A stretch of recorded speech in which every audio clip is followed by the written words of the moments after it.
Hey, everyone! If you enjoy my quantum audiobooks, you can support me by becoming a Patreon member. Your support helps me keep creating, and you'll get exclusive perks. You can also access my audiobooks directly through Google Drive. Check out the link in the description. Now, let's get started. The common room lay in hushed darkness, shadows stretched long by the moonlight filtering through the tall windows. Carl didn't bother with the lights. He simply sank into one of the sofas, letting the quiet wrap around him like a cloak as he replayed the night's events in his mind. Too much had happened for him to let it go. He was almost certain now the figure they saw during the night patrol had been Hagrid.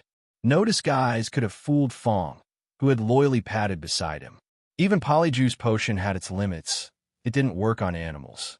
And Animagus transformations didn't account for creatures like Fong. So why had Hagrid denied being in the Forbidden Forest? Kyle's thoughts turned to Dumbledore's cryptic words. A memory charm, perhaps? Or something more obscure? The venom of the swooping evil crossed his mind. Known to affect memory, but was it also corrosive? He reached into his pocket and pulled out a small piece of wood, its surface slightly eaten away, glowing faintly blue under the moonlight. He had cut it from a tree deep within the forest, when Hagrid wasn't watching. The glow was right, but Kyle frowned. Swooping evil venom isn't supposed to corrode wood. Or am I remembering that wrong? Before he could spiral further, the common room door creaked open. "Kyle, I figured you'd be here," Cedric whispered as he entered, Kana trailing close behind. Kyle pocketed the glowing shard. "Filch find you too?" "Oh, he found us all right," Cedric said with a tired grin. Stormed back in like a thundercloud after some errand. Looked like he'd chewed nails and swallowed them whole. "I ran into him," Kyle admitted, trying not to laugh. "But it wasn't me that made him mad. It was Hagrid." Filch got a bit tossed around. Cedric let out a low whistle. No wonder he looked like a trampled scarecrow. "I've never seen those two get along. What did you do for detention?" Kana asked as she settled beside them. "You're not going to believe it," Kyle said. "Hagrid took me into the Forbidden Forest." Cedric blinked. "At night?" Kyle nodded. The disbelief on Cedric's face was almost comical. "Fred swore we got the worst punishment cleaning the trophy room. Filch made us polish it 3 times. I didn't think anyone had it worse, until now." Kyle smirked. "It wasn't all bad. I saw a centaur." He recounted everything. Hagrid's strange behavior, the glowing tree, the centaur encounter. Cedric and Kana listened in stunned silence that turned gradually into envy. The Forbidden Forest had always been off-limits. Dangerous. Mysterious. And Kyle had ventured in and come back with stories. By the time dawn began brushing the sky with gray, the 3 of them were yawning. They parted ways, too tired to speak more. Back in his dormitory, Kyle sat up in bed and reached for his quill and parchment. The glow of the moon was enough to guide his writing. When he finished, he folded the letter and sealed it. He turned to Ratton, curled near his pillow. "I'll need your help with this one," he murmured, placing the letter in front of the small creature. "Take it to Newt. If he's not back yet, leave it at the biggest tree's entrance. The bowtruckle there will know what to do." Ratton opened one eye lazily, placed a paw on the envelope, and gave the smallest nod. Satisfied, Kyle lay back, and this time sleep came swiftly. In the days that followed, neither Hagrid nor Dumbledore reached out, and Kyle didn't push. He focused instead on preparing for exams, letting the mysteries of the forest settle in the back of his mind. As finals approached, the castle transformed overnight into a frenzy of incantations and flailing wand movements. Hallways became impromptu practice arenas. First years murmured charms under their breath, waving wands dangerously close to classmates. Kyle barely made it to breakfast without catching a rogue Jellylegs jinx or sneezing out feathers. In Transfiguration, Professor McGonagall addressed the madness with her usual sharp tone. "If I see one more wand misfired in the corridors, I'll assign you detention so long you'll miss summer entirely. Practice in an empty classroom, or not at all." Snape, of course, was more brutal. "Injure yourself or others due to reckless spell work," he announced coldly during potions, "and you fail. Absent or responsible. Makes no difference to me." Kyle didn't miss the glance Snape sent his way when he said it. By dinner, the chaos had ebbed. The wand-wielding assassins, as Kyle called them in his head, had gone silent. But Kyle had other worries now. He pushed his steak around his plate distractedly, eyes flicking to the windows. Ratton hadn't returned. 5 days had passed. Far too long. Even with a detour or delay, Ratton should have made the round trip to Dorset and back by now. Once, maybe twice. Something's wrong, Kyle thought, his appetite vanishing. He didn't know if it was worry or instinct, but deep down, he knew. The forest had not yet finished with him. Just days before the start of exams, Ratton finally returned to Hogwarts. When Kyle stepped into the common room after dinner, he spotted his owl perched on the windowsill, silhouetted against the fading twilight. But something was wrong. Ratton looked exhausted. His feathers had lost their luster, dulled to a grim gray, and his frame was thinner than Kyle remembered. The owl's head drooped, and his eyes barely opened. Ratton stirred when he saw Kyle and tried to take flight, but barely managed a few flaps before losing altitude. Kyle rushed forward and caught him mid-fall, holding the trembling creature gently in his arms. "I recognize that owl," Cedric said, approaching with a furrowed brow. "Why does it look like it flew through a thunderstorm backwards?" Kyle sighed. "He was only supposed to deliver one letter, but I think he misunderstood my directions." As he spoke, he carefully settled Ratton on the sofa and untied the envelope clutched in his talons. The reply was written in Newt Scamander's unmistakable script. Kyle blinked in surprise. No wonder Ratton was so drained. The silly bird had flown straight to Newt and then returned without resting, bypassing the bowtruckle tree Kyle had mentioned entirely. Amused and a little exasperated, Kyle shook his head. "You stubborn little thing." With exams beginning the next morning, most students were already turning in for the night. Kyle stayed beside Ratton, gently stroking the feathers along his neck as he opened the letter. It was short, but it answered everything. "Kyle, I was surprised to receive your letter from such a distance.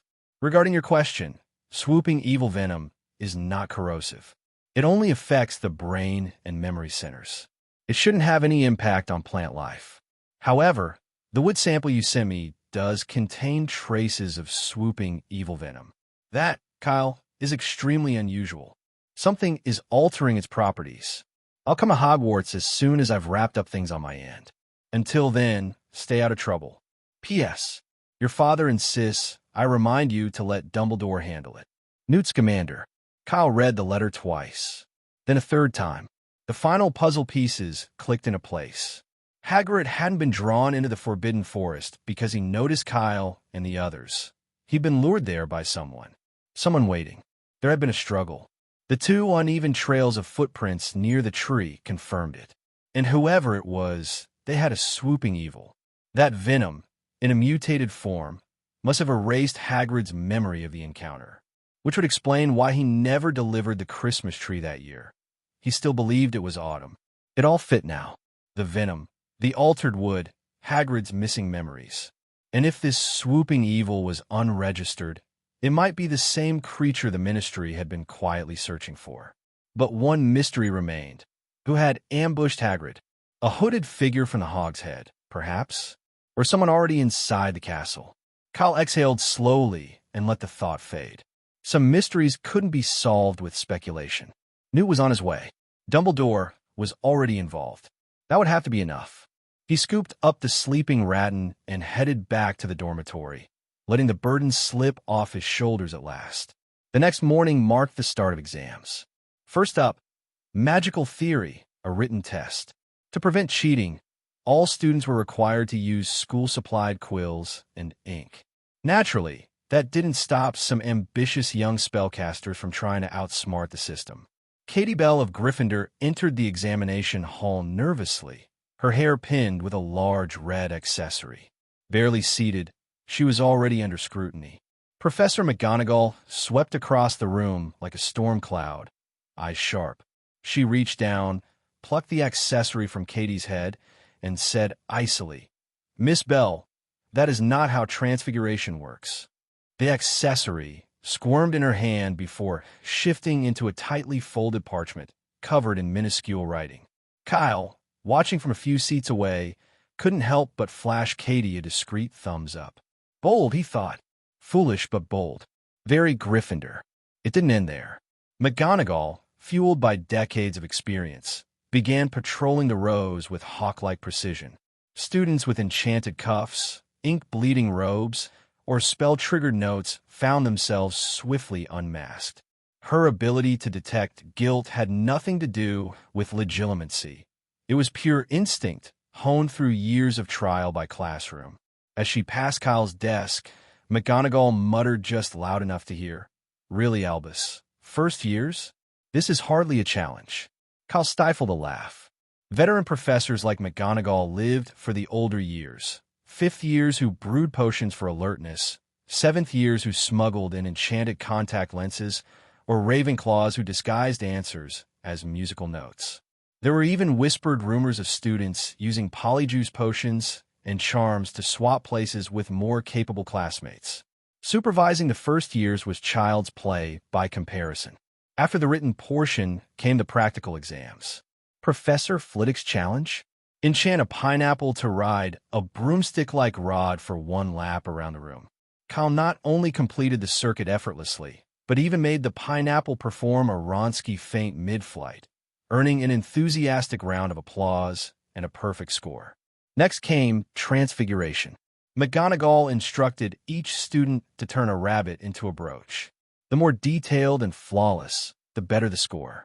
Kyle closed his eyes and recalled a brooch Mikkel had once gifted him for Christmas. Channeling that memory, he performed the Transfiguration perfectly, right down to the delicate etching around the edges. "Exquisite," McGonagall remarked, nodding with approval. 10 out of 10. Finally, potions. A simple boil-cure potion. Kyle executed each step with precision, his cauldron bubbling with textbook consistency. Yet even before he corked the vial, he could feel Professor Snape looming at his shoulder, arms crossed, face unreadable. When Kyle presented his work, Snape stared down at the vial as if it personally offended him. Kyle didn't expect praise. Just a passing grade would do. As the day wound down and students poured into the courtyard to decompress, Kyle glanced at the sky. Radin was still asleep. Newt was on his way. And somewhere, deep in the shadows of the Forbidden Forest, answers waited. But for now, there were exams to... The last exam, History of Magic, was easily the dullest hour of the day. Kyle only needed 20 minutes to scribble out the Werewolf Code of Conduct from 1637 and the life story of Uric the Oddball. When Professor Binz's ghost finally announced they could put down their quills, the entire class erupted in cheers. Exams were over, and now they had a whole week to relax until the results were announced. "That was way easier than I expected," Mikkel said confidently as they stepped outside into the bright sunlight. "I saw something about Uric the Oddball the other day, and I'm positive he graduated from Gryffindor, so there's no way I got that one wrong." "Gryffindor," Ryan muttered absently, then frowned. "Isn't that Slytherin?" "What a shame," Mikkel sighed. "It was definitely Gryffindor." "Oh, Merlin's beard," Ryan groaned, clutching his hair. "If only I hadn't wasted time memorizing that wizard who invented the self-stirring cauldron." Mikkel patted his shoulder consolingly. "Don't worry, it's just one small mistake. It won't cost too many points." Kyle, amused by their exchange, decided to join in. Slipping over, he whispered to them, "Actually, Uric the Oddball graduated from Ravenclaw." Mikkel's face went blank with shock. "It's true," Kyle said, grinning. "It's in the third line of chapter 2. Or you could ask one of the Ravenclaws. They're bound to remember." Incredulous, Mikkel turned and approached a nearby group of Ravenclaws to check. A minute later, he was back, crouched next to Ryan, holding his head in dismay. "Don't worry," Kyle said, patting his shoulder with a smirk. "It's just one house mix-up, won't cost too many points." After bidding farewell to his crestfallen friends, Kyle wandered down to the lake. In the warm shallows lay the giant squid, basking in the sunlight while Fred and George Weasley gently flicked its tentacles. Kyle couldn't help but imagine how delicious it might be grilled with cumin and paprika. Plop. "Nope. Better not think about that." Shaking his head, he turned his gaze away. Not far off, he spotted Kunna sitting under a tree, her arms around her knees, watching Pocky, her pet, sunbathing on the grass. She seemed downcast, lacking the usual post-exam relief. "What's wrong?" Kyle asked, walking over. "Did the exam not go well?" Kunna snapped out of her daze, shaking her head. She stroked Pocky's tail and murmured, "Are exams really over? Does that mean the term's over, too?" 7 days, Kyle replied, sitting beside her. "We get our results in a week, and then we're off for the summer. By September, we'll be in second year." 7 days, she repeated softly. At that moment, Fred and George strolled over, catching sight of Kunna's somber expression. Fred grinned and said, "Come on, cheer up." We don't even know our scores yet, so no need to stress. Exactly, George added. It's the best time of the year, no exams, no homework, no classes. What could be better? Kanna finally smiled, her mood lifting. You're right. The twins then mentioned they were planning to sneak off to Hogsmeade through a secret passage. With their newfound wealth of 100 galleons, they had big plans for the day, a shopping spree for Honeyduke's sweets, butterbeer from the Three Broomsticks, and, most importantly, a stash of enchanted joke items from Zonko's joke shop. We're planning to go through the secret passage behind the mirror on the 4th floor, Fred said with a mischievous grin. I guarantee Filch has no clue about it. Want to come with us? George added, looking between Kyle and Kanna. Kyle nodded, about to agree, when an owl swooped down, delivering a note. He unfolded it and read, Dear Kyle, I know you've finished your exams. Could you come over to my place? Fluffy seems to be sick lately. Hagrid. Kyle's expression shifted with concern. Sorry, I need to go see Hagrid. He says Fluffy isn't feeling well. All right, Fred replied. Want us to bring you back anything? Honeyduke's sweets, the good stuff, Kyle said with a grin. Good call, the twins chuckled as they headed off toward their adventure. Kyle turned to Kanna, not joining them. Kanna shook her head. I don't really need anything from Hogsmeade. It's nice here, soaking up the sun with Pocky. Sunbathing can wait, Kyle said, glancing at her pet rat, Pocky. Want to come with me to Hagrid's? Fluffy's sick, and we could go check on him. Kanna's eyes brightened. Can I? Sure. Since she'd met Fluffy before, Kyle saw no problem bringing her along. As he started down the grassy slope, Kanna quickly tucked Pocky into her pocket and hurried after him. Crossing the field, they arrived in front of Hagrid's hut, only to find someone already there. Professor Oren. Kyle asked in surprise, seeing him standing by Hagrid's door. Are you here to see Hagrid too? In a way, Professor Oren replied with a smile. Actually, I was waiting for you too. Hagrid wrote to me, mentioning Fluffy's illness and asking if I knew any treatments for magical creatures. So here I am. You know about Fluffy? Kyle asked, intrigued. Yes, Hagrid told me about the three-headed dog when we were having drinks one night. Nearly scared me out of my wits, didn't think he'd actually keep such a dangerous creature here. Kyle nodded, thinking typical Hagrid, he can't keep a secret after a drink or two. Is Hagrid inside? Kyle glanced toward the hut, which appeared empty. Oh, I almost forgot, Professor Oren said, smacking his forehead.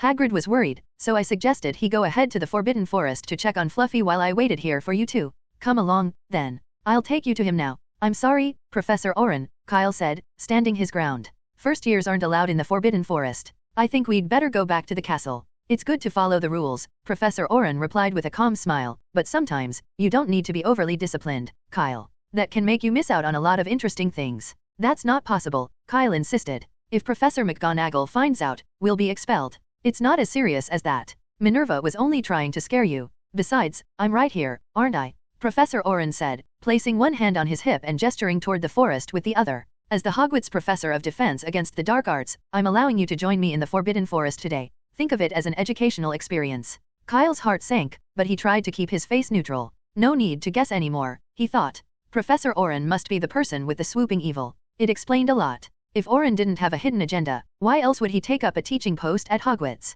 Kyle had had his suspicions for months, ever since he'd first read about the incident in the newspaper. He'd even asked Professor McGonagall indirectly about Oren's arrival. She'd told him Oren took the post in July, while the smuggling group had entered the country in late August, giving Oren a solid alibi. How had he pulled it off? Kyle wondered. But he held his tongue. Oren's hand, resting on his wand, was poised to draw it in a heartbeat, a subtle threat that made Kyle sure he was dealing with the mysterious person behind Hagrid's memory loss. Fine, Kyle said, shrugging as casually as he could. If the professor allows it, then I suppose it's all right. A wise choice, Professor Oren said, one eyebrow arched approvingly. Kyle took a few steps forward, then paused as if suddenly remembering something. Turning to Kanna, he said, Oh, I just realized I forgot to bring the jerky for Fluffy. Could you go grab it for me? It's on the common room table, right by the door. Okay, Kanna replied, giving him a curious look. She didn't seem to find his request too odd and turned back toward the castle. Professor Oren didn't seem concerned. It was clear that his target had always been Kyle, and he made no attempt to stop Kanna. Kyle felt a small measure of relief, at least she would be safe. But at that very moment, an unexpected accident happened. The rat, Pocky, suddenly leaped out of Kanna's pocket and bolted toward the Forbidden Forest at top speed. Pocky, come back. Kanna cried, instinctively chasing after her pet. The incident happened so quickly that Kyle couldn't stop her. In mere moments, Kanna had followed Pocky straight into the depths of the Forbidden Forest.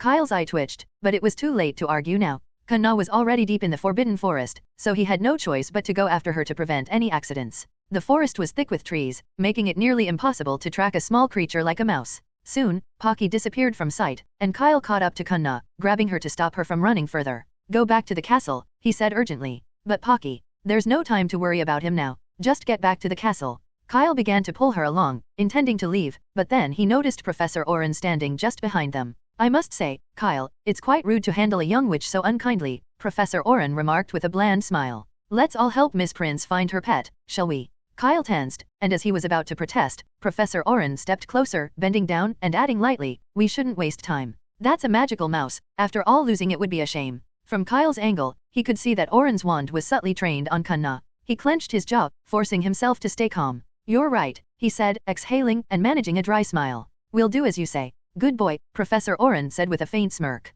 He led the three of them further into the depths of the Forbidden Forest, glancing around as if genuinely searching for Pocky. Along the way, Oren even drove off a few aggressive creatures and spiders that crossed their path, playing his role as protector to perfection.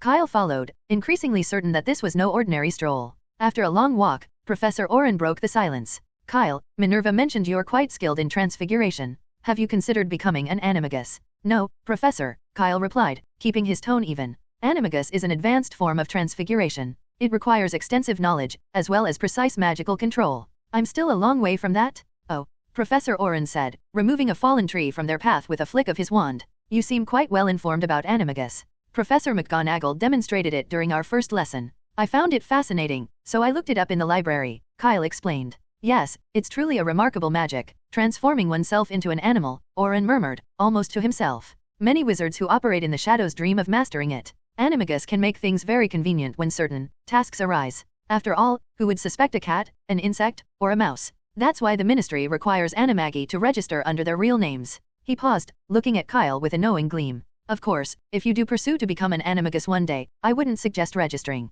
At that moment, Professor Oren's voice sounded more like that of a teacher sharing personal wisdom than an instructor imparting a lesson. Kyle narrowed his eyes. Professor, isn't it a bit early for this advice? He said, his tone calm but wary. I've only just started learning transfiguration, so at this rate, I wouldn't even consider becoming an animagus until 5th year. No, I think you'll be ready by next year, Oren replied, giving him a sidelong glance. Talent is hard to hide, Kyle. Especially for a young wizard like yourself with very distinctive abilities. You may not realize it, but while you're an average student in my class, I've noticed your magical control is highly precise, with a rare level of stability. He continued smoothly, to put it another way, if the charms of other young witches and wizards are like cotton thread, yours are more like steel wire. Even if you limit your magic, it's just thinner steel but steel all the same. Cotton and steel, you see, those aren't hard for the trained eye to distinguish. Professor Oren chuckled lightly, watching Kyle's reaction. Perhaps you didn't realize, but we professors have actually mentioned you quite a few times in private. We've all shared stories of your underwhelming classroom performance and, well, even made bets on how long you could keep it up.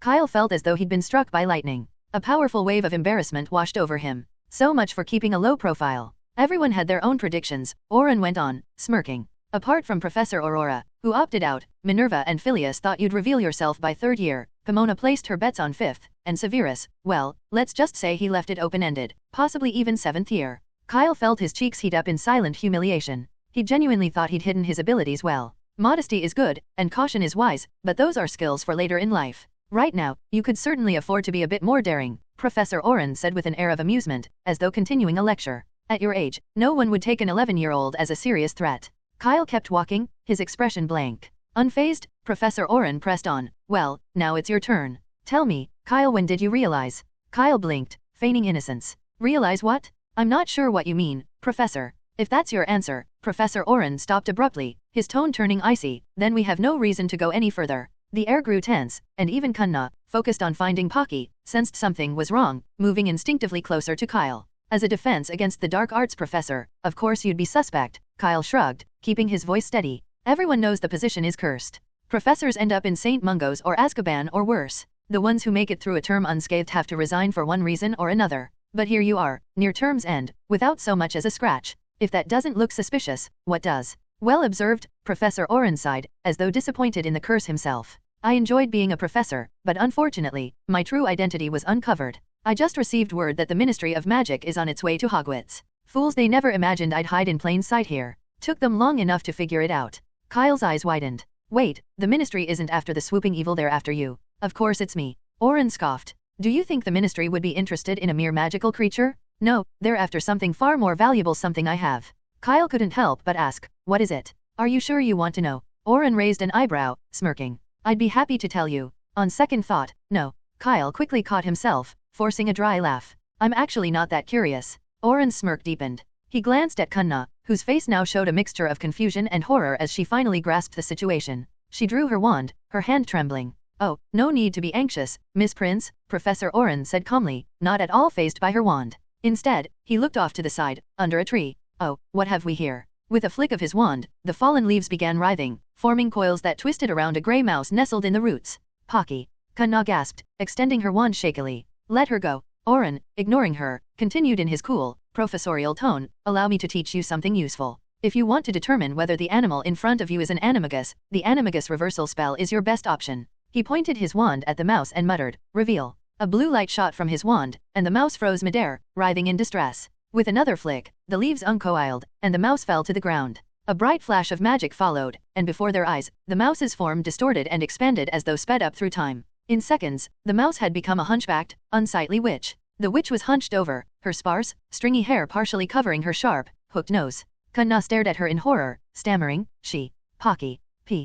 So your name is Pocky," Oren said brightly, as though delighted by the discovery. "Lovely to meet you." "Curse you," the witch rasped, her voice as harsh as metal scraping against stone. She pulled out a short, thick wand and aimed it at Oren, her eyes filled with venom. "I'll kill you for this, I'll kill you." A blast of purple light erupted from her wand, hurtling toward Oren's chest. Taking advantage of the distraction, Kyle swiftly pulled 2 broomsticks from his moleskin pouch and thrust one into Kunna's hands. "Go, find Professor McGonagall." Realizing the urgency, Kunna hesitated only for a second before mounting the broom and taking off into the sky. As she rose above the treetops, Kyle didn't follow. He tossed his own broken broom aside, its snapped shaft useless in his hands. On the other side, as the witch's curse flew toward him, Professor Oren sidestepped it with ease. With a small, almost mocking snort, he raised his own wand. Avada Kedavra. A sickly green light shot past the witch's ear, narrowly missing her and striking a small spider on the ground behind her. The unfortunate creature froze instantly, dead on the spot. The witch, terrified, collapsed to the ground, her body trembling uncontrollably.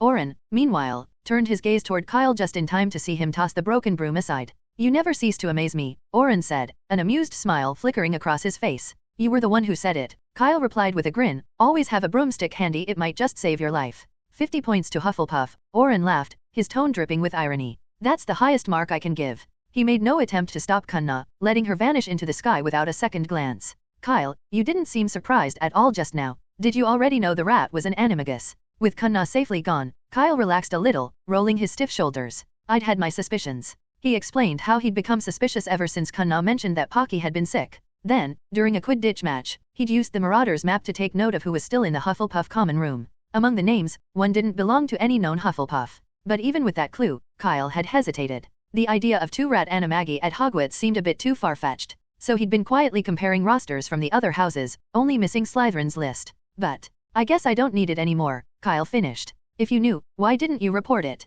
Oren raised an eyebrow. "Weren't you worried about that little girl's safety? And why did you bring us to the Forbidden Forest?" Kyle shrugged. "This is Hogwarts, I didn't think she'd actually dare do anything." Oren chuckled lightly. "You're even sharper than I expected." His expression quickly hardened as he turned to the witch slumped on the ground. "Kill the boy, and you're free to go. So this is it, then?" Kyle thought, a faint smile touching his lips as he reached for the ring on his finger. But Oren's voice cut in. "You might have some tricks up your sleeve, but I'd advise against using them. Remember, I have a swooping evil one to guess where it is right now." Kyle's eyes narrowed as realization struck him. "You." In that split second of hesitation, the witch's curse was already upon him. Kyle dropped backward, managing to dodge the spell, albeit with little grace. The deep purple charm struck a tree behind him, instantly corroding a large section of the trunk. Oren set down an hourglass on a nearby stone, its sand beginning to trickle downward. 10 minutes, he said, almost to himself. After that, the swooping evil will be back. Good luck. 10 minutes, Kyle thought, gritting his teeth. He saw a massive fireball hurtling toward him and bolted deeper into the Forbidden Forest, hoping the thick underbrush would help shield him from the witch's attacks.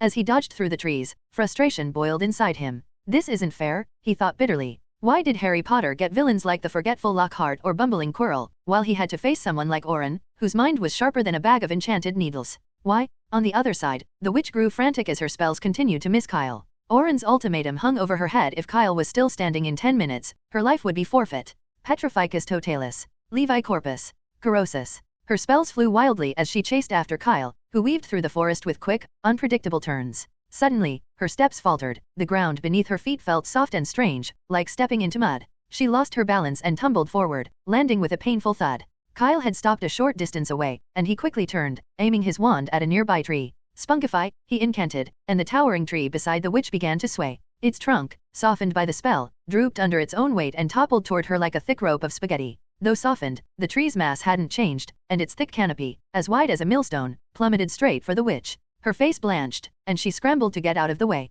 Without missing a beat, Kyle levitated several sturdy branches from the forest floor. With a flick of his wand, he transfigured the branches into sharp, stone-tipped stakes and launched them at the witch. Seeing the incoming spikes, the witch screamed, "Pro-dash!" Desperation tinged her voice, but her shield charm was only half-formed when, boom, the massive tree finally crashed to the ground, the impact so thunderous it sent flocks of birds scattering from the trees. When the dust settled, a large crater lay where the tree had landed. Inside, the witch lay trapped, groaning in agony. Her arm was pinned beneath the tree's trunk, and a stone stake protruded from her leg, rendering her completely immobile. The skirmish had unfolded quickly and ended even more swiftly, leaving Oren standing there, momentarily stunned. He'd expected Kyle to rely on higher-level spells to subdue her, but the boy had used only the simplest of charms, a pair of softening charms, a levitation charm, a basic transformation, and a locomotion charm. Spells any young wizard could cast. Yet with creativity, Kyle had turned them into a devastating attack. Kyle wasn't surprised at how quickly the witch went down. After all, he'd spent 2 weeks studying the biography of a duel master. He had to have gained something from it. Using traps, leveraging the terrain, and finishing off an opponent already disadvantaged were dueling basics. Besides, the witch was a terrible fighter. Her spell choices spoke for themselves. Aside from the corrosion curse, her repertoire consisted of Levi Corpus, Petrificus Totalis, and the blasting curse. Most of those were standard spells for 3rd years, with the blasting curse being only slightly more advanced. And she had fallen for a simple bait tactic.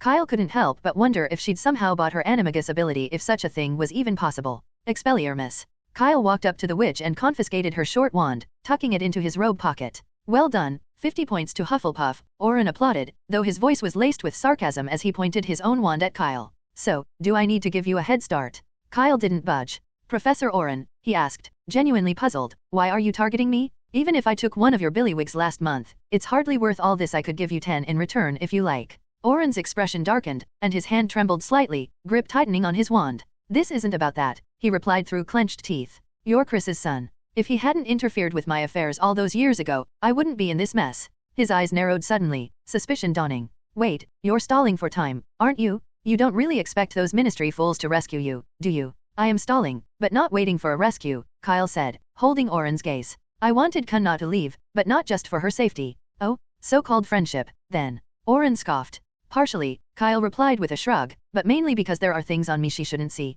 Before Oren could retort, he screamed, his face contorting as he looked down to see 2 green, spherical cabbages biting into his leg. A sudden wave of numbness washed over him, momentarily robbing him of his senses. Expelliarmus. A jet of red light flew from Kyle's wand, but Oren managed to roll out of the way, though his leg throbbed painfully where the cabbages had bitten him. Glancing down, he cursed. Chinese chomping cabbages? In the Forbidden Forest, he snarled through gritted teeth. I brought them, Kyle replied coolly, sending another disarming charm his way. Hogwarts is dangerous. Even Hagrid's been attacked, so it's only reasonable for an unarmed young wizard to carry a little protection. The hit wizard scoured the pile of leaves for ages but, in the end, only found half of a shoe sole, marked with teeth. Oren must have damaged his shoe earlier when he was kicking a chomping cabbage, which had clearly gnawed at it. Perhaps he had dropped it while escaping, or maybe he'd left it there on purpose. Hit wizard had stood nearby, his expression dark as storm clouds. He knew exactly what awaited him next. Failing to apprehend anyone would be seen as a grave oversight, and coupled with Oren's parting words, was practically the obvious choice to take the fall.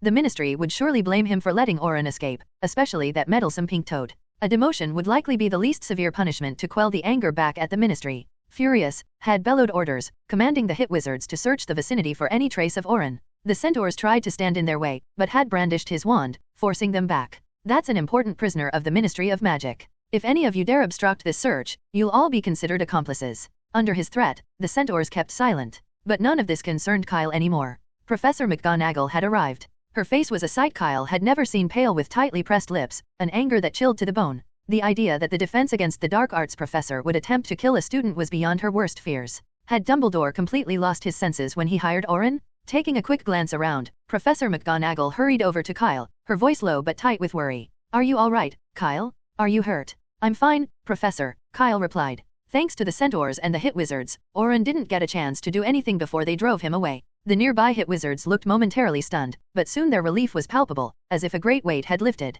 With Kyle's casual remark, the entire situation shifted. No longer was this a failure, with a dangerous prisoner on the loose. Instead, they had successfully saved a student from a dark wizard. What had started as a botched capture was now, well, a victory of sorts. And if they hadn't made a mistake, then all the better. One by one, the hit wizards approached Kyle, asking after his health with exaggerated concern, each trying to seem like a caring adult neighbor. Had was the most enthusiastic of all, and, after confirming that Kyle was unharmed, he assured him that the Ministry of Magic would take full responsibility for any impact and losses from the incident, with compensation to follow. He gave Kyle a meaningful wink as he said this. Kyle got the message immediately but remained calm on the surface. It seemed his garden could stand to expand a bit next year. Unlike the hit wizards, Professor McGonagall was clearly unconvinced by Kyle's words. The area around them in the Forbidden Forest was a wreck, with magic scorch marks everywhere and fallen trees littering the ground. It hardly looked like nothing had happened. Yet McGonagall said nothing more, focused only on ensuring Kyle was truly unharmed. At that moment, Professors Flitwick and Sprout arrived. Taking in the scene, Professor Flitwick clenched his fists, and Professor Sprout's eyes glistened with unshed tears. Professor McGonagall dismissed the hit wizards, then turned to take Kyle back to the castle. "Oh, Professor McGonagall," Kyle said, pointing to a spot nearby before they left, "there's a witch trapped under that tree. She's an illegal animagus who's been lurking around disguised as Kunna's pet." Professor McGonagall froze in her tracks. Animagus. "Yes," Kyle continued. "She tried to attack me after I uncovered her identity. She's the one responsible for most of the charms around here. By Merlin's beard." Professor McGonagall muttered, overwhelmed by the information. They still hadn't sorted out what had happened with Orin, and now there was an illegal animagus to deal with. This year at Hogwarts was like no other. Still, now that she knew, Professor McGonagall wouldn't let it go unchecked. She led Kyle, along with Professors Flitwick and Sprout, to the place he indicated. By now, the witch had fainted, and 2 hit wizards were pulling her out from under the fallen tree. Professor Flitwick gasped at the sight of her. "My boy, did you do this?" "I didn't mean to," Kyle replied, looking down. "I just didn't realize she was so fragile." Kyle then gave a brief rundown of the events, though he purposely left out the beginning, skipping directly to when he had released the first softening charm. From that point on, he explained everything truthfully. As Professor Flitwick listened, his eyes sparkled, watching Kyle as if seeing a young prodigy in the dueling world. Though the moment wasn't right to show his excitement, he patted Kyle encouragingly on the arm. Restarting the dueling club was already on his mind. Professor McGonagall, on the other hand, was focused solely on getting Kyle and the witch back to the castle. The idea of an animagus hiding among the students needed urgent investigation, and she felt strongly about handling it herself rather than involving the ministry.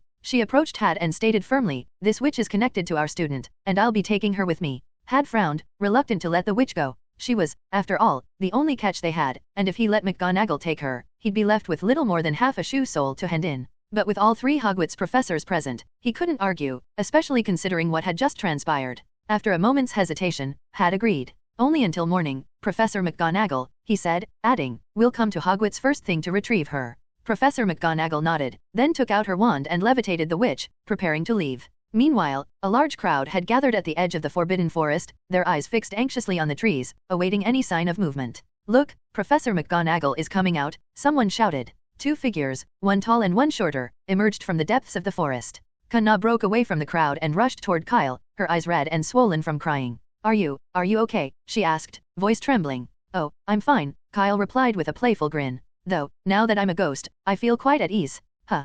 Kunna's eyes widened, and fresh tears began to stream down her cheeks. "What nonsense." Professor McGonagall chided, giving Kyle a light tap. Then, with a soft, comforting hand, she wiped Kunna's tears away and said gently, "Take a good look. Does he look like a ghost?" Despite Kyle's repeated reassurances that he was fine, Professor McGonagall insisted on taking him to the hospital wing. Madame Pomfrey, after a thorough examination, found nothing physically wrong with him, but after hearing what he'd been through, she insisted he stay the night. Once Professor McGonagall had left, Madame Pomfrey went to her cupboard, took out a bottle, and poured Kyle a generous glass of light blue liquid. "Drink it." Kyle, lying on the bed, grimaced. "That's really not necessary, Madame Pomfrey." The potions in the hospital wing were renowned for their effectiveness, and for their dreadful taste. He remembered Cedric once taking a pepper-up potion for a cold, and, according to him, it had tasted like dishwater left out in the sun for days. It had taken all Cedric's willpower just to choke it down. Kyle had no interest in drinking something just as vile. Besides, the worst he had was a tooth mark on his arm, hardly something that warranted a potion. But Madame Pomfrey was unmoved. With a stern look, she declared, "This restorative potion will help you quickly regain your energy and strength. You will drink it all, or you can forget about leaving the hospital wing." Kyle's face fell. Everyone knew the hospital wing was Hogwarts' ultimate authority. Even Dumbledore yielded to Madame Pomfrey's judgment here. If she decided Kyle wasn't leaving, then he really wasn't going anywhere. Resigned, Kyle lifted the cup and downed the potion. Gulp. After Kyle drank the potion, Madame Pomfrey left. Lying on the bed, he couldn't tell if it was exhaustion or the effects of the potion, but soon his eyelids grew heavy, and he drifted into a deep sleep. He had no idea how long he slept. In a daze, he heard a faint rustling near his ear, like someone munching on something.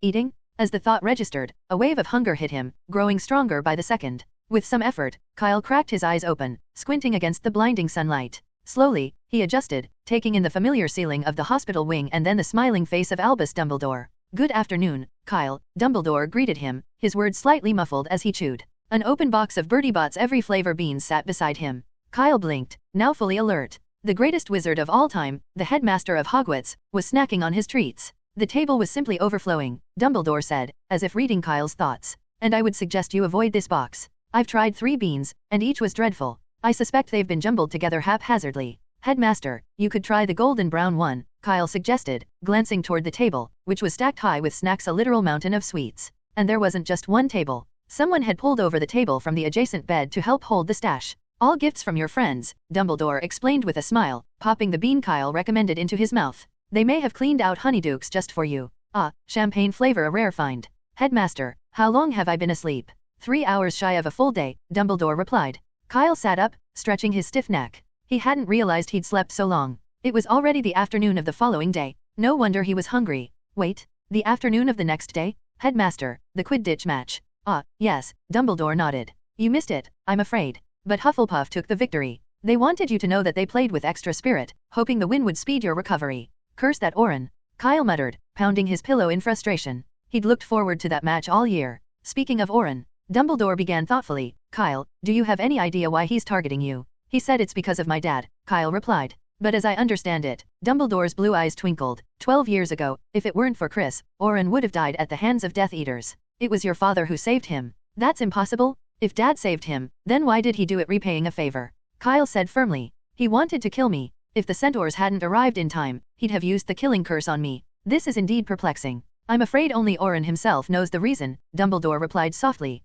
"But he's already on the run, and catching a bard is no easy feat." "Bard?" "Yes," Dumbledore explained. "After that close encounter with the Death Eaters, he left and traveled to France, wandering the world as a troubadour. As for when he got involved in magical creatures smuggling, I couldn't say." "Then why did he come to Hogwarts?" Kyle asked, puzzled. "To try to kill me? Certainly not, my boy," Dumbledore shook his head. "As I understand it, the Ministry received an anonymous tip in mid-August with details about smugglers' routes. Thinking back, the sender was likely Orin himself, which is why he applied for the Defense Against the Dark Arts position 2 months early. But his reasons remain unclear. Perhaps he sought Hogwarts as a sanctuary, or maybe he needed the funds. It's hard to say. Bards are notoriously unpredictable." Hearing all this, Kyle felt even more at a loss about Orin. All he could do was plant more chomping cabbage, and if he ever saw Orin again, he'd make sure the man got a nice, thorny bath in them. This was the first time he'd ever endured such humiliation, and he'd almost uncovered the truth, too. 100 chomping cabbages would be a fitting present for Orin. "Now," said Dumbledore brightly, "let's move on to something cheerier.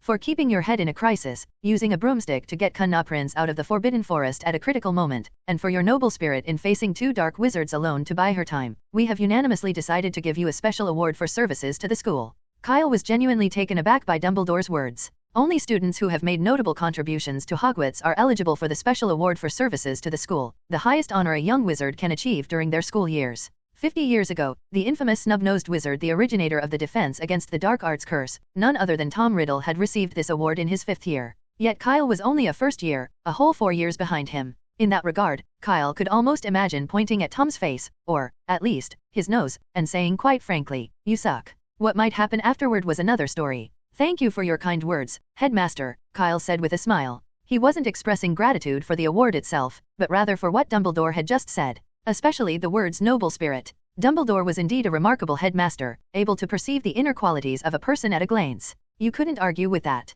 "You truly deserve this, Kyle," Dumbledore said with a wink. Very few people would have the courage to face 2 adult wizards alone in their first year, let alone manage to defeat one. "The board of directors agreed that giving you the special award for services to the school was the best decision I made this year. They probably just didn't want any complications," Kyle thought to himself. He doubted that the school board members had noble intentions in mind. Unlike Dumbledore, who was genuinely dedicated to Hogwarts, the board members were more concerned about protecting their own interests. Had Kyle actually perished in the Forbidden Forest, word would have spread quickly that Hogwarts' Defense Against the Dark Arts professor was responsible for the death of a student. By then, Hogwarts would either have to shut down or face severe trouble, which the board, naturally, did not want. Luckily, Kyle had survived. The board was likely using the special award to rid themselves of Chris and Diana. But Kyle didn't care about their motives, he was satisfied with the result. Headmaster, there's one other thing, Kyle began. Ask away. Where's Hagrid? I noticed he wasn't in the room. In fact, Hagrid was the first one attacked yesterday, Dumbledore explained. Oren tricked him into drinking undiluted swooping evil venom, then hid him in the Forbidden Forest while he was unconscious. So, where is Hagrid now? Don't worry, Kyle. Hagrid is in much better shape than the average wizard. His life isn't in danger, Dumbledore reassured him. I've obtained the antidote for the swooping evil venom from Newt, so he should be able to return from St. Mungo soon. Kyle breathed a small sigh of relief, realizing he'd nearly forgotten that Hagrid's half-giant lineage granted him thick blood and a higher resistance to harm. And since the swooping evil venom was less harmful if ingested than if spilled on the skin, it was a relief that the incident hadn't been as severe. Headmaster, I have one last question. Go ahead. That witch, Kyle began, why is she hiding near Kunna? I wondered when you'd bring that up, Dumbledore replied. I'm sorry, Kyle. This situation involves the Prince family, so I can't share much. All I can tell you is that the witch has sinister intentions, and her goal is a key. A key? Kyle asked, frowning. Yes, a key to a vault at Gringotts, Dumbledore said, almost dreamily. She occupies a very unique position. If she gets hold of this key, she can legally claim all of the Kunna family's remaining inheritance. The word inheritance triggered something in Kyle's mind, and he looked at Dumbledore, seeking confirmation.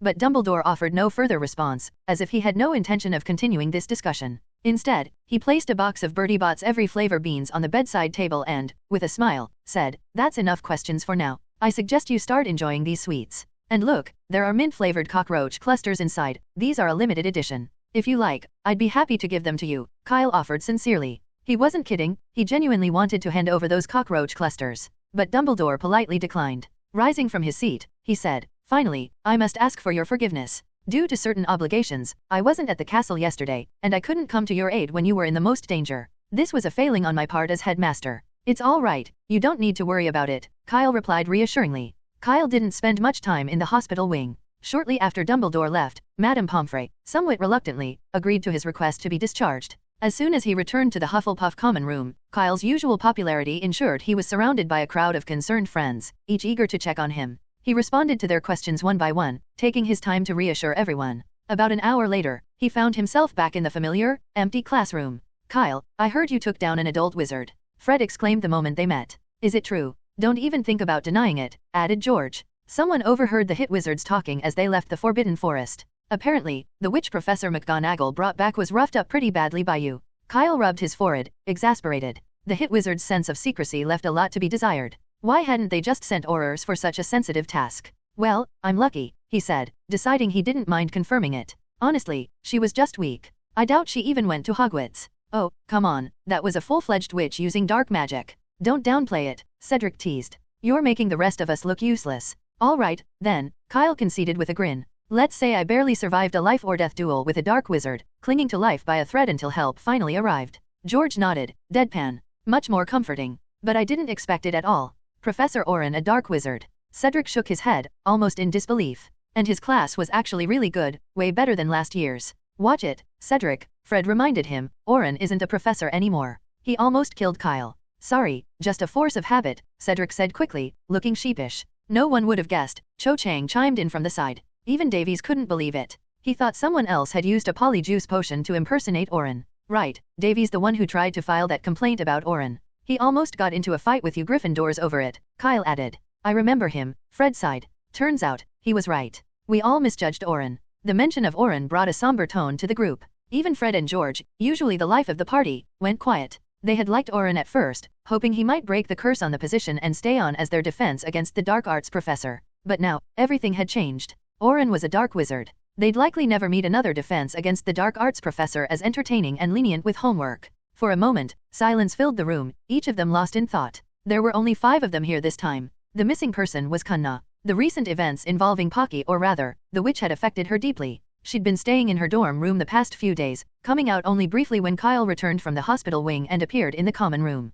The others didn't know this. Cedric and the rest assumed Kunna was simply frightened by what had happened and was staying in her dorm to recover. News of Oren's disappearance quickly spread throughout the wizarding world. The Daily Prophet portrayed him as a deranged dark wizard of the utmost evil, devoting an entire page to his wanted poster. The rest of the paper praised the Ministry of Magic for successfully rescuing 2 students during the operation, though few actually read that part. Many parents wrote to the school, requesting an early holiday. What if Oren was still lurking in the Forbidden Forest? The idea of leaving their children at Hogwarts unsettled them. Dumbledore agreed, and arrangements were made for the students to leave early on the Hogwarts Express that day, with report cards to follow by Owl in the coming days. In just a single day, Hogwarts lost a third of its student body, and the castle felt strangely empty. Yet Kyle remained, as did Cedric and a few others. Chris returned from his travels and, after a long journey, finally arrived at Hogwarts. He looked Kyle over multiple times before he let out a sigh of relief. Taking Kyle to an empty classroom, he spoke in a stern tone. "I told you not to get involved in this. It was an accident," Kyle replied honestly.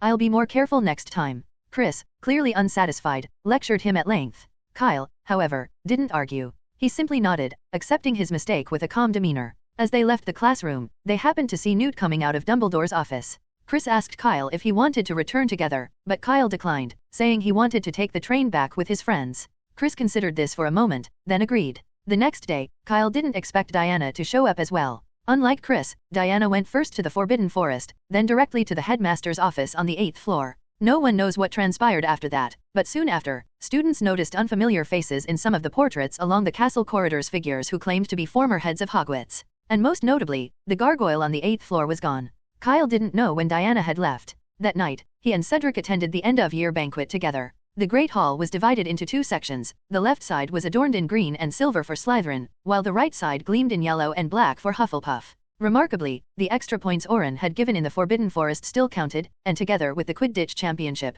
Hufflepuff's house points were exactly the same as Slytherin's, tying them for first place. Kyle and Cedric walked over to the Hufflepuff table and sat down. Kyle noticed that Cunna wasn't there either. After a short wait, Dumbledore arrived. Kyle couldn't help but think that Dumbledore's nose looked a little more crooked than before. The noise in the hall gradually faded as Dumbledore raised his voice to speak. "Another year has passed," he said enthusiastically. "Before you indulge in these delicious delicacies, I must trouble you all to listen to the musings of an old man. Despite the minor mishaps at the end, it has undoubtedly been an excellent year, and I suspect your young minds are fuller than ever before. You'll have the whole summer to digest it all before the new term begins. And now, let us proceed to the House Cup Awards ceremony. The scores are as follows: 4th place, Gryffindor, with 101 points, 3rd place, Ravenclaw, with 332 points, and in a tie for 1st place, Slytherin and Hufflepuff, both with 497 points. But the expected cheers didn't come. Both Hufflepuff and Slytherin tables fell silent, each side casting dissatisfied glances at the other. There was only one House Cup, and it couldn't be awarded to two houses at once. Students from Gryffindor and Ravenclaw settled back to enjoy the spectacle. "Yes, both houses have done exceptionally well," Dumbledore continued, clearing his throat. "But there's another recent event we must consider. Mr. Kyle Chopper." Every head in the hall turned toward Kyle. Not only did he save a first-year student in the Forbidden Forest, but he also identified and helped apprehend the dark wizard hiding on the grounds, showing great bravery and courage. "For this, I have decided to award him the Special Award for Services to the School and an additional 200 points to Hufflepuff." Though attendance was lower than usual, the cheers were deafening. Anyone standing outside the hall might have thought something had exploded. There was no need to calculate any further. Hufflepuff had broken Slytherin's 6-year streak and won the House Cup. And Kyle had earned the all-important Special Award for Services to the School. Fred and George stood on their bench, shouting to Kyle, "Don't worry, Kyle, when we get you into detention later, we'll make sure to polish your trophy real good. And shinier than all the rest," George added, grinning. Professor McGonagall shot them a withering glare, suddenly feeling weary. "Which means," Dumbledore bellowed, "we need to make a few changes to the decorations here." He clapped his hands, and the green streamers transformed into yellow, the silver turned black, and a huge banner featuring the Hufflepuff badger appeared behind the guest of honor's seat. Meanwhile, Snape was shaking Professor Sprout's hand, his expression calm, his trademark smile plastered on his face as if nothing were amiss. Before term ended, exam results were released. Kyle had performed exceptionally well, earning the highest grades in his year. Cedric glanced over Kyle's report card in surprise. "Merlin, your scores are even higher than mine were last year, and you only missed a perfect score by 1 point. It's such a shame."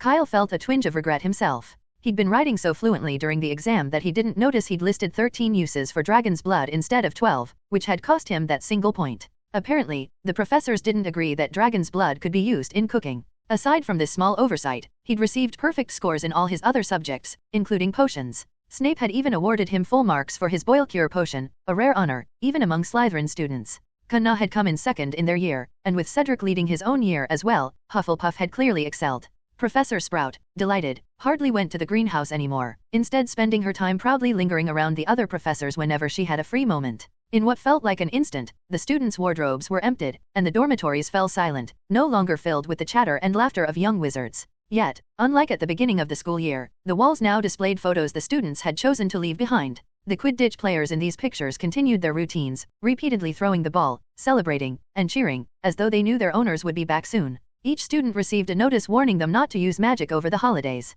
With Hagrid still at St. Mungo's, Professor McGonagall took over the duty of leading the students onto the flotilla that would ferry them across the lake. On the Hogwarts Express, Kyle politely declined the Weasley twins' invitation to join them in their compartment. They wanted to discuss future plans, how to earn galleons next term, and brainstorm ideas for selling their products outside Hogwarts. Enchanted by the prospect of making even more money after their recent windfall of 100 galleons, the twins hadn't even bothered looking for the password to the Marauders map in the last days of term. They'd been too busy planning. I hope they come up with something good, Kyle thought. As he walked along the train, he reached the last compartment and pushed the door open. Inside, there was only one person. Kanna was curled up on a seat, gazing out the window at the orderly wheat fields passing by. Kyle sat down across from her as if it were the most natural thing in the world. Are you still upset about Pocky? He asked gently. Her name wasn't Pocky, Kanna replied softly after a long silence. Her name was Ratry, and she was sort of my great-aunt. Kanna seemed ready to talk, and she shared a great deal. Outside, the countryside grew greener and more orderly as the train passed through one Muggle town after another.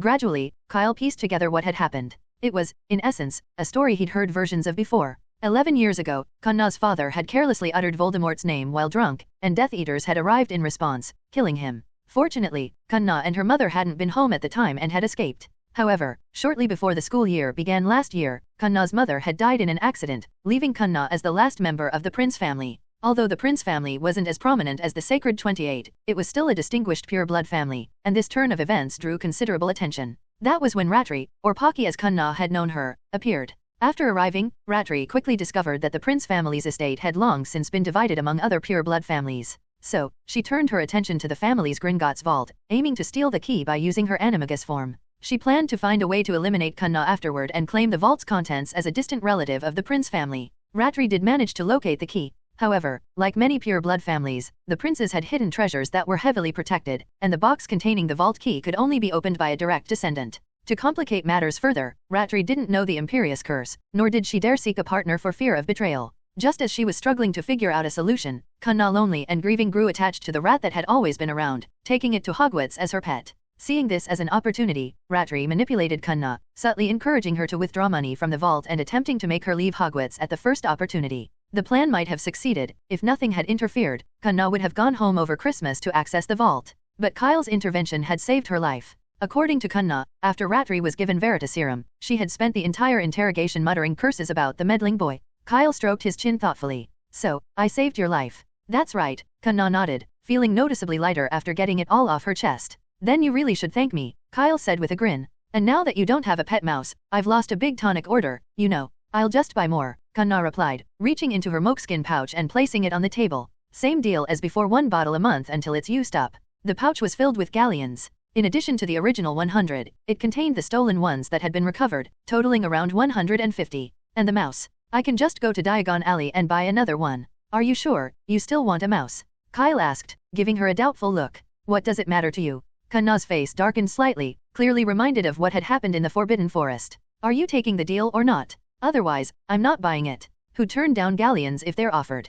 Kyle said quickly, slipping the pouch into his pocket. By the way, like with Araya, your previous mouse, are there a lot of people after your family's vault? Kanna turned her head to the side, remaining silent, but her expression gave Kyle all the answer he needed. In a world as small as theirs, any pure-blood family had no shortage of distant relatives eyeing their wealth. No wonder Kanna seemed reluctant to go back after exams. Tell you what, Kyle began thoughtfully, tapping his fingers on the table. Forget the tonic. Since you're paying me anyway, how about I help you handle this little situation? What do you mean? Kanna tilted her head, looking puzzled. Leave it to me, he replied confidently. I promise, no one will bother you over the summer. Really? Kanna eyed him skeptically, clearly doubting he could deliver. You don't have to try to reassure me, I can deal with them. Just wait and see. I won't let you down. Kyle didn't elaborate further. Instead, he pulled out a pile of snacks, placing them on the table. He was starting to get hungry, and with little else available on the train, he had to make do. At that moment, Cedric and Cho Chang appeared, pushing open the compartment door. Kanna, I've been looking for you, Cho said as she sat down beside Kanna, her tone full of concern.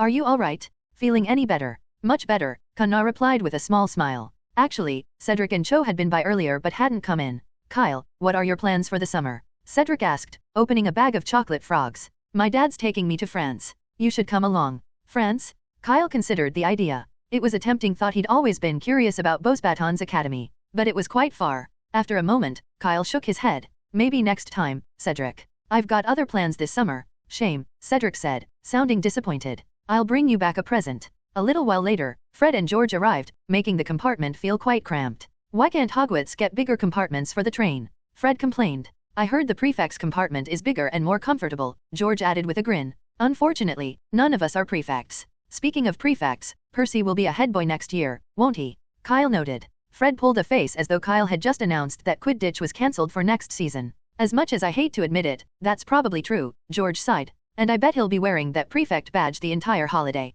With that, he stuck a chocolate frog card to his chest, puffed out his chest, and strutted down the corridor outside the compartment, mimicking Percy's mannerisms. His exaggerated expressions and pompous walk had everyone laughing. The Weasley twins always knew how to lighten the mood. After a few rounds of exploding chewing gum, Cho brought up the ministry notice again, wondering if they really couldn't use any magic over the holidays. Well, technically you can, Fred replied, as long as there's an adult wizard nearby. That way, the ministry can't tell who actually cast the spell. Cho frowned. Forget it, then. As the train passed through more towns, Kyle and his friends took off their wizard robes, swapping them for jackets and short-sleeved shirts. Finally, the Hogwarts Express pulled into King's Cross Station, platform 9 3/4. A shriveled old guard stood at the partition to manage the flow, allowing only 2 or 3 people through at a time to avoid drawing attention from muggles. Thankfully, with fewer students aboard this time, Kyle and his friends soon crossed the barrier after saying goodbye to Kunna, who would be catching the night bus home. The group made their way toward the station exit. Cho's father was there waiting for her, a kind-looking Eastern man who greeted everyone warmly and invited them to visit over the summer.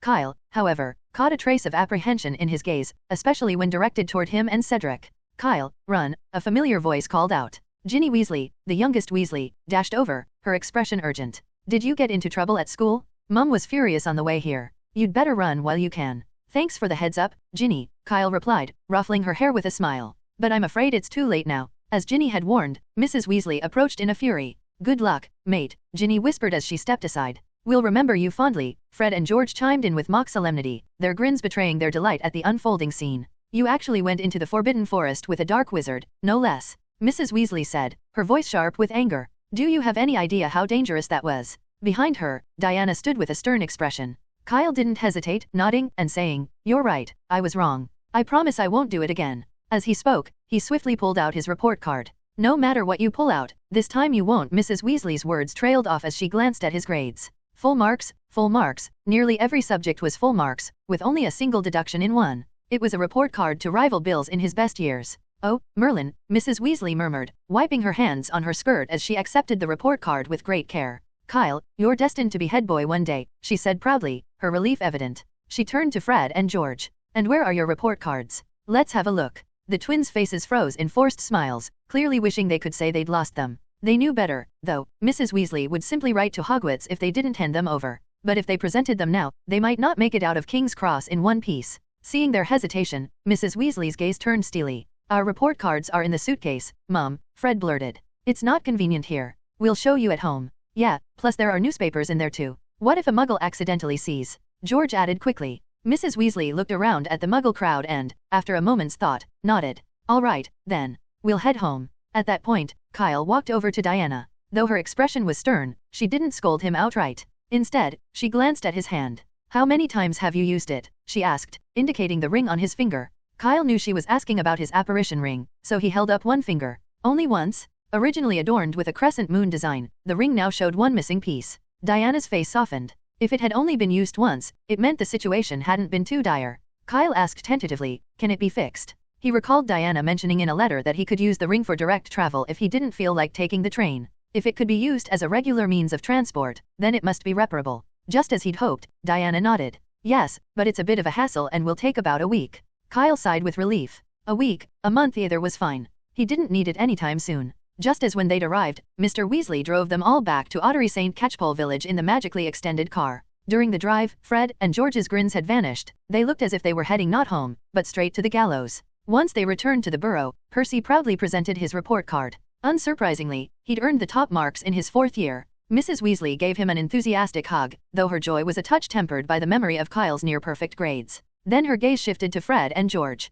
Kyle crossed his arms, anticipating the scene to come, but before he could watch it unfold, Diana quietly tugged him away. As they made their way home, 2 distinct, anguished cries rang out, echoing over the rooftops of Ottery St. Catchpole, lingering in the village air for a long while. In the living room, Chris sat on the sofa, chatting with Mr. Weasley. On the way back, Mr. Weasley had noticed the glum expressions on Fred and George's faces and knew trouble was brewing. Rather than heading home, he'd hopped out of the car and headed straight to Chris's house, where he could avoid the scene and give Molly some space. Molly had been on edge for days, worried sick over the news of a dark wizard sighting at Hogwarts. She hadn't eaten or slept well, and it pained him to see her so strained. Now that it was over, perhaps she could let off steam by giving the twins a firm talking to. Given their antics, it was an opportunity he wasn't about to disrupt. When Mr. Weasley saw Kyle enter, he greeted him warmly. "Ah, Kyle. I never got around to asking, how's school been?" "Honestly, it's been great," Kyle replied. "The professors are easygoing, and the students are friendly. It's just what I'd hoped school life would be." "That's wonderful," Mr. Weasley said, taking a sip of fire whiskey. "Time flies, doesn't it? Soon, you'll be starting your second year, and Ron will be starting his first." Chris laughed. "That'll lighten the load for you and Molly, won't it?" "Yes, true enough," Mr. Weasley chuckled. "Though Ginny's still at home, and she's no easier than her brothers." He proceeded to tell a few tales about Ginny's feisty personality and the ongoing battles between her and Ron. Kyle wasn't especially interested in these stories, so he took his luggage upstairs. By the time he came back down, Mr. Weasley was making his farewells. "Are you sure you won't stay for dinner?" "Molly's made plenty," Mr. Weasley offered. "Maybe next time, Arthur," Chris replied with a smile. "Besides, you may be eager to catch up with Charlie now that he's graduated." "But I'll come over for a drink later," Chris said. "I've brought back some giggle water from North America. It's the real deal." Mr. Weasley's face lit up. "Now that's something I've been wanting to try for ages." The two shared a parting grin. Both Chris and Mr. Weasley enjoyed a drink in their free time, though they always kept their indulgence in check unless something truly special happened, like the day Ginny was born. That night, Mr. Weasley had gotten so joyfully drunk he'd stopped every passerby to share tales of his romance with Mrs. Weasley.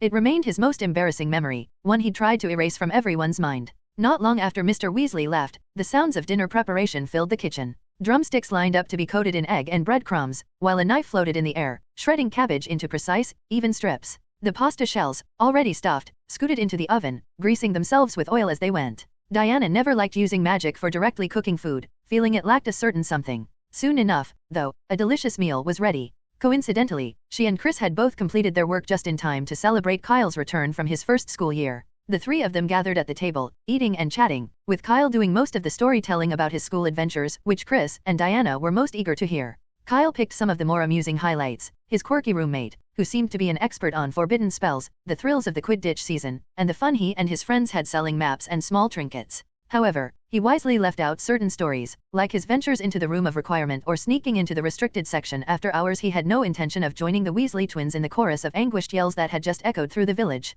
Chris and Diana listened quietly as Kyle spoke, but soon their expressions shifted. "Wait." Chris raised an eyebrow, unable to stop himself from interrupting. "You sold 700 galleons worth of rowan twigs." "That's just the raw material," Kyle replied seriously. "From gathering well, selecting the right branches to completing the finished product, it took all 6 of us 6 months. 700 galleons is barely a fair fee for all our hard work." "Really?" Chris looked at him skeptically. Something about Kyle's story didn't sit right with him, though he couldn't pinpoint exactly what. It seemed almost impossible that 6 young wizards could earn 700 galleons in just 6 months. He certainly hadn't pulled off anything like that during his school days. If Chris was merely suspicious, Diana was sure Kyle wasn't telling the whole truth. In her view, Kyle would never spend 6 months of his life for only 100 galleons. The story sounded bloated, maybe more like half a month's worth of effort. "Oh, by the way, Dad," Kyle said, as though suddenly remembering something, "I'm not sure if Fred and George have mentioned their earnings to their family. So when you're having a drink with Mr. Weasley later, maybe don't let that slip." Kyle genuinely had forgotten to mention it, and it had nothing to do with their earlier boasting at the station. Chris took a sip of butterbeer, muttering a barely discernible response. After dinner, Chris helped clear the table before grabbing an elegant bottle of wine and heading off to see Mr. Weasley. Kyle, meanwhile, returned to his room. Though he hadn't been home for most of the year, the room was spotless and didn't have any stale odor, suggesting it had been cleaned in advance. His suitcase lay on the floor, so he unpacked a bit and took out a stack of parchment, setting it on the desk. Before going to bed, he had one last task to complete, the one he'd promised Kunna on the train. He'd been paid 150 galleons to take care of the issue, and if he didn't follow through, he risked getting a bad reputation. Kyle picked up a quill and ink, and soon, the sound of his writing filled the room. He wrote steadily, finishing 2 full pages on the parchment before stopping. After checking over his work to ensure it was satisfactory, he placed it in an envelope. Just then, Radin flew in through the window and lifted one leg instinctively. "Just like before," Kyle instructed, glancing at the name on the envelope. "Head to the Owl Post Office in Diagon Alley and send it from there." Chris and Diana only stayed home for one day before returning to the Ministry of Magic early the next morning. They had plenty to catch up on, especially Chris, who had been away for half a year and was facing a mountain of paperwork. Left alone, Kyle decided to visit Hagrid. St. Mungo's Hospital for Magical Maladies and Injuries was located in London, disguised as an old department store. Much like the Leaky Cauldron, it was protected by a muggle-repelling charm, so muggles only saw a closed for renovation sign on the door and couldn't enter. In front of the display window, Kyle spotted an ugly mannequin. Leaning close, he whispered, "I'm here to see a patient." The doll nodded slightly and waved its joined fingers, signaling him to go inside. Just as one must go through the wall to reach platform 9 3/4, entering St. Mungo's required passing through the glass window. It was Kyle's first time at St. Mungo's, and, as the wizarding world's most famous hospital, it was bustling with unusual patients. Not long after he entered, he spotted an elderly wizard with a leg on his head, skipping toward the information desk in the waiting room. The sight was so strange that others in line stared, quickly offering him their place.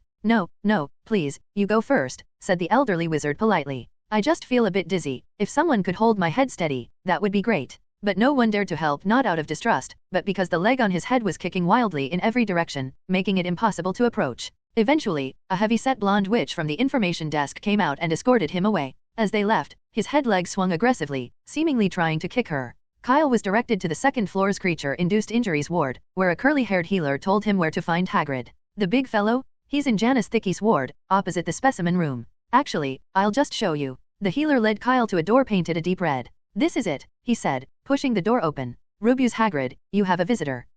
Came a low, muffled grunt from inside. Kyle stepped into a spacious room with 6 beds, though only 3 were occupied. Aside from Hagrid, there were 2 other wizards present, one of whom was asleep.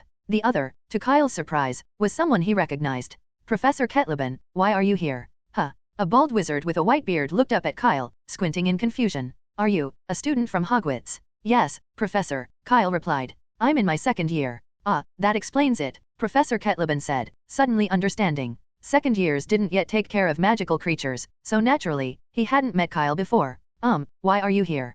Kyle asked, glancing at the professor's remaining arm and half a leg. He looked intact enough, but if any more limbs went missing, the professor might soon have to retire. "It's nothing," the old professor said dismissively, adjusting his bandages and waving a hand. "Just got hit by a unicorn, is all. Just a scratch, nothing serious. Now go on and see Hagrid." Kyle held back a smile. The horn of a unicorn wasn't just for show, it could pierce even dragon scales. Getting hit by one was no small matter. But for Professor Ketleben, this sort of thing was routine. Hagrid was seated to the right of Professor Ketleben, sprawled across 3 beds that barely contained him. When Hagrid saw Kyle, his eyes were a bit unfocused. "You, Kyle, why are you here? Shouldn't you be in class?" "It's summer vacation, Hagrid," Kyle replied, placing a box of wrapped sweets on the table beside him. "How are you feeling?" He made sure to offer a sweet to Professor Ketleben as well. "Summer vacation already," Hagrid muttered, rubbing his head. "I feel awful. It's like I've forgotten so much. Mr. Scamander came by 2 days ago and said it'll take at least a month of treatment before I get my memories back," he added, looking frustrated. "I don't want to stay here. I need to get Harry to Hogwarts." He shifted irritably, tugging at the hospital gown he'd pieced together with whatever fabric he could find, though even then, it was still a size too small. Hagrid had spent the entire year preparing to get Harry to Hogwarts, and now he feared Dumbledore might not let him go because of his condition. The thought was unbearable to him. "It's okay," Kyle reassured him. "It's only the start of summer. The acceptance letters won't be sent out for another month and a half, so you've got plenty of time." "I hope you're right," Hagrid sighed, fiddling with his clothes again. "Have faith, Hagrid. I'm sure the headmaster will let you go and fetch Potter," Kyle said, handing him a chocolate frog. "Have some chocolate. It might cheer you up." "Thank you, Kyle." Hagrid's eyes grew misty. "I never thought anyone but Dumbledore would come visit me here." "Wait, your name is Kyle?" Professor Ketleben, who'd been quietly observing, suddenly perked up. "That unicorn cub, you didn't happen to find it, did you?" "Sort of," Kyle replied calmly. "But Oren only gave the cub back once he saw someone from the ministry show up. It just ended up with me." "The ministry? Huh.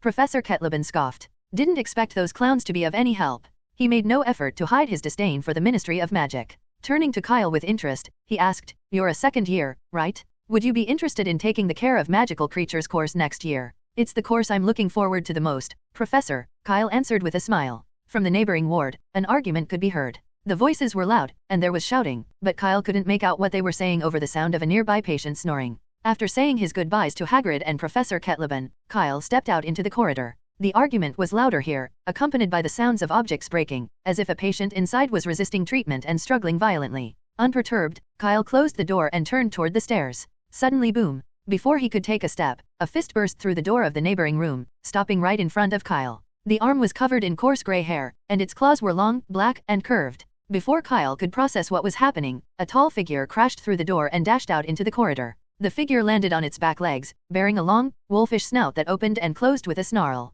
A werewolf? Kyle couldn't believe his eyes. It was broad daylight. How could there be a werewolf? The last defense against the dark arts class of Kyle's first year had covered werewolves, so he was no stranger to the creature. It looked like a wolf but could stand upright, with a slightly shorter muzzle, gray fur covering its body, and sharp, hook-like claws on its front paws. The creature in front of him was unmistakably a werewolf. But weren't they only supposed to transform during a full moon? What was this, then, a daytime werewolf? Kyle had no time to ponder further. He raised his arm, and his wand slipped smoothly from his sleeve into his hand. Everything he'd learned about werewolves emphasized one common trait: their minds were a mess, they had no reason, attacking anything that crossed their path. The werewolf before him was no exception. Its gaze was locked on Kyle, eyes brimming with cruelty and bloodlust. There was nothing he could do to avoid it, he was the closest target. The werewolf bared its teeth, a row of sharp fangs at least 2 inches long. Milky saliva slowly dripped from between the teeth, splattering onto the brownish-red floor. Pat-ta, roar. As the werewolf lunged, Kyle was quicker, reciting the spell first.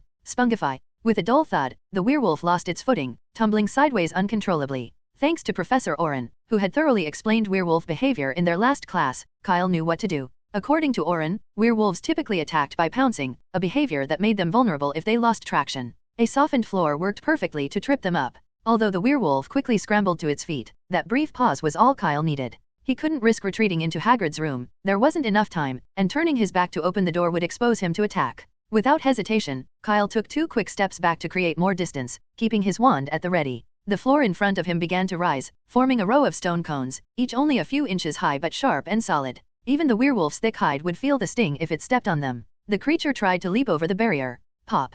Just then, a door further down the hallway burst open, and Hagrid's massive form appeared. He'd rushed out upon hearing the ruckus. He froze for a split second when he saw the werewolf, but then his eyes landed on Kyle, who was only a few feet away. Hagrid's face flushed red with fury. "You filthy beast, attacking a young wizard, will you?" With a roar, he ripped the door off its hinges and hurled it like a discus. Bang! Ow! Hagrid's aim was true. The door struck the werewolf with a satisfying crash, making it howl in pain. Even Kyle winced at the impact, sure he'd heard bones snap. Though the werewolf was down, its primal survival instincts kicked in, and it glanced at Hagrid in terror before limping off down the corridor. Kyle's eyes narrowed as he followed the creature's path and shouted, "Hagrid, there are stairs down that way, it can't be allowed to escape." "I know," Hagrid called, hurrying after the creature. But he was too slow. The tight hospital gown he wore wrapped around him like bandages, making it nearly impossible for him to move quickly, let alone keep pace with a fleeing werewolf. Kyle easily overtook him. "Kyle, come back," Hagrid called, ripping at the restrictive gown as he ran. "Damn it, where are the St. Mungo's staff when you need them?"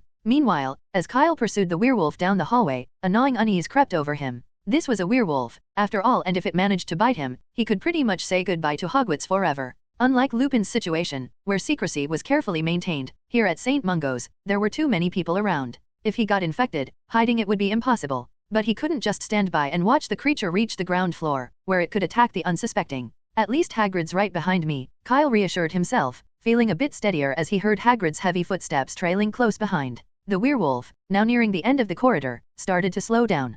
Kyle seized the moment, raising his wand. Impedimenta. Flipendo. 2 charms struck the werewolf in quick succession. It staggered before slamming against the wall behind it. Kyle looked over his shoulder and saw Professor Kettleben lying on his side in the corridor, wand in his remaining hand. He just cast the knockback jinx. "What are you doing?" A young voice cut through the tension. Kyle spun around to see a round-faced boy standing nervously at the top of the stairs, clutching a lunchbox. His wide, terrified eyes were fixed on them. Both Kyle and the werewolf noticed the boy's sudden appearance. The werewolf's eyes glinted with fresh bloodlust, and it struggled to leap at the boy. Spungify. The werewolf, barely upright, stumbled and fell again. Kyle then waved his wand, transfiguring an iron frame from the corridor into a sharp spear. He threw it at the creature with all his strength. The spear only managed to pierce the werewolf's skin lightly, it didn't go deep.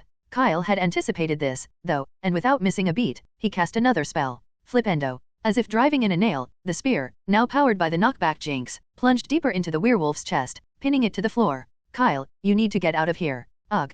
Hagrid finally caught up, taking in the scene. Seeing the werewolf immobilized, he silently lowered his raised arm. It looked like he wouldn't be needed after all. "Could you please go get someone from the hospital?" Kyle called to the boy. "Tell them there's an out-of-control werewolf on the 2nd floor." The boy, pale and frozen from shock, stared blankly at the scene. It took Kyle raising his voice twice more before the boy finally snapped to attention. "Oh okay, he cast one last, fearful glance at Kyle before dashing downstairs as fast as he could.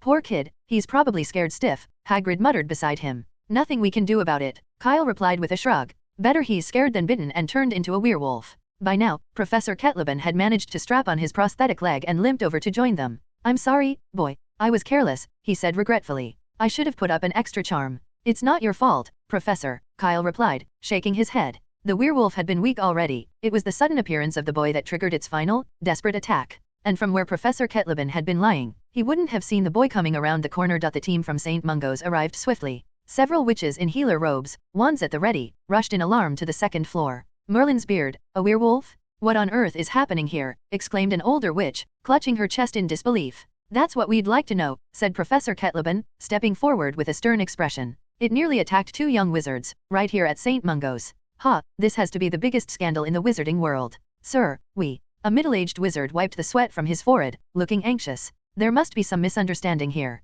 We'll certainly get to the bottom of this. Misunderstanding. Kyle scoffed. That's your explanation. If he hadn't reacted quickly, along with the presence of 2 other professors nearby, who knows what this incident could have turned into. Even if he was lucky enough to escape, what about that boy? And all the patients in the nearby rooms, could they have all escaped? I'll be reporting today's events to the Ministry of Magic, Kyle said coldly. If there is any misunderstanding, let them investigate. The Ministry of Magic, there's no need. At that moment, a tall, thin witch with a serious demeanor stepped out from the crowd. She cast a sharp look at the middle-aged wizard, who immediately averted his eyes. I've already notified the Ministry of Magic. Their representatives will arrive shortly. Additionally, I will personally see to it that an explanation is provided. You are? Kyle asked, uncertain. For a moment, he thought it might be Professor McGonagall, as she bore a striking resemblance, both in appearance and in her no-nonsense expression. Allow me to introduce myself, Pegasia Sykes, the witch said solemnly. I am also the director of St. Mungo's Hospital for Magical Maladies and Injuries. Director Sykes was clearly a capable witch. Once she made her decision, she immediately ordered the removal of the wounded werewolf. Despite its grievous state, the werewolf was still alive, saved only by its fierce vitality. For certain reasons, it holds more value to us alive, explained Director Sykes. I trust you understand. Kyle nodded. With Hagrid and Professor Ketleben at his side, he wasn't worried about any potential trickery. Thank you for your understanding. 3 minutes later, the ministry arrived. Leading the group was Cornelius Fudge, the Minister of Magic, accompanied by a team of aurors and a witch clad in a bright pink coat. Fudge's gaze fell on the large pool of blood on the floor, and a flash of panic flickered in his eyes. Goodness, a werewolf that can change form at will, by Merlin's beard, how is this even possible? I mean, why is this happening? We're still investigating, Minister, replied Director Sykes, his tone steady. If you're uneasy, you're welcome to join us. Yes, we'll help. Where is the werewolf? Just then, an auror stepped forward, bearing the look of an old lion. His tawny hair and thick eyebrows were streaked with gray, and behind his gold-rimmed glasses shone a pair of sharp, penetrating eyes. Director Sykes signaled to a nearby healer and led him towards the room where the werewolf was being held. Fudge drifted over to Kyle, his demeanor slightly distracted. How are you, my boy? I'm fine. 2 professors happened to be nearby, Kyle replied, noting how Fudge's eyes kept shifting sideways, as though preoccupied with some private thought. Son, there's a chance you could still be mistaken, Fudge said, picking his words with care, as though concealing something. Perhaps what attacked you was merely an animagus in wolf form, not an actual werewolf. You want me to lie? Kyle asked flatly. Lie? No, nothing like that. Fudge protested, removing his top hat as a glint sparked in his eyes. You're young, after all, and you've never seen a werewolf before. It's perfectly reasonable that you might have made a mistake. I didn't make a mistake, Kyle replied, his expression resolute. We covered werewolves in detail last semester. Then perhaps you're just remembering it wrong. Kyle's face remained unchanged. I came first in my year on the final exam, with full marks in every subject. I'm certain I didn't remember it wrong. Fudge gripped the brim of his hat tightly, his tone now tinged with impatience. But everyone knows that werewolves only transform during a full moon, never in daylight. If this incorrect information spreads, it will only cause widespread panic. So that's his real concern, Kyle thought to himself. But before he could respond, the witch in the pink coat behind Fudge stepped forward, joining the conversation. My boy, I have found you in violation of ministry regulations for using magic outside school grounds. Umbridge cast a sugary smile at Fudge, her voice oozing with fake sweetness. According to the rules, we have no choice but to punish you. In violation. Kyle repeated, incredulous. Isn't it obvious? Umbridge's gaze lingered meaningfully on the wand in Kyle's hand. My dear, there's no point in arguing. The aurors will soon be able to determine precisely which spells you've cast. If the number exceeds 3, well, I'm afraid you won't be attending Hogwarts this year. Kyle's face registered shock, which only made Umbridge's smile broaden. Inside, she felt a thrill of satisfaction. She relished these moments of control and aspired for even more power, intent on proving her value to the minister in any way she could. After all, it was only a young wizard she was dealing with. There were things Fudge might hesitate to do, but she was more than happy to handle them on his behalf. Kyle could barely contain his anger. His expression turned icy as he asked, "You're trying to expel me?" "It's simply ministry policy," Umbridge replied with a forced smile, as if the rules were regrettably out of her hands. Meanwhile, Fudge stood nearby, seemingly absorbed in examining his hat, avoiding eye contact. Kyle's face grew colder, his eyes narrowing. "So, what the Ministry of Magic is suggesting is that I should have just stood there and let the werewolf bite me, is that right?" "You could have run," Umbridge replied with a falsely sweet smile. "The stairs were right there. You could have run to where there were people, sought help. Why use magic?" Kyle clenched his wand, taking a deep breath to calm himself and resisting the urge to unleash a curse on her. A foot race with a werewolf? Even Lockhart couldn't have penned something so ridiculous. Seeing Kyle's silence, Umbridge's smugness grew. She cleared her throat, preparing to continue. "Of course, if you... I'm not late, am I?" Footsteps sounded on the stairs, and Dumbledore appeared, ignoring Umbridge entirely as he strode straight to Kyle. "I was about to head to France, but I came as soon as I heard the news." "Are you hurt?" "No, Headmaster," Kyle replied with a smile. "But this nameless ministry passerby insists I used magic outside school and wants to expel me." "Don't worry, Kyle. Expulsions are a matter for the headmaster to decide," Dumbledore said gently. "If they insist, I'll attend the hearing with you. I recall quite clearly that in life-threatening situations, even young wizards who haven't graduated are permitted to use magic. What you did was entirely justified." "I'll go, too," said Professor Ketleben. "And me," Hagrid added. "Count me in," said Director Sykes, stepping forward with a playful glint in her eye. She turned to Umbridge. "Madam Passerby, if the werewolf wakes up, would you care to race it to demonstrate what you just suggested? If you can escape it without using magic, there'll be no reason for Albus to stop you from expelling this student." If there was one thing Umbridge couldn't stand, it was being ignored. She had climbed the ministry ladder step by step because she loved the spotlight and the awe in people's eyes when they looked at her. Now, she was just one step away from the role of deputy minister. Soon, she could become the second most powerful figure in the Ministry of Magic. Yet, these people had the nerve to call her the Ministry of Magic's nobody? Didn't they realize who they were dealing with? Umbridge could not tolerate such an insult, and her whole body trembled with rage. "I am Dolores Umbridge," she shrieked, her voice sharp, director of the Department of Magical Law Enforcement, and a member of the Wisengamot. "Oh, so you're a director?" Kyle asked, appearing slightly uneasy as he shifted his weight. "Then, you're responsible for those statements you made, aren't you?" Umbridge raised her chin defiantly. "When I don't think Dolores meant it quite that way," Fudge interrupted with a forced cough, attempting to smooth things over. "She's simply very concerned for the boy's well-being. After all, wouldn't it be wiser for a young wizard to avoid a werewolf rather than attempting to defeat it?" "Of course, I completely agree with you, Cornelius," Dumbledore said with a serious nod. Then, regarding her talk of expulsion, "Oh, that was just a joke." Fudge laughed, waving his hand. "The ministry wouldn't expel a young hero who's just saved so many lives. Dolores was only trying to give him a reminder, so he wouldn't be reckless next time, right?" Fudge gave Umbridge a quick, meaningful glance. Catching on, Umbridge immediately plastered on a sugary smile and added, "Yes, Minister, thank you for understanding. These young wizards are so arrogant these days. Just because they score well on an exam, they think they're ready to take on a werewolf? He needs a lesson in humility to help him live a little longer." "Oh, I'll remember that, madam," Kyle replied with a polite, if insincere, smile. "And by the way, wearing an outfit like that really makes you look younger." Umbridge glanced down at her pink cardigan, took it as a compliment, and walked away with her head held high. Director Sykes, however, noticed the slight edge in Kyle's tone and glanced at him with a glimmer of amusement, recognizing the boy's jab at Umbridge's attempts to appear youthful. Just then, the Aurors returned. "Rufus, what do you make of it?" Fudge asked. "It's a werewolf," Rufus Scrimgeour murmured. "He was admitted to St. Mungo's only yesterday." "A werewolf, indeed," Fudge frowned, anxiously gripping his hat. The thought of the panic that could ensue if people discovered a werewolf had transformed during daylight was a nightmare.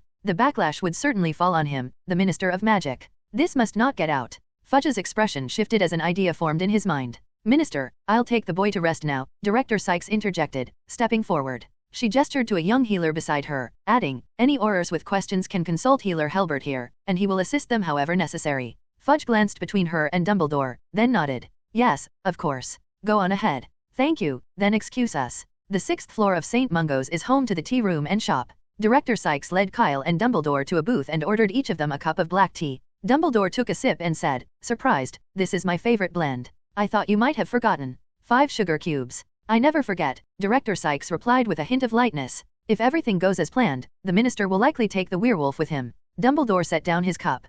"Cornelius can be a bit intense at times." "Never mind that. Let me tell you what I know," Director Sykes continued. "The man arrived at St. Mungo's yesterday afternoon, claiming he'd been scratched by a werewolf. The healers, as a precaution, placed him in a special ward under close observation. Last night happened to be a full moon, but he didn't transform. So, he was moved back to a regular ward. St. Mungo's has a well-defined protocol. In cases involving werewolves, they would never allow the patient to be around others unless it could be confirmed he wasn't infected. That was why the werewolf had managed to escape from the adjacent room. Kyle nodded in understanding. A werewolf who didn't transform on a full moon but did so during the day. It was, admittedly, hard to believe. The healers likely hadn't expected such an unusual case either. Could this be some kind of mutation? Kyle asked. Probably not. Director Sykes looked thoughtful. When I arrived, I noticed a distinctive potion scent in his blood. A potion? Yes, and it was remarkably similar to Wolfsbane potion. Director Sykes frowned. But this version has more mandrake leaves in it, along with something else. Mandrake. Kyle knew about it. Just as there is a branch of magic called charms, there is a branch of herbalism for powerful substances. Mandrake is one of those powerful substances. Regular charms can't incorporate it, only curses and poisons can. If an auror finds a whole mandrake in a potion bottle, the wizard or witch who made it will spend at least a year in Azkaban.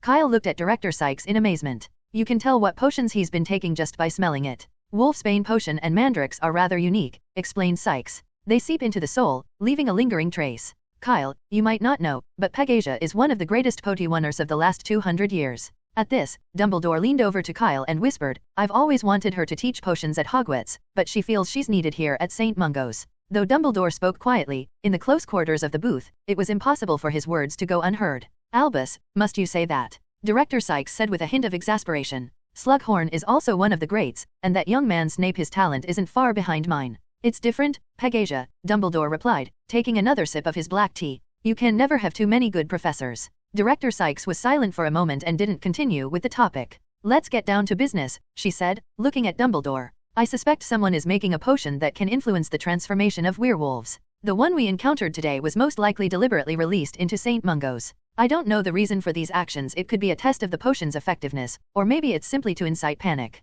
But in any case, this behavior is a blatant desecration of St. Mungo's, and I will find the person responsible. Do you need any help? Dumbledore offered. I happen to know a friend who is a werewolf. Thank you for the offer, but no, I have some connections with a werewolf pack, Director Sykes replied thoughtfully. Having them is enough. Her eyes turned cold. Whoever had dared to do such a thing at St. Mungo's had crossed her line. Fortunately, nothing serious had happened today, otherwise, the hospital's reputation would have suffered greatly. She needed people to understand that Potiwanners also had their limits. Whether it was intentional or not, both she and Dumbledore refrained from mentioning the Ministry of Magic. Dumbledore, accepting her decision, remained silent. A pack of werewolves, it really didn't matter if there was one more or one less involved. There is one last thing, and that is about compensation. Kyle couldn't help but lean forward a bit. He had been waiting for this since the start. I am deeply sorry that our mistake put you in such danger. St. Mungo's will take full responsibility for this, Director Sykes said, pausing to think. 1,000 galleons is our compensation to you. I hope you can forgive our error. In addition, because you stopped the werewolf from harming anyone and helped protect the reputation of St. Mungo's, we will reward you with an additional 2,000 galleons.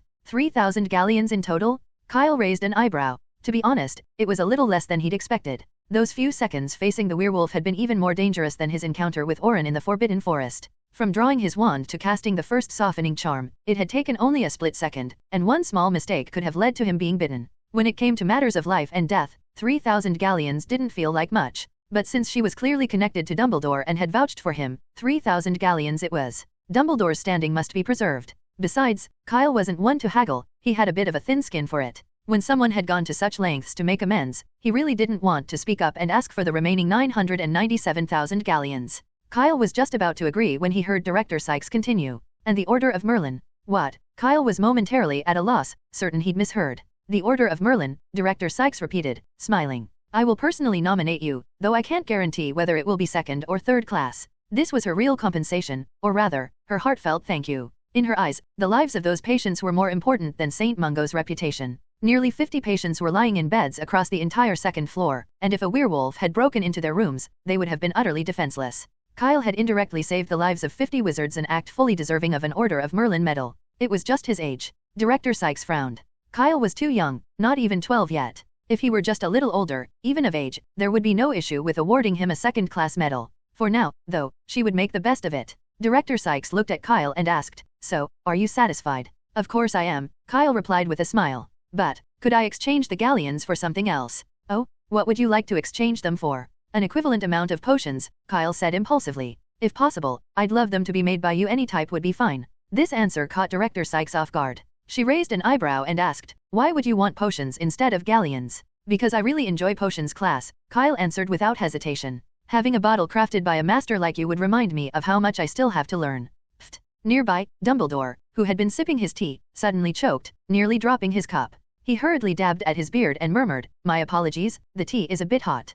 Kyle kept a straight face, pretending not to notice, and continued, "And I also have a slightly selfish reason. A master potion maker's work is certainly worth far more than the galleons would be." "All right," Director Sykes agreed after a moment's thought. "I'll prepare the 7 potions that you'll need to learn over the next few years, in sequence. But I'm not sure how much they'll be worth. They may fall short of 3,000 galleons. Are you sure about this?" "Yes, absolutely," Kyle nodded enthusiastically. The idea to trade galleons for potions had come to him on the spur of the moment. He didn't need extra galleons right now, and even if he took the 3,000, they'd just sit untouched in Gringotts. This seemed like a far better exchange. From Dumbledore's earlier comments, it sounded like Director Sykes' potions skills were even a notch above Slughorn's. It was a rare opportunity, and missing out on the work of a master potion maker like her would be a true loss. After concluding their discussion, the group left the tea room. The Ministry of Magic was still on site, and they were there to assist. As the director of St. Mungo's, Sykes couldn't simply ignore their presence. There were also 2 other injured people in the werewolf's room on the 2nd floor. Although they were fortunate enough not to have been bitten, she still needed to check on them.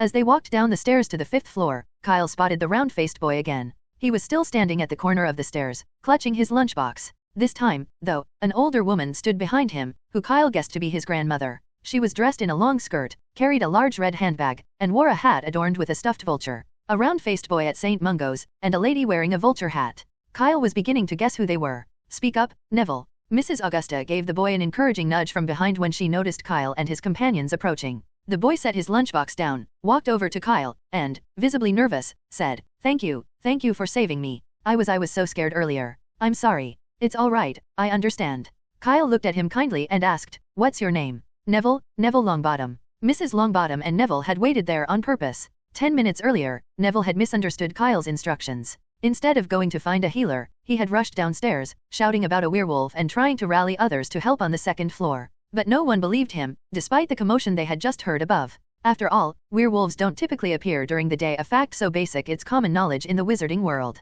And this was St. Mungo's, filled with magical experts and unusual cases. Only 20 minutes prior, someone had claimed to have seen a dragon upstairs. A werewolf sighting was simply par for the course. The healers had also dismissed Neville, the chubby, round-faced boy. They only ended up on the 2nd floor thanks to someone else entirely, the curly-haired trainee healer who had shown Kyle the way. He had been in the same room as the werewolf and witnessed the transformation firsthand. Thankfully, he had escaped a bite. The werewolf, dazed from the transformation, had merely slammed him into a wall. Once he pulled himself together, the trainee used St. Mungo's unique internal communication methods to alert his colleagues, leading to the swift response they'd seen. When Mrs. Longbottom found Neville and heard his account, she immediately decided they should thank Kyle. However, by the time they tracked him down, he was already headed to the 6th floor with Director Sykes and Dumbledore. So, Mrs. Longbottom decided to wait with Neville at the stairwell until Kyle returned. When they did meet, Mrs. Longbottom invited Kyle to visit a room on the 5th floor. Inside, Neville's parents lay in their beds, their gazes vacant and unfocused as they looked toward Kyle. "You saved Neville, and they would want to thank you, too," Mrs. Longbottom said, her voice carrying a slight tremor.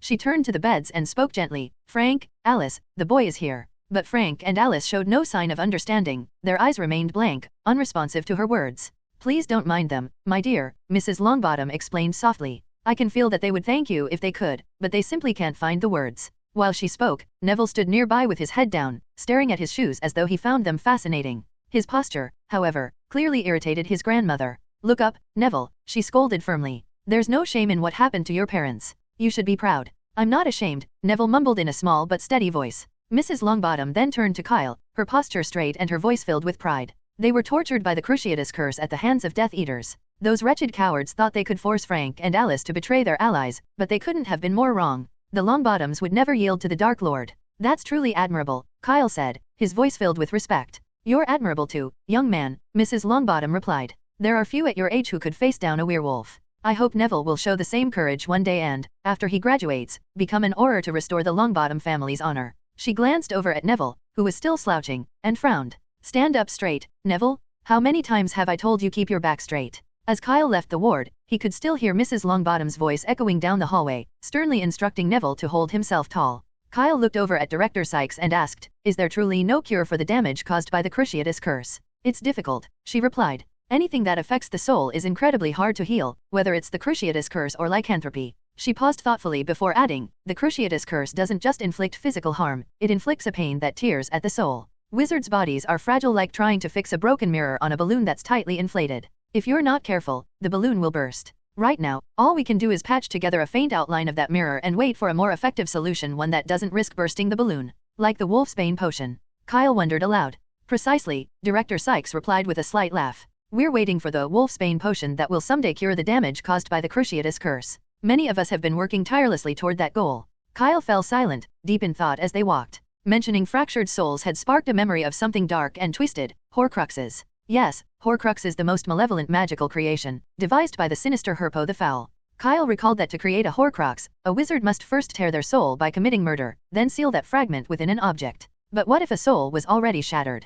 Could that initial step, the deliberate act of splitting, be bypassed? Take the Longbottoms, for instance. Their souls had been torn by the relentless torment of the cruciatus curse. Didn't that, in theory, fulfill the conditions for forming a Horcrux? A troubling thought crept into Kyle's mind. Since it was impossible to repair the soul completely, as Director Sykes had described, would it be possible instead to simply stabilize the fragments by sealing them away? A Horcrux was a peculiar creation, almost like an alternate body or a bridge, connecting broken parts of a soul. The interesting thing was that once this bridge existed, each soul fragment could function as if it were whole. That was why Voldemort, even after creating 6 Horcruxes, hadn't descended into insanity. This feature of the Horcrux allowed him to maintain his own twisted form of immortality. So, could something similar be done with the fractured souls of the Longbottoms? If they could be made into Horcruxes, might that spare them from the curse's relentless grip on their shattered psyches? Of course, this was just a speculative idea forming in Kyle's mind. He hadn't read any books on Horcruxes, and his knowledge on the subject was limited to vague recollections. He had no way of knowing whether this theory held any merit. Kyle glanced over at Dumbledore, who stood not far away, his sharp gaze noticing the brief, thoughtful look.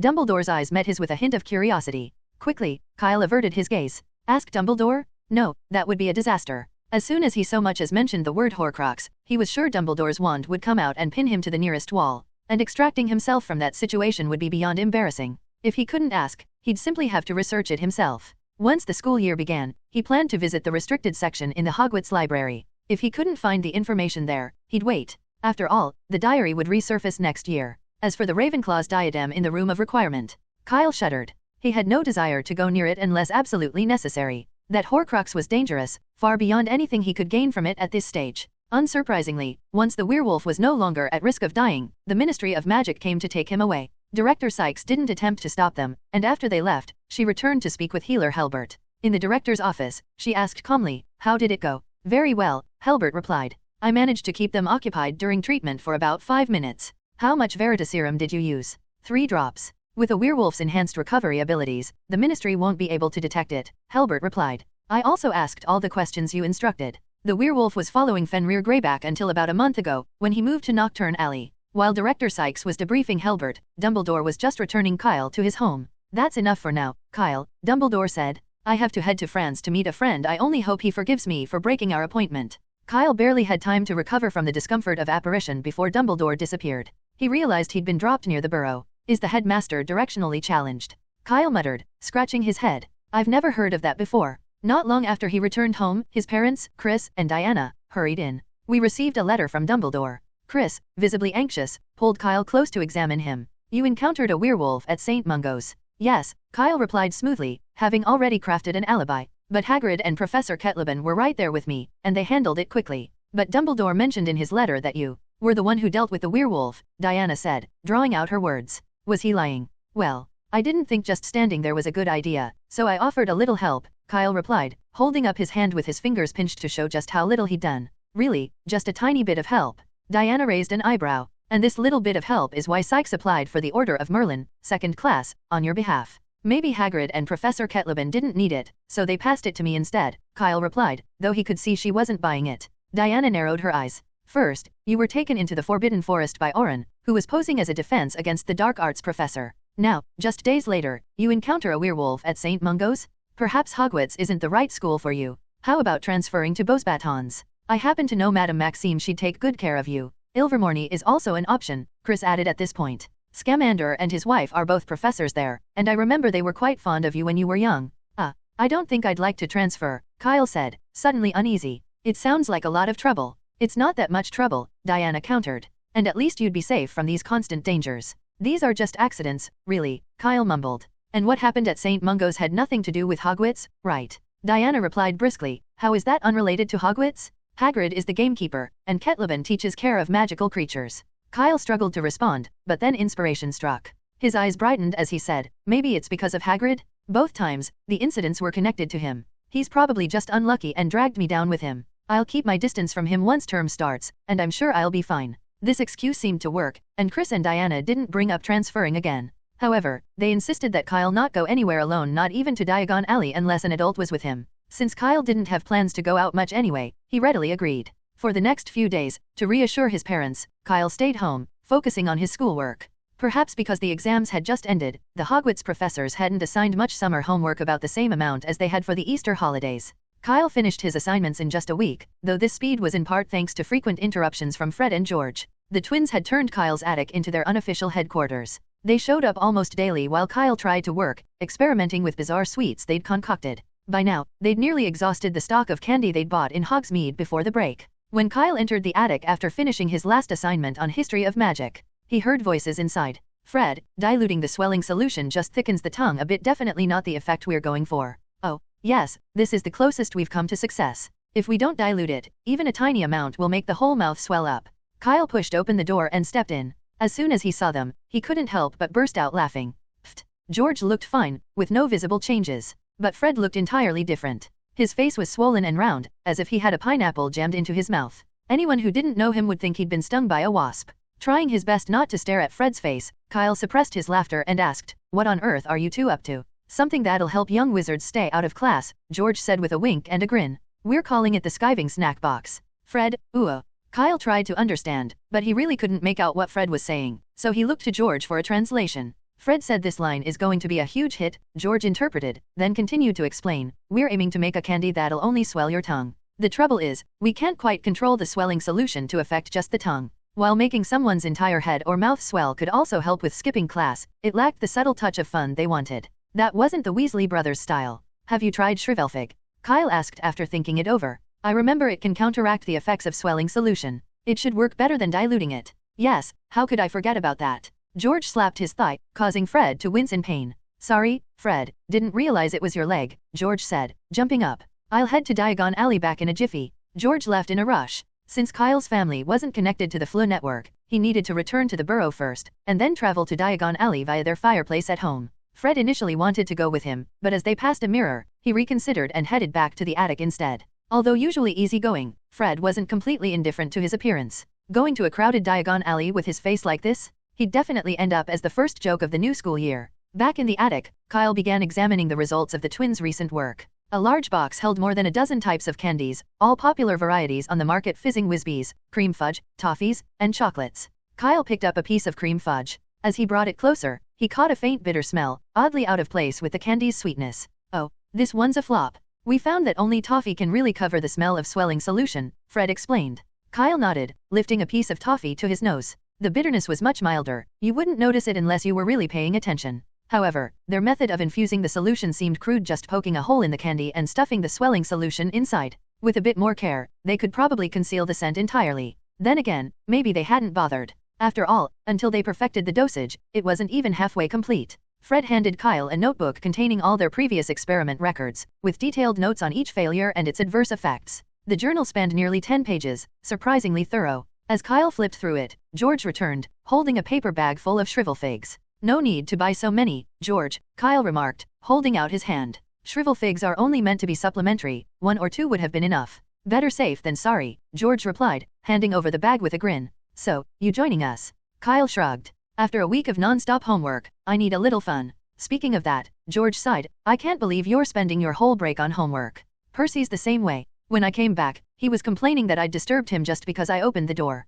And he wasn't even working in the living room. I'll give you this, you're way better than him in that respect. At least you never blame us if you can't get your work done." Kyle, used to the Weasleys' daily bickering, didn't mind and simply took out 2 shrivelfigs, peeled them, and squeezed out their juice. While he worked, George took a half-full bottle of swelling solution from the box, paused to think, then poured half of it into an empty bottle. Fred and George were only average at potion making, and since Mrs. Weasley didn't allow potion brewing equipment in the house, they'd had to buy the swelling solution directly from Diagon Alley, a 5-gallon pint they were determined to use sparingly. As they added the shrivelfic juice, the swelling solution's color began to shift, going from its original sky blue to a lighter hue. Kyle nodded. As long as the color didn't shift entirely, it meant the solution's properties hadn't changed. He picked up the bottle and prepared to drip a bit onto his hand to test the effect. George quickly stopped him. No, Kyle, you can't do that, he said, looking unusually serious. The goal is to make the tongue swell, not the hand. He pulled out a fresh piece of candy from his pocket, dabbed some of the solution onto it, and popped it straight into his mouth.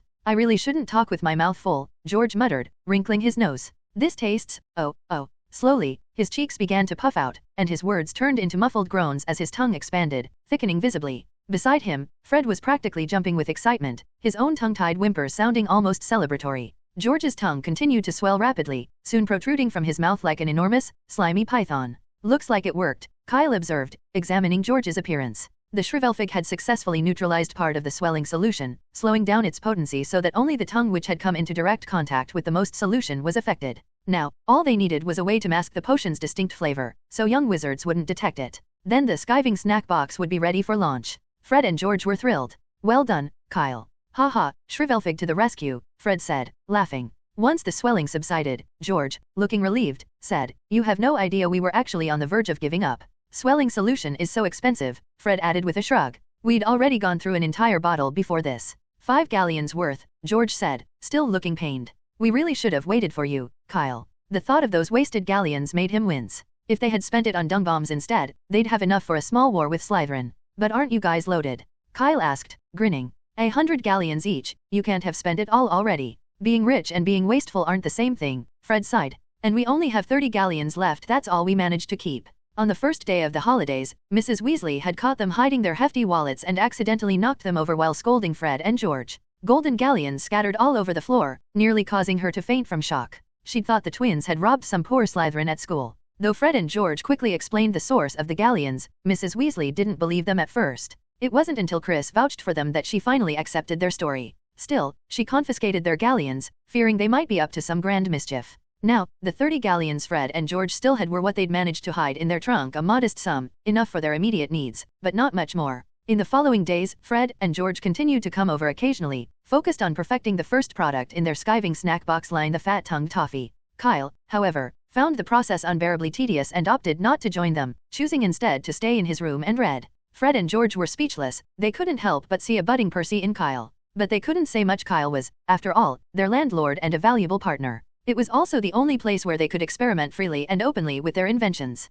Of course, this didn't mean they stayed entirely silent about his absence. After one of their invitations was declined, George drawled dramatically, Fred, I think it's time we put in an order for some fireworks to celebrate Kyle's early promotion to prefect. We'd be celebrating for 4 years, then, Fred replied in the same mocking tone. After all, Hogwarts doesn't make students prefects until 5th year, and he's only in 2nd year. True, it could even be 6 years. George raised an eyebrow, smirking. Let's not forget about the position of head boy. Yes, goodness, 6 years worth of celebratory fireworks. That's a fortune, Fred agreed, their exaggerated tone and demeanor perfectly mimicking a certain potions professor's. If someone had overheard, they might have thought there were 2 snaps standing outside Kyle's door. Kyle simply responded by flipping them off without a word, then turned back to his desk. There, a stack of parchment filled with careful writing awaited him. The text was a transcription he'd copied from a book in the restricted section titled Magical Products, Alterations and Combinations, a work on alchemy. Though Kyle hadn't been particularly interested at the time, he'd decided to transcribe the information anyway and had left it untouched for ages. Now, however, he felt differently. Helping the Weasley twins with their snack boxes had been a mild diversion after finishing his homework, but his real interest lay in learning about Horcruxes. He sifted through the parchment, focusing on the sections concerning the embedding of magic within ordinary objects. This was the closest thing he'd found that might connect to Horcruxes. Although it was a bit of a stretch and Kyle wasn't entirely certain Horcruxes had anything to do with alchemy, it didn't hurt to gather knowledge. After all, both alchemy and Horcrux creation involved complex fusions, and there was always the chance of some crossover. The soul and magic might be quite different, but he knew it wasn't entirely impossible that there might be a connection. Kyle hadn't noticed anything unusual at first, but as he studied the book more closely, he realized just how dense and intricate the content was. Determined to fully understand these concepts, he ordered several foundational books on alchemy from Diagon Alley, learning the subject from scratch. Alchemy proved to be an expensive hobby. Even the most basic books cost at least 10 galleons each, more costly than even Lockhart's famous series. Kyle ended up spending a small fortune to build his collection. For almost a month, he immersed himself in reading, gradually piecing together the basics of this ancient craft. One night, a month later, Kyle sat at his desk as usual. But this time, instead of reading, he took out a wand and tried to levitate a piece of toffee in front of him, making it float gently upward. Ottery St. Catchpole, being a largely magical village, effectively rendered the trace useless, making it difficult for the Ministry of Magic to detect any underage magic. Still, Kyle was careful. He only used his wand at night, when ministry offices were closed and most villagers were active, creating ample magical interference. And rather than using his own wand, he used one he'd taken from the witch who had once pursued him. When he first found it, he'd slipped it straight into his robe and decided not to hand it over to Professor McGonagall or anyone from the ministry. Although the hit wizards had briefly asked him about the missing wand, they hadn't pursued it much further. In the vast expanse of the Forbidden Forest, they likely assumed it had been lost or spirited away by some magical creature. Now, the wand served as Kyle's personal trophy. It didn't feel quite right in his hand, like eating spaghetti with a spoon, but he couldn't complain about something he'd obtained for free. Under his control, the toffee gradually began to peel away, layer by layer, until it transformed into a thin candy paper.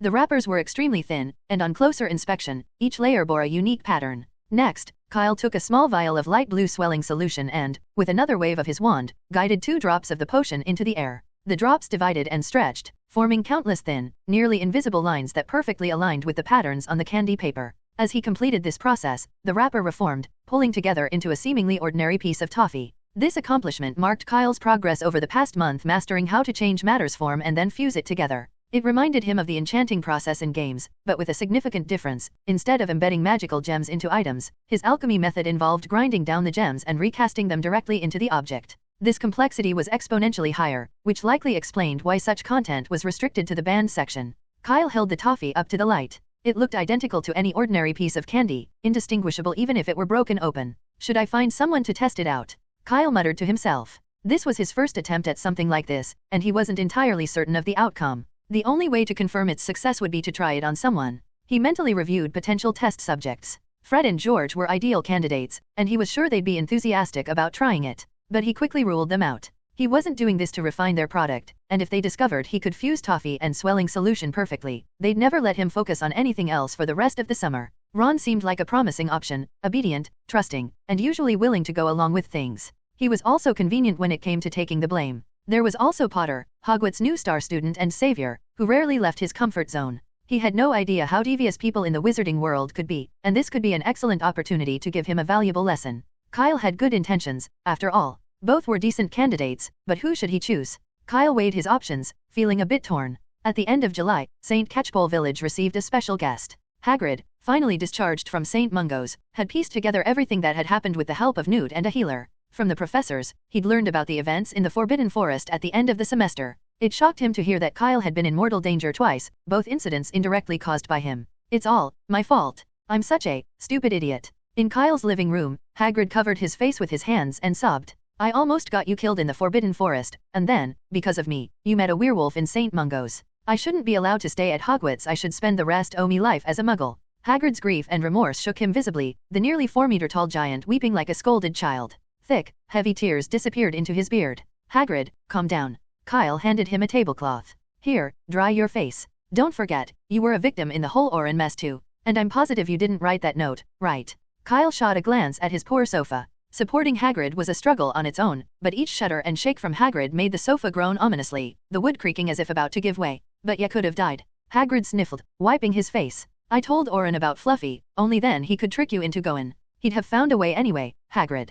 Don't forget he was my defense against the dark arts professor. He was always cooking up reasons to take me to the Forbidden Forest. But you would have been on your guard against any other excuse. Hagrid's shoulders were still trembling. And if you hadn't come to see me, you wouldn't have met the werewolf at St. Mungo's. It was an accident, Hagrid, said Kyle, shaking his head. And thankfully, I was there. Do you realize how many innocent patients could have been killed that day, or turned into werewolves? We managed to stop a major crisis. Kyle paused, then continued with a slight smile. In fact, I should be thanking you because of the werewolf incident. I'll probably be getting an Order of Merlin soon. Director Sykes promised she'd nominate me. Gulp and gargoyles, the Order of Merlin. Hagrid finally lifted his head, awestruck. Kyle, you'll be the youngest recipient ever. Who knows? Kyle shrugged. Have a toffee, it might cheer you up a bit. Thank you, Kyle, Hagrid said, taking the toffee Kyle handed him and wiping his nose with the back of his hand. Oh, and that reminds me, I've got a gift for you too. Kyle felt a bit uneasy. It's not a new flavor of ferret sandwich, is it? Hagrid managed a forced smile. If that's what you like, I can make it next time. But no, not today. He pulled a large box from behind his back. I just found out your birthday's tomorrow. So, happy birthday in advance, Kyle. Made you a cake himself. Kyle opened the box to reveal a large chocolate cake thickly covered in icing, with the words Happy Birthday Harry spelled out in green. The words were misspelled, but the intention was clear. That, however, wasn't the issue. Kyle's eyes narrowed, his face a mixture of confusion and disbelief. This is, for me. When had he changed his name? Did Chris and Diana know about this? Of course, you don't like. Wait, sorry, I grabbed the wrong one. Hagrid, noticing the writing on the cake, gave Kyle a hearty pat on the head hard enough to knock over an ox, then reached into the other pocket of his coat and pulled out a second box. This one's yours. Inside was another frosted chocolate cake, identical to the first except that the icing was yellow, and this time it read Happy Birthday Kyle, still misspelled, but it was the thought that counted. Your birthday's the same as Harry's, so I mixed up the cakes. Thanks, Hagrid. I really like it, Kyle said sincerely. He cut a small slice and took a bite, only to be overwhelmed by the intense sweetness that hit him like a wave of pure sugar. It was as if he'd downed a mouthful of syrup. He should have known better than to eat anything homemade from Hagrid. Kyle gritted his teeth and forced himself to swallow, fighting through the saccharine overload. How does it taste? Hagrid asked, looking hopeful. It's amazing. Kyle replied, managing a thumbs up. I've never had a cake this sweet before. I'm glad you like it. Hagrid beamed. Would you like some more? There's plenty left. No, I'll wait until tomorrow and share it with my friends, Kyle said quickly, shaking his head. Fred and George would be sorry to miss out on such a delicious cake. Cedric's coming back soon too, and I want to save him a slice. Yes, good things are meant to be shared, Hagrid chuckled. Feel free to visit me anytime after school starts. Sure. Kyle cleared his throat, feeling the sugar settle heavily, and hastily changed the subject. So, you've got a cake for Harry too? Yes. Dumbledore agreed to let me take him to Diagon Alley, Hagrid replied, frowning. I was supposed to go tomorrow, but his acceptance letter hasn't reached him. Dumbledore asked me to go earlier to make sure there aren't any problems. Kyle raised an eyebrow. That's odd. Exactly, so I'll head to Surrey this afternoon and deliver it myself. Can't have Harry missing his start at Hogwarts, Hagrid said, nodding firmly. Oh, don't worry too much. Sometimes it's the owl's fault, Kyle replied, looking out the window thoughtfully. Some muggles don't like birds, maybe they shoot away the owl with the letter. How about this, you give me the letter, and I'll have Ratton deliver it. Then you can take him straight to Diagon Alley. Wouldn't that be too much trouble? Hagrid hesitated, reluctant to let go of delivering it himself. No trouble at all, Kyle said, waving him off. It's a Hogwarts tradition for new students to get their acceptance letter from an owl. It's a once-in-a-lifetime moment for a young wizard, miss it, and there's no second chance. Hagrid paused, Kyle's words striking a chord. Yes, how could he have forgotten that? After a moment's hesitation, Hagrid pulled out a pale yellow envelope and handed it to Kyle. All right, then I'll leave it to you. Not a problem, Kyle replied, taking the envelope. Hagrid lingered a while longer but eventually headed to the door. Just before he left, Kyle called out, by the way, Hagrid, what did you think of that toffee you tried earlier? Toffee? I haven't eaten it yet, Hagrid said, smiling. I'm taking it to Harry, he's never had magical sweets before. Kyle could only nod. Safe travels, Hagrid. After Hagrid left, Kyle called Ratton over, handing him the acceptance letter and the enchanted toffee, which he secured next to the envelope's wax seal. Be careful, he warned Ratton. That family isn't exactly friendly, and they might be armed. The weather in Britain is always fickle. It had been bright and sunny in the morning, but by evening, the skies opened up in a downpour. Far from London, out on the open sea, a massive reef jutted up from the waves, topped by a small, rickety shack that looked ready to collapse under the weight of the storm. Inside, the biting wind whistled through cracks in the wooden walls, sending shivers down the spines of the 4 people huddled together in the cramped, dim room. Despite the freezing cold, tension thickened the air. You're looking at a pack of stupid lies, Vernon Dursley roared, his face purple with rage. Now, hand over that blasted letter. Opposite him stood a skinny boy with round glasses and a lightning-shaped scar on his forehead. In his hands, he clutched an opened envelope bearing the Hogwarts crest. Harry Potter's expression was one of shock and bewilderment. Is this what you've been hiding from me? He asked, frowning as he reread the letter. A letter of admission to a school of magic. Shut up. Uncle Vernon shrieked, his voice strained and unnatural. His face turned a darker shade of purple as he glared at Harry. There is no such thing as magic in this world. He took a step forward, holding out a meaty hand. Give me that bloody letter, and we'll go home. Now. No. Harry shook his head firmly, clutching the letter to his chest. It's mine. Uncle Vernon's fury boiled over. No matter how far he dragged them, that wretched owl had managed to find them. Worse, it was unlike any owl he'd ever seen. Enormous, scar-faced, and with wings that spread wide like some monstrous creature, it had landed directly on their boat. Vernon had barely managed to keep from screaming. He tried to shoo it away, even reaching for the rifle he'd bought for protection, but before he could aim, the owl seized the gun in its sharp talons and tossed it into the sea. It had then settled on the boat, staring them down with its scarred face, talons digging deep, menacing scratches into the wood. Monster? That owl was as much a freak as these unnatural people Vernon despised. His mind reeled. But thankfully, it had flown off after Harry took the letter. If he could just destroy it, if he could just rip it up, it wouldn't be too late. Give it to me, Vernon roared, lunging at Harry, desperate to snatch the letter from him. Harry turned and bolted around the small room, evading Vernon's grasp with surprising agility. Vernon, red-faced and stumbling, found himself unable to catch the smaller boy, who darted through the cramped space with ease. But the room was small, and as soon as Aunt Petunia and Dudley joined in, the numbers soon overwhelmed Harry. Within moments, they'd managed to pin him down. Give me the letter, Vernon growled as he tried to pry Harry's hands open. Panting and furious, he struggled to pull Harry's arm down. Just as he felt his fingers closing around the parchment. Boom! A deafening bang on the door shook the entire shack, freezing everyone in place. They stared at the door, terror etched across their faces. Boom! Another powerful blow rattled the door on its hinges. Dudley whimpered, clutching Aunt Petunia in terror. Something's trying to get in. Who's there? Uncle Vernon called out, his voice shaking despite his attempt at anger. I'm warning you, I've called the police. You're trespassing. Silence fell outside, followed by the sound of a bolt sliding back. The door creaked open, and a towering figure filled the doorway. Could I trouble you for a cup of hot tea? This was a long trip, Hagrid asked as he ducked into the tiny shack, struggling to fit his massive frame inside. He carefully set the door back on its hinges as he entered. Pouring with rain out there. If I'd listened to Kyle, I would have just taken the night bus. Anyway, what are you doing on the floor? He bent down, offering a hand to Harry with a warm smile. You must be Harry. Harry looked up into Hagrid's rough, unshaven face and couldn't help but smile back. He sensed right away that this man was friendly. The last time I saw you, you were just a baby, Hagrid said, grinning. You look a lot like your dad, but you've got your mum's eyes. Uncle Vernon let out a strangled noise, as if he'd stepped on something sharp, and his face turned a blotchy shade of purple. He glared at Hagrid, clearly wanting him out of the shack, but realizing he had no way of forcing him to leave. Get out, you great oaf, he shouted. Hagrid ignored Vernon's shouting and, with a casual flick of his hand, lit the fireplace. No one saw how he did it, but in an instant, flames roared to life, casting a warm glow across the room and banishing the damp chill. Feels better, Harry? Hagrid asked, his smile softening as he looked at Harry. Much warmer, yes, Harry said, his cheeks flushing a bit. Thank you, but, I'm sorry, I don't know who you are. Just call me Hagrid, everyone does, he replied kindly. I'm the keeper of keys and grounds at Hogwarts. You know about Hogwarts, don't you? The wizarding school? Harry asked, glancing down at the letter still clutched in his hand. Exactly, so, you've already got your letter. Hagrid reached into his coat, feeling for an identical envelope, though there was no longer any need to pull it out. It was delivered by an owl. The biggest bird I've ever seen, Harry said, eyebrows raised. Landed right on our boat. Oh, that's well, he's called Rattan now, Hagrid said with a chuckle, pulling a greasy, slightly charred sausage off the fire poker and offering it to Harry. Rattan? That's the owl's name, Harry asked, taking the sausage. He took a tentative bite, then his eyes widened as he tasted the rich, savory flavor.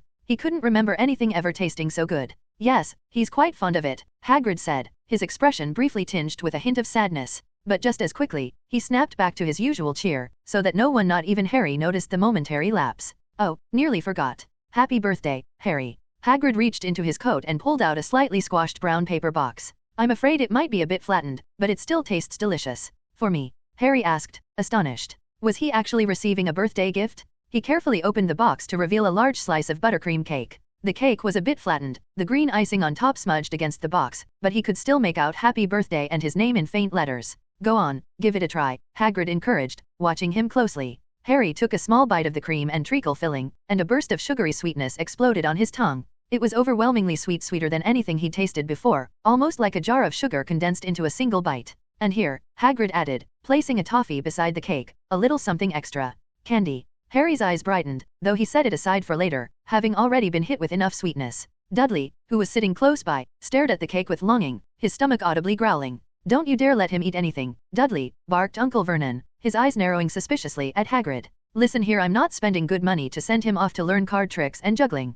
Hagrid let out a low, mocking laugh. Harry Potter missing out on Hogwarts because of a lack of galleons? The idea was absurd. But Uncle Vernon, unaware of Hagrid's amusement, continued his tirade, railing on and on. Meanwhile, Harry noticed something he hadn't realized before. His aunt and uncle had known about the wizarding world all along, yet they'd kept it hidden from him. Suddenly, a strangled scream shattered the room. Aunt Petunia was clutching Dudley tightly, eyes wide with horror as his tongue began to swell uncontrollably. In seconds, it stretched to a grotesque length, flopping out of his mouth, nearly 4 feet long. Uncle Vernon, forgetting his argument with Hagrid, rushed over to Dudley, frantically trying to shove the swollen tongue back into his mouth. Dudley groaned and covered his mouth, writhing in pain as his family descended into panic. Hagrid looked from Dudley to his pink umbrella, completely baffled. Had he accidentally cast a spell? But no, he hadn't done anything at all. So how had the boy's tongue started swelling like that?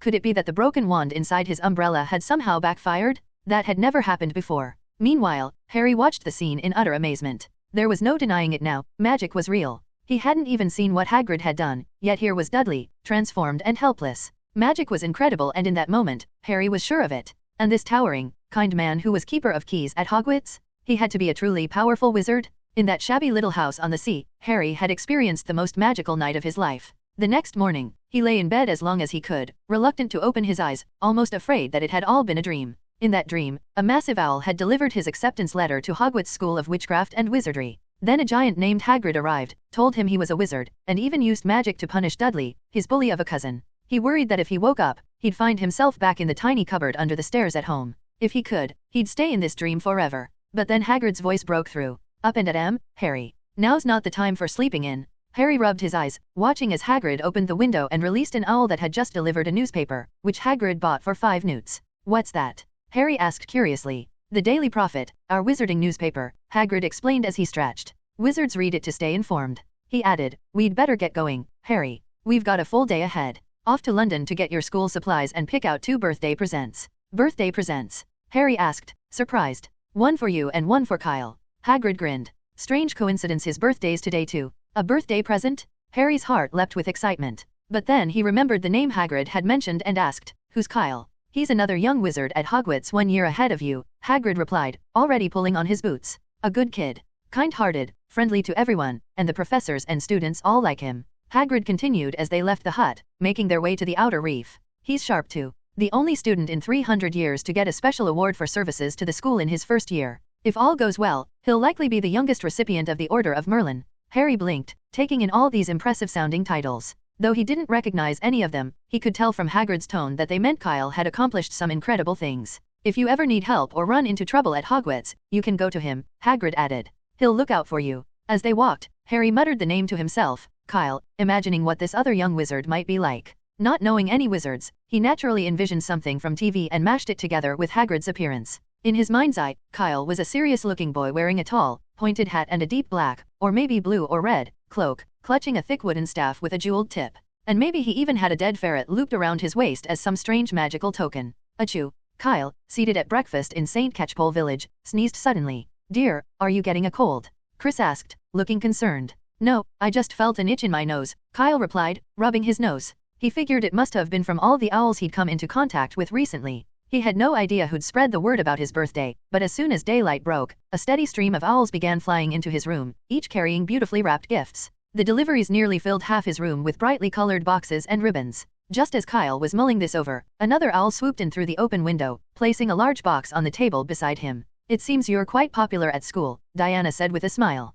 Receiving so many gifts. Mum, have you forgotten which house I'm in? Kyle asked, reaching for a piece of bread. Hufflepuffs are known for their connections. Naturally, I have plenty of friends. Diana chuckled, saying nothing more. Kyle glanced at the newest package, which he recognized as coming from Lee Jordan. Judging by its shape, it was likely another cake. This seemed to be the most popular gift he'd received. There were already over a dozen cakes stacked in his room upstairs. Barring any unexpected surprises, these cakes would be his main source of food for the next few days, and he knew the Weasley kids would likely be sharing in them, especially Ginny, who would be thrilled. With a wry smile, Kyle shook his head and took another bite of sausage. After breakfast, Chris called Kyle aside. We've given some thought to what you asked us yesterday, he began. Kyle's eyes lit up with anticipation. You're going to teach me? Of course, Chris replied, nodding. We have no reason to object. But, could you tell us why you're so determined to learn occlumency? It's no easy skill, after all. Even many adult wizards struggle with it, so for a young wizard like you, this is quite ambitious. Kyle hesitated briefly before answering, because of Orin.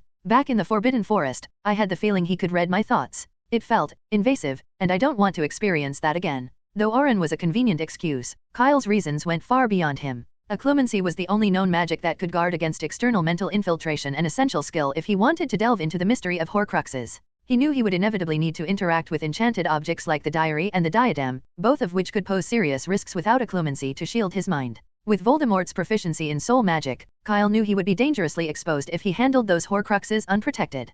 Kyle had attempted to teach himself occlumency last year, but, as Chris had pointed out, it was notoriously challenging. Trying to learn without guidance had been painstakingly slow. After half a year, he'd barely managed to reach the beginner's level. At this stage, he knew his skills were nowhere near strong enough to contend with the mental intrusion of a Horcrux. Oren. Chris repeated, grimacing at the name. For over a month, he had pondered the connection but could recall nothing apart from that rescue mission 10 years ago that might link him to Oren. After a sigh, Chris said, "If you're truly certain, we can make arrangements for your training." "I'm certain," Kyle affirmed eagerly. "When do we start?" "After work." Chris shook his head, a mysterious smile forming. "No, you won't be learning from us. For occlumency, we've actually found the ideal teacher, and he's agreed to instruct you." "A teacher?" Kyle frowned slightly. To be honest, he wasn't exactly thrilled about someone else teaching him a branch of magic as personal as occlumency, especially if it involved exploring his mind and memories. He wouldn't want even Dumbledore involved in something that sensitive. In fact, most wizards felt the same way about occlumency, and Kyle was sure Chris understood that.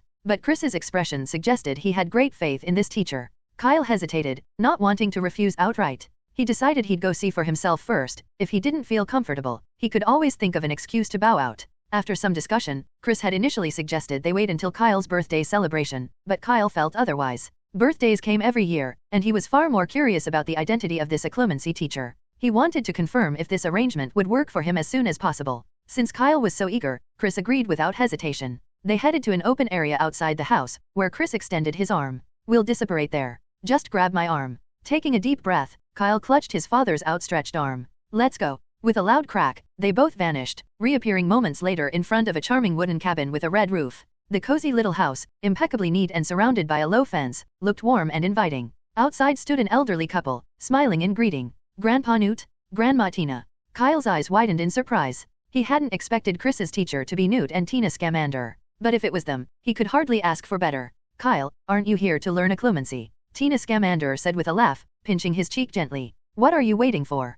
Come on inside." Tina led him into the cozy house, showering him with biscuits and freshly baked buns. Though he'd just finished breakfast, he couldn't resist and managed to eat quite a bit more. Finally, feeling thoroughly full, Kyle rubbed his stomach and asked, "Grandma Tina, are you the one who will be teaching me?" Of everyone here, Tina had the most advanced occlumency skills. Her younger sister Queenie was a natural legilimens, and if Tina hadn't developed strong occlumency, she'd have had no way to keep any secrets. But Tina only smiled and shook her head. "I'll help you with the foundational theory, but after that, it's out of my hands." "Not you?" Kyle looked confused, glancing over at Newt for clarification. "Not me either, kid," Newt said with a smile, placing an open crate on the ground. "Come with me. I'll show you who." Kyle's stomach tightened with apprehension as he eyed the crate. But Newt had already stepped inside, so Kyle followed. The crate was astonishingly large on the inside, resembling a vast ecosystem of trees, rivers, and lakes, a forest in its own right. They walked until they reached a clearing by a lake, where an elegant creature awaited them. Gracefully approaching was a wampus cat, its sleek form moving with the silent confidence of a predator. Its piercing blue eyes fixed on Newt and Kyle, and it lowered its head slightly in acknowledgement. "This is Natalie," Newt said, gently scratching the wampus cat under her chin. "Remember, Kyle, every wampus cat is a natural legilimens." "Of course. I remember," Kyle replied, though his enthusiasm was quickly turning into unease. Chris walked over, clapping Kyle on the shoulder with a grin. "So, what do you think? Pretty impressive teacher I found for you, right?" "So, my teacher really is the wampus cat, Natalie?" Kyle asked, eyebrows raised. "Exactly," Chris said. "If you want to master occlumency quickly, you'll need to feel enough pressure to trigger intense emotions. We discussed it and agreed that Natalie is best suited for the job, and she's already agreed." Chris continued, "Once you've learned the basics, we'll send you here. Natalie will try to break into your mind, and your job will be to keep her out and avoid getting hurt. If you can last 5 minutes, it'll mean your occlumency is strong enough." "Wait, 5 minutes?" Kyle looked incredulous. "This is a wampus cat. Even if I manage some level of occlumency, I'd still stand no chance against her." The wampus cat was a 6-legged magical creature renowned for its speed. To be blunt, if Natalie wanted to best him, she wouldn't even need legilimency. It was practically overkill. "Don't worry," Newt said, his voice calm. "Natalie's smart. She knows what to do." "But," Kyle began, but he was cut off as Natalie stepped forward, rubbing her face against his cheek with a gentle purr. "Meow. Of course I trust you," Kyle said, scratching her under the chin. "I just think this method might be a bit intense." "On the contrary," Chris said, his tone serious. "If we were to teach you, we'd need to use legilimency to challenge you as well, just like Natalie. But unlike us, Natalie can practice with you anytime. And she won't spill any secrets from your head." Kyle paused, realizing Chris had a point. Being subjected to legilimency was unnerving, but if it was Natalie, it somehow felt a bit more bearable.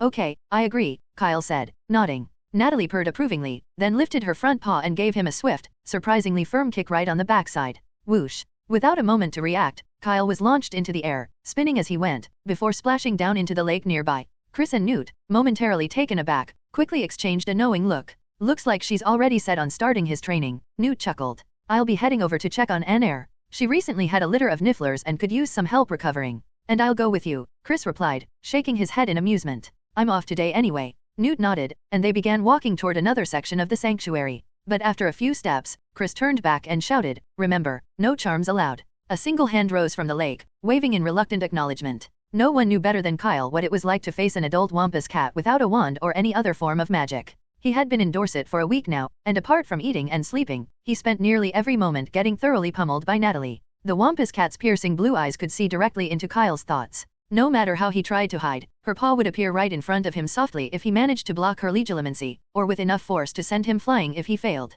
If she saw only blurs in his mind, he'd get a gentle tap, but if his mind was an open book, she'd mercilessly knock him into the lake. The first few days, Kyle took more dives than he cared to count, his clothes perpetually soaked. But gradually, as he focused and improved, the incidents lessened, and after a week, when Natalie's paw struck him, it was light enough that he only stumbled before regaining his footing. "Very good, Kyle," Tina called encouragingly from the sidelines. She held a small niffler in her arms, her tone firm. "Keep your mind free of those wandering thoughts. Don't think about what's coming next, just stay in the moment." Unlike Chris and Newt, who mostly left him to his own devices, Tina visited regularly. When she sensed Kyle's focus wavering or his anxiety rising, she'd offer him gentle reminders. Hearing her now, Kyle turned and gave her a thumbs up. Natalie, watching him from across the clearing, tilted her head, surprised. It seemed she hadn't seen his reaction, otherwise, she'd have given him a sharp tap for letting his guard down. Tina raised an eyebrow, noticing this subtle change. Later, when she returned to the house, she found Newt working over a bubbling cauldron. "I think you can go ahead and write to Chris," she said with a slight smile. "So soon?" Newt looked up, clearly surprised. "It's only been a week. Has he already managed to resist Natalie's legilimency?" "More or less," Tina replied, setting the little niffler down. "Natalie's no longer as relaxed as she was at the start. She's moving faster now, and I'd say she's mostly reacting by instinct rather than using legilimency. Neither Kyle nor Natalie has noticed it yet, but I believe he's made enough progress." Wampus cats were, after all, magical creatures with highly refined instincts. Even if Natalie was no longer using legilimency directly, her body was conditioned to behave as if she were, following vague impressions rather than specific thoughts. Dumbledore was right. "Kyle's a remarkably talented boy," Newt remarked, standing and dusting off his robes. "I thought he'd need at least a couple of weeks. I'll write to Chris and ask him to come pick Kyle up." Tina thought for a moment, then said, "Wait, are Chris and Diana planning anything over the next few days?" Newt paused, considering. "I don't think so. Chris mentioned he'd take Kyle shopping in Diagon Alley for his school supplies before term starts." "Well then, there's no rush," Tina said, smiling slightly. "Let's let him stay a few extra days. It's been ages since I've seen him." Newt scratched his head, puzzled. "Didn't you just tell me to write the letter?" Tina only shot him a knowing look. Newt chuckled, relenting. "All right, whatever you say." He returned to his cauldron, adding a pinch of white powder to the mix. The liquid shifted to a light yellow, and wisps of pink smoke wafted out, filling the air with a sweet scent. The little niffler, who had been surreptitiously stuffing a silver spoon into his pocket, froze, his nose twitching as he sniffed the air. His eyes fixed on the cauldron, and he licked his lips, looking utterly captivated. The niffler glanced around, then waddled over to a nearby shelf, angling himself for a leap toward the cauldron. With a small hop, he launched himself forward. But before he could reach the pot, Newt caught him midair. "Not so fast. Patience, now," Newt scolded gently, giving the niffler a soft pat. "And no hiding that spoon. Hand it over." The niffler tried to cover his pockets with his front paws, attempting a quick getaway on his remaining 3 legs. "Oh no, you don't," Newt said, holding the niffler by his hind legs and giving his belly a gentle scratch. With a defeated jingling sound, several objects tumbled from the niffler's pocket: the silver spoon, 3 newts, a button, and a small whistle. Newt blinked, chuckling in amusement at the pile of trinkets. He wasn't quite sure when or where the little creature had managed to squirrel all those things away. At dinner, Kyle dragged himself out of the box, visibly exhausted. Tina handed him a towel. "How are you feeling?" she asked gently. "Not so great," Kyle admitted, wiping his face. "Honestly, I don't feel any improvement from yesterday." "That's perfectly normal," Tina replied with a warm smile. "Acclimacy can't be rushed. You've been at it nonstop for a week, it's a good idea to take a break." Kyle nodded in agreement. After days of relentless training, a change of pace sounded refreshing. "How about baking cookies with me tomorrow?" Tina suggested. "We'll start with that in the morning and practice acclimacy in the afternoon." "Sure," Kyle agreed readily. Although he'd rather explore the other magical creatures in Newt's sanctuary, baking cookies was a welcome distraction as long as it didn't involve Natalie's watchful eyes. At that moment, Newt wandered over. "Do you think we could make them grapefruit flavored?" he asked. "Of course," Tina replied, a bit taken aback. She hadn't expected Newt to remember her grapefruit-flavored cookies from when they first moved to Dorset. "Thanks," Newt said as he washed his hands and sat down at the table, reaching for a slice of bread. "I remember Annair loved grapefruit." Silence fell over the room. Tina's smile vanished instantly. Oh, right, she said in an uncharacteristically flat tone, setting down her spoon. I just remembered we're out of grapefruit. Butter cookies it is. Newt blinked, confused. But didn't you just say, crunch? Tina snapped the spoon in her hand, her expression severe. Let me be clear, she said sharply. We don't have any grapefruit. In the days that followed, Kyle's routine shifted. At Tina's suggestion, he began spending mornings baking cookies and bread with her. Sometimes he even helped Newt care for the other magical creatures in the sanctuary. In the afternoons, he continued his occlumency training with Natalie, the Wampus cat, though progress was still frustratingly slow. It felt as if he was perpetually just short of a breakthrough. Another week passed, and when Kyle arrived at the clearing by the lake, he was surprised not to see Natalie waiting for him. Am I early? He muttered. No, your training is complete, Tina said, walking over with Newt, who was carrying a bucket of apples, and the Wampus cat at their side. In fact, Natalie hasn't been able to read your thoughts for a few days now, Newt explained. Her recent attacks were purely instinctual. Kyle frowned. Instinctual. Newt nodded. If you don't believe me, let's test it. He pulled 2 apples from the bucket, one large and one small. Choose an apple. Together. Natalie glanced at Kyle, and both pointed to the larger apple. Kyle turned his head, puzzled, as Newt's face turned slightly pink. Ahem. Just a coincidence, he mumbled, dumping the remaining apples onto the ground. Let's try it a few more times. The Wampus cat looked at Kyle again, and this time, they chose different apples. The same thing happened in subsequent attempts. Satisfied, Newt pocketed his wand and returned the apples to the bucket. Now do you believe me? Yes, Kyle nodded, convinced. If Natalie had still been able to read his mind, they'd have picked the same apple each time. As they headed back to the house, Kyle asked, Did you know I'd completed occlumency for a while? For about a week, Tina replied. Wondering why we didn't tell you. Kyle nodded, curious. At first, we wanted to be absolutely sure, Tina explained. But as the days went on, I realized you were managing well. Besides, she chuckled, a twinkle in her eye. You've always performed so well, it was a bit fun watching you look a little lost now and then. Kyle's mouth twitched as he glanced at Tina, who, despite her 90 years, still seemed to have a mischievous side. What kind of sense of humor is that? But, regardless, learning occlumency was a worthwhile achievement. Kyle stayed with the Scamanders for another 3 days, finally departing a week before the start of the school year. Newt didn't write to Chris about his return. Instead, he personally saw Kyle off. Just before he left, Newt handed him a small box. Your birthday present, Newt said, handing Kyle the box. I'd prepared it earlier, but since you were busy learning occlumency, I had to wait until now. Hope it's not too late. Kyle took the box eagerly. It was slightly smaller than Newt's own well-traveled suitcase, but it was modern and freshly crafted, clearly made recently. The space inside isn't enormous, but it should be just right for you, Newt said with a smile. Make good use of it, and don't go putting any magical creatures in there, all right? I'd rather not hear you got expelled from Hogwarts one day. Kyle grinned, knowing Newt's own Hogwarts career had ended abruptly over someone else's crime. Once Newt left, Kyle hurried home, carrying the box with anticipation. With Chris and Diana both out, the house felt empty. He went straight to his room, set the suitcase on the floor, opened it, and jumped inside. The space below was indeed small, a cozy room with only a basic shelf. But outside the room was a vast, open meadow, nearly as large as 2 Quidditch pitches, with a tranquil lake in the middle. Though smaller than Newt's sprawling menagerie, the area felt huge to Kyle. At 12, still a student at Hogwarts, this was more than enough for his needs. He wandered around, mentally mapping out spots for various projects and creatures. This area's good. Once I learned the atmospheric charm, I could make a rocky den here for mooncalves. I'll put Devil's Snare nearby. Close to the lake would be perfect for the chomping cabbage, he mused. For simpler plants like Dittany, I'll set up a spot near the mooncalves, easy access. And those trees over there, perfect for botruckles. They'll love it. Walking along, Kyle eventually reached the lake. He hesitated slightly as he looked into the sparkling water but quickly reminded himself there was no Wampus cat here to toss him in. He looked down into the clear depths, spotting a few lionfish drifting lazily near the bottom. Just as he was about to move on, he felt a small poking sensation at his shirt pocket. Startled, he looked down to see a tiny creature the size of his palm. It had soft black fur, a small, flat nose resembling a duck's bill, but otherwise looked like a miniature mole. Niffler. Kyle whispered in surprise. He hadn't expected another gift hidden in the box. The tiny Niffler, clearly very young, clung to his robe with its tiny paws, fiercely gripping a gold galleon that it was trying to stash in its pocket. Kyle watched, amused, as the Niffler attempted to complete its heist, slowly managing to tuck the galleon into its pocket. But just as the coin was nearly hidden, Kyle gently plucked it out, lifting the determined little creature along with it. The Niffler clung to the galleon, its little paws gripping it as tightly as it could even as Kyle gave it a gentle shake. How did you end up here? Kyle asked, amused. Since Newt hadn't mentioned a Niffler as part of the gift, it was likely this little one had snuck in on its own. The Niffler, still clinging to the galleon, tilted its head as if it hadn't understood a word. Then, undeterred, it tried to stuff the coin into its pocket once again, managing the feat with a kind of mini pull-up. Nifflers have an innate love for anything that glitters. From the moment they're born, they seem to spend every waking hour either searching for treasure or preparing to do so. They're rarely ever still. The young Niffler in front of Kyle was barely a month old, just slightly larger than a galleon, and had likely snuck into his trunk when Newt wasn't looking. Kyle had already noticed, during his time in Dorset, that Newt spent hours each day tracking down runaway Nifflers. If anyone else had been in Newt's shoes, Kyle thought they would have given up long ago, but having only one Niffler around shouldn't be a problem.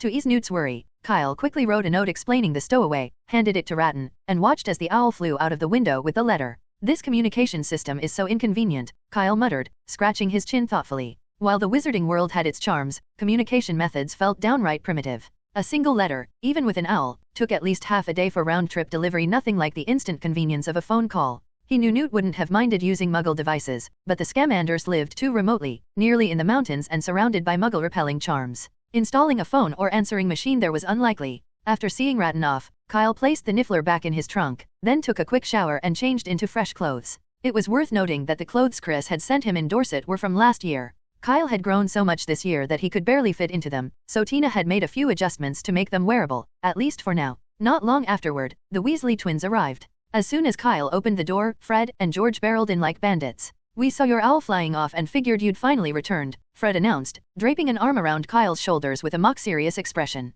"I can't believe you vanished for half a month without a word," George added, blocking Kyle on the other side. "Even worse, we didn't get a single letter from you the whole time. Do you have any idea how worried we were?" Fred added, turning up the dramatics. Kyle, however, wasn't buying it. "Worried about me? I'd expect that line to work only on Ron. Really now, because if I remember correctly, neither of you has written to me in over half a month, either." Kyle raised an eyebrow, looking between them. "Are you sure this is about worrying over me?" The twins exchanged a panicked glance, their serious facades crumbling almost instantly. "You didn't write to Kyle," Fred whispered to George. "No, I thought you did." "Well, so did I." In truth, the twins had known about Kyle's trip to Dorset from the day he'd left. Chris had told them himself, so they weren't worried in the least. They'd only concocted this line to give Kyle a hard time, hoping to mess with him a bit. Unfortunately, their carefully crafted plan, put together the night before, had fallen apart almost immediately. Their excuse, about sending letters with Errol, was weak at best. They'd been so absorbed in skiving snack box research that they hadn't even thought about writing to Kyle.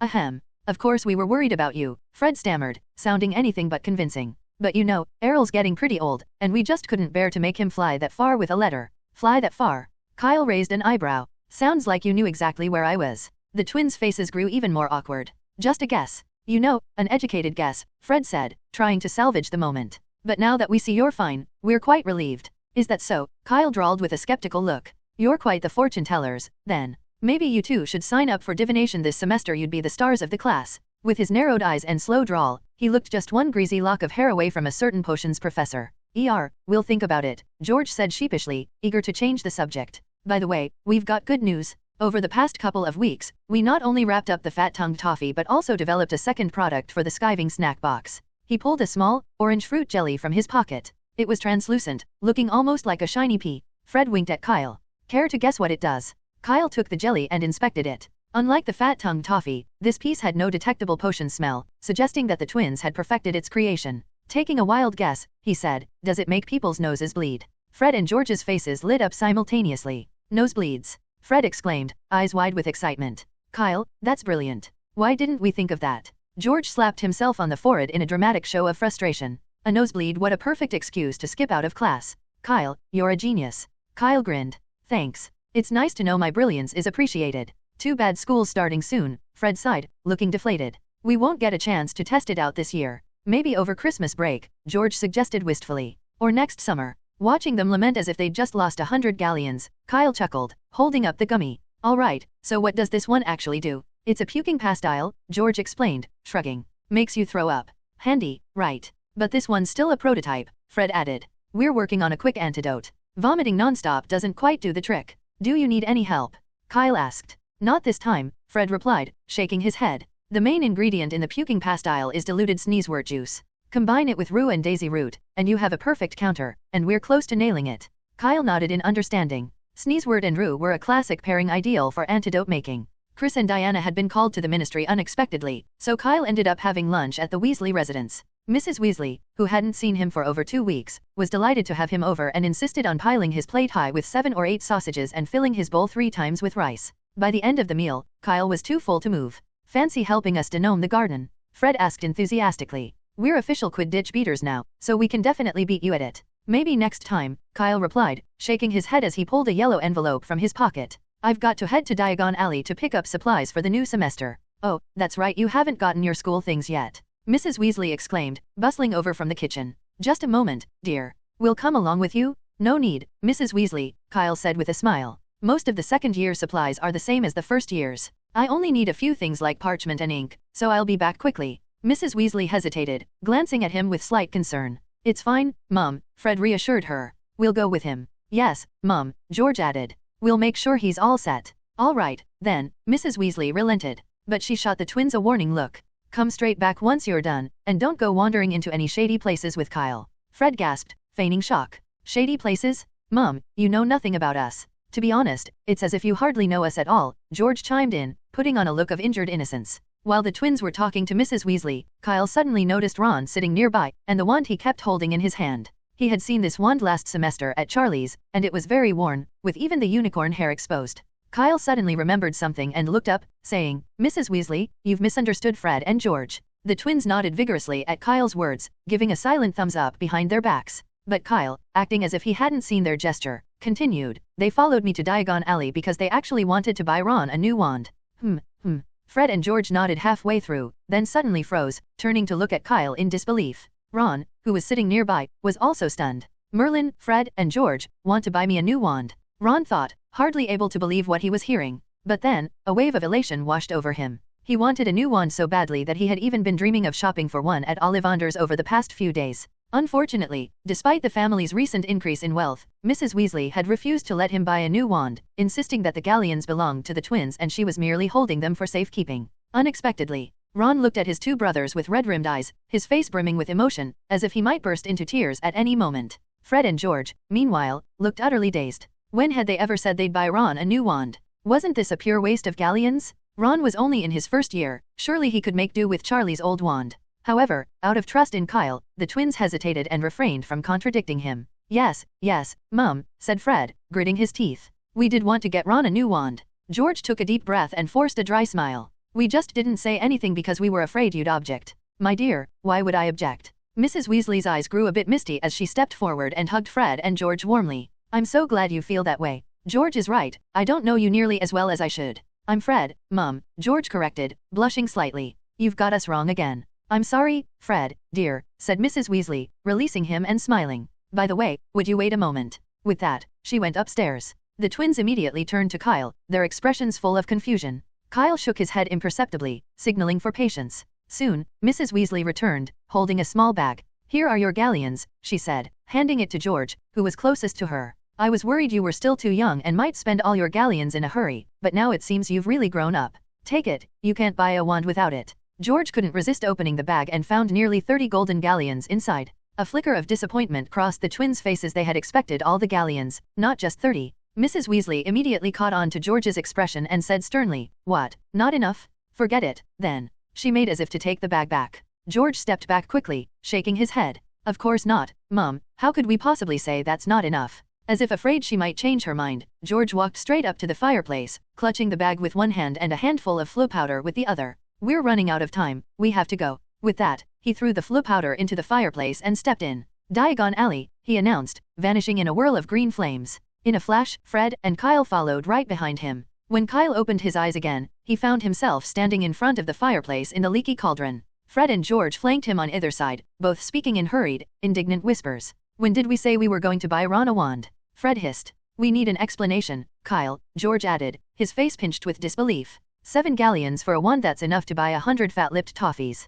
Calm down, but aren't you at least a bit curious? Kyle said, leaning in conspiratorially. Have you ever wondered why Ollivander's wand shop is so messy? The twins exchanged a quick glance, their initial irritation slowly giving way to intrigue. Kyle leaned closer and whispered something into their ears. As they listened, their eyes began to gleam with interest, though a trace of doubt lingered. Fred frowned, still hesitant. But 7 galleons for a wand. Isn't that a bit of a waste? Don't worry about it, Kyle replied with a grin. I'll cover the cost as a going-away present for Ron. Puff. Just as Kyle finished speaking, a rotund figure tumbled out of the fireplace, landing in a cloud of soot. Ron picked himself up, ignoring the dust clinging to his clothes, and scanned the room anxiously. His face brightened with relief when he spotted Kyle and the twins standing nearby, and he jogged over with an eager smile. You said you were going to buy me a new wand. Ron's gaze shifted between Fred and George, his eyes a mixture of hope and worry. After his initial excitement, a nagging fear crept in. What if this was just another one of their pranks? After all, Fred and George had pulled stunts like this before. It wouldn't be the first time. Of course, my dear brother, Fred said with a grin, clapping Ron on the shoulder. Do you doubt your own flesh and blood? Beside him, George put on a pained expression. Ron, you're breaking our hearts. I'm sorry. I didn't mean it like that. Ron's face turned crimson, and he stammered, I got a bit nervous. No, not nervous. I have complete faith in you really, Don't worry, Ron, Kyle said with a reassuring smile. They're not joking this time. You will definitely get a new wand today, I promise. Ron let out a sigh, visibly relaxing. Normally, he wouldn't be this jumpy. Well, maybe just a little. But when it came down to trust, he found Kyle more reliable than his mischievous brothers. Thank you, Kyle, Ron said, some of the redness finally fading from his cheeks. His nerves still showed, but at least he looked a bit more at ease. Fred and George, however, looked decidedly unimpressed. Why are you thanking Kyle? Fred asked, raising an eyebrow. Guess you still don't trust us, George added. Ron started to feel nervous again. No, it's not that. Thank you too, he mumbled, glancing at his brothers. Fred and George exchanged satisfied nods. With that settled, the four of them left the chaotic leaky cauldron and headed toward Diagon Alley. As they approached the entrance, Kyle, who was lagging behind on purpose, extended his leg to kick a rubbish bin out of the way. Thud. The bin didn't budge an inch. Huh. Kyle turned, examining the bin more closely. To his annoyance, he saw that the bottom had been glued to the ground with a fixing charm. It must have been old Tom. Kyle's face darkened. How could he do this? Just last year, he said he trusted me, and now he's glued the trash can down. The more Kyle thought about it, the more his irritation grew. Glancing at his friends to make sure they weren't watching, he quickly pulled out his wand and pointed it at the bin. In Gorjo, the bin expanded slightly, growing about the thickness of a brick taller. Satisfied, Kyle stashed his wand and caught up with the Weasleys. George glanced at him curiously. What were you doing back there? Why so slow? Kyle shrugged casually. Oh, I accidentally dropped a sickle earlier. Found it. Yes, found it. George nodded, not thinking much of it. Their destination was clear, and they headed straight for Ollivanders. Ron led the way, looking excited, while Kyle and the twins trailed slightly behind, whispering amongst themselves. What do you think would happen if we just walked off right now? Fred muttered with a grin. Little Ron would collapse, George replied with a chuckle, and Mum would tan our hides. Not to mention, Kyle added with a smirk, you wouldn't be able to keep those 30 galleons. Fine, forget it, Fred shrugged. For the sake of galleons. Ron, walking ahead, seemed to catch a snippet of their conversation. He glanced back quickly, then relaxed when he saw they were still there. By the way, do you actually have a plan? George asked in a low voice once Ron turned back around. Little Ron might not be a genius, but he wouldn't ask about Ollivanders for no reason. Fred nodded thoughtfully. Yeah, he's probably so caught up in getting a new wand that he wouldn't even notice if Ollivanders was covered in dirt. If he doesn't ask, we can give him a little nudge, Kyle suggested, stroking his chin as he whispered. Fred frowned, uncertain. You think he'll go for it? Worth a shot, Kyle replied with a shrug. Even if he doesn't, I'm just curious, doesn't have to work out perfectly. Tisk, your curiosity comes with a price tag, you know, George snorted. 7 whole galleons. Kyle just smiled, saying nothing. Ollivanders was just around the corner. As the group reached the small, shabby shop, Ron's eyes shone with excitement. He moved toward the door eagerly, but Fred stepped in front, head down, as if lost in thought. Careful, Fred. Ron warned, you're going the wrong way, that's not the door. Bang. Before Ron could finish, Fred walked straight into the shop's grimy window. Oh, for Merlin's sake? Why is this shop so dirty? Fred muttered, brushing the dust off his new robes, clearly annoyed. Knew I shouldn't have worn these today, they're brand new. George hurried over to help, patting at the robes, but the dust only seemed to settle in deeper. Fred, you're so careless, George teased. Mum's definitely going to scold you when she sees this. There's nothing I can do. This place feels like it hasn't been cleaned in centuries, Kyle added, coming over with a serious expression. But you know, you could ask Ollivander for compensation. My roommate Mikkel once got his robes filthy at the pet shop, and they gave him an extra bag of pet food to make up for it. Unfortunately, we're not here to buy wands ourselves, Fred replied with a disappointed sigh. Otherwise, I'd be asking Ollivander for a free wand maintenance kit. Yeah, what a shame, George chimed in, shaking his head. Those maintenance kits go for 7 sickles each.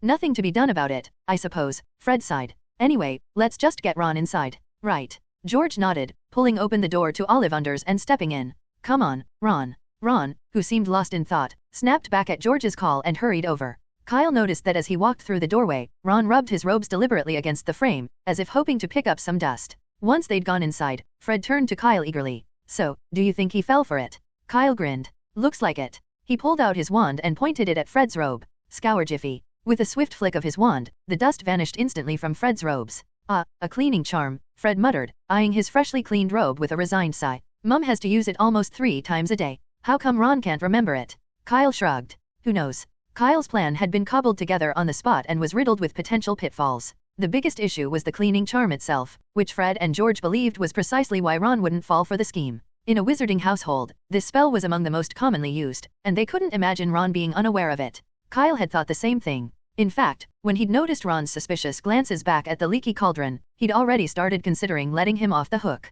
But since he'd come this far, backing out now felt wrong. Instead, he made the scheme as straightforward as possible for Ron. After all, he could have simply told Ron to ask about it. With Ron's eagerness to get a new wand, he wouldn't have refused. Kyle's plan was simple. All Ron had to do was say, "Why don't you just use a cleaning charm?" At that point, Kyle would have admitted to the ruse and bought him the wand. But Ron didn't say it. Not only that, he actually fell for the ploy. It was unbelievable. Ollivander seems to be away, Fred noted, raising an eyebrow. "Let's head in soon. I can't wait to see the show." "Are you sure that's fair?" Kyle teased. "Ron is your brother, after all." Fred smirked mischievously. "Thanks for the reminder, I almost forgot." He swung open the shop door and stepped inside. Kyle moved to follow, but he suddenly spotted a familiar figure around the corner. A black cloak hung dramatically, defying the windless air, greasy hair gleaming faintly as sharp eyes scanned the surroundings like a large bat stalking the shadows. The figure stood out, a jarring contrast to the bustling crowd. And behind him, barely visible, was a pair of short, stubby legs, partially hidden by the sweeping cloak. "Long time no see, Professor Snape," Kyle greeted, stepping forward. "What a coincidence out shopping with your daughter. Oh, it's Kanna." Only as he got closer did Kyle realize that it was Kanna following Snape. Snape's eyes narrowed, his expression twisting as if he'd just swallowed a dung bomb, his face darkening in an instant.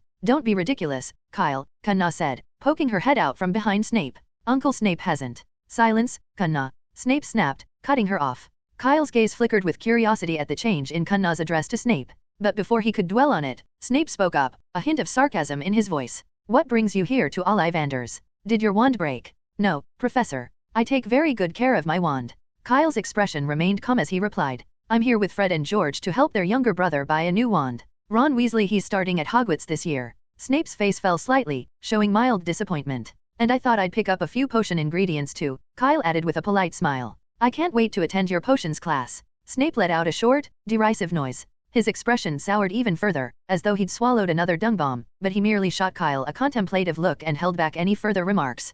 "Come along, Kanna," he said shortly. Without another glance at Kyle, Snape turned and continued walking.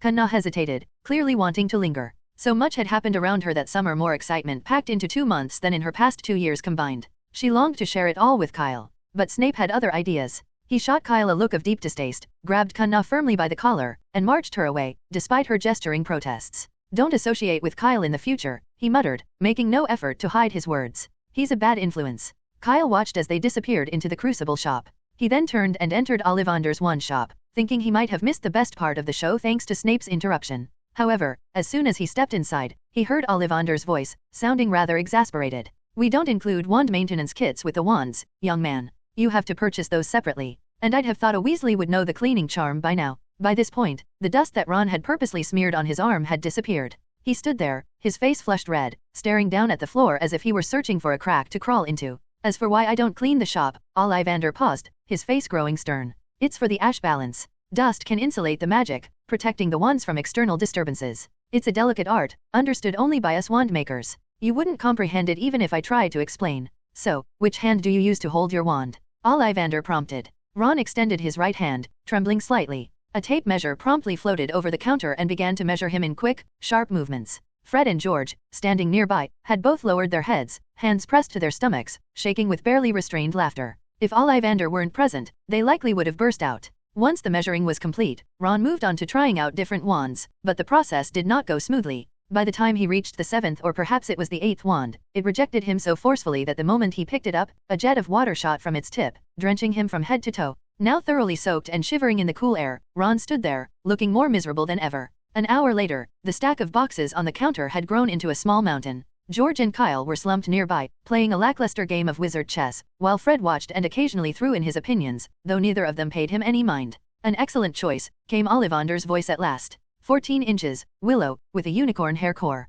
"It suits you perfectly, Mr. Weasley. That'll be 7 galleons. Finally finished?" Kyle perked up and stood, which immediately earned an indignant look from George. "Hey, I was about to win." Ignoring him, Kyle pulled out his wallet and grabbed a handful of galleons. But just as he was about to hand them over, Fred slung an arm around his shoulder with a mischievous grin. Kyle, you sure you don't need anything else? He asked. George quickly stepped forward and handed Ollivander the 7 galleons himself. Next year, Ginny's going to need a new wand too, or at least a new robe from one of us, Fred added with a wink. Kyle laughed. Not feeling the pinch now. Oh, I felt it all right, Fred sighed. Especially since Ron's so stupid it almost feels like a waste giving him a new wand. After they left Ollivander's, the whole group stretched simultaneously, easing the stiffness from standing around for so long. Kyle, we really need to hurry, Fred said. Mum's probably already getting impatient. Any later, and she might come down here to find us. What else do you need to buy? George asked. Just some parchment, Kyle replied, and a bottle of Sleeky's hair potion. After returning from Diagon Alley, Kyle put his worries aside and enjoyed the last stretch of his holiday, eagerly testing out his new broom. Finally, after a year, he had his own. It wasn't the outdated Nimbus 1700 or a budget clean sweep model, but the Nimbus 2000, a sleek, cutting-edge broom that had only been on the market for a month and was already a sensation across the wizarding world. The Nimbus 2000 was a birthday gift from Diana and Chris, though Kyle had only recently retrieved it from his room, where it had waited for him during his stay in Dorset. And as soon as he took it for a flight, he could see why professional teams had scrambled to acquire it. Fast, stable, and extraordinarily responsive, it moved with a mere touch, shifting smoothly in whatever direction he needed. With the Nimbus 2000, Kyle even managed to beat the Weasley twins in the St. Catchpole Village Quidditch tournament despite being outnumbered 2-1. On the second day, Cedric finally returned from France and eagerly joined Kyle's team. Now it was 2 against 2. Needless to say, Fred and George suffered an inevitable defeat. This isn't fair. George groaned, eyeing the old clean sweep in his hands. The broom difference is just too big. If we had a Nimbus 2000, or even a Nimbus 1500, you wouldn't stand a chance. That's not the main problem, George, Fred said, patting his twin on the shoulder. We're starting school soon, and this year, Kyle will definitely be on the Hufflepuff Quidditch team. Not exactly good news for us Gryffindors. Yeah, you're right. George slumped onto the ground, visibly deflated. He understood all too well what Fred meant. With Kyle on board, Hufflepuff's team could easily maintain its strength. But Gryffindor faced a different situation. With Charlie's graduation, they had struggled to find a skilled seeker to take his place. The seeker position was unique. It required extraordinary talent, a rare quality not easily found. Cedric, for example, had shown exceptional promise as early as his second year, a rare case even in all of Hogwarts. Lee Jordan had some potential, though not at Cedric's level. But Lee was set on becoming a Quidditch commentator, leaving Gryffindor without a replacement seeker. Sharing a glance, Fred and George let out a mutual sigh, resigned to the challenges that lay ahead. And with that, summer vacation sped by in no time. On September 1st, Mr. Weasley was once again there to see them off to King's Cross Station. Amid the bustling platform, Kyle cast a few glances around, as if searching for someone specific. He hadn't spotted any bespectacled boys, though. Had he come at the wrong time? He wondered for a moment, then dismissed the thought. Just then, Mrs. Weasley spoke up. All right, now, which platform is it? 9 3/4. Ginny answered eagerly before anyone else. Mum, can I go? You're still too young, Ginny. Let's not get ahead of ourselves, Mrs. Weasley chided gently before glancing to her side. Percy, you go first. Percy gave a curt nod and strode confidently toward the platform entrance, disappearing without a word. Kyle, your turn.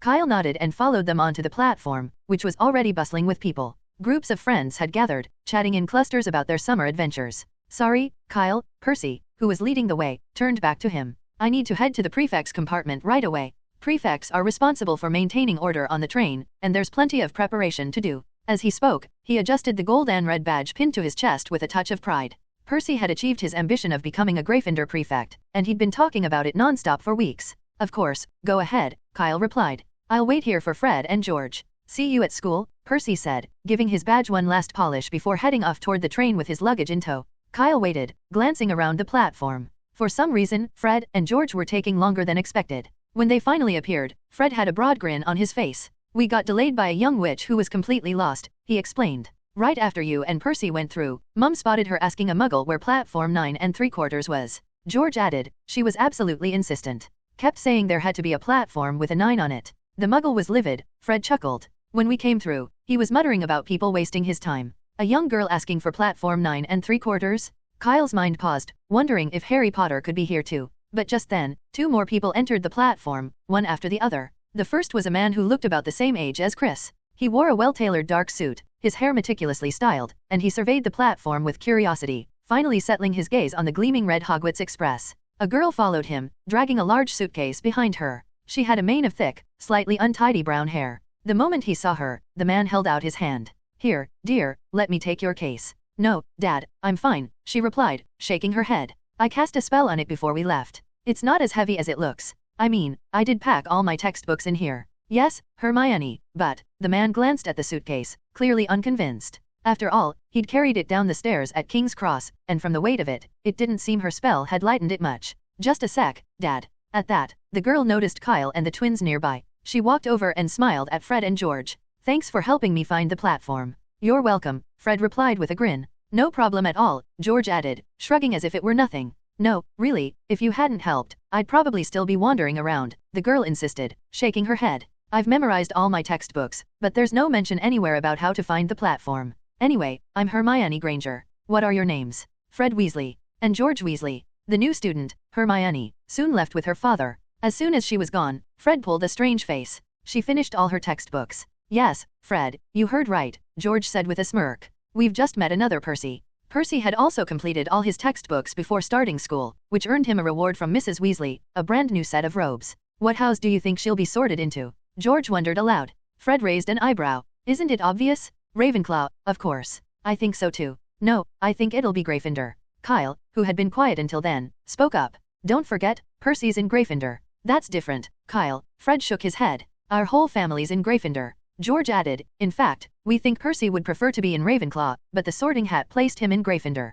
Kyle rubbed his chin thoughtfully. Why don't we make a bet? At the word bet, Fred and George immediately perked up. What's the wager? A galleon, maybe. Kyle suggested, taking a gold coin and twirling it between his fingers. If she's sorted into Ravenclaw, I'll owe each of you a galleon. Fred and George exchanged a quick glance. They soon reached an agreement. Fred gave Kyle a mischievous grin. That's a bit tame, let's make it more interesting. How about we bet on this? George pulled out a toffee from his pocket. If that girl ends up in Ravenclaw, you'll have to eat this Tuntung toffee at the opening banquet. Are you sure? Kyle's expression turned a little odd. And if she's sorted into Gryffindor, then we'll eat it, the twins replied in unison. Kyle's expression grew even stranger. He stifled a laugh as he took the toffee from George. Tisk, fine. Deal. Fred and George extended their hands. It's a deal. It's a deal, Kyle said, shaking hands with them. He had just been looking to make a bit of pocket money, but since Fred and George were so keen, he didn't mind letting the twins add a twist to the fun. After they shook on it, they shared a sly grin, and none of them brought it up again. Kyle glanced over at the platform entrance and asked curiously, it's been a while now, why haven't Ron and Mrs. Weasley come through yet? Not sure, Fred replied. Maybe they ran into some lost first years. That happens all the time at King's Cross, George added, looking toward the train. Forget it, let's get on board. Lee Jordan wrote earlier that he's got a huge tarantula as a pet. Have either of you spotted him yet? Speaking of pets. Kyle's eyes drifted to the unremarkable-looking box he was holding. Newt's reply had come in just that afternoon, and he'd agreed to let Kyle adopt a Niffler. Now, Niffler was in the box, and Kyle had even given him a fitting name, Jerry. After boarding the train, Fred and George quickly disappeared in search of Lee Jordan, while Kyle hauled the luggage toward the back. He hadn't gone far when a compartment door nearby slid open, and a small head peeked out. Kyle, over here. Kanna waved. Kyle hurried over, and as soon as he entered, Kanna closed the compartment door eagerly. Eyeing her cautiously, Kyle instinctively took 2 steps back. What do you want? I want to tell you something. Kanna didn't seem to notice Kyle's wariness. After shutting the door, she said excitedly, guess what? Professor Snape is actually related to me. Yeah, I know. Kanna blinked, stunned. You knew. Kyle laughed. Yep. I also know that Professor Snape's mother's last name was Prince. Kanna's entire expression froze as if she'd gone numb. This didn't make sense, this wasn't how she expected things to go. Shouldn't Kyle have been shocked? Yet here he was, just amused. Her mouth opened slightly, and she asked in disbelief, how do you know? My dad told me, Kyle said, lifting the suitcase onto the shelf. He was in school with Professor Snape and happened to know a bit about it. Chris had, in fact, told him during a visit just before the holidays. Kyle had only asked on a whim, not expecting Chris to actually know. Kanna frowned. Then why didn't you tell me sooner? Kyle raised an eyebrow. Would you have believed me if I had?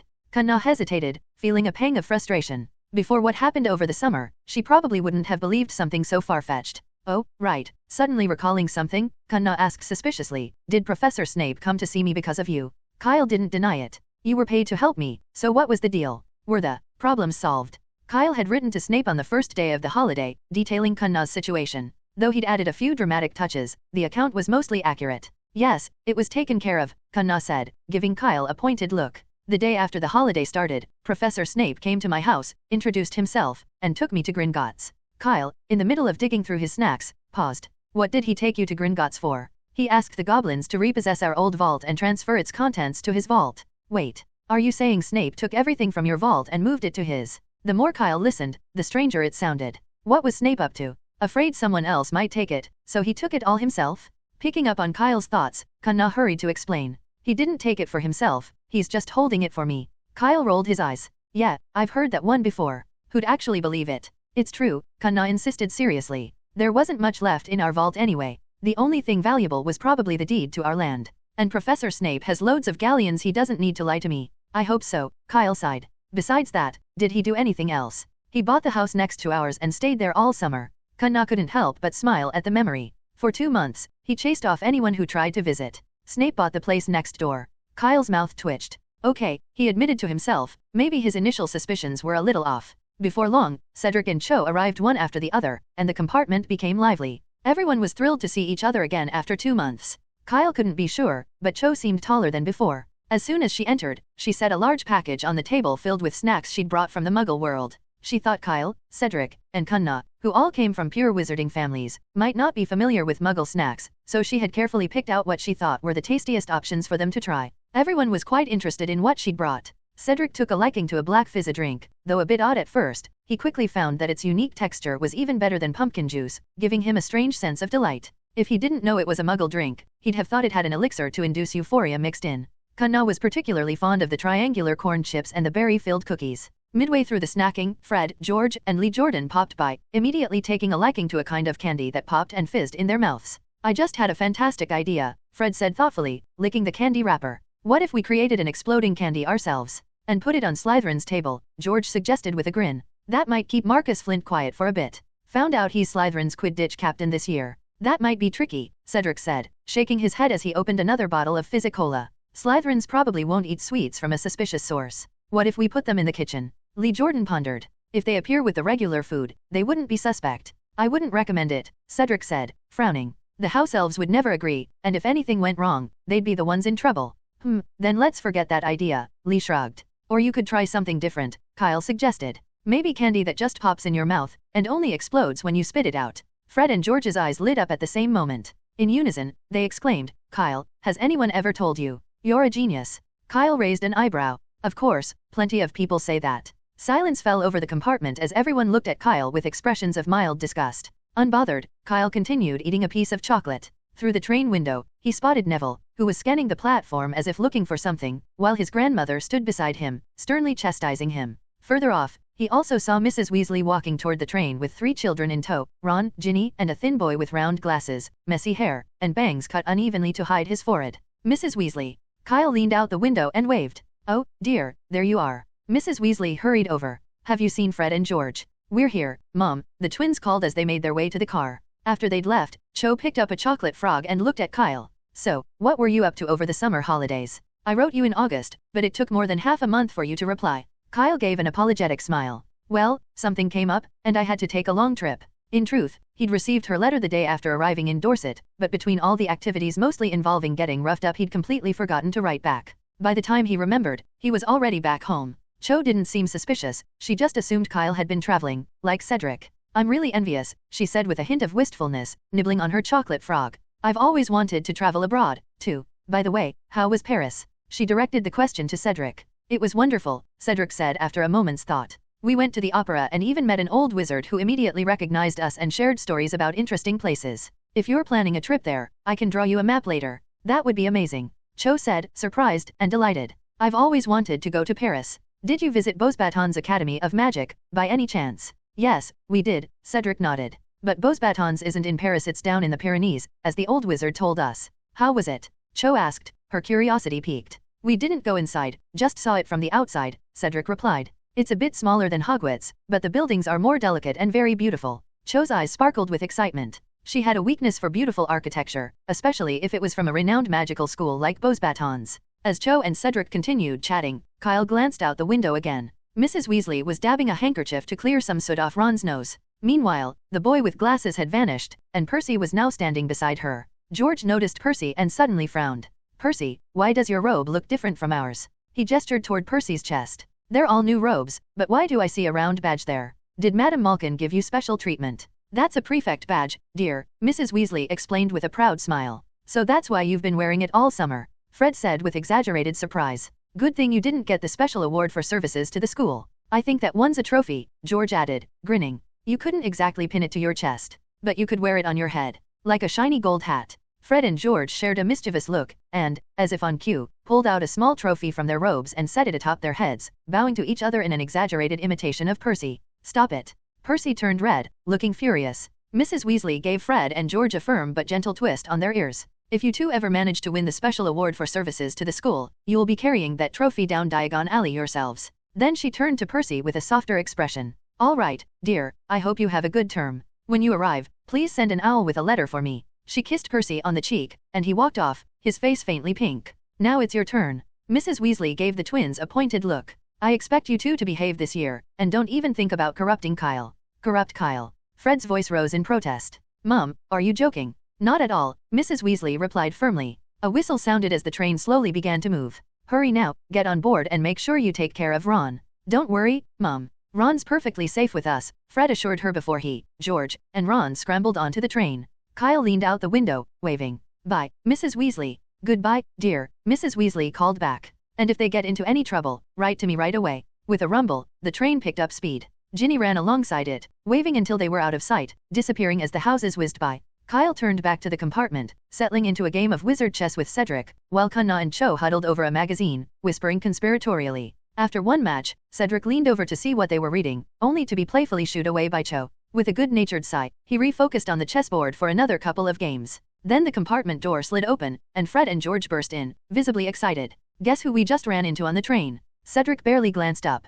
Who could you possibly run into? It couldn't be Harry Potter. Fred's eyes widened. How did you know? Yes, it was Harry Potter. Cedric's hand froze mid-move, his surprise evident. Are you serious? I asked him myself, Fred confirmed, and I saw his scar. It was right there like a bolt of lightning. Now intrigued, Cedric leaned back thoughtfully. That actually makes sense. Judging by his age, he'd be starting Hogwarts this year. The Dark Lord fell about 10 years ago, after all, so the timing fits. But do you think he remembers what the Dark Lord looked like? George asked curiously. Unlikely, Cedric replied. He was only a baby. How could he remember? That's true. Kyle chuckled. What's this? You're all curious about what the Dark Lord looked like. A bit, yeah, Fred admitted, lounging against the carriage wall. I mean, he's the Dark Lord, aren't you curious too? Not really, Kyle said with a shrug. He was just another powerful wizard, right? What's there to be curious about? For all we know, he didn't even have a nose. Fred burst out laughing. Oh, come on, that's impossible? No nose? Ridiculous. Kyle's joke had struck a chord, and Fred, along with the others, found it hilariously far-fetched.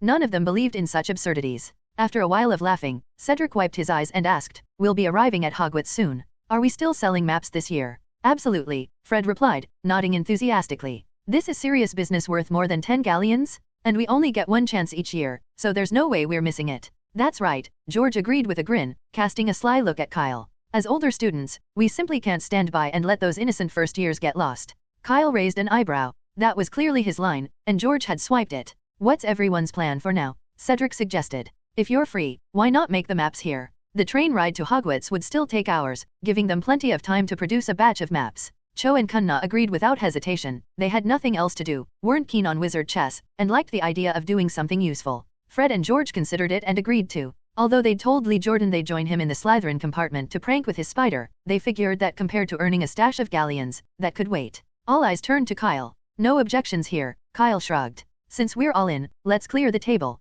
We'll need space for the parchment with all these snacks lying around. At that, everyone jumped up and started packing away the snacks on the table. Kyle took this chance to grab 2 stacks of parchment from his box. The thicker stack was standard scholarly parchment, sold in packs of 10 for a sicko, with discounts for larger bundles. Kyle pulled out around 70 or 80 sheets. The other stack was much smaller, with only a dozen sheets of higher quality parchment, soft, pristine, and bordered with golden threads at the top and bottom. This was real gold, not the cheap paint they'd used the previous year, and each sheet cost a full galleon. Kyle set both stacks, along with the original map, on the table. Well then, what are we waiting for? Let's get started. The group simultaneously reached for the regular parchment, each grabbing a dozen sheets. Seeing their quick reflexes, Kyle sighed. You all have a real knack for taking the easy option, don't you? While everyone's doubling charm would do the job, his more expensive stack required a bit of decorative work and added detailing, making it much more time-consuming. He'd been polite in offering first choice, but he hadn't expected everyone to snatch up the easier task. If he'd known, he would have chosen first himself.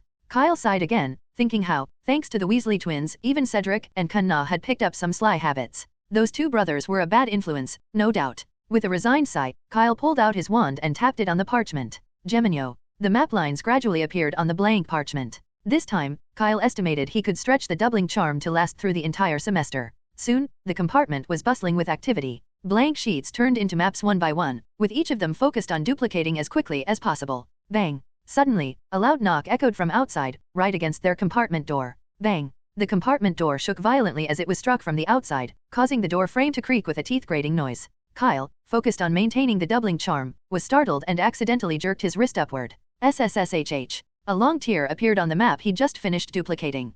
Kyle stared at the ruined map, his eye twitching. That was a whole galleon wasted. The others were similarly rattled by the sudden noise. Fred, who just completed his own doubling charm, accidentally stamped the map's image directly onto George's brand new robe. By Merlin's beard? This was my new robe, just bought this year. George exclaimed, inspecting the map print now adorning his sleeve with dismay. Kyle, is there any way to remove this? Of course there is, and it's very simple, Kyle replied coolly, glancing at the door. Through the glass, he could see 3 boys standing outside in the corridor. That Harry Potter, giving up Malfoy's friendship for that miserable Weasley. Utterly foolish, just like his parents ungrateful, Draco Malfoy sneered to himself, punctuating his words with another slam against the neighboring compartment door. And that Weasley, grumbled Goyle, Malfoy's burly sidekick, nursing his sore fingers. That scrawny rat of his actually bit me? I'll make him pay. Despite his thick-set frame and stump-like appearance, Goyle's scowl had a bit of intimidation to it. Don't worry, Goyle. There'll be time enough, Malfoy assured him, rubbing his wrist and sneering coldly. My father's on the school board, and once we're at Hogwarts, I'll have plenty of ways to make them regret today.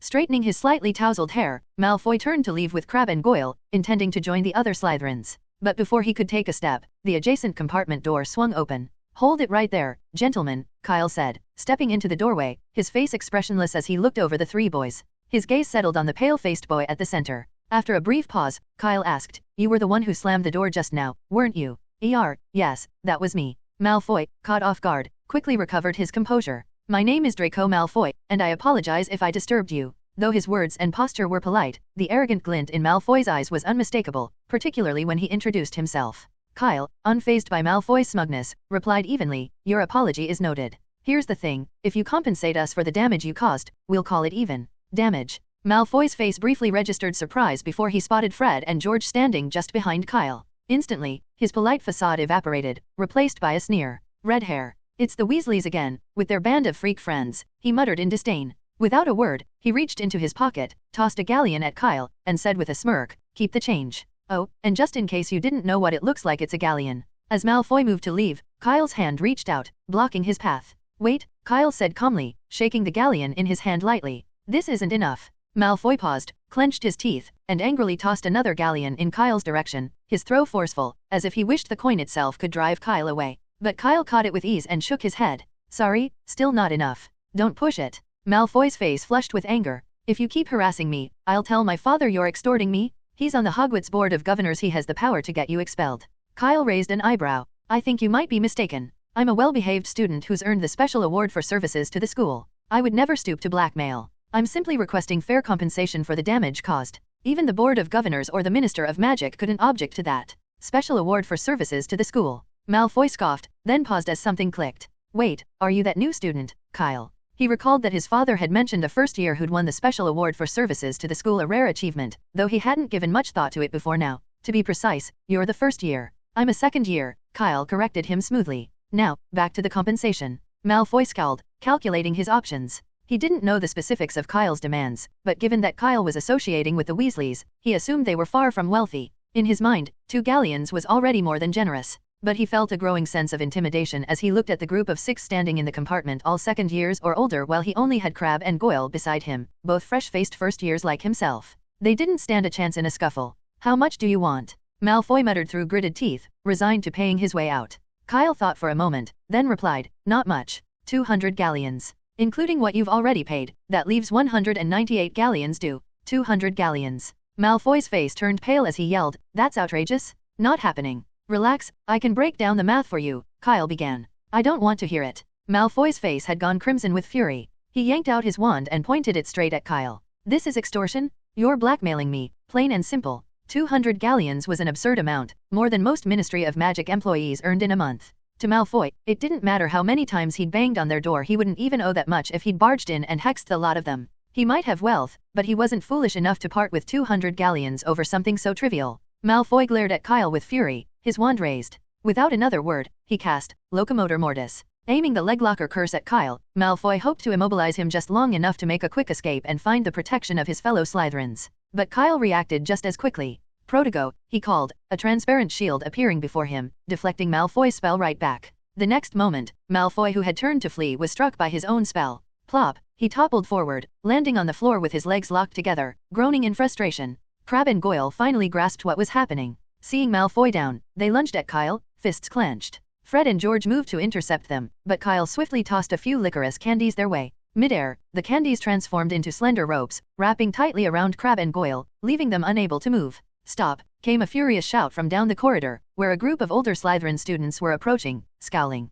The commotion had drawn a crowd, and among the onlookers were several Slytherins glaring at Kyle and his friends. Kyle, how dare you bully our first years, one of them accused, stepping forward protectively as he glanced at Malfoy, assuming he was one of their own. This was Draco Malfoy. After all, it was obvious he'd be sorted into Slytherin. The fourth year leading the group raised his wand without hesitation. Levi Corpus. Protego. Kyle's shield flickered up again, deflecting the spell. But the older Slytherin, more experienced than Malfoy, sidestepped the rebounded spell. Kyle, holding back his friends, raised his voice to ensure the gathered students heard him clearly. I see your underhanded attacks, but I accept your challenge nonetheless. The older Slytherin sneered. Challenge you? That's a joke. You were just lucky to save some failure last year, which is the only reason you got that special award for services to the school. Don't fool yourself into thinking you're special. Anyone who dares challenge Slytherin will pay the price. He lifted his wand again, clearly eager to teach Kyle a lesson. Kyle, with a hint of admiration in his gaze, gave him a silent thumbs up. This guy actually had the guts to insult Cunna as a failure in front of a crowd, a blatant insult to Snape's own kin.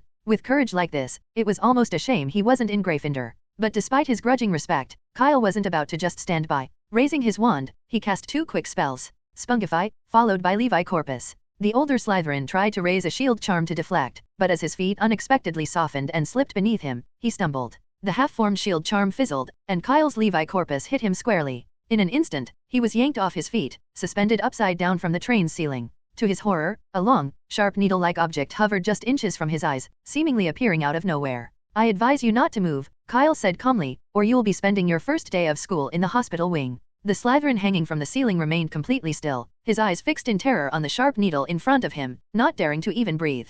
Satisfied, Kyle turned to the stunned Malfoy. So, are we ready to have a civil conversation? I'm not afraid of you, Malfoy said, though his voice quivered. If this is blackmail, I'll tell Professor Snape.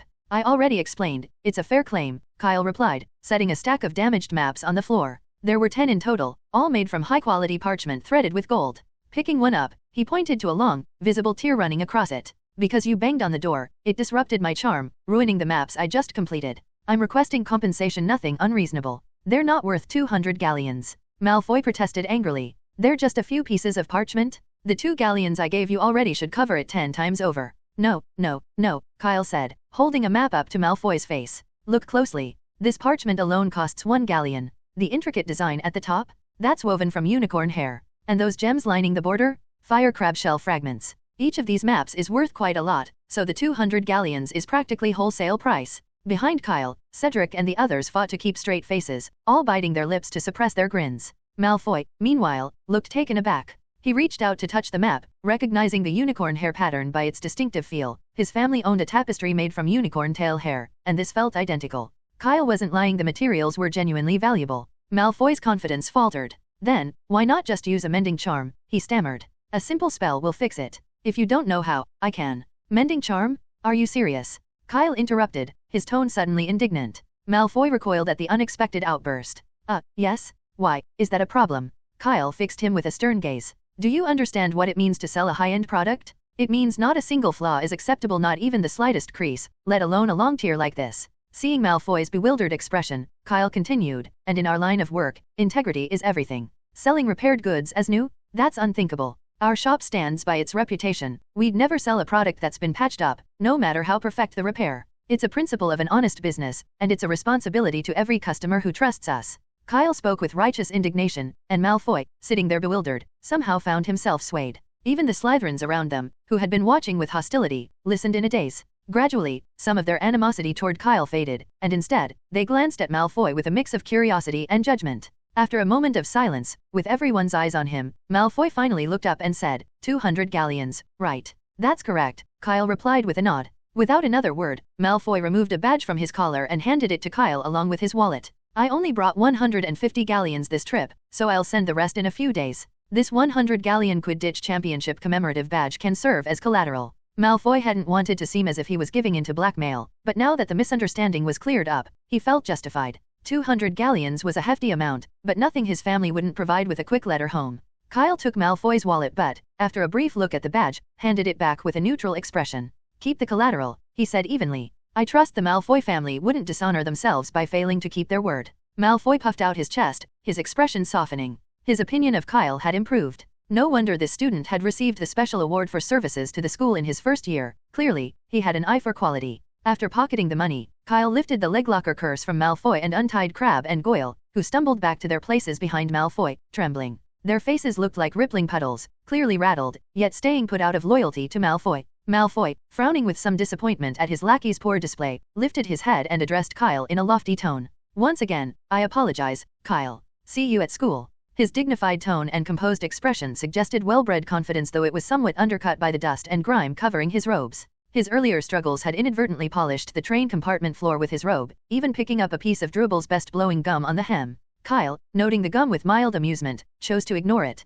For the sake of the 150 galleons, he overlooked these minor details and responded smoothly, see you at school, Draco. I can already tell that Slytherin will be welcoming an exceptional new student this year. Malfoy's face practically glowed with restrained pride, as if he'd been given a large dose of elixir to induce euphoria. Though he'd heard similar words before, praise from Kyle, Hogwarts' youngest recipient of the special award for services to the school, felt far more sincere. However, Malfoy kept his cool, downplaying his pleasure. Well, I still have a long way to go, he replied modestly. You're the truly remarkable one. Few can earn that special award in their first year, not even Headmaster Dumbledore did. Oh, don't say that. I was just lucky, Kyle replied with a smile, preparing to head back to his compartment. Wait. Kyle turned back, curious. Anything else? That map, Malfoy hesitated for a moment. Could I place an order? Oh, right. Kyle feigned realization and handed Malfoy the damaged stack of maps. These are all yours. No, I don't mean those, Malfoy said, wrinkling his nose in distaste. I'm interested in the high-end ones, the very best. Can I order one? I'd be happy to accommodate, Kyle replied with an even more genuine smile. For an additional galleon, you can choose a custom pattern, say, your family crest, also in unicorn hair. And for 5 galleons more, you'll get a map with a lifelong enchantment, framed in an exquisite handmade case. Malfoy's eyes gleamed as he slowly closed his open palm into a fist. I'll take it all. Kyle grinned, giving him a thumbs up. The Malfoys truly have impeccable taste. Draco Malfoy left with a smug smile, as if he'd just gained 200 galleons rather than lost it. What had started as a tense confrontation had somehow transformed into a cheerful business deal. The surrounding students, watching the scene with interest, saw nothing odd about it. If anything, they were simply amazed at the wealth on display. For most young witches and wizards, even 10 galleons was a considerable sum, enough to get them through a school term comfortably. 20 galleons? That was a luxury they couldn't even imagine.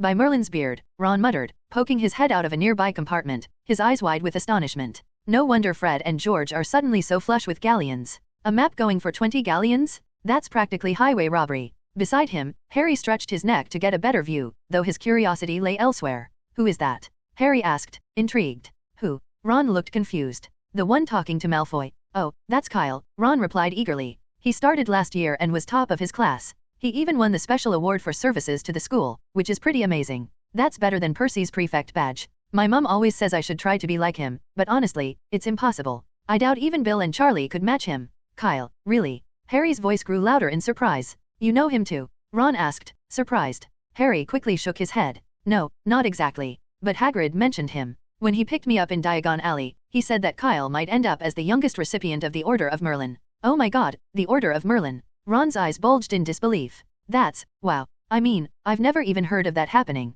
What exactly is the Order of Merlin? Harry pressed, his curiosity piqued even further. Before Ron could respond, a high-pitched voice came from nearby. The Order of Merlin was founded in the Middle Ages by the greatest wizard of all time, Merlin himself. Over centuries, it's become the largest organization of esteemed wizards in the magical world. Only those who make significant contributions can receive the Order of Merlin medal, and it's the highest honor any witch or wizard can earn. Harry and Ron turned to see a young witch with thick, bushy brown hair, her head held high and her tone both proud and slightly challenging. I read about it in extra reference books, she added matter-of-factly, like a history of modern magical history and the great wizards of the 20th century. They all mention it. Of course I knew that, Ron mumbled, looking annoyed. This was his chance to impress Harry, and it had been stolen. Ron's small outburst seemed to go unnoticed as the girl continued on. I remember you, Ronald Weasley. Your mother helped me find the platform.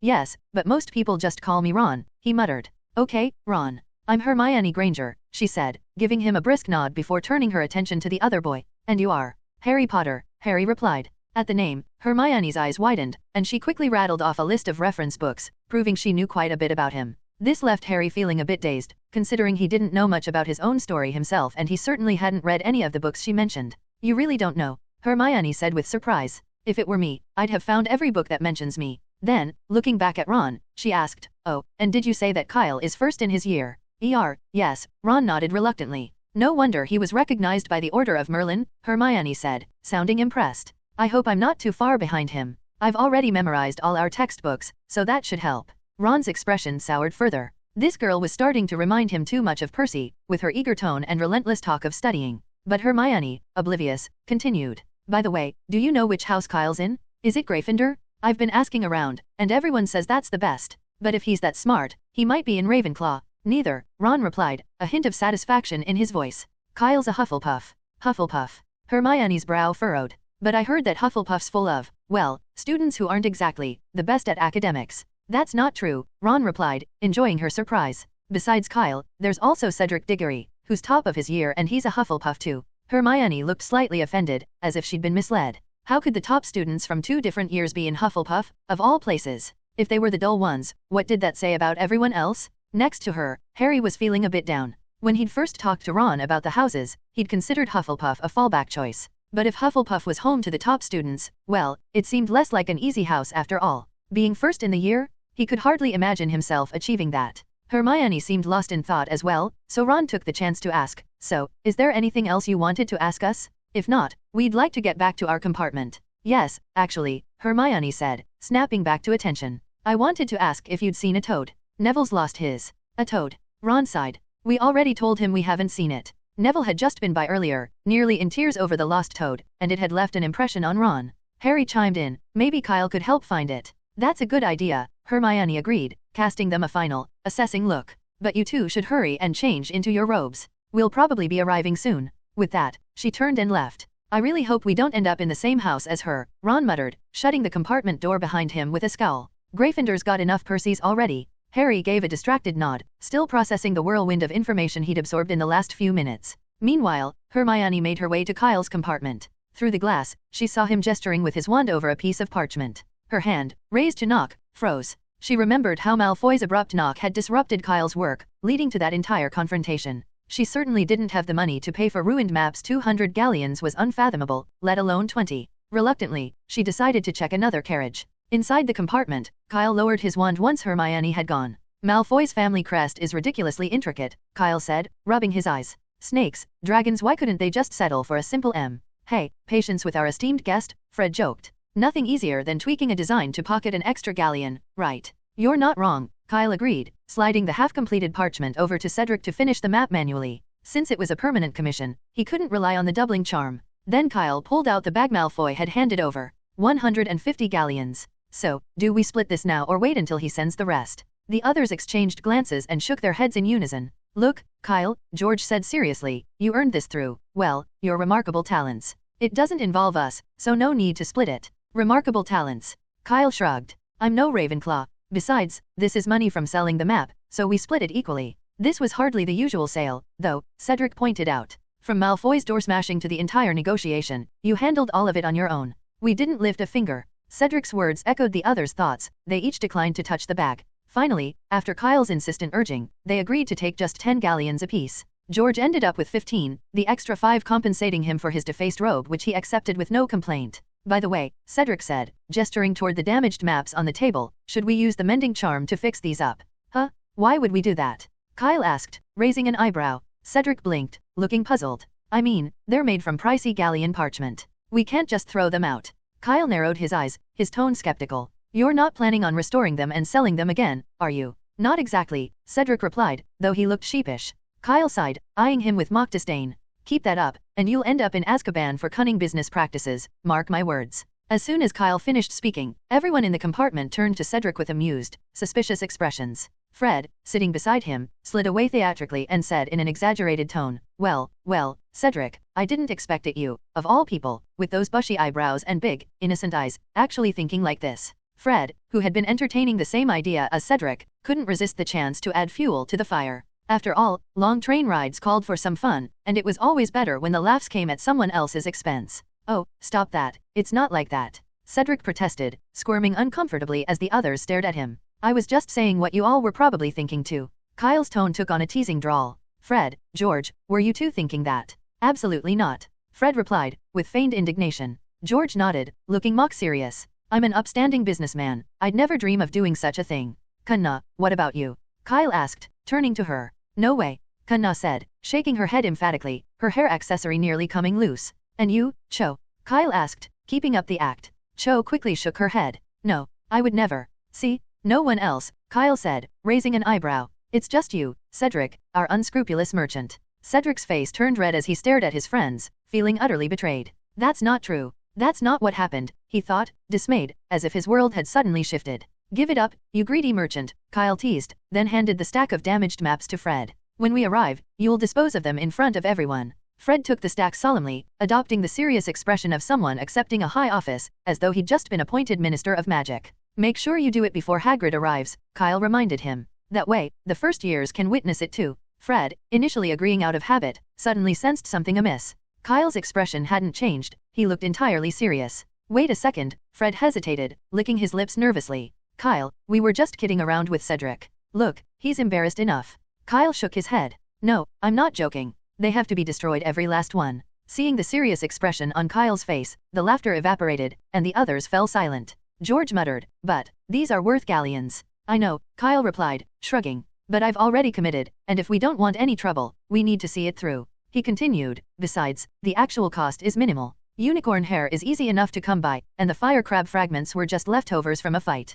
Including the parchment, each one costs less than 2 galleons. Fred and George exchanged a look, barely containing their exasperation. Less than 2 galleons? They thought incredulously. Really? Can't we find another way? Cho asked, clearly uncomfortable with the waste. Maybe we could just transfigure ordinary parchment. But Kyle cut her off. No, it needs to be convincing. Just hearing my words won't convince everyone. Destroying these is the only way to make people genuinely value the 20 galleon maps. I get the logic, Fred said with a sigh, staring at the stack in his hands. But it still feels wrong to destroy something worth over 10 galleons. He felt like he was about to toss galleons to the wind, an unbearable thought after a childhood of scrimping. At that moment, Cedric, who'd been uncharacteristically silent, leaned over and looked directly at the maps in Fred's hands. If it's too hard for you, I'd be happy to handle it myself. No, I'll do it, Fred said quickly, clutching the maps protectively. Though he was struggling to accept the decision, he wasn't about to let someone else take over this peculiar and valuable task. In a few short minutes, the mood in the carriage had taken a complete shift. Everyone sat listlessly, lamenting the 10 galleons they'd be sacrificing.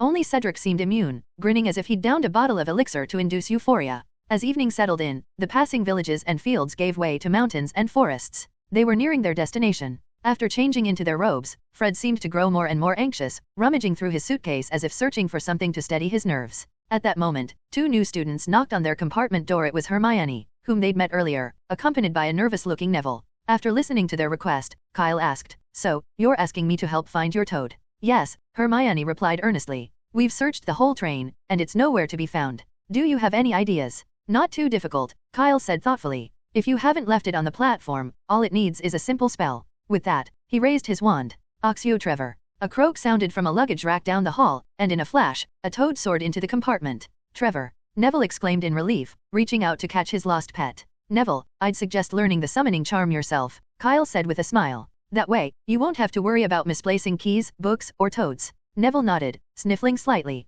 "Maybe, but I don't know if I can learn it. I'm not exactly the best student. I mess things up all the time." "Give yourself some credit," Kyle encouraged him. "You never know until you try, and I'd be glad to help." "And me too," Hermione chimed in. "Learning charms isn't too difficult. I even picked up a few over the summer." "Thank you," Neville mumbled, his face pale but relieved. Just then, the train came to a gradual stop. Fred took a deep breath, stepped around Hermione and Neville at the doorway, and announced with a determined expression, "All right, I'm off." "Don't dawdle," Kyle reminded him. "Make sure you're done before Hagrid takes the new students away." The train finally stopped at the Hogsmeade platform, and everyone spilled out onto the platform. Chaos reigned everywhere. Owls were hooting, cats were meowing, and toads were croaking in unison, creating a cacophony that filled the small space. Suddenly, a lion-shaped firework burst across the sky, capturing everyone's attention at once. Bang! Another firework soared up with a trailing plume of smoke. The young wizards quickly noticed Fred, who was at the center of it all, calmly setting off more fireworks. With everyone's eyes on him, he wrapped a parchment edged in gold around one of the fireworks and lit it.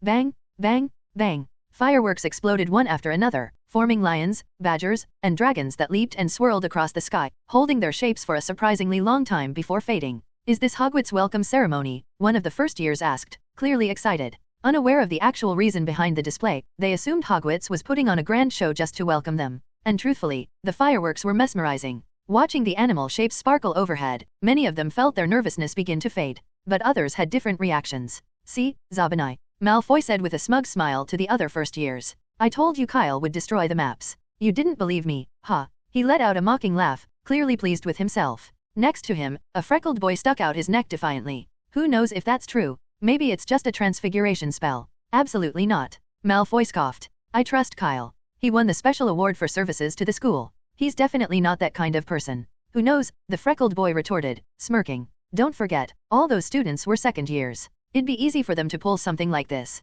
The two of them were firm in their beliefs, each refusing to budge. Just then, Crabbe, the tallest of the group, noticed something fluttering down and reached out to grab a fragment of parchment. "Draco, look at this." Malfoy, momentarily distracted from arguing with Zabinai, turned around. His eyes lit up as he took the fragment from Crabbe. "Aha!" He held up the parchment, pointing excitedly at the faint gold lines still visible. "Look at this, it's real gold. Do you still think it's just a transfiguration spell?" And he brought the fragment closer to his face, inhaling near a burnt spot on the paper. "I accidentally burned a hole in the unicorn's tail tapestry at home once, and it smelled exactly like this." Zabinai's face flushed, as if he'd just been smacked. Seeing this, Malfoy became even more pleased with himself, his grin widening. "I get it, you probably can't afford the 20 galleons for the map. That's why you're making excuses. No worries, though. I asked around, and they have a few maps left for a Scrooge like you. You can always buy one of those." "Who are you calling Scrooge?" Zabinai's temper flared. He could handle losing an argument, but Malfoy's mocking tone was too much. 20 galleons, did Malfoy think he couldn't afford that?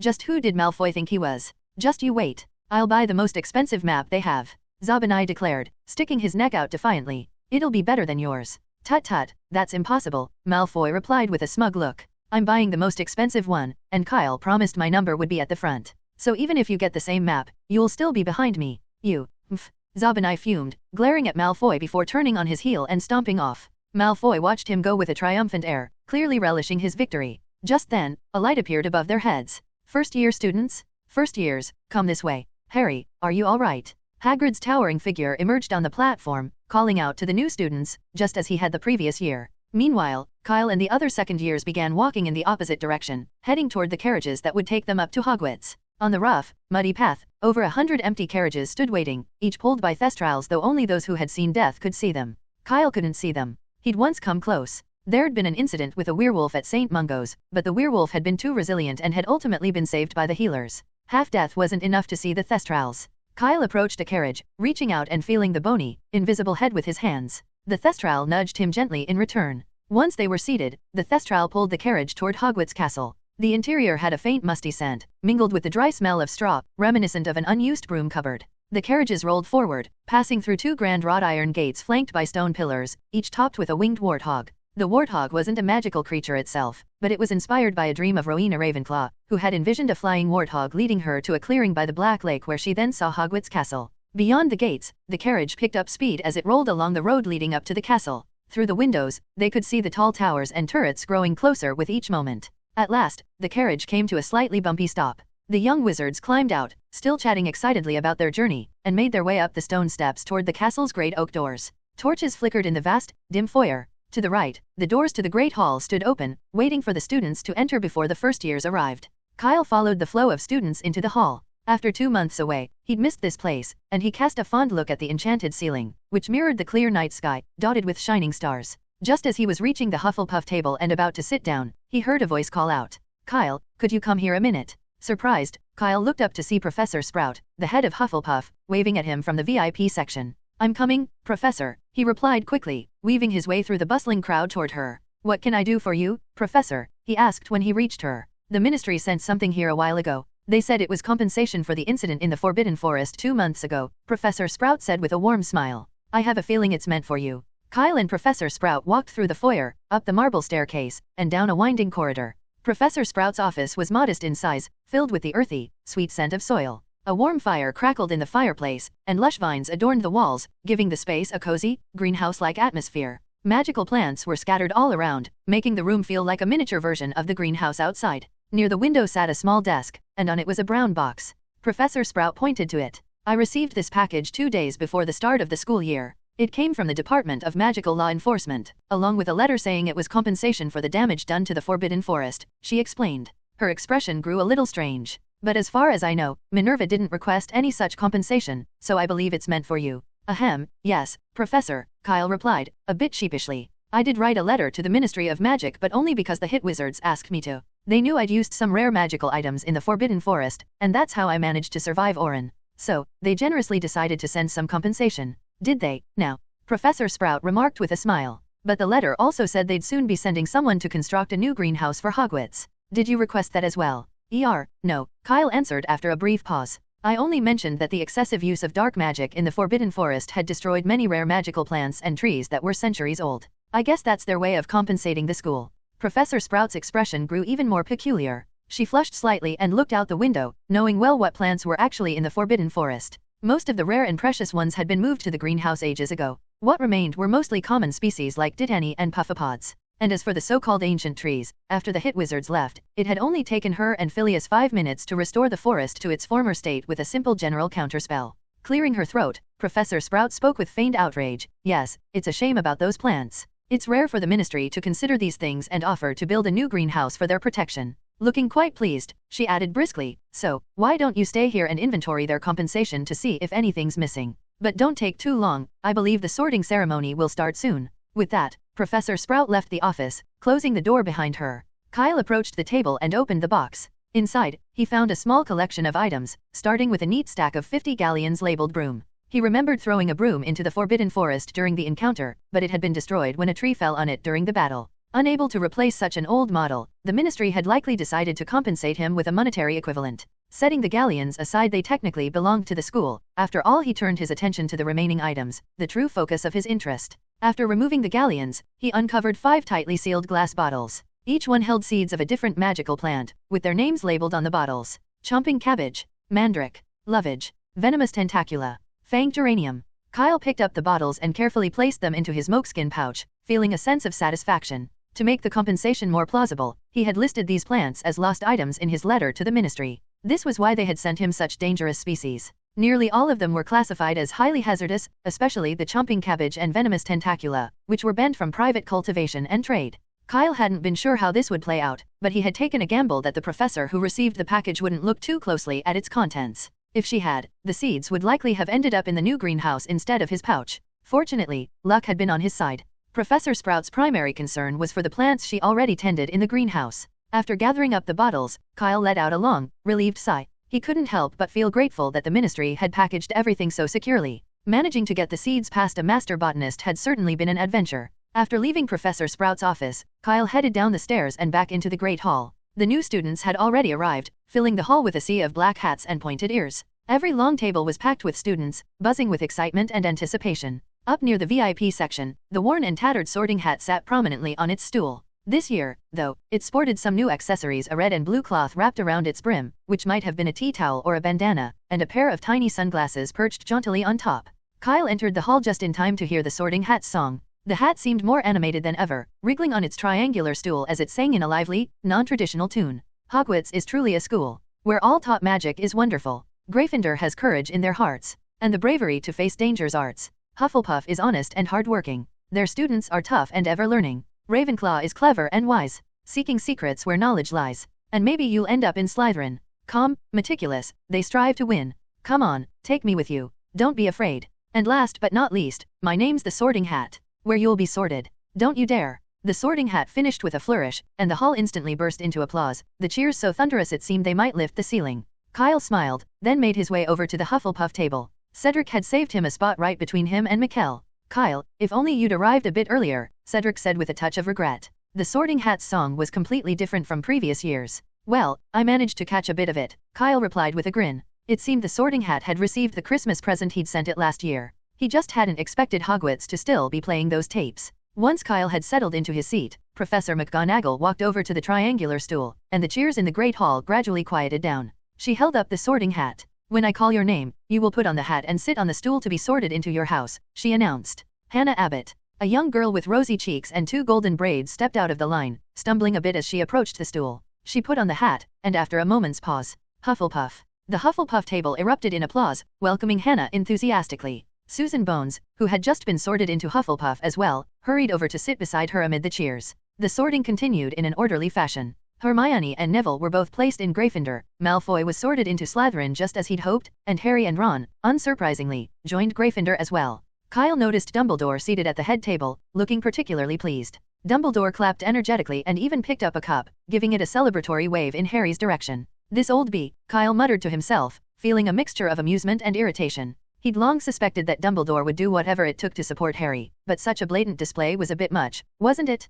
In stark contrast, Professor Snape looked anything but pleased. Rather than glaring at Harry, however, he was eyeing the sorting hat intently, as though he might pull out a potion bottle and douse the tattered old hat at any moment. As soon as the last new student was sorted into Slytherin, Snape rose swiftly, ready to assist Professor McGonagall with returning the sorting hat. But she waved him off. "Thank you, Severus, but the list of new students needs to be placed in a designated spot, and I don't believe you'd know where to find it," she said, giving him a mildly perplexed look before rolling up the parchment and leaving with the sorting hat. Dumbledore then rose, his face alight with joy as he spread his arms toward the crowd. "Welcome," he called out warmly. "Welcome to Hogwarts and the start of a new school year. Before we begin the feast, I would like to say a few words." He paused, then declared, "Nitwit, blubber, oddment, tweak. Thank you all." With that, Dumbledore sat down, and the empty plates before the students instantly filled with food. "Oh, I hate carrots," Mikkel muttered, staring down at the vegetable soup in front of him. He turned to Ryan, who was gnawing on a corn cob, and asked, "Wanna switch seats?" Ryan, who wasn't a picky eater, shrugged and got up to swap places with Mikkel.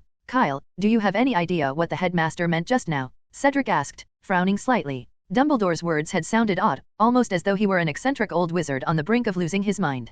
Kyle thought for a moment. "Not really," he admitted. "But maybe he was making a comment about how each house views the others. Like how clever Ravenclaws might look down on everyone else, thinking they're all a bit slow, right?" "Oh, I see." Cedric nodded thoughtfully, piecing together the other words to fit the various houses. Kyle's interpretation seemed to make sense. Still, despite all the theories and interpretations, no one really knew what Dumbledore was thinking. The only person who might have had a clue was still locked away in Ermengarde. Everyone enjoyed their meal until the last crumbs of pumpkin pie vanished from the golden plates. With the feast over, Dumbledore rose once more. "Now that everyone has eaten their fill, I'd like to say a few words to you all," he began. "First, we have Professor Quirrell, whom many of you know, taking on the position of defense against the dark arts professor. And joining us as the new Muggle Studies professor is Professor Burbage." 2 figures rose from the staff table, a man and a woman. Quirrell looked nervous and uncertain, while Professor Burbage exuded a bright confidence. The hall broke into applause, though most of it was directed at Professor Burbage, who outshone Quirrell considerably. As for Quirrell, he barely drew a response. His yearly appearances were hardly worth a fuss.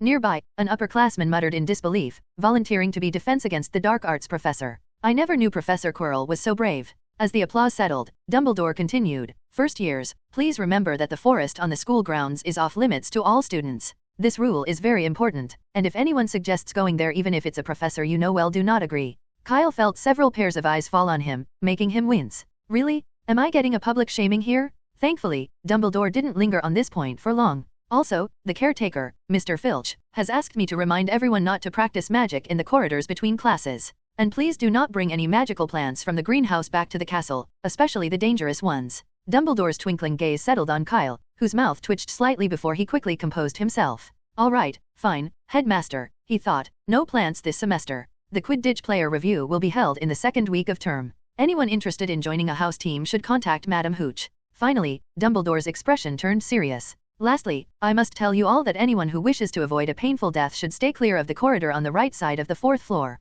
Kyle snickered quietly. The bait was so obvious it was practically bait on a hook, but Voldemort, apparently, had taken it seriously. Really? If Dumbledore didn't have a backup plan, would he just announce the location? Then again, Voldemort was only a spectral presence right now, clinging to Quirrell's mind. Maybe the shared brain space was starting to short-circuit. "He can't be serious, can he?" Mikkel whispered, looking pale. "Unlikely," Cedric replied, shaking his head. "If Hogwarts had somewhere truly that dangerous, it would have been completely sealed off ages ago." Once the school song had been sung, Dumbledore announced it was time to head to the dormitories. But Kyle stayed put, glancing over at the Gryffindor table. After all, he was due a certain payment. Oh, that. I thought he'd forgotten, Fred and George sighed. Amid curious looks from Harry and Ron, they each popped a toffee into their mouths with a resigned expression. Wow. Oh. Laughter erupted as Fred and George's tongues stretched out to an absurd length, flapping like ribbons as they broke into an awkward, tongue-dragging tap dance around the table. This part hadn't been in the original bet, they'd added it themselves. Trying to avoid tripping over their own tongues, the twins moved in a spasmodic, almost slapstick rhythm that was oddly mesmerizing.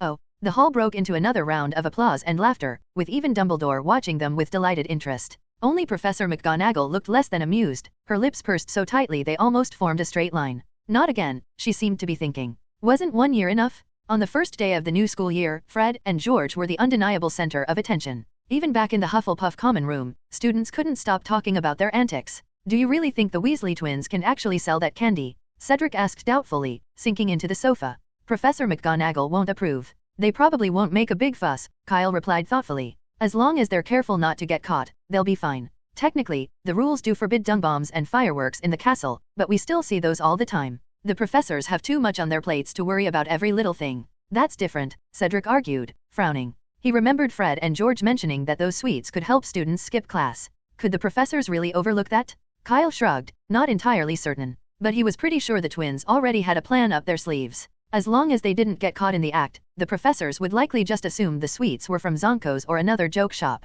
Worst case, they'd add Fat Tongue Toffee to the list of banned items. As was tradition in Hufflepuff, the first week back meant a scramble to catch up on unfinished summer homework. With the common room growing more crowded, Kyle and Cedric gave up their seats to students hoping for some last-minute miracles and headed back to their dorm. The dorm looked just as it had last year, except for a new sign on the door reading second year. The room was spotless, as if the house elves had given it a thorough cleaning before term started. Kyle lay back on his bed, gazing at the familiar surroundings until he drifted off. Because he'd turned in early, Kyle woke before dawn the next day and decided to visit the 8th floor alone. When he reached the room of requirement, he found the flower beads in good shape, thanks to the room's natural environment simulation and the mooncalf's regular soil fertilization even after 2 months without tending. But there were definite changes. The devil's snare, closest to the mooncalf's lair, had grown substantially. Its tendrils were now as thick as Kyle's wrist, darker in color, and more imposing. The chomping cabbages he'd planted before the holidays had also sprouted. Their fist-sized mouths opened and closed, and Kyle guessed they'd start growing teeth in another week or two. Nearby, the Dittany and Rue had spread into a dense, lush carpet of green. The mooncalf was sound asleep, while the billywig zoomed around joyfully. As soon as it spotted Kyle, it zipped over, its propeller-like wings buzzing with excitement. Kyle took a cautious step back, greeting it briefly before making his exit. The little creature seemed especially lively today, darting around Kyle with abandon, oblivious to the poisonous stinger it carried. Kyle wasn't about to risk getting stung. After leaving the room of requirement, Kyle made his way down to the Great Hall. It was already packed with students, who sat in clusters, whispering and sneaking glances toward the Gryffindor table. There, look. Where? Next to the tall red-haired boy, the one with glasses. Harry Potter. Did you see his scar? Harry looked distinctly uncomfortable under the scrutiny, keeping his head down as he hurried through his breakfast. Kyle joined the Hufflepuff table, where he found Fred and George in deep conversation with Cedric. Cedric, please, you have to help us, Fred pleaded dramatically. We didn't realize we'd have potions on the first day back, and if we don't hand in our homework on time, Snape will kill us, George finished, shuddering at the thought. Cedric chuckled. I can lend you mine, but class starts soon. Are you sure you'll be able to finish it in time? Fred nodded quickly. Our potions lesson isn't until second period, so we'll finish it during divination. All right, then, Cedric said, shaking his head with a smile. I'll get it for you after breakfast. You're a lifesaver. Fred and George beamed gratefully. You've saved our lives. Kyle took a seat beside them and asked curiously, so, you both chose divination? Divination and care of magical creatures, Fred replied. Divination's a must. Charlie says it's an easy OWL, and the class is relaxed. Yep, George added. Professor Trelawney loves it if you make your predictions sound a little dramatic. That way, you can do whatever you like. You should consider it next year, it's practically paradise. Sounds tempting. Kyle nodded thoughtfully, then added, but if you can, I'd recommend taking study of ancient runes as well. Fred looked puzzled. Why's that? Isn't that class notoriously difficult? It's worse than difficult, George said with a grimace. Percy spent his entire holiday studying for it. That's true, Kyle agreed, but since you've both got your sights set on opening a joke shop, ancient runes would help a lot with alchemy. Alchemy. Fred and George exchanged glances, starting to catch on. Magical joke products were a type of alchemical creation, and if they wanted to make their own, ancient runes would indeed be valuable. Kyle, why did you wait until now to tell us something so important? George groaned, scratching his head. Now that the course selection deadline had passed, adding ancient runes would mean going to Professor McGonagall to request an extra course. It would be a big commitment. Taking a fourth elective would take up their free time, cutting into their hours for mischief. But opening a joke shop was their dream, and if the class could really help with alchemy, they couldn't ignore it. Fred and George suddenly found themselves in a tough spot. Maybe we should just go talk to Professor McGonagall, George suggested after a moment. Do you think she'd let us replace care of magical creatures with ancient runes? If it had been just one more class, Professor McGonagall would probably have said yes. But another one? Honestly, Kyle didn't think it was likely. Still, seeing Fred and George's hopeful faces, he just shrugged and stayed silent. It wouldn't hurt to let them try. Maybe if Professor McGonagall was in a good mood, she'd agree. The first class of the year was Charms, and after leaving the lecture hall, Kyle said goodbye to the Weasley twins and Cedric, heading alone to the castle's 4th floor. While passing the 2nd floor, Kyle suddenly spotted 2 first-year students spinning helplessly on the stairs: Harry and Ron. They were stuck, circling around 2 trick steps, hovering on the 2nd floor, looking increasingly anxious. Kyle watched for a moment before he couldn't resist commenting, "What are you doing? Getting in some exercise?" Ron's head whipped around, and seeing Kyle, he looked as if he'd spotted a savior. He grabbed Harry's arm and pulled him over. "We were trying to get to the Transfiguration classroom, but we got lost," Ron said breathlessly. "Could you tell us how to get there?" "Just follow me," Kyle replied. "I'm headed to the 4th floor too." "Thank goodness." Ron sighed in relief. "Thanks," Harry added, looking a bit embarrassed. "It's no trouble. It's on my way." Leading them toward the correct staircase, Kyle asked, somewhat puzzled, "Didn't you two buy a map of Hogwarts?" At this, Ron's face flushed, and he dropped his gaze, silent. Harry, also embarrassed, admitted, 20 galleons is way too expensive. We couldn't afford it." Although he had a good amount of gold in his vault, he hadn't brought much to school. After paying for his wand and books, he only had 20 galleons left. With the whole school year ahead, he wasn't keen on spending all his money on a map. "That's not what I meant," Kyle explained as they rounded a corner. "There are 2 kinds of maps. Besides the 20 galleon one, there's a cheaper version for 10 sickles." "What? Fred and George didn't tell you?" Harry and Ron froze. At Kyle's words, Harry suddenly remembered that there had indeed been a map flyer pinned to the common room door. He and Ron had both assumed it was like the pricey ones they'd seen on the train and hadn't looked closely at it. Now, thinking back, Harry's face crumpled with regret. If only he'd taken a closer look, he could still have managed 10 sickles. "Here we are. The Transfiguration classroom is that way," Kyle said, pointing, before slipping something from his pocket into Harry's hand. "Consider this a little something for our first meeting." Harry looked down and saw that he was holding 2 maps and a bag of dried fish. "What's this?" Ron asked. "It looks like cat food," Harry replied, puzzled. "Does Kyle have a cat?" Ron thought for a moment. "Yeah, I think he does." Harry quickly looked up and called after him, "Kyle, you gave us a bag of cat food by mistake. You can have it too." Kyle replied, already halfway down the hall and not looking back. "I've got loads. You can feed it to the owls if you like." And with that, he disappeared around the corner at the end of the corridor. Harry stood there, stock still, holding the bag of dried fish. "Come on, Harry, class is about to start." Ron suddenly tugged at him, his voice hurried. "And it's Professor McGonagall's class, we really shouldn't be late." Okay. Snapping out of his daze, Harry stuffed the dried fish into his pocket and rushed after Ron toward the Transfiguration classroom. Meanwhile, Kyle had already entered the Charms classroom. For the first lesson of the new school year, Professor Flitwick didn't jump into new material but instead reviewed the charms they'd learned last year. He spent the first half of the lesson checking everyone's levitation charm and softening charm. Once he was satisfied that most students could cast these charms confidently, he returned to the platform where their textbooks were stacked. "Today, we will be learning the general counterspell, which can cancel the effects of ordinary charms. Watch my movements closely. When you wave your wand, do it firmly, and enunciate clearly. Finite incantatum." After charms, Kyle headed to his History of Magic class. The afternoon was dedicated to 2 consecutive potions lessons with Professor Snape. As before, Snape didn't have a positive impression on Kyle. "You were talking while brewing your potion," Snape said, his tone sharp and his expression grim as he loomed over Kyle. "If you don't care to learn, at least don't disrupt others." 1 point from Hufflepuff. Then he turned to Kyle's partner, Kanna. "Excellent job preparing the lionfish spines," Kanna. 1 point to Hufflepuff. Kyle regarded Snape with a calm expression, already accustomed to his blatant double standards. Compared to last year, when Snape had deducted 5 points on the first day, this was almost an improvement. The first day of the new school year passed like that. Some classes were less enjoyable than others, but overall, it felt fulfilling. That night, the library on the 2nd floor of the castle was silent, not a single sound breaking the stillness. Tall shelves lined the room, casting long shadows that blocked out the faint moonlight slipping through the windows. It was much darker here than in the rest of the castle. Creak. The door suddenly cracked open, just enough for someone to slip through. Thud, thud. As the door closed, a series of clear, quiet footsteps sounded within the library. "Filch is way too dedicated, isn't he?" muttered Kyle, lifting his disillusionment charm and patting his chest in relief. On the stairs earlier, Filch had appeared out of nowhere, passing close by Kyle. He had also noticed that Mrs. Norris, Filch's cat, had paused as she passed him, her gaze fixed on his spot with a suspicious expression. Kyle guessed she'd sensed something was off but couldn't quite place it. Fortunately, Filch seemed preoccupied with chasing someone else and urged Mrs. Norris to keep moving. It seems relying solely on the disillusionment charm for night walking isn't foolproof. I'll need to look into a spell that can mask sense, Kyle thought, steadying himself before heading toward the restricted section of the library. He remembered that the book he was looking for, the one detailing Horcruxes, was titled Secrets of the Darkest Art, but the thought of finding it gave him a headache. Though the restricted section only occupied a small part of the library, it still contained thousands of books. Without magic to assist him, locating Secrets of the Darkest Art would be no easy task. Hopefully, I can find it tonight, Kyle sighed, lighting his wand and stepping into the rows of shadowy bookshelves. The next morning, Kyle entered the Great Hall with a yawn, faint dark circles shadowing his eyes. In his daze, he even headed toward the Slytherin table and almost took a seat there. Luckily, his friend Mikkel stopped him just in time. Kyle, what's up with you? Cedric asked, handing him a glass of milk. Didn't sleep well last night. Kyle sighed. He hadn't just not slept well, he hadn't slept at all. He'd spent the entire night in the restricted section and hadn't even come close to finding Secrets of the Darkest Art. Not a single mention of Horcrux had appeared in any of the texts he scanned.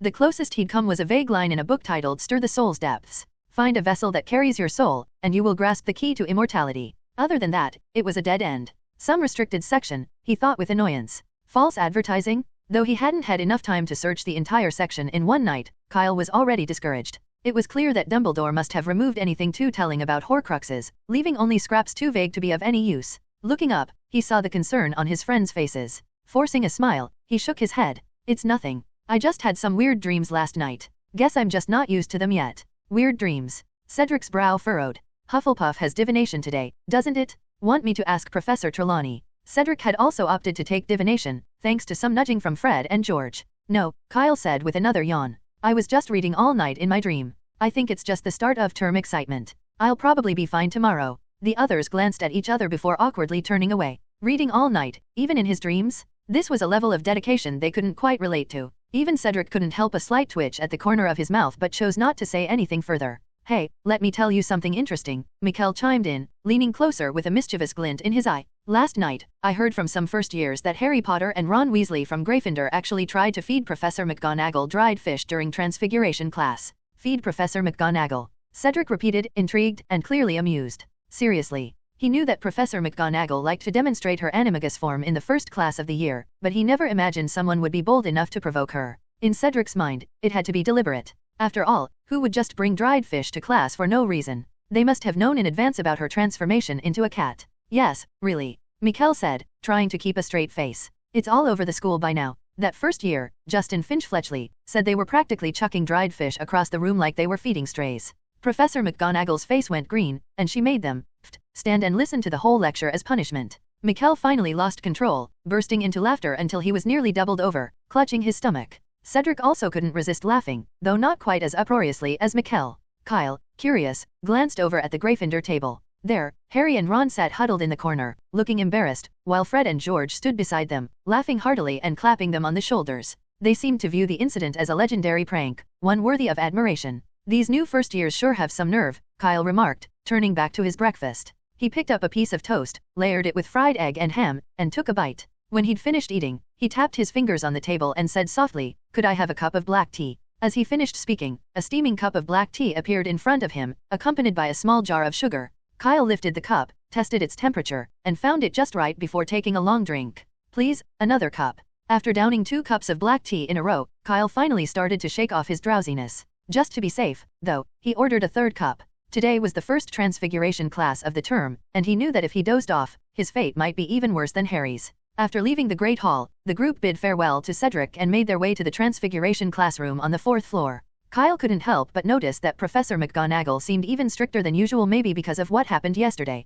Unlike Professor Flitwick, McGonagall didn't allow time for students to review last year's spells. She dove straight into the new lesson, transforming a beetle into a button. This spell was more challenging than anything they'd done last year. Not only was it a detailed transformation, but the beetles themselves were constantly on the move and not slowly, either. Mikkel gave it a go, waving his wand carefully, but after several attempts, all he managed to accomplish was making his beetle move around a bit more. Ryan, however, thought he'd found a shortcut and pinched his beetle between his fingers to keep it still. But just as he raised his wand, Professor McGonagall appeared beside him, her voice stern. "I already told you, didn't you hear me? You are not allowed to touch the beetle with your bare hands. Or are you looking to lose a few fingers?" The beetle, so small between his fingertips, would be easy to miss with the spell, and misfires could end poorly. Last year, a similar mistake had left one unfortunate student with fused fingers, resulting in a 2-day stay in the hospital wing. Ryan winced, muttering, "Professor McGonagall, I forgot." 3 points from Hufflepuff, she replied with a disapproving look before moving on. After witnessing that exchange, the others quickly abandoned any creative ideas, sticking to simply chasing their beetles around the table. They weren't having much luck, though. The beetles were far more nimble than expected, and as the students grew increasingly frustrated, their wand movements became sharper and more forceful. The classroom filled with the sounds of crackling spells and occasional misfires, and sparks shot off in all directions as impatience took hold. One by one, the beetles met unfortunate ends. Some were flattened by overly aggressive wand taps, while others were blasted into bits. Professor McGonagall's expression grew darker with every casualty, her displeasure palpable as the beetle casualties continued to mount. Kyle chuckled at Kunna's transfiguration attempt, her beetle-turned button still sporting tiny beetle legs, making it look like a peculiar, stubby tortoise. Pfft! Kunna quickly covered the half-transformed beetle, scowling at him. "What are you laughing at? You're probably not any better than me." Kyle just shrugged and silently waved his wand over his own beetle. In an instant, it transformed into a neat, button-like shape, complete with a delicate turtle pattern engraved on top. A murmur of admiration spread through the class as other students noticed his success. None had expected anyone to master the spell so quickly. Even Professor McGonagall seemed surprised, but she gave a small nod of approval, holding up Kyle's button for everyone to see. 10 points to Hufflepuff, she announced with a rare smile. Kyle glanced over at Kunna, giving her a casual shrug. She flushed with annoyance, turning her head away in silent frustration. By the end of class, Kunna had finally succeeded in turning her beetle into a button, too. As a reward, Professor McGonagall exempted both Kyle and Kunna from the assignment, while the rest of the class groaned under the weight of a 2-foot essay on transfiguration theory, due before the next lesson. Outside the classroom, Mikkel's face was pale as he muttered repeatedly, still in shock. A typical 10-inch essay was grueling enough, but 2 feet? It felt like torture.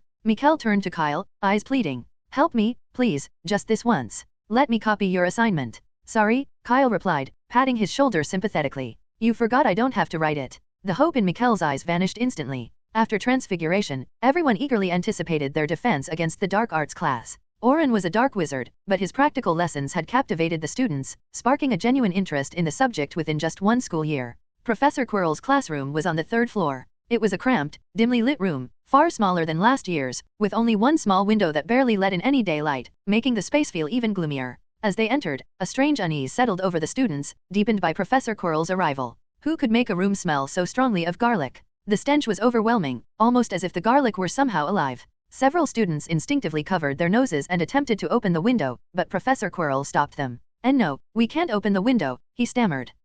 I was attacked by a zombie over the summer and cursed. I can't be exposed to the wind." He gestured to his oversized scarf. "This is a gift from an African prince I saved. It protects me." "A zombie?" The students were instantly intrigued. Katie Bell from Gryffindor couldn't resist asking, "Professor Quirrell, what does a reanimated zombie look like?" "It has inch-long fangs, a body like steel, and is immune to charms, utterly terrifying," he replied. "Wow," gasped the students, looking at Quirrell with newfound respect. "A creature immune to charms and tough as steel? Even an Auror would struggle against something like that." Suddenly, Professor Quirrell's unassuming demeanor took on a heroic air, and even the strong smell of garlic didn't seem so bad. He must have encountered a vampire on his journey and uses the garlic to keep it away, afraid it might return. Someone whispered confidently. "Garlic is a vampire's worst enemy." Professor Quirrell looked at the student in surprise, then nodded silently. It was a much better explanation than he'd managed to come up with. "Professor Quirrell," Katie asked eagerly, "if the zombie was so powerful, how did you defeat it?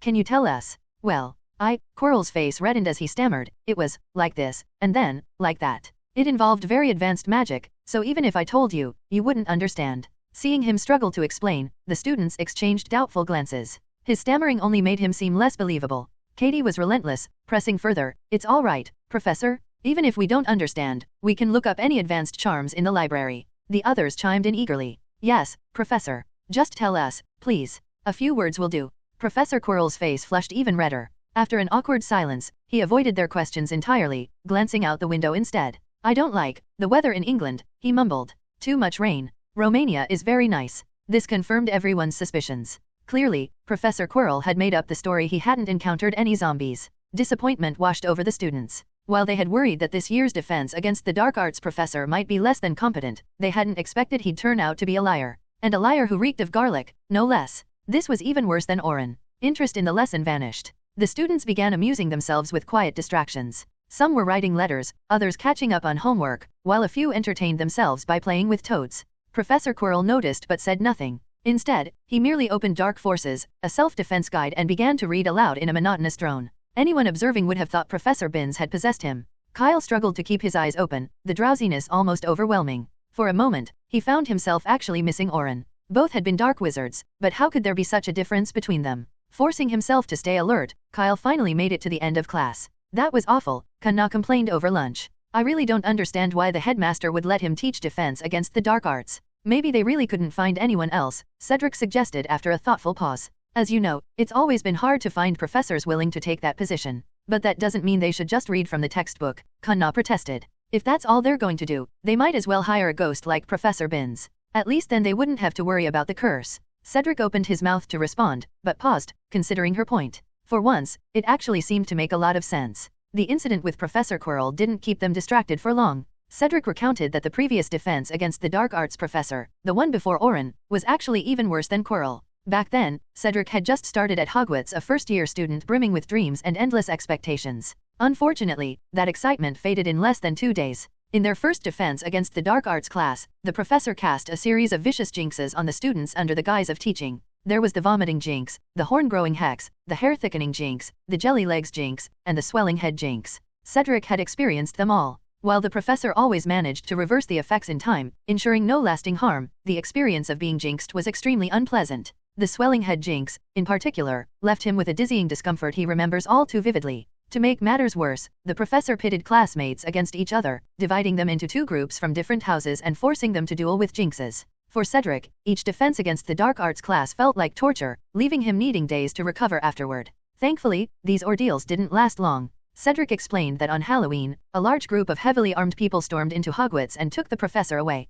Initially, everyone assumed he was some dark wizard. But a few days later, the Daily Prophet revealed that he was actually an escaped patient from St. Mungo's Hospital, one from the psychiatric ward. After Cedric finished, Kyle and Kanna stared at him in disbelief. It's true, Cedric said, shrugging as he caught sight of their shocked faces. If you don't believe me, you can ask the Weasley brothers. They know, too. Kyle shook his head, feeling a pang of sympathy for Cedric and the Weasley brothers. Truly, anyone bold enough to apply for the position of defense against the dark arts professor at Hogwarts had to be extraordinary. With Cedric's experience as a benchmark, Professor Quirrell's classes suddenly didn't seem so bad anymore. But by the time herbology class rolled around in the afternoon, any lingering thoughts about defense against the dark arts had completely faded. The magical greenhouse number 3 was an absolute paradise for magical plants. Mandrakes, venomous tentacula, snargaluff plants they had only read about or heard of before were all right here. Today, we're going to repot mandrakes, announced Professor Sprout, pointing to a row of deep-bottom trays beside her. Now, can anyone tell me the properties of mandrakes? Cho, who was in their class, raised her hand first.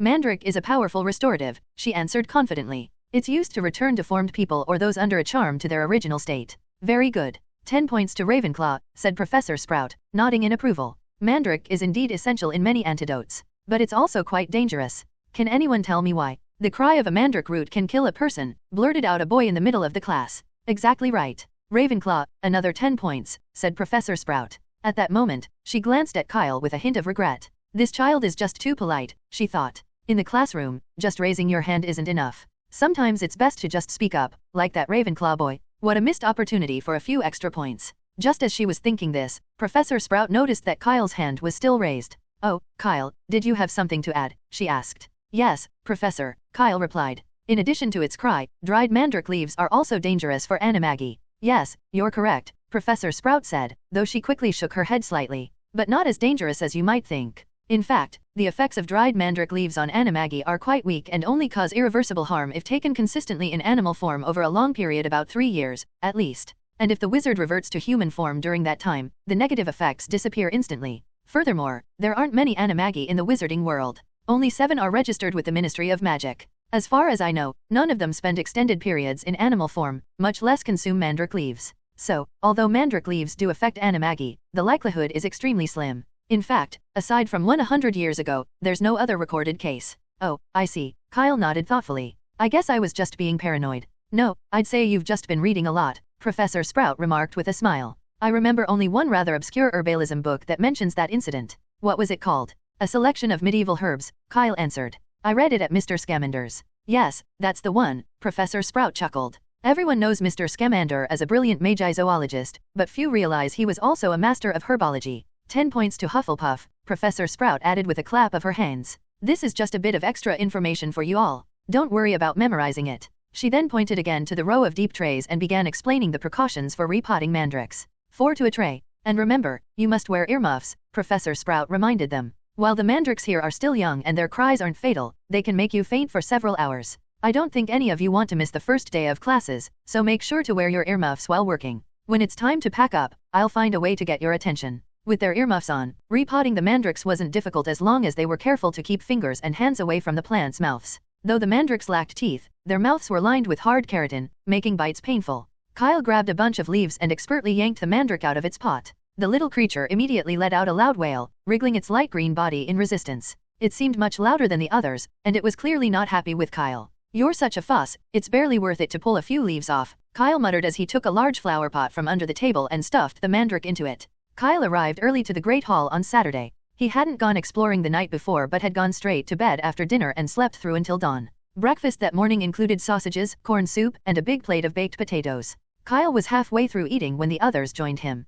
Looks like you got a good night's sleep, Cedric said, sitting across from him. No more strange dreams. Kyle smiled. No, I slept soundly. That's good. Cedric picked up a baked potato and began peeling it. Oh, by the way, I told Professor Trelawney about your situation yesterday. Want to hear what she said? Kyle shook his head without hesitation. No, thanks. I've heard her predictions rarely turn out well. Yeah, you're right, Cedric nodded, conceding. According to Professor Trelawney, Kyle would have recurring dreams for 7 days, then suffer a nervous breakdown that would land him in the hospital wing. After being discharged, he'd supposedly encounter a troll and be sent back to the infirmary with 1 hit. In short, it was a pretty bleak prediction. But from the looks of it, Professor Trelawney had been wrong right from the start, and the rest sounded like nonsense. Encountering a troll in the castle? Impossible? If a troll could break into Hogwarts, Cedric might as well eat his entire plate of baked potatoes on the spot. Cedric rubbed his forehead, feeling a pang of regret. Just as everyone had said, Professor Trelawney was a complete fraud. He should never have listened to the Weasley twins and signed up for divination. Wasn't arithmancy a perfectly good option? But it was too late to switch now. He'd have to stick it out until next term. Cedric sighed as Fred and George showed up, looking even more sleep-deprived than usual. They'd been short on sleep before because of their late-night outings, but today seemed different. Professor McGonagall had denied their request to switch classes and had only agreed to let them add ancient runes. With 3 electives, their schedules were packed. They'd stayed up until the early hours of the morning, working on their ancient runes assignment. By Merlin's beard, you actually did your homework early, Cedric exclaimed in surprise, dropping his half-peeled potato, which rolled under the table. You two can't be real, Kyle added suspiciously. Did one of you drink polyjuice potion? Quick, what's your opinion on Percy? George frowned. Of course, we're real. Percy's a big prat who's obsessed with tattling, Fred added, with an annoyed look. Well, that checks out, Kyle admitted, still suspicious. But seriously, why did you do your homework early? For the sake of our dreams. Fred replied with a serious expression. Ancient runes is actually really helpful for studying magical artifacts. We came up with 2 great ideas just during yesterday's class. It's really tough, George groaned. The characters are constantly changing, and different combinations mean different things. No wonder Percy spent the entire summer studying them. Cedric nodded in agreement. He'd also chosen ancient runes and knew they weren't exaggerating. It was genuinely hard work. Forget it, let's talk about something else, Fred said with a yawn. Kyle, you're joining the Quidditch team, right? Yes, Kyle replied. I talked to Harris the other day, and I'll take the final assessment next week. How about you guys? Have you decided on a new captain and seeker yet? Oliver Wood's the captain. He's definitely the best fit, Fred said. But we haven't found a seeker yet. Kyle noticed the weariness on Fred and George's faces grow more intense. Finding a skilled seeker was proving nearly as challenging as mastering ancient runes. There were plenty of candidates, but none were up to par. Many couldn't even spot Bloodjares zooming by, which didn't bode well for the season ahead. If things continued this way, Gryffindor might end up competing with Ravenclaw just to avoid last place. In recent days, Wood had been so stressed that his hairline seemed to be receding prematurely, despite his youth. With grim resolve, Fred and George finished breakfast at top speed, then trudged off to the Quidditch pitch, looking completely drained. They were continuing their seeker trials that day, not expecting a star like Cedric but hoping for someone at least capable. Even Professor McGonagall planned to attend, as she was deeply invested in Gryffindor's success. At her suggestion, Lee Jordan had also held off on applying to be the commentator, just in case they couldn't find anyone suitable and he had to step in. Once Fred and George left, Cedric gave Kyle a mischievous look and whispered, "Looks like Hufflepuff has a good shot at winning the championship for the 2nd year in a row." Not necessarily, Kyle said after a moment's thought. They could still find a seeker in the next few days. It won't make a difference, Cedric replied confidently. Even if they bring Charlie back, I'm certain I'll catch the golden snitch first. Kyle chuckled. Cedric was always modest in most things, but when it came to Quidditch, he became a different person, refusing to back down against anyone. And that fierce determination was something Kyle admired. On that first weekend of the new school year, Kyle and Cedric planned to visit Hagrid's hut. Kana wanted to join them, but just as they were about to set off, Professor Snape appeared seemingly out of nowhere and whisked her away for reasons unknown. Meanwhile, Cedric, like the Weasley twins, headed over to the Quidditch pitch. All four houses were holding their initial team selections over the weekend, and Cedric wanted to scout for any promising new talent. He'd heard Cho Chang had also signed up for the Quidditch team this year, aiming for the position of Seeker. Cedric wasn't sure how skilled she was, but he was eager to find out. Last year, Ravenclaw had fielded such a weak team that the games felt more like a chore than a challenge, with no real excitement. If Ravenclaw had a dependable Seeker this season, it might make for a more interesting match. As for the possibility of losing to Ravenclaw, Cedric hadn't even entertained the thought. After all, Hufflepuff had been champions last year, and with Kyle joining the team this year, they were only going to get stronger. After saying goodbye to Cedric, Kyle left the castle and made his way toward the Forbidden Forest. Hagrid was standing in his vegetable garden outside his cabin, watering pumpkins the size of wheels. "Kyle, come on in and have a seat." The two entered the cabin, where Hagrid cheerfully set down a plate of rock cakes and a teapot for Kyle. "How's the new school year treating you?" Hagrid asked. "Not bad." Kyle didn't touch the rock cakes but took a sip of tea instead. "It's just that there are a few more classes each week than last year." "Yes, second year is a bit tougher than the first," Hagrid said with a warm smile. "But you'll be fine, I'm sure of it. Harry was here yesterday and mentioned you, actually." "Potter." Kyle was surprised. He and Harry hadn't had much interaction, other than a brief meeting in the corridor. They hadn't spent any time together. Back then, he'd given Harry a map and a bag of pet treats, so he doubted Harry had said anything unkind about him. "Harry said thanks to that map you gave him, he hasn't been late once these past few days," Hagrid chuckled. Hagrid's face lit up as he thought back to Harry's visit. The boy had sat in the hut, eagerly sharing amusing stories about school. Hagrid's heart warmed at the memory. Although, Harry's curiosity about the Philosopher's Stone had been a bit of a challenge. Dumbledore had repeatedly stressed its secrecy, and as Hogwarts' most loyal keeper of secrets, Hagrid would never reveal it. But he hadn't wanted to mislead Harry either, so he'd had to come up with excuse after excuse to avoid answering. It had been quite a mental workout. "I see," Kyle nodded, choosing not to ask any more.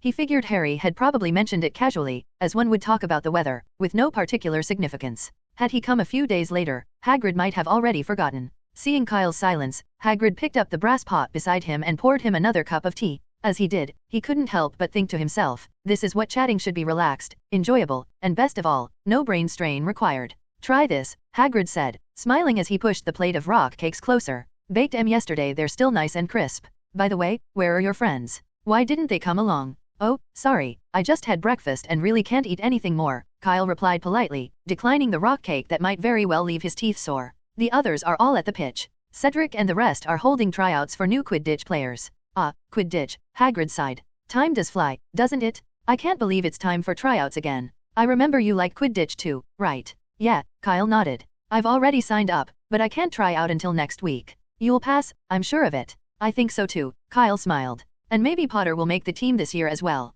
"Harry? Not a chance," Hagrid shook his head. "First years aren't allowed to play Quidditch, that's the rule." "That's true, but Gryffindor really needs a Seeker this year," Kyle replied. If Potter inherited his father's talent, Professor McGonagall might just make an exception. "James," Hagrid mused, and then his face brightened as he remembered. Oh, yes, James was a fantastic Seeker. He even led Gryffindor to several Quidditch Cup victories. The thought made Hagrid chuckle. If Harry truly did join the Quidditch team as a first year, Hagrid knew he'd be thrilled. After all, who didn't love Quidditch? But soon, Hagrid thought of something that wiped the smile from his face. If both Kyle and Harry made their house teams, then when Hufflepuff played Gryffindor, who would he cheer for? Hagrid's face gradually crumpled, and he tugged at his beard in indecision. Kyle called out to him 3 times before Hagrid snapped out of his thoughts. "What were you thinking about just now, so intently?" "Oh, nothing. Just suddenly remembered I haven't finished watering the pumpkin patch," Hagrid fibbed. He just decided he would cheer for both teams, applauding for whoever scored next, but he definitely couldn't say that out loud. Hagrid returned to watering his pumpkin patch, and Kyle followed him outside instead of heading back to the castle.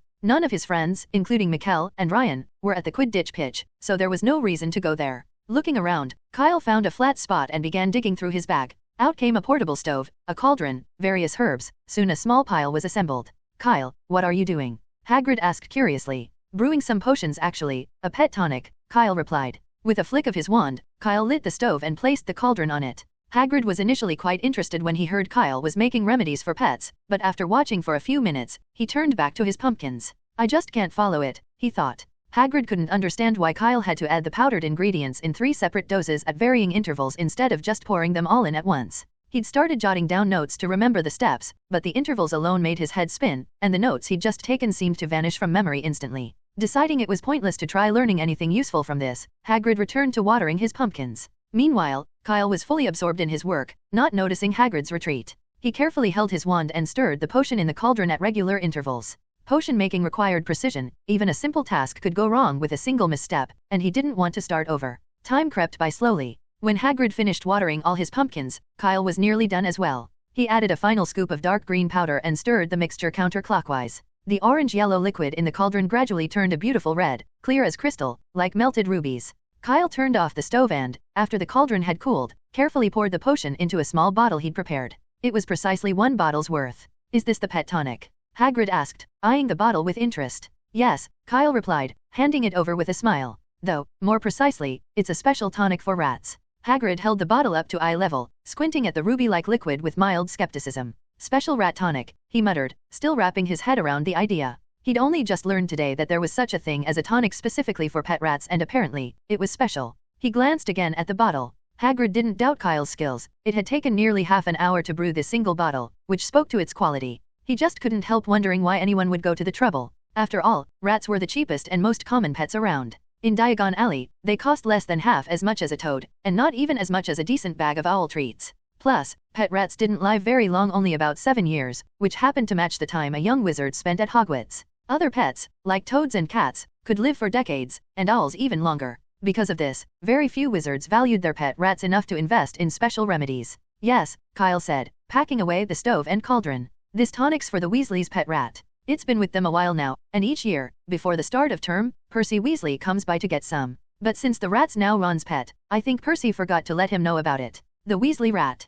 Hagrid didn't know Percy all that well, but he did know Ron, the youngest Weasley, who had visited with Harry the day before. But he had a pet rat? Hagrid thought back, vaguely recalling Ron's pockets looking unusually full when they arrived, though he wasn't completely sure. His focus had been almost entirely on Harry, so he hadn't paid much attention to Ron. Returning the bottle to Kyle, Hagrid asked, "Apart from rats, can you brew tonics for other pets?" "Of course. I can handle tonics for the 4 types of pets allowed by Hogwarts. What about others, like magical creatures?" Hagrid asked, curiosity sparking again. "Magical creatures are possible," Kyle answered after a brief pause, "but it depends on the type. Large magical creatures, like Fluffy, well, they don't really need any tonics." "What about spiders?" Hagrid blurted out before he could stop himself. Kyle gave him a curious look. "What kind of spider?" "It's, an 8-eyed giant." Hagrid hesitated, suddenly scrambling to cover his tracks. "No, I mean, just a regular spider, you know, only, a little bit bigger." Kyle raised an eyebrow. "A little bit bigger?" Hagrid nodded with conviction. "Yes, just a little bit bigger." Kyle gave him a long, skeptical look, until Hagrid's confidence wavered. Finally, Kyle said, slowly, "No." Hagrid's face dropped in disappointment, but then he heard Kyle add, "But I can try to work something out." "What?" Hagrid said, a bit dazed, not yet processing Kyle's words. "I can experiment and see if I can develop a suitable tonic for them," Kyle clarified. "I've done similar things before. If you need it, I could give it a shot." Coming to his senses, Hagrid beamed with excitement. "That's fantastic. I mean, if it's not too much trouble." "No problem," Kyle replied with a shrug, "but I can't say how long it'll take. Could be a month, or maybe a year." "That's fine," Hagrid said cheerfully. "Need any help? Just say the word, and I'll fetch whatever herbs you need from the Forbidden Forest." Though Professor Sprout had moved most of the rare herbs to the greenhouse, the Forbidden Forest was vast enough that with a bit of wandering, Hagrid could usually find what was needed. "I have plenty of herbs here, so no need to look for more, but," Kyle frowned thoughtfully, "you'll need to get me a sample. I need it to test the potion's efficacy." Hagrid's eyes shifted, and he muttered, "Can't you just use a regular spider?" "No." Kyle shook his head firmly. "Different species react differently to herbal mixtures. Even a small difference can turn a tonic into a poison. Take belladonna root, for example. It's a great tonic for murtlap rats, but if you give it to an ordinary rat, it'll kill it instantly." "Oh," Hagrid hesitated, growing concerned. He wanted the spider tonic to help Aragog, an acromantula he'd raised as a pet 50 years ago. Now, with Aragog growing old, Hagrid had been hoping to find a way to extend his lifespan. But acromantulas weren't ordinary magical creatures. They were classified as XXXXX, extremely dangerous, and their ownership was strictly forbidden. No way could he let Kyle know about Aragog. He could try to persuade Aragog or its descendants not to harm Kyle, but if anyone found out, Kyle would be expelled, just as he had been. Worse, Aragog and his colony in the Forbidden Forest wouldn't escape eradication. Hagrid's face grew determined as he wrestled with his decision. But just as he was about to abandon the idea of the spider tonic, Kyle said thoughtfully, "Wait, if it's a poisonous spider, we could just use its venom." Hagrid's emotions surged, his mood swinging wildly as he looked at Kyle and said, slightly exasperated, "Could you please say everything at once next time?" "I'd like to," Kyle said, scratching his head, "but I'm not too keen on spiders, so my knowledge is limited to a book I read a few years ago. It's been so long that I really have to dig through my memory to recall things accurately." Hagrid started to feel nervous again. "So, this venom you mentioned?" "Yes, exactly," Kyle said, locking eyes with Hagrid and smiling suddenly. "Sounds like you might have access to a poisonous spider." "Not me, no. I don't have one," Hagrid protested, his voice rising as he shook his head vigorously. I have a friend, yes, a friend who's fond of poisonous spiders. I'm just asking on his behalf." "Oh," Kyle said with a knowing look, "so it's for your friend, then?" Yes, that's right." Hagrid's ears turned red, and he quickly looked away, eager to change the subject. "So, how much spider venom would you need?" I'll have him prepare it for you." "I'm not sure yet," Kyle replied, considering the question. "It depends on the potency, but to be on the safe side, the more, the better." Kyle stayed with Hagrid until noon, but when lunchtime drew near, he had to head back to the castle. Hagrid invited him to stay for a meal, but Kyle quickly declined after only a moment's hesitation. He had just seen Hagrid pull two long, odd-looking creatures off a shelf, make a few quick cuts, and toss them into a basin, topping them with a thick, slimy green and yellow substance. If he stayed, he feared he'd end up spending the first weekend of the new school year in the hospital wing. Ignoring Hagrid's protests, Kyle made his way briskly across the grounds and back to the safety of the castle. By now, the great hall on the first floor was already packed, and the lively chatter was even more intense than usual, thanks to the excitement of the Quidditch tryouts. "If only I'd flown a bit lower," groaned a Gryffindor student at the entrance. "You have no idea the golden snitch flew right under me, and I didn't even see it." "That's too bad," his companion said sympathetically. "So, do you think you'll still make the team?" "I think so," the boy replied confidently. The other seeker candidates weren't all that great, honestly. Some even fell off their brooms. Compared to that, I did pretty well. "That's fantastic." As Kyle walked through the Great Hall, he overheard similar conversations all around. At the Gryffindor table, nearly everyone who had tried out for the team seemed confident about their chances, even those who had taken tumbles off their broomsticks. When Kyle finally reached the Hufflepuff table, he spotted Cedric coming over. "How did the tryouts go?" Kyle asked. Cedric shook his head, taking a long drink of pumpkin juice before answering. "A lot of people signed up, but most weren't qualified. Some couldn't even manage basic aerial turns." He paused, then added, "Oh, and I saw your two roommates there. Mikkel and Ryan." Kyle asked, curious. "How'd they do?" Cedric's expression turned slightly awkward, as though he were carefully choosing his words. After a long pause, he said, "I don't think they're quite suited for Quidditch." "That bad?" Kyle was taken aback. For Cedric, who was always kind-hearted, to say that someone wasn't suited for Quidditch, their performance must have been really poor. Kyle recalled they'd done decently in flying lessons, nothing extraordinary, but at least they could stay steady in the air. "Maybe they were just too nervous to fly well," Kyle suggested. "That's not it," Cedric sighed. "The main problem was that they don't know the rules of Quidditch at all." Ryan just bolted around the pitch without paying any attention to his teammates or opponents. He passed the ball to the other team twice. Kyle winced, but Cedric wasn't finished. Mikkel was even worse. He mistook a bludger for a quaffle and tried to score with it. Kyle was speechless. After a moment, he added, "Well, at least he's got spirit." "If only that were the case," Cedric said, sighing again. He barely got 10 feet before losing control of the bludger. If the others hadn't reacted fast, he'd probably be in the hospital wing by now. Kyle was left at a loss for words, and he noticed Cedric giving him a sympathetic look that seemed just a bit amused. "Look, it was just an accident," Kyle said, trying to defend his roommates. "They're usually quite normal outside of Quidditch." "Really?" Cedric raised an eyebrow. "Wasn't it one of them who accidentally blew up the charms classroom with a simple lighting charm last year?" "That was, well, Mikkel has trouble with magic control." "It wasn't his fault," Kyle replied firmly. "It was practically an act of fate." Cedric chuckled but went on. "What about the time they copied your homework but put your name on it?" Kyle had barely opened his mouth before Cedric continued, "Or when one of them asked Professor Snape to add water to their potion during the exam. Or when one of them managed to dye himself blue." "Wait a minute," Kyle interrupted, his expression growing alarmed. "How do you know about that?" "Well," Cedric said, grinning, "the History of Magic classroom overlooks Pendulum Courtyard. You can see the hospital wing entrance from the windows." "Right." Kyle went silent for a moment before adding with exaggerated seriousness, "Cedric, you're starting to sound like a gossip." "That's not the Hufflepuff way." Cedric gave him an amused look but said nothing. All right, Kyle conceded, grabbing a piece of toast. "Let's get back on topic. Any other team changes this year?" Cedric looked at him, sensing the abrupt change of subject, but went along. "Slytherin did a full revamp, though the only thing I know for sure is that their new captain is Marcus Flint. Gryffindor, on the other hand, kept the same team as last year. They didn't find any promising newcomers, and Oliver Wood's been stressing about it all morning." Ravenclaw, however, found themselves a fantastic seeker, and I bet you can guess who. Cho, right.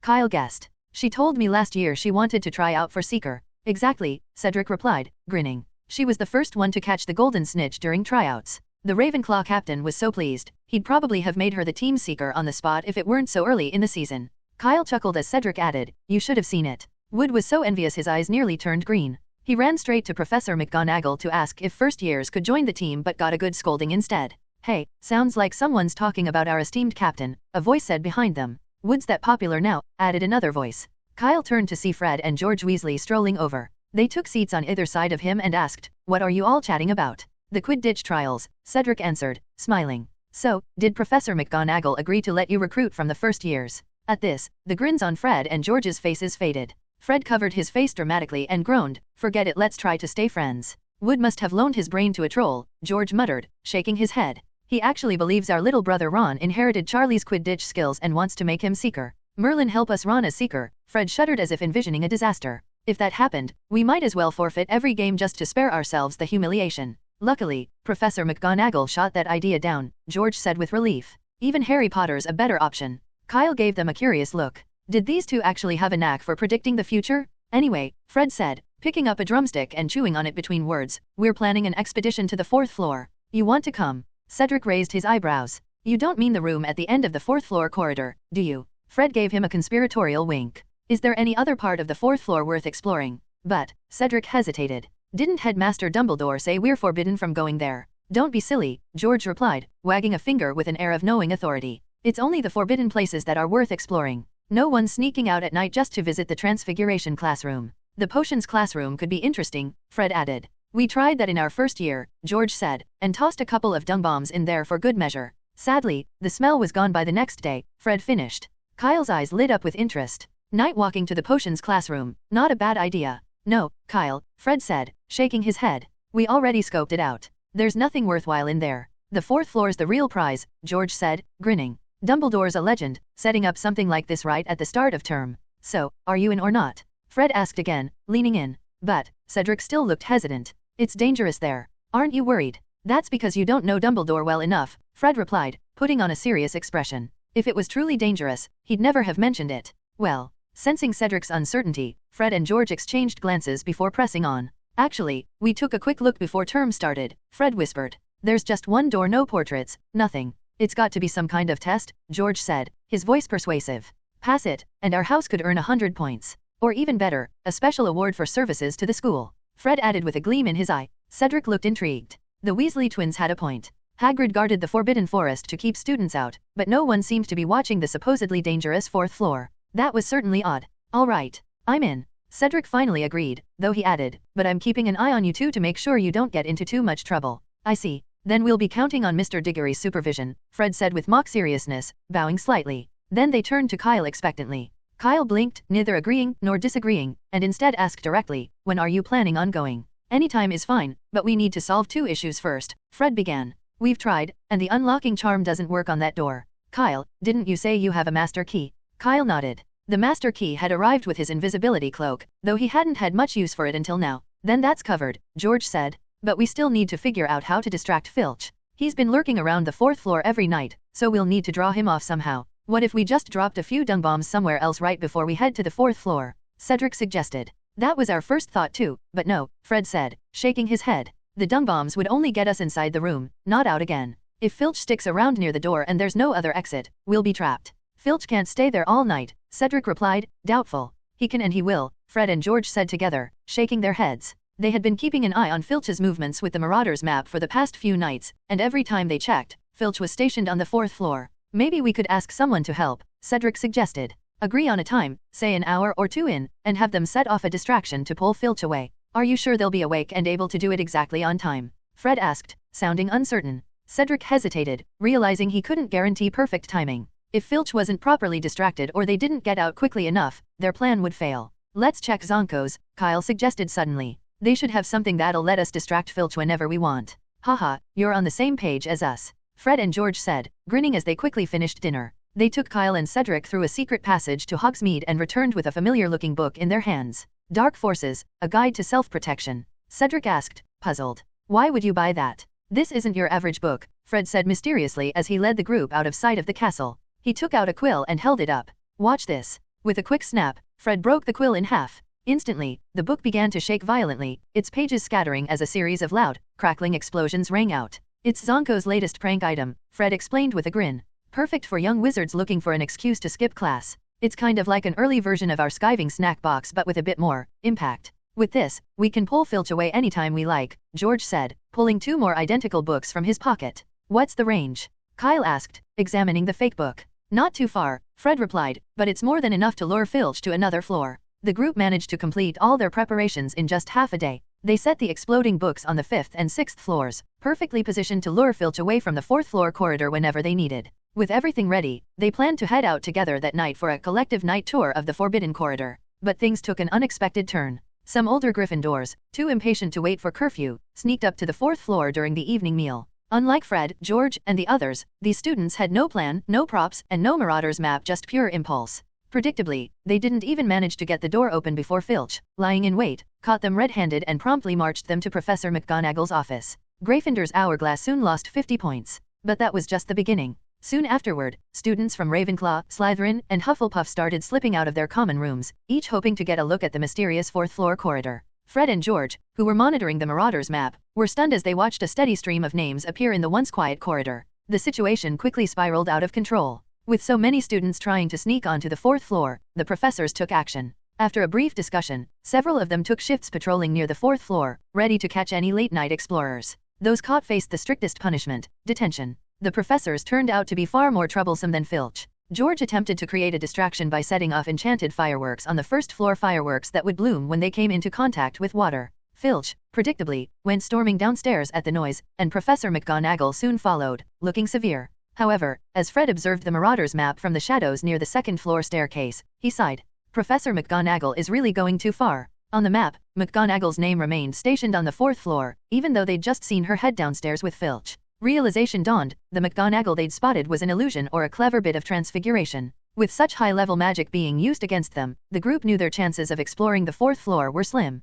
After a quick discussion, they reluctantly decided to wait until things settled down. One by one, they each slipped back to their dormitories, abandoning the night's adventure for another time. The 4 students waited patiently for 3 days. Late on the 3rd night, they slipped quietly from their dormitories and crept through the dimly lit corridors. "Fred, George," Cedric whispered from the back, sounding a bit anxious. "Are you sure the professors aren't patrolling the 4th floor anymore?" "We kept an eye on it last night," Fred whispered back confidently. "None of the professors have been near the 4th floor since the weekend. I don't think they'll start tonight." "We're nearly there," George added as they paused on the 3rd floor. He pulled out the Marauder's map to double-check. "We're in luck, no professors around, and Filch is gone too. Oh, Merlin, guess who I see on the map?" "Who?" Fred grinned. "Don't tell me it's Percy." "It's not Percy," George replied, eyebrows raised in surprise. "It's Ron, and Harry, Hermione, and Neville. They're all in the trophy room." "Aha," Fred chuckled. "Look at Ron, already dragging his friends into trouble at the start of the school year. Just like our little brother." Clang. The sudden clatter of metal reverberated down the hallway.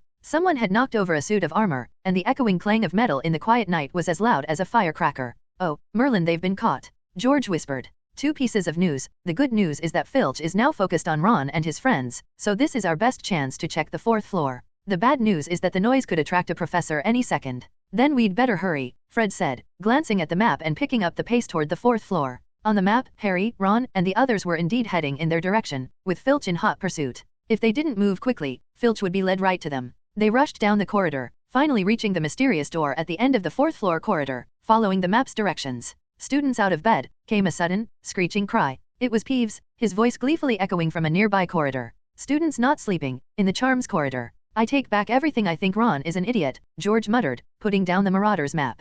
He reached into his pocket and pulled out the bronze master key. "Thanks, Kyle." George inserted the key and turned it gently. With a soft click, the door swung open. "Hurry inside. Wait, what in Merlin's name is that?" George froze in the doorway, staring into the dark corridor beyond. 3 pairs of bright, green, bug-like eyes stared back at him. Standing guard just inside the room was a massive, monstrous dog. Its body filled the entire space from ceiling to floor, its 3 heads looming in the darkness, each mouth open and dripping saliva, revealing rows of sharp, yellowed teeth. "Damn it, Dumbledore wasn't kidding this time. Run!" George gasped, spinning around in an instant. Fred and Cedric had caught sight of the creature, and as the 3-headed dog lurched forward with a roar, any lingering curiosity or thoughts of adventure vanished. They had no doubt what that sound meant. They were in serious danger. Without a word, they bolted down the hallway, running for their lives. Getting caught by Filch was infinitely better than ending up as dog food. The three of them didn't stop until they reached the door to the kitchens, gasping for breath. Headmaster Dumbledore is serious. George wheezed. By Merlin's beard? He actually put an adult three-headed dog in the school. What could he possibly be thinking? There's definitely something hidden under that thing, Fred said, catching his breath. Did you notice? That dog was standing right over a trapdoor. Doesn't matter, George said, shaking his head. There's no way that dog's moving aside for us. Wait, Cedric said suddenly, glancing around. Where's Kyle? Fred's eyes widened as he finally realized there were only 3 of them. Kyle had somehow disappeared without them noticing. On the 4th floor of the castle. Neither the Weasley twins nor Cedric realized that, in their haste to escape, the door, which had been left ajar, had quietly swung shut. Click. The sound of the door closing cut off Fluffy's growls, and silence settled over the corridor once more. Inside, Hagrid's 3-headed dog stood, each of its noses sniffing eagerly towards something in the corner. Fluffy edged closer, inch by inch, until it looked like its nose was about to touch the spot when, suddenly, an arm shot out of thin air. Snap. The arm, apparently irritated by Fluffy's curiosity, smacked one of its heads. Back off. Oh. Fluffy whimpered softly but didn't seem angry. Instead, he wagged his tail and, with all 3 heads, eagerly moved closer. He recognized that voice and that scent. It was the person who could understand him and always had tasty jerky on hand when they met. Fluffy approached joyfully, the 3 large heads nudging each other in anticipation. All right, Fluffy, settle down. With a sigh, Kyle pulled off his invisibility cloak, patted Fluffy on one of his massive heads, and took 3 large bags of treats from his pocket, placing them on the ground. There was plenty for all 3 heads, so no one would need to fight over it. Fluffy instantly lowered his heads and began to devour the treats. This jerky was the best thing he'd ever tasted, though Hagrid never made him anything like it. As Fluffy ate, a clatter of hurried footsteps came from outside the door. Clang! Someone tugged frantically at the door. Oh no, it's locked, came Ron's panicked voice from outside. We're doomed. We're finished. Come on, hurry, a gruff voice urged. Kyle glanced at the door, frowning, and pulled his invisibility cloak back on. Alohomora. The lock clicked, and the door swung open. A second later, 4 frightened young wizards burst in, quickly shutting the door behind them and pressing their ears against it. After a moment, Ron whispered, he thought it was locked, so, maybe we're okay. Ron, I have a bad feeling about this. Harry took a deep breath. Remember those growls we heard earlier? I think they came from this room. Neville, what's wrong? Harry turned to find Neville tugging at his sleeve, his face suddenly pale and glistening with sweat. Without needing to ask, Harry soon realized what had made Neville so terrified. He had seen the 3-headed dog. Having been interrupted during his meal, Fluffy was not pleased. All 3 heads fixed a furious gaze on the young wizards and emitted a growl that shook the room. Ron and Neville froze in terror. Their minds screamed at them to run, but their legs refused to obey. In that tense moment, Harry reacted the quickest. He reached behind him, found the door handle, and, with Hermione's help, dragged Ron and Neville out of the room. Fluffy didn't pursue them, merely letting out a couple of warning growls before turning back to his meal. But Harry and his friends weren't aware of that. Just like the other students who had fled before, they ran from the 4th floor without looking back, finally coming to a stop, gasping for air, in front of the fat lady's portrait. Where have you all been? Asked the fat lady, glaring at them. What day is it today? Including those 2 earlier, there are now 6 little wizards out for a midnight stroll. Don't ask.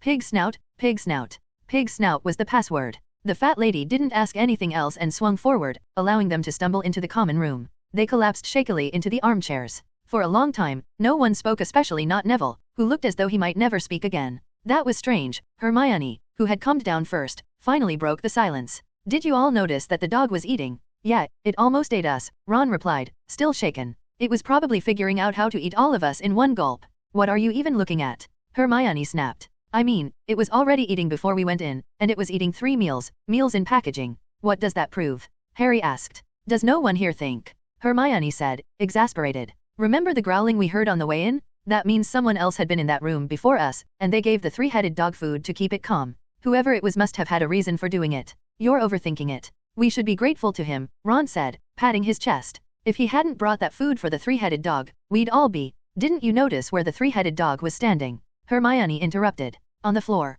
Ron answered, shrugging. I wasn't looking at its feet, I was looking at its heads. And if you didn't notice, it has 3 heads. Not the floor, the trapdoor. It's obviously guarding something. Guarding something. Yes. Hermione got to her feet and glared at them. If you 2 don't mind, I'm going to bed now, before one of you comes up with a brilliant plan to get us killed or worse, expelled. Ron stared at her retreating back, his mouth agape. Which is worse, she really ought to figure that out. On the other side of the castle, after Harry and the others had left, Kyle lifted his invisibility cloak again. He walked over to Fluffy and tried to open the trapdoor under the enormous dog. At first, Fluffy pressed down firmly on the trapdoor, refusing to let Kyle through. It was only when Kyle took out one of Fox's feathers that Fluffy reluctantly moved his paw aside. "See? I told you I'm here on behalf of Dumbledore, but you wouldn't believe me," Kyle said, putting on a stern face. "As punishment, you're not getting any Murtlap jerky next time." At this, Fluffy grew frantic, rolling around on the ground and whimpering. Then he looked up at Kyle with all three heads, each giving him the most pitiful look it could muster. If it were a tabby cat giving him that look, Kyle would have caved instantly. But Fluffy was far too ugly for that approach, and one look at those faces just made Kyle's head throb. To get some peace and spare his eyes, Kyle sighed and pulled out a large bag of Murtlap dried rat meat, tossing it aside. Fluffy bounded over, delighted. Ignoring him, Kyle opened the trapdoor himself and took a look down. But it was pitch black down there, and he couldn't see a thing. Kyle took out his wand and reached under the trapdoor. Lumos. With a burst of white light, Kyle could just make out a mass of green vines coiled directly below the trapdoor. "It really is Devil's Snare," he muttered, putting his wand away. Then he called to Fluffy. "All right, you stay here. If Dumbledore comes with someone, you bark loudly." Woof. Fluffy, having just finished his jerky, nodded obediently. Kyle gave the dog's massive head a final pat, then jumped down through the trapdoor. Plop. The soft Devil's Snare caught him like a hammock, tendrils snaking around him. Kyle didn't struggle, instead, he lay still. Sure enough, after 3 seconds, the tendrils released him, and he dropped softly to the ground. Standing up, he eyed the Devil's Snare with an odd look. Honestly, what was Professor Sprout thinking? Kyle mused. Of all things, Devil's Snare? You could close your eyes, pick any plant from Greenhouse 3, and it would make a better barrier. Devil's Snare sounded intimidating, but its weaknesses were obvious. It feared light and fire, and a simple lighting charm rendered it completely harmless. It's meant to stop intruders, but here it's doing nothing but acting as a soft landing, he thought, shaking his head. What a waste. Kyle looked up, scanning the silent surroundings, and took a deep breath. Then he shouted, "Whose Devil's Snare is this?" Silence filled the room, broken only by the faint echoes. "Whose Devil's Snare? Devil's Snare. Snare." Hearing Kyle's voice, Fluffy curiously poked his head through the trapdoor and looked down. "Not your business, back up," Kyle called out. With a soft whimper, Fluffy reluctantly retracted his head. Kyle cleared his throat and shouted again, "Ahem, whose Devil's Snare is it? If no one's claiming it, I'm taking it." Still no response. Satisfied, Kyle pulled a small box from his leather bag, unfolding it on the ground. 10 seconds later, he had carefully packed the entire Devil's Snare plant, pot and all, into the box. Dusting off his hands, he tucked the box under his arm and walked toward the next level. He followed a narrow stone corridor that led to a brightly lit room. Strangely, the room was empty. Continuing forward, he came upon a heavy wooden door. He grabbed the handle and pulled. The door creaked open, revealing nothing. Just a dark, empty room. Was Professor Proudfoot being lazy? Kyle thought. He stared at the dark room ahead, debating whether to continue. Judging by the lack of obstacles, it was clear that, apart from Fluffy and the Devil's Snare, the other checkpoints hadn't been set up yet. If I turn back now, this whole trip will have been a waste, he thought, frowning at the empty room. Forget it, I've already come this far, I might as well take a look, Kyle murmured, shaking his head as he stepped forward. As soon as he entered, the previously dark room instantly brightened. Glancing down, he saw an enormous chessboard beneath his feet, with towering chess pieces all around him. Kyle's spirits lifted at once. Professor McGonagall's handiwork, he thought. She always puts in more effort than Professor Flitwick. No wonder she's the deputy headmistress. To proceed, he'd need to win the game of wizard chess. To be honest, he admitted to himself, this could be tricky. He hadn't played much wizard chess, only dabbling occasionally with Fred or George.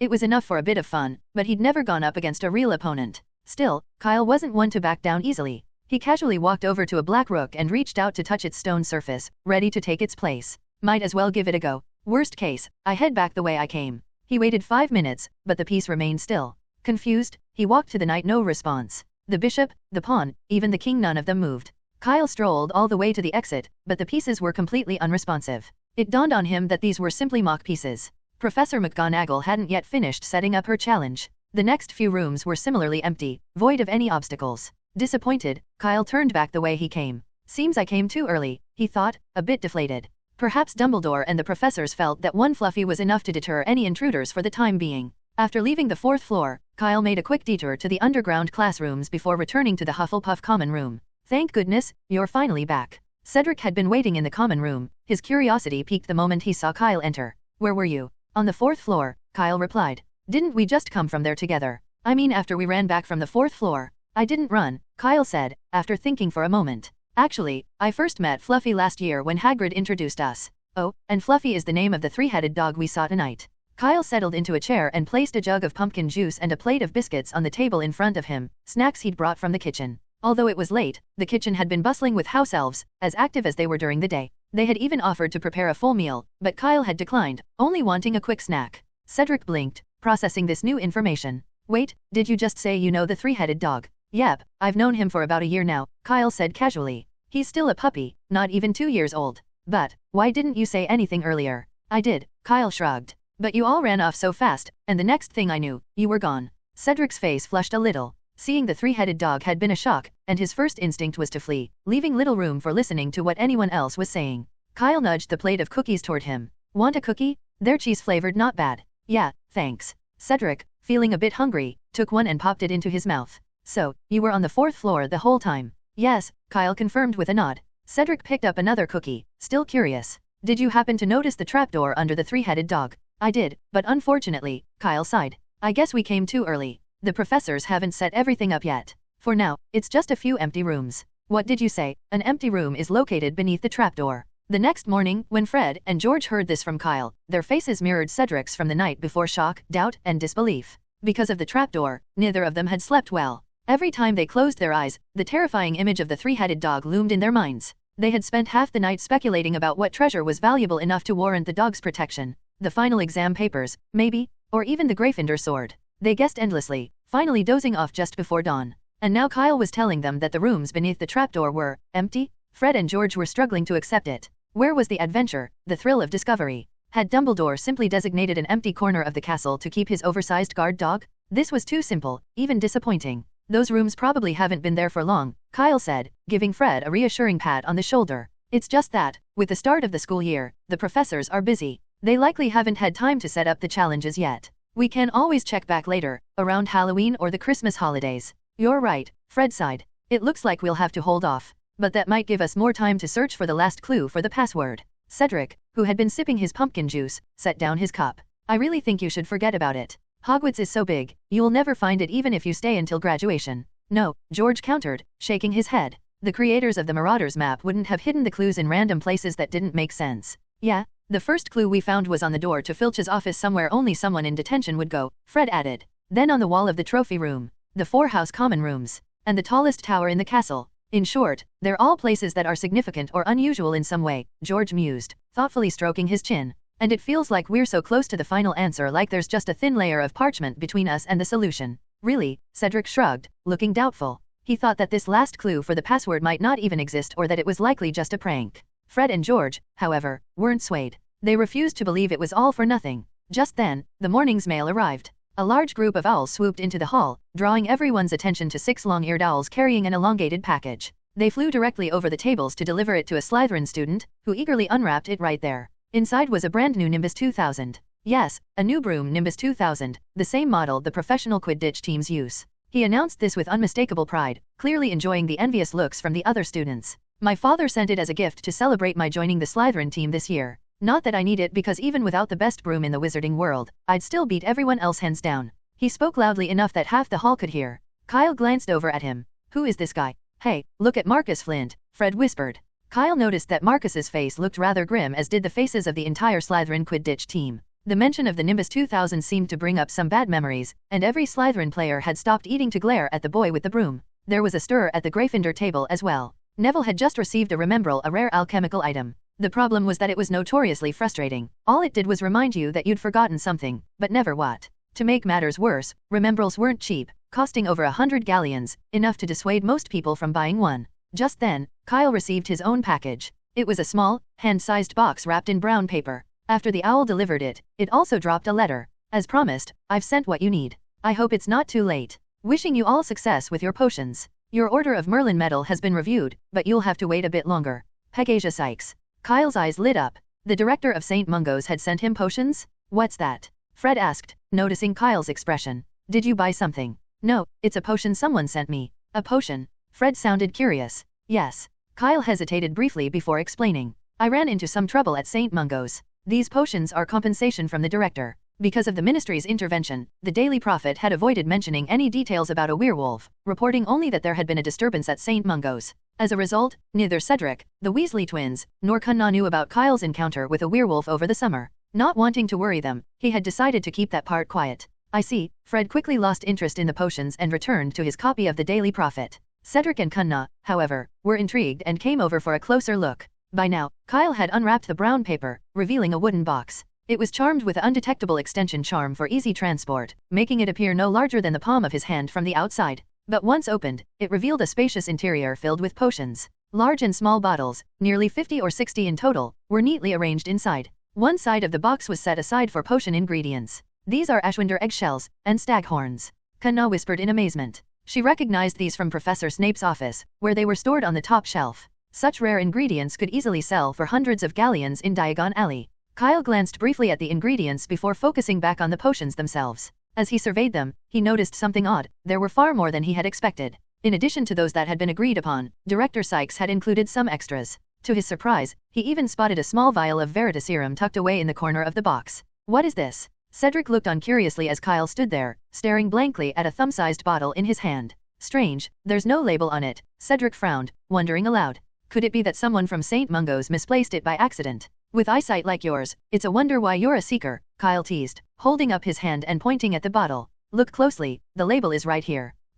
Kyle's words trailed off as he suddenly froze. He realized there was nothing where his finger pointed. The label he had clearly seen moments ago had vanished without a trace. There's nothing here. You must have seen it wrong, Cedric said, looking again. After confirming there truly was no label, he smiled. By the way, the final Quidditch tryouts are in a few days, so you might want to stop wandering around at night. Otherwise, you'll be too groggy to even throw the quaffle through the goalpost. With that, Cedric turned his attention to George, starting a new conversation. Strange, Kyle muttered, gazing down at the bottle in his hands. He was certain that when he'd first picked it up, the words Veritaserum had been clearly written in golden block letters. But in the blink of an eye, the label had disappeared entirely. I can't be the only one seeing things. Never mind. I'll study it in detail some other time, Kyle thought, shaking his head. He slipped the bottle back into his pocket and continued sorting through the potions in the box. Compared to Veritaserum, the remaining potions were fairly ordinary. Some were quite costly but could generally be found in stores. Before long, only one potion remained, resting in the far corner of the box. Its bottle was even smaller than the Veritaserum's.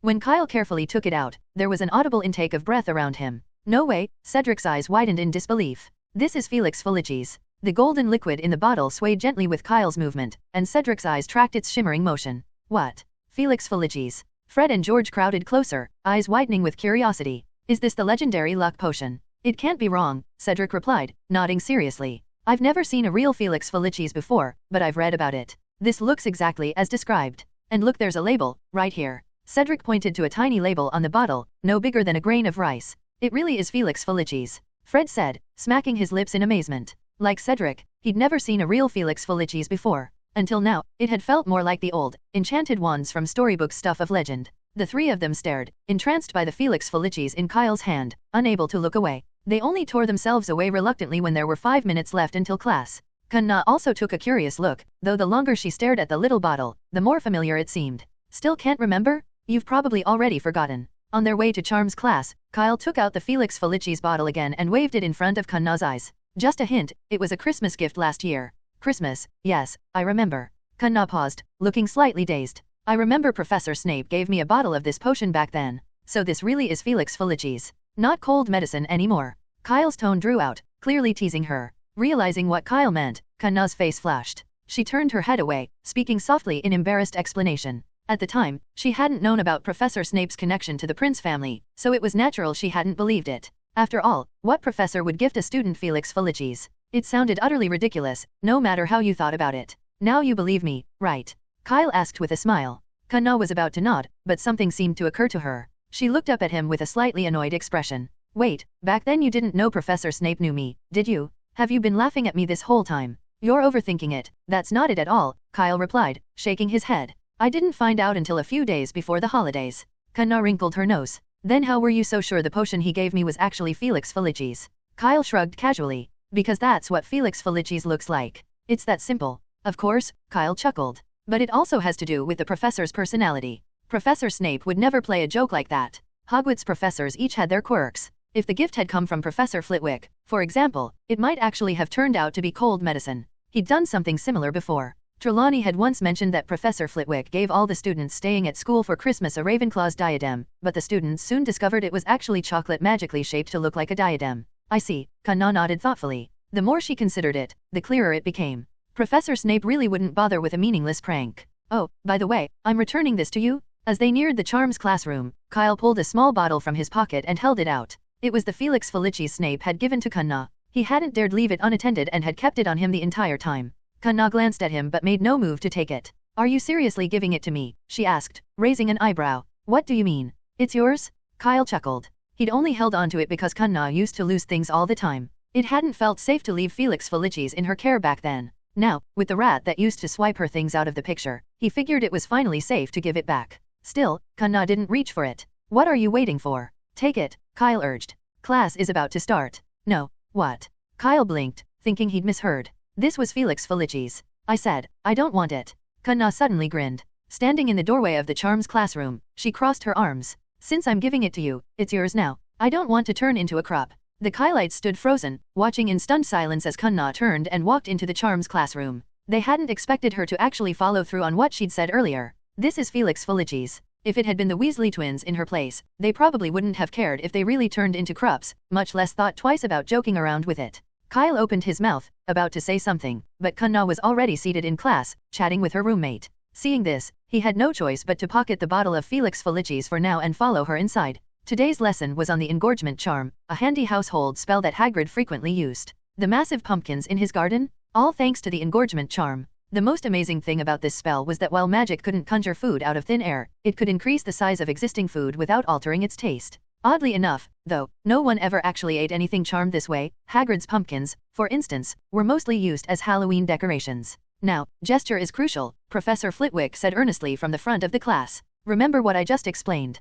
Keep your arms steady, use your wrist, draw a downward circle, and don't forget the incantation. Although the engorgement charm was part of the second-year curriculum, it wasn't difficult, certainly simpler than the levitation charm. Kyle focused on the button lying on the table in front of him, giving his wand a gentle twirl. Engorgo. Immediately, the button began to swell like a balloon, growing until it was about the size of a plate. Oh, well done. Professor Flitwick exclaimed, clapping enthusiastically. Everyone, take note, someone has already succeeded. 5 points to Hufflepuff. While Kyle made it look easy, it was another story for the rest of the class. Mikkel and Ryan tried to mimic his movements, rotating their wrists again and again, but the buttons before them stubbornly remained unchanged. Frustrated, Mikkel gave his button a jab with his wand and with a loud pop, it flew off, whizzing past Professor Flitwick's hair and bouncing off the wall. Across the room, Gryffindor students were having just as much trouble. Engorgo. Engorgo, one Gryffindor student shouted, clearly forgetting Professor Flitwick's instructions as he wildly swung his arms like a windmill. His button didn't budge, but he was so into it that he accidentally jabbed Katie Bell, who stood beside him. By Merlin's beard, Professor Flitwick sighed, face in hands as though bracing for what would come next. A second later, Katie began to swell into a round, floating ball, drifting slowly up toward the ceiling. Her eyes wide with terror, she flailed her arms, letting out a piercing scream. Don't panic, Miss Bell, don't panic. Professor Flitwick reassured her as he rushed over, quickly reversing the charm. Once she was back to normal, he sent the shaken Katie off to the hospital wing. Charms accidents were nothing new to him, and he had become quite adept at handling them. Mr. McLaggen, your arm movements were far too wild, which is extremely dangerous, Professor Flitwick admonished, casting a stern look at the Gryffindor student. That will be 10 points from Gryffindor. After charms, Kyle tried to catch up with Kanna, but she had already left. From that day on, she never brought up the incident again, as if the bottle of Felix Felicis had been nothing more than an ordinary bottle of pumpkin juice sitting around. There were no secrets at Hogwarts. By the next day, news had already spread of McLaggen from Gryffindor accidentally inflating his classmate like a balloon in charms class. That's incredible, Harry said, eating toast at the table, looking curiously at Ron beside him. How did he even manage that? Never mind that, Ron muttered, clearly not wanting to dwell on it. Instead, he looked eagerly at Harry. Is it true what you just said that Professor McGonagall really made you Seeker? That's what she said, Harry replied. She even took me to meet a fifth year named Wood, who's going to train me. Oliver Wood? Asked Ron, wide-eyed. Harry nodded. He's Gryffindor's Quidditch captain. I can't believe it, you're only a first year. Ron, with a forkful of pie poised halfway to his mouth, added, Harry, you're probably the youngest Quidditch player in years. Wood told me I'd be the youngest in a century, Harry said, taking a bite of pie. A century, Ron repeated, staring blankly at Harry. I start training tomorrow, Harry added. But don't tell anyone, Wood wants to keep it a secret. Just then, Fred and George entered the hall. They spotted Harry right away and came over, grinning. Nice going, George whispered. Wood told us. We're on the Quidditch team too, as beaters. We're definitely going to win the House Cup this year, Fred said excitedly. You wouldn't believe how surprised Cedric and Kyle were when they heard. They're on the Hufflepuff team, George added. Before this, they were convinced Gryffindor was doomed. Ha, two silly prefects. Kyle's trying out for Quidditch, Harry asked, surprised. He'd assumed that students like Kyle, who were as academically gifted as Hermione, wouldn't be interested in Quidditch. Not officially yet, Fred explained. But he's in the final tryouts tomorrow. If he makes it, He'll be on the team. You should come watch, George suggested. Get a sneak peek at the competition. Really? Harry's eyes lit up. But isn't it for Hufflepuff? He was suddenly eager to learn more about Quidditch in any way he could. Observing the Hufflepuff team tryouts sounded like the perfect opportunity. Oh, go ahead, Fred assured him. Slytherin might mind, but Hufflepuff won't care. We've got to run, George added. Lee Jordan thinks he's found a new secret passage out of the school. Behind the statue of Gregory the Smarmy. Fred grinned. We found that one on our first day. Good luck. See you later. Bye. Harry called, turning back to Ron. I'm going to check out the tryouts tomorrow. Want to come? Sure, Ron agreed after a moment. Though I should warn you, I've seen Kyle play Quidditch with Fred before, and he's really good. It might not be great for morale. Really, Harry's curiosity only grew stronger, a flutter of excitement making him even more eager for tomorrow. The next day was a weekend, so there were no classes. When Kyle opened the dormitory door that morning, he found Cedric waiting for him with his arms stretched out. What's with that pose, trying to be a lucky cat? Kyle asked suspiciously. What cat? Never mind, it's not important, Cedric said, dropping his arms. I'm here to get you. Did you forget that today is Quidditch tryouts? Why are you only coming out now? No, I just woke up, Kyle said, rubbing his face. It was a rare weekend with beautiful weather, so he'd taken the chance to sleep in. Cedric sighed, rubbing his forehead. The tryouts start at 10, and it's already 9:30. How can you sleep through that? There's still half an hour. Plenty of time, Kyle replied, grabbing his Nimbus 2000 and following Cedric out of the common room. Outside, they were joined by Kanna, who had been waiting while Cedric fetched Kyle. Together, they headed across the grounds to the Quidditch pitch. Though the selection hadn't officially started, the area was already buzzing with activity. Even Professor Sprout, who rarely left the greenhouse, was on the pitch, talking with Madam Hooch. The stands around the field were packed with students, including Hufflepuffs and those from other houses. Judging by the anxious faces, at least half of them were here to gather intel on the competition. But Harris, the team captain, didn't seem to mind. He had no intention of shooing anyone away. When Kyle and the others arrived, he was even enthusiastically explaining the basics of Quidditch to a group of younger students. Quidditch is really quite simple, he said. The chasers score by throwing the quaffle, while the beaters protect their teammates from the bludgers and hit the bludgers toward the opposition. In the stands, Harris leaned toward a bespectacled boy and continued, but you don't need to worry about all that, Potter. As Seeker, your job is to catch the golden snitch as quickly as possible. What's a golden snitch? Harry asked, curious. A very tricky little creature, Harris replied. But catching it ends the game and adds 150 points to your team's score. Golden snitch, Harry murmured, trying to remember. Suddenly, he looked at Harris, puzzled. Wait, how did you know I was the Seeker? It was easy to figure out, Harris said, shaking his head. Wood's been grinning non-stop the past few days, even eating 2 extra spoonfuls at meals. The only thing that could make him that happy is finally finding a Seeker. So Wood told you. Harry let out a sigh of relief. At least it hadn't leaked from his side. Not at all, Harris replied with a laugh. Wood actually tried to keep it secret, saying he'd only be that happy if his owl had a second baby. So, I went straight to Professor McGonagall. She's the one who told me you're Gryffindor's new Seeker.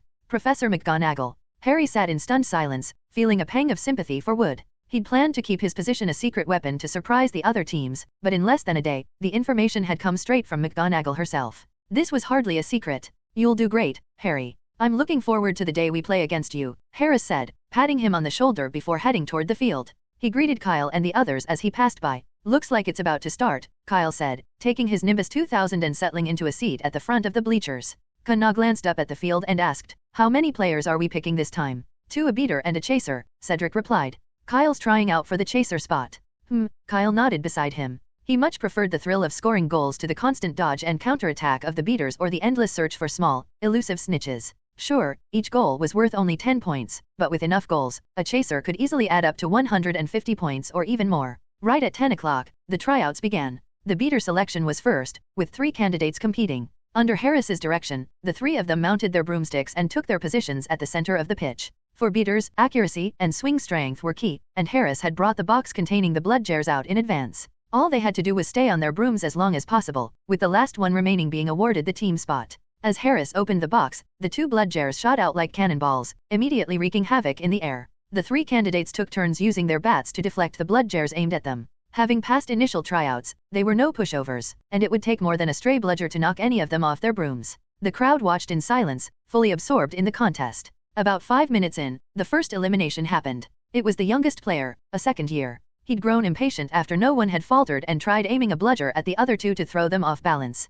But he overextended, and his bat slipped from his grasp, flying out of his hands. He barely had a moment to react before a bludger zoomed past and knocked him clean off his broom. Oh, that must have hurt, Harry muttered, wincing as he subconsciously touched his shoulder, feeling a twinge of imagined pain. That's the life of a beater, Ron said knowingly. George told me his arm was broken 3 times by bludgears when he first joined the team. Fred wasn't much better, he broke his leg. Kyle, overhearing, looked at Cedric with disbelief. Fred and George got injured by bludgears. Absolutely not. Cedric replied with certainty. Other beaters have gotten injured, sure, but Fred and George? As far as I know, they went through their entire first year without a single bludger even grazing their robes. He smirked. Honestly, they're like bludgears themselves. On the field, with the first player eliminated, the pressure on the remaining 2 increased significantly. They had to keep 120% of their focus, dodging both bludgears while looking for any chance to unseat their opponent. After over 10 minutes of intense back and forth, the match finally came to a close. To everyone's surprise, the winner turned out to be the underdog third-year student, who used his agility to gain the upper hand against his taller, stronger fifth-year opponent at a crucial moment.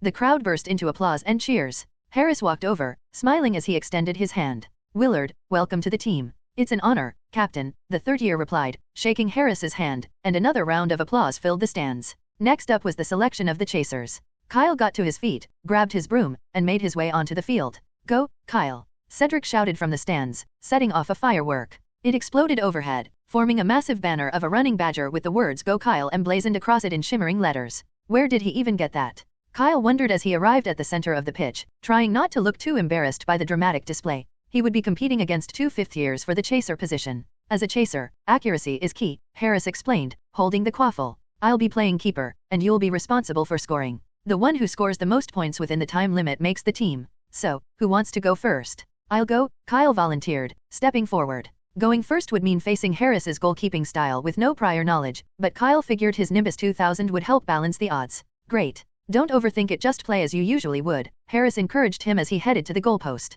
Kyle mounted his broom and pushed off lightly, hovering in the air. Ready to begin? Harris called from the goal. Absolutely, Kyle replied, and at that moment, someone tossed the quaffle up to him from below. Kyle caught it deftly, then surged forward, speeding toward the goal at an impressive pace. Before Harris had fully processed what was happening, Kyle was already at the goalpost, where he casually tossed the quaffle through the open hoop. 10 points, someone in the crowd cheered, then called out teasingly, Captain, what was that? Were you taking it easy on him? Shut it. Harris's face flushed with embarrassment. He hadn't been taking it easy, he'd simply been caught off guard by the speed of the Nimbus 2000. He had known it would be fast, but the difference between the Nimbus 1700 and the Nimbus 2000 was like night and day, despite only 2 years separating them. This is strange. Is this really the Nimbus company he knows? The one that usually just inches forward with minor upgrades? Again. Harris called out, stealing himself. This time, he wasn't about to let himself be caught off guard. Another quaffle was thrown up, and Kyle repeated his previous move, catching the ball and charging straight toward the goal. Now prepared, Harris quickly maneuvered to block him. Kyle feigned a throw with the quaffle in his right hand. He's aiming for the right goal, Harris thought, darting to the right side. But the quaffle didn't fly to the right. Instead, it spun in the air for a moment, then returned right back to Kyle, who easily scored in the now wide-open center hoop. 20 points. Look, Harry, it's a backhand throw. Ron tugged Harry's arm, grinning with excitement. Merlin, I never thought I'd get to see one of the Chasers' classic feints up close. Is that move hard to do? Harry asked, still puzzled. He was new to Quidditch, and his knowledge was limited. Ron nodded. It's not too hard to throw a backhand pass, but the trick is fooling the keeper. And keep in mind, Harris isn't just any keeper, he's the Hufflepuff captain and probably the most experienced player at Hogwarts. Harry didn't fully understand, but the roar of cheers around him made it clear that Kyle's move had been impressive. So, he joined in, cheering along. No worries if I don't quite get it. As long as I look like I do, he thought, grinning. Meanwhile, Harris's face flushed even redder at the light-hearted jeering from the stands. Of course, he knew the backhand pass, he'd used it to score the final goal in the Quidditch Cup 2 years ago, helping Hufflepuff win by a 10-point margin. He never imagined he'd be the one falling for the move one day. No wonder the Ravenclaw keeper looked so bitter when I pulled this trick on him back then, Harris thought. It really stings to get duped like that. If I'd known, I would have had our regular keeper play today, Harris muttered. He'd stepped in to avoid discouraging the tryouts, thinking a seasoned keeper might lower morale. Now, it seemed that decision had backfired. He couldn't swap mid-tryout, so he had no choice but to grit his teeth and carry on. Kyle had taken only about a minute to score twice, with plenty of time left in the 10-minute trial. In the minutes that followed, he continued to show off the full speed of his Nimbus 2000, catching the quaffle effortlessly and zooming to the goal. Each score showcased a new technique, sometimes a feint, sometimes relying solely on the broom's sheer speed to dart past Harris. And each time, Harris found himself struggling to keep up. Gradually, Harris's frustration began to transform into admiration. Sitting on his broom, he watched Kyle with a newfound respect. This is a natural chaser? Last year, it was Cedric, and this year, it's Kyle. Harris felt a grin forming as he finally understood why Wood had been so uncharacteristically joyful. With talent like this, anyone would be smiling, he thought, barely holding back a laugh.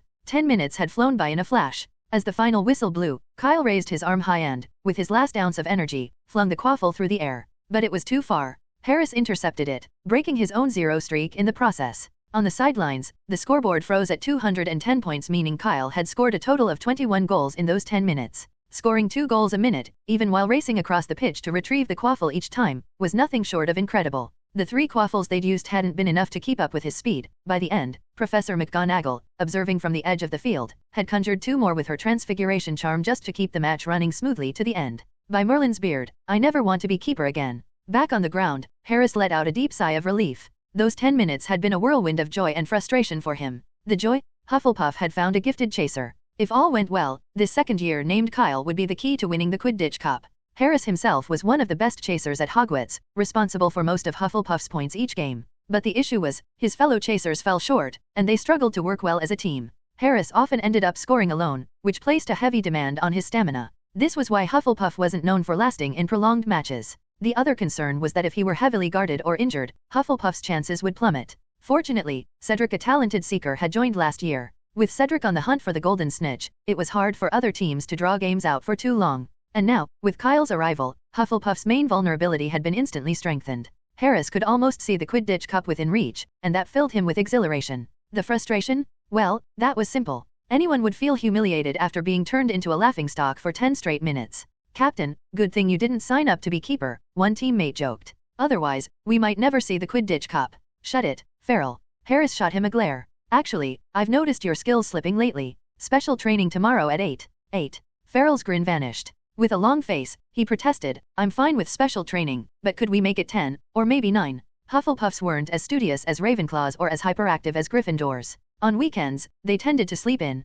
8 o'clock sounded brutal. No chance. Harris retorted. Be there at 8 sharp, or every minute you're late means an extra hour of training. With that, Harris strode confidently toward the middle of the pitch. Despite Kyle's flawless performance, the selection process had to continue. He turned to the remaining 2 candidates and asked, who's next? The 2 fifth-year students exchanged looks and shook their heads casually. One raised his hands in surrender. No need. I'm forfeiting? Even though Harris might have been playing it a bit safe, it was clear that having Kyle's score wouldn't have made a difference. There was no point in dragging it out. The other students silently agreed, and the matter was settled. I abstain as well. And don't hold back, laugh if you want to, he said, breaking into hearty laughter himself. Hufflepuff had produced another prodigy, and he was genuinely thrilled. Ahem. The professors are watching, try to keep it together, Harris said, feigning sternness. Celebrating was all well and good, but they'd need to save it for the common room. With so many professors around, it wasn't the place to show too much pride. They didn't want to invite any unnecessary scrutiny. Harris held back his own excitement, forcing himself to look serious.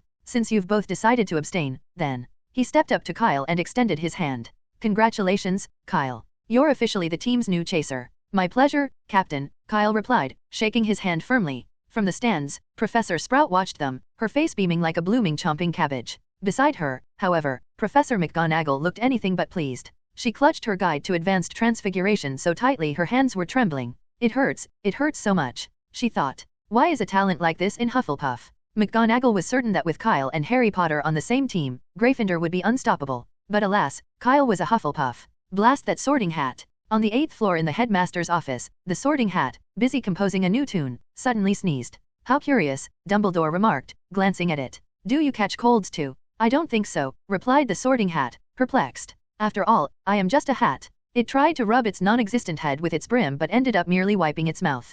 Albus, I have a feeling someone's cursing me, it muttered. I'd sooner believe you've caught a cold, Dumbledore said with a chuckle. From what I've seen, no student resents their house enough to hold a grudge against you. You're right, the sorting hat nodded, reassured. Its choices were flawless. Could it be that I actually have a cold? The sorting hat wavered, a rare bout of self-doubt overtaking it. Yet, it knew Godric Gryffindor hadn't programmed it for such trivial things. I'm not certain if a pepper-up potion would work on you, Dumbledore mused, but would you like to give it a try? He stepped up to the sorting hat, and with a small wave, a tiny vial appeared in his hand. This is the most potent remedy for a cold. Let's give it a go, the sorting hat replied after a moment's consideration. By the way, Albus, your magic's gotten even sharper. Oh, just a few small tricks, Dumbledore said, smiling as he poured the pepper-up potion carefully into the sorting hat's brim. Since the hat couldn't swallow, the potion was simply applied externally, sinking into the fabric little by little and leaving a dark brown stain, making it look even grubbier. Neither of them seemed bothered by that. Well, how do you feel? Dumbledore asked. Quidditch, as Hogwarts' most beloved sport, always drew passionate interest. Shortly after the selection trials, the news that Kyle had scored 21 goals in 10 minutes spread like wildfire. Over the following days, it became the hottest topic of conversation, with reactions ranging from shock and excitement to outright disbelief. "This is totally exaggerated," Zabinai scoffed at the Slytherin table. "I'll admit, Kyle is decent, and that map he made is respectable enough for me to approve of it, but there's no way he's that good at Quidditch. 21 goals in 10 minutes? Even I can't do that, so how could he?" "Are you saying you're better than Kyle?" Malfoy asked, giving him a sidelong glance. "Do you doubt it?" Zabinai replied smugly. "My fifth stepfather was a professional Quidditch player. He said I'm a rare Quidditch prodigy, and that the moment I graduate, professional teams will be clamoring to sign me." Several students nearby couldn't help but stifle their reactions, some twitching the corners of their mouths. Mrs. Zabinai was famously beautiful, and she'd had 7 husbands, all of whom had died mysteriously, leaving her substantial inheritances. "I've heard things like that before, more than once," Malfoy sneered. Since childhood, he'd recognized such praise as hollow flattery, and he couldn't believe anyone actually took it seriously.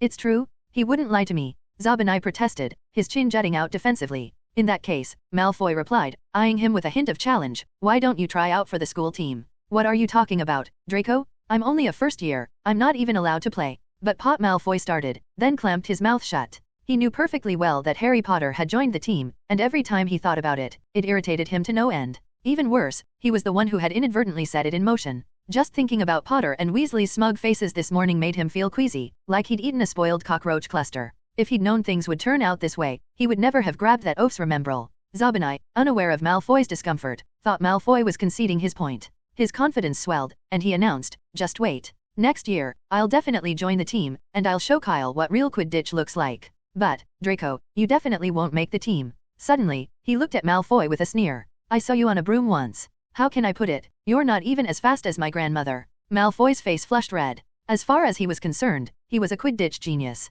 After all, he'd once thrilled his family by skillfully dodging Muggle helicopters. When had he ever faced such an insult? "Oh," Malfoy replied slowly, a smirk spreading on his face. "Which grandmother are you talking about? The third one, or the 7th? Zabinai's face reddened as well. He despised it when people brought up his mother's many marriages. "How dare you? You'll regret that." Furious, he threw a punch that landed squarely on Malfoy's face. Bang! "Ah!" Malfoy cried out, clutching his face in shock. "You actually hit me? My own father has never hit me? What are you waiting for? Get him, I want him pulverized." At Malfoy's command, his 2 loyal lackeys, Crabbe and Goyle, immediately sprang into action. Both were half a head taller than their peers and built like boulders. In moments, they had Zabinai pinned, delivering swift blows that quickly subdued the wiry boy. Malfoy stood up, prepared to step in and finish things himself, when Professor McGonagall suddenly appeared by their side. "A fight." Professor McGonagall's voice was steely, her expression severe. With a swift wave of her wand, she separated the brawling boys, who were now sprawled on the floor, tangled in each other's limbs. "Nothing this disgraceful has ever occurred at Hogwarts before," Professor McGonagall declared, her tone icy. "Malfoy insulted me first, Professor." Zabinai mumbled in a weak attempt to defend himself. His face was bruised and swollen from Crabbe and Goyle's punches, and he had even lost a few teeth, making his words barely coherent. "Save your explanations for Professor Snape, he'll determine your punishment," Professor McGonagall said sternly. "Now, all 4 of you follow me." "Pardon me, Professor. I might have misheard," Malfoy interjected, stepping forward with a pained expression. He covered his face, looking innocent as he protested. "Everyone here can confirm I didn't start the fight. I was the victim." "You heard me perfectly well, Mr. Malfoy," Professor McGonagall replied, unfazed. "Follow me, and don't make me repeat myself." Malfoy, realizing further protest was useless, lowered his head and trudged after her out of the Great Hall. Harry Potter, watching the scene, barely contained his excitement. "Look, Ron, Malfoy's finally going to get it." Ron, clutching a chicken leg, grinned widely. "About time? Serves him right." They exchanged gleeful high-fives, celebrating Malfoy's impending punishment as if it were more thrilling than scoring points for their house. The Slytherin drama did nothing to quell the school's enthusiasm for Quidditch, especially not for the Hufflepuffs. Harris, for one, seemed as if he'd downed an extra strong potion. Whether in the common room or in class, he'd burst out laughing randomly, startling everyone around him. One day, on his way to class, he bumped into Oliver Wood from Gryffindor in the corridor. Oddly, both began chuckling the moment they saw each other. "Wood, hello," Harris greeted with enthusiasm. "Harris, good to see you," Wood replied, grinning as if they hadn't crossed paths in years. "What class are you off to?" "History of Magic." "You, Defense Against the Dark Arts." "Ah, not too different, I suppose." They exchanged a few more pleasantries before, simultaneously, they both asked, "So, what's got you laughing?" They both paused, suddenly uncertain. "Well, you know," Wood broke the silence first. "My owl, she just had twins." There's something about new life, it's a beautiful thing, and every time I think of it, I feel a warm glow inside. Ah, I can relate, Harris said, nodding seriously. My owl found its mate here at school. It's a beautiful love story, really. I'm just so happy for it. Is that so? Wood replied, feigning surprise. Then congratulations to you. Haha, same to you. Harris answered quickly. An awkward silence followed, during which each mentally cursed the other's shamelessness. The Quidditch frenzy at Hogwarts showed no sign of waning. The library's Quidditch books were all checked out, with a waitlist stretching until after Christmas. If I'd known, I would have come sooner, Harry muttered in frustration as he stood at the second-floor library entrance. Tomorrow night at 7 p.m. was his special training session, and he'd hoped to study up beforehand. But Madame Pants, the librarian, informed him there were no more Quidditch books available and that he'd need to wait until after the holidays. Nothing we can do about it, Ron said with a shrug. Quidditch is all anyone's talking about right now. If you're clueless about it, people will make fun of you. He grinned, feeling proud. His own popularity had soared recently, thanks to his Quidditch knowledge and his two brothers on the Gryffindor team. Everywhere he went, younger students flocked to him for his insights, a new, exhilarating experience. What if we ask Hermione? Harry suggested cautiously. She borrowed Quidditch through the ages once, maybe she hasn't returned it yet.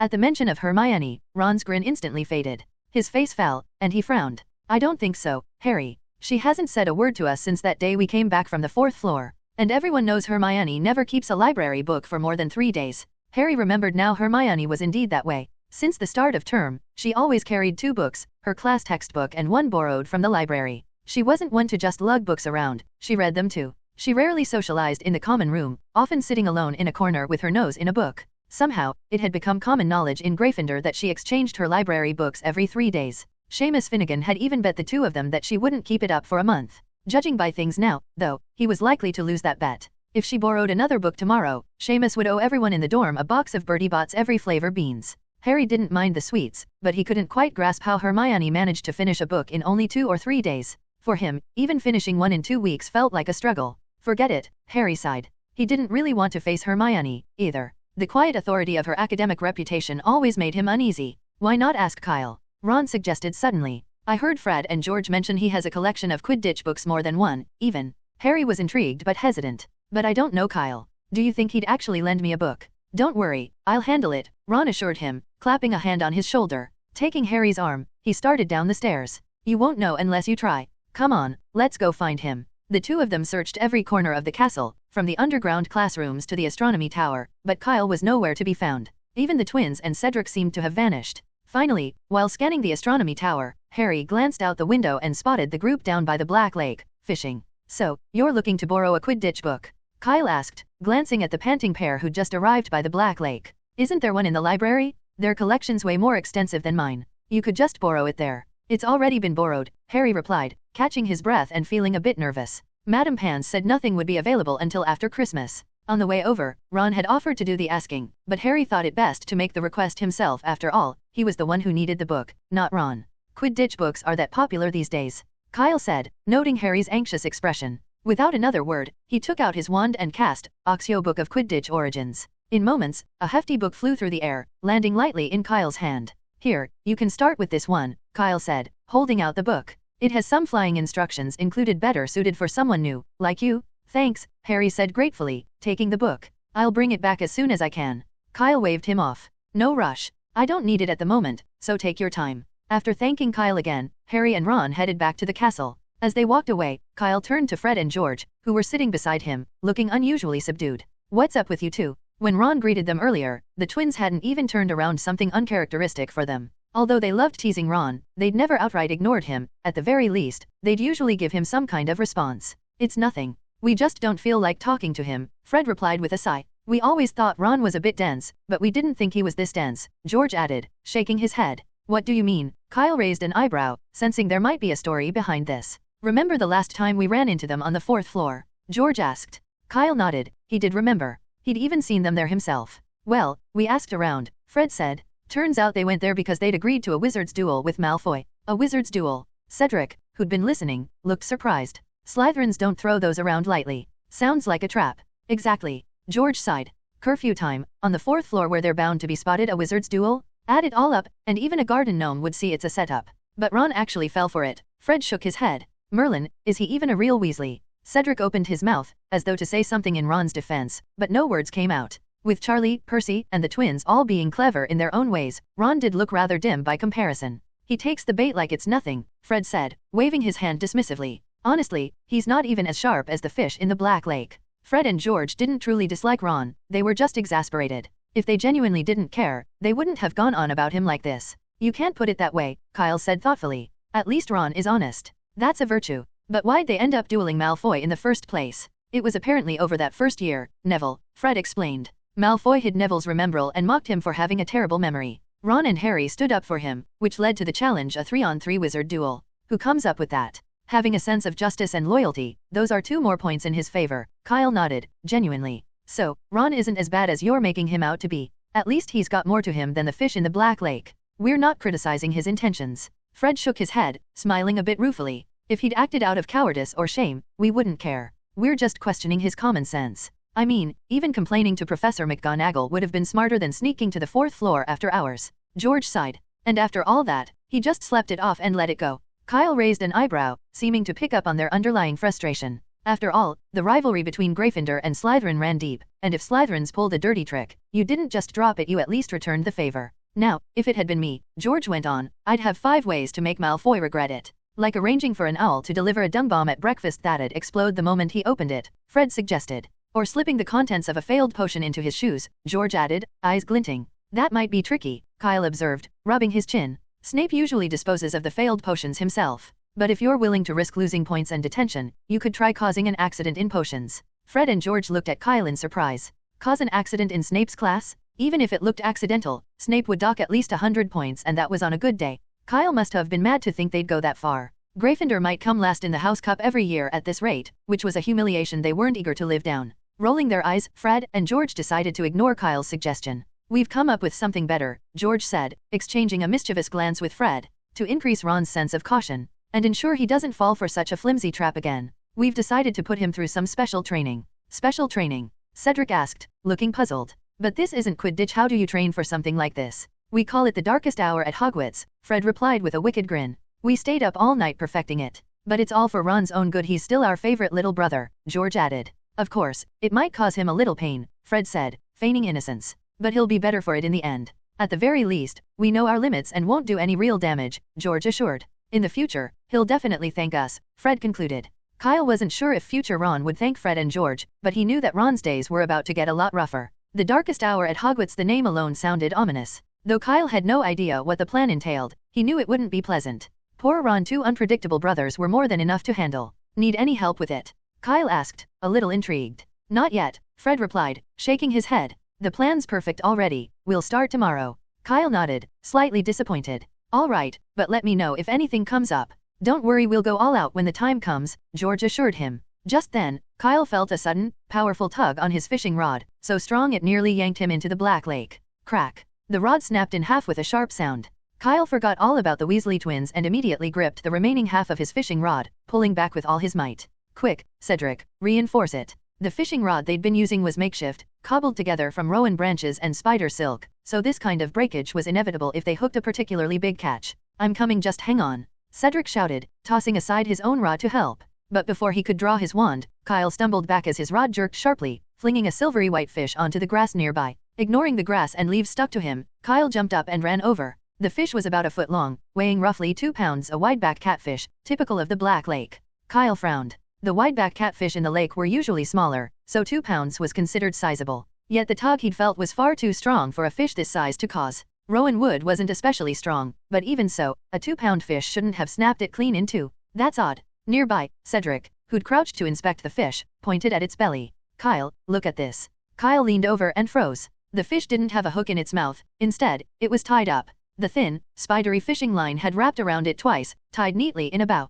Kyle, Fred asked uncertainly, does your fishing rod have some charm that ties knots by itself? Of course not. Kyle snapped, exasperated. It was just a casual fishing setup, who would go to such trouble as to enchant it to tie knots automatically? Besides, he'd never even heard of such magic. Seeing the fish tied up so securely, Kyle had a pretty good idea of what might have happened. The giant squid in the Black Lake, or maybe the merpeople. Someone, probably one of them, had taken the time to tie this wideback catfish to the fishing line and send it back. As if on cue, the others' fishing rods began to tug. When they pulled them up, each one had a neatly tied wideback catfish on the end. Kyle's face darkened. Really? They'd spent over an hour with no luck, only to have their catch handed to them like this. Sending fish up as a joke felt like a bit much. Since joining the Quidditch team, Kyle's schedule had become a constant juggle. Days were packed with classes, library sessions, nighttime ventures into the restricted section to copy notes, and squeezing in assignments which seemed to have doubled in length this year. Professors had apparently conspired to change their paper requirements from inches to feet just last week. To top it off, Quidditch training consumed 3 evenings each week, with Harris keeping everyone on the pitch for at least 3 hours per session, often until curfew. But the intense regimen had its benefits. After just a few practices, Kyle and his teammates were noticeably more in sync. Today, he and Harris had successfully executed the two-way attack, a classic maneuver adapted from the Wimburn Wasps' Eagles head formation. They'd fly together toward the center goalpost, passing the quaffle back and forth before splitting at the scoring zone to throw off the keeper. In their latest match, Kyle and Harris managed to score a total of 60 goals, leaving Hufflepuff's keeper, Farrell, thoroughly overwhelmed. The poor boy had to be carried back to the dorm by his teammates, his eyes glazed over.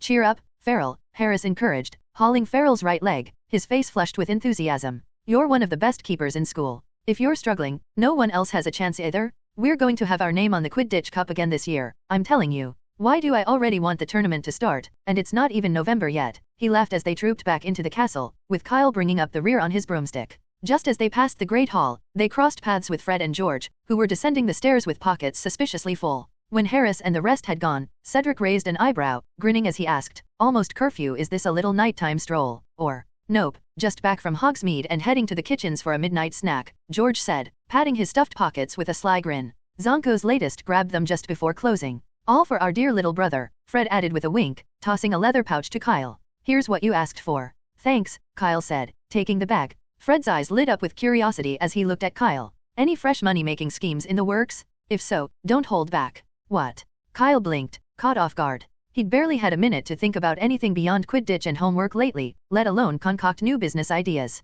"Don't play coy, what are you hiding from us?" George grumbled. "If you didn't have some new idea, then why'd you order so much parchment?" "Yeah, don't tell us it's for making maps." "The map-selling craze ended almost a month ago," Fred said, slinging an arm around Kyle's shoulders with an expression that clearly said, "You can't fool me. If you didn't have a new scheme, there's no way you'd buy 1,000 sheets of parchment." "1,000 sheets? That's practically the entire stock," George said. "We almost couldn't get it all." "Almost not enough," Kyle repeated, glancing into his moleskin pouch, where he could see a thick stack of parchment, though it was hard to tell how many sheets there were. "Yup, 1,063 sheets," Fred said with a smirk. "The extras were a bonus. We even got the scribes to close shop 20 minutes early to make it happen. So, come on, tell us what this plan is." Fred stroked his chin thoughtfully, speculating. "If it's parchment, it's probably not a map. Or are you planning to start charging for homework answers?" "Neither," Kyle replied, shaking his head. "Honestly, it's just for me." "Come off it," George said, rolling his eyes. 1,000 sheets of parchment just for homework?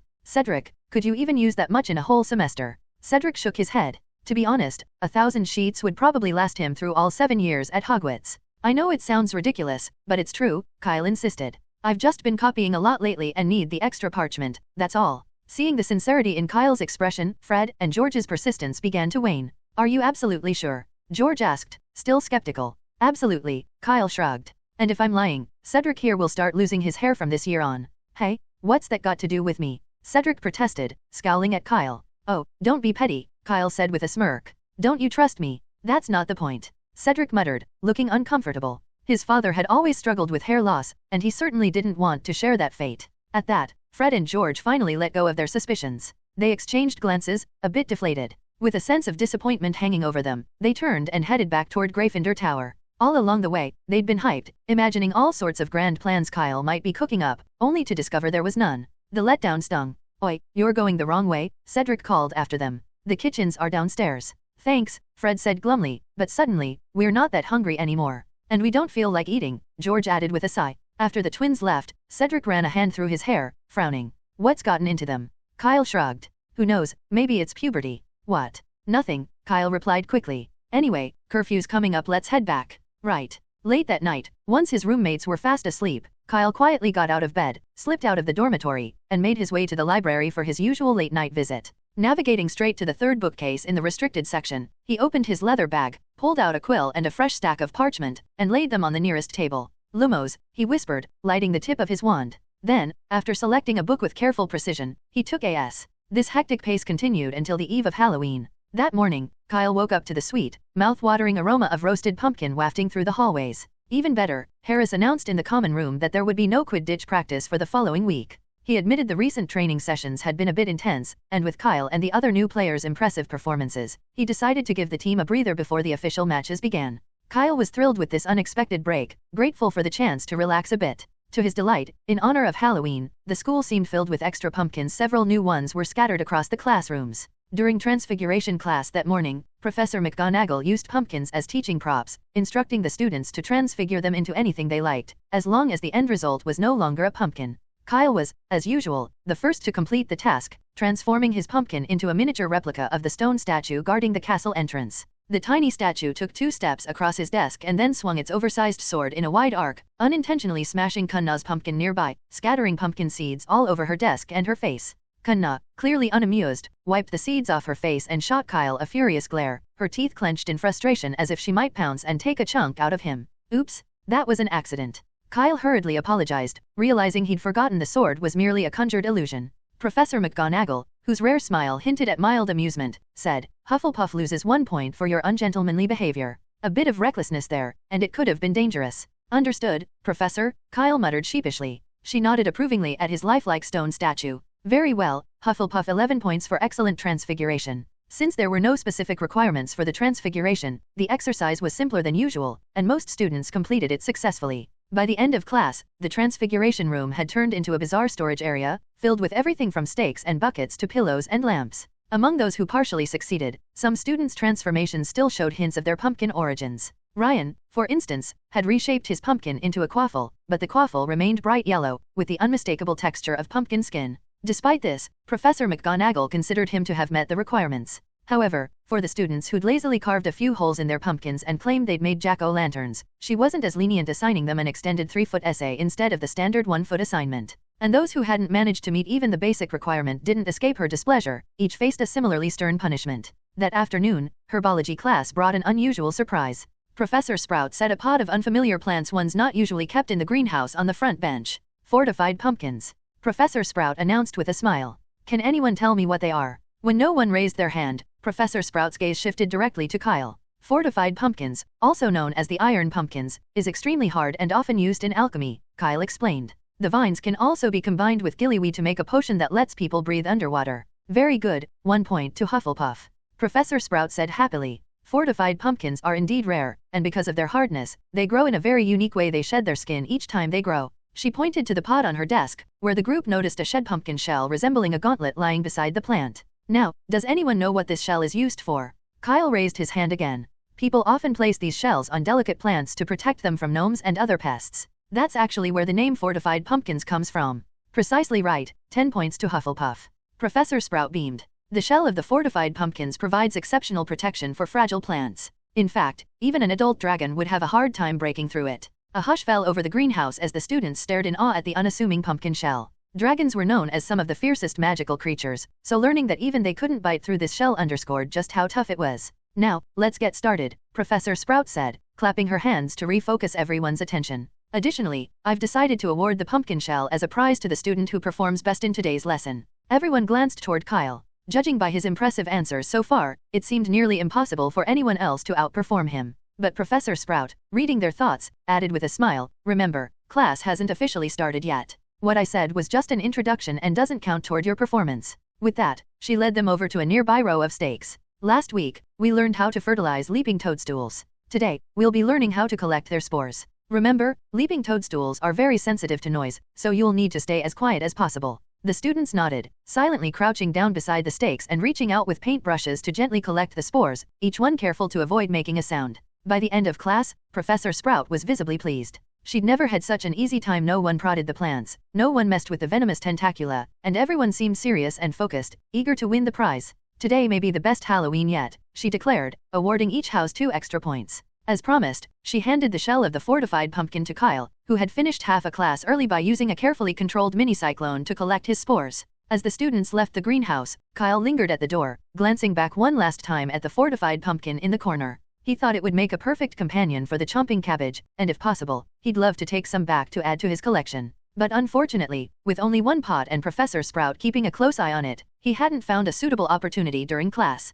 Kyle was just about to head back to the dormitory after returning from the greenhouse when he was intercepted by the duo as he stepped into the castle. Thanks for the book, Kyle, Harry said with a touch of excitement, handing the Origin of Quidditch back to him. You were right, it's just perfect for me. I've been studying the techniques carefully, and at my last practice, Wood said I'd improved a lot, like I was a whole new player. You finished reading it so quickly? Kyle asked, taking the book back with a smile. No wonder Professor McGonagall thinks so highly of you. Harry, you really are talented. No, I just schemed it, Harry replied, scratching his head, looking a bit embarrassed. Maybe it's just because I didn't know much about Quidditch before, so any improvement seems big. Don't be modest, Harry. Kyle shook his head. It took me over a month to fully absorb all the techniques in that book, and you managed it in half that time. Oh, is that so? Harry's face froze as he gave a strained laugh, his gaze shifting guiltily away from Kyle's. Seeing this, Kyle raised an eyebrow, as if he'd picked up on something. Do you need any other books? Kyle offered. I've got Quidditch Through the Ages and Quidditch, How to Score More Points. I can bring them to the Great Hall if you want.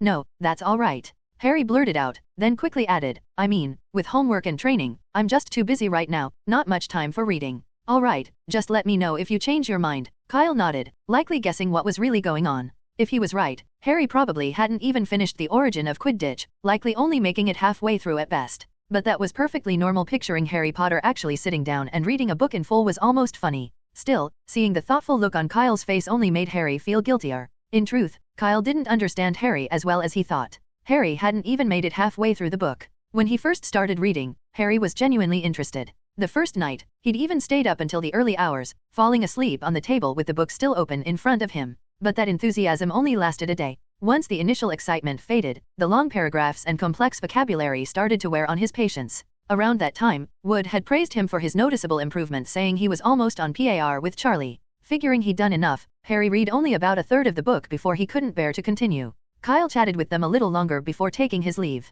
As he walked away, Ron suddenly turned to Harry. If only Hermione were more like Kyle. What? Harry asked, not following at first. Haven't you noticed? Hermione talks to everyone like she's giving a lecture. It drives people crazy. Honestly, she's like a nightmare sometimes, Ron said.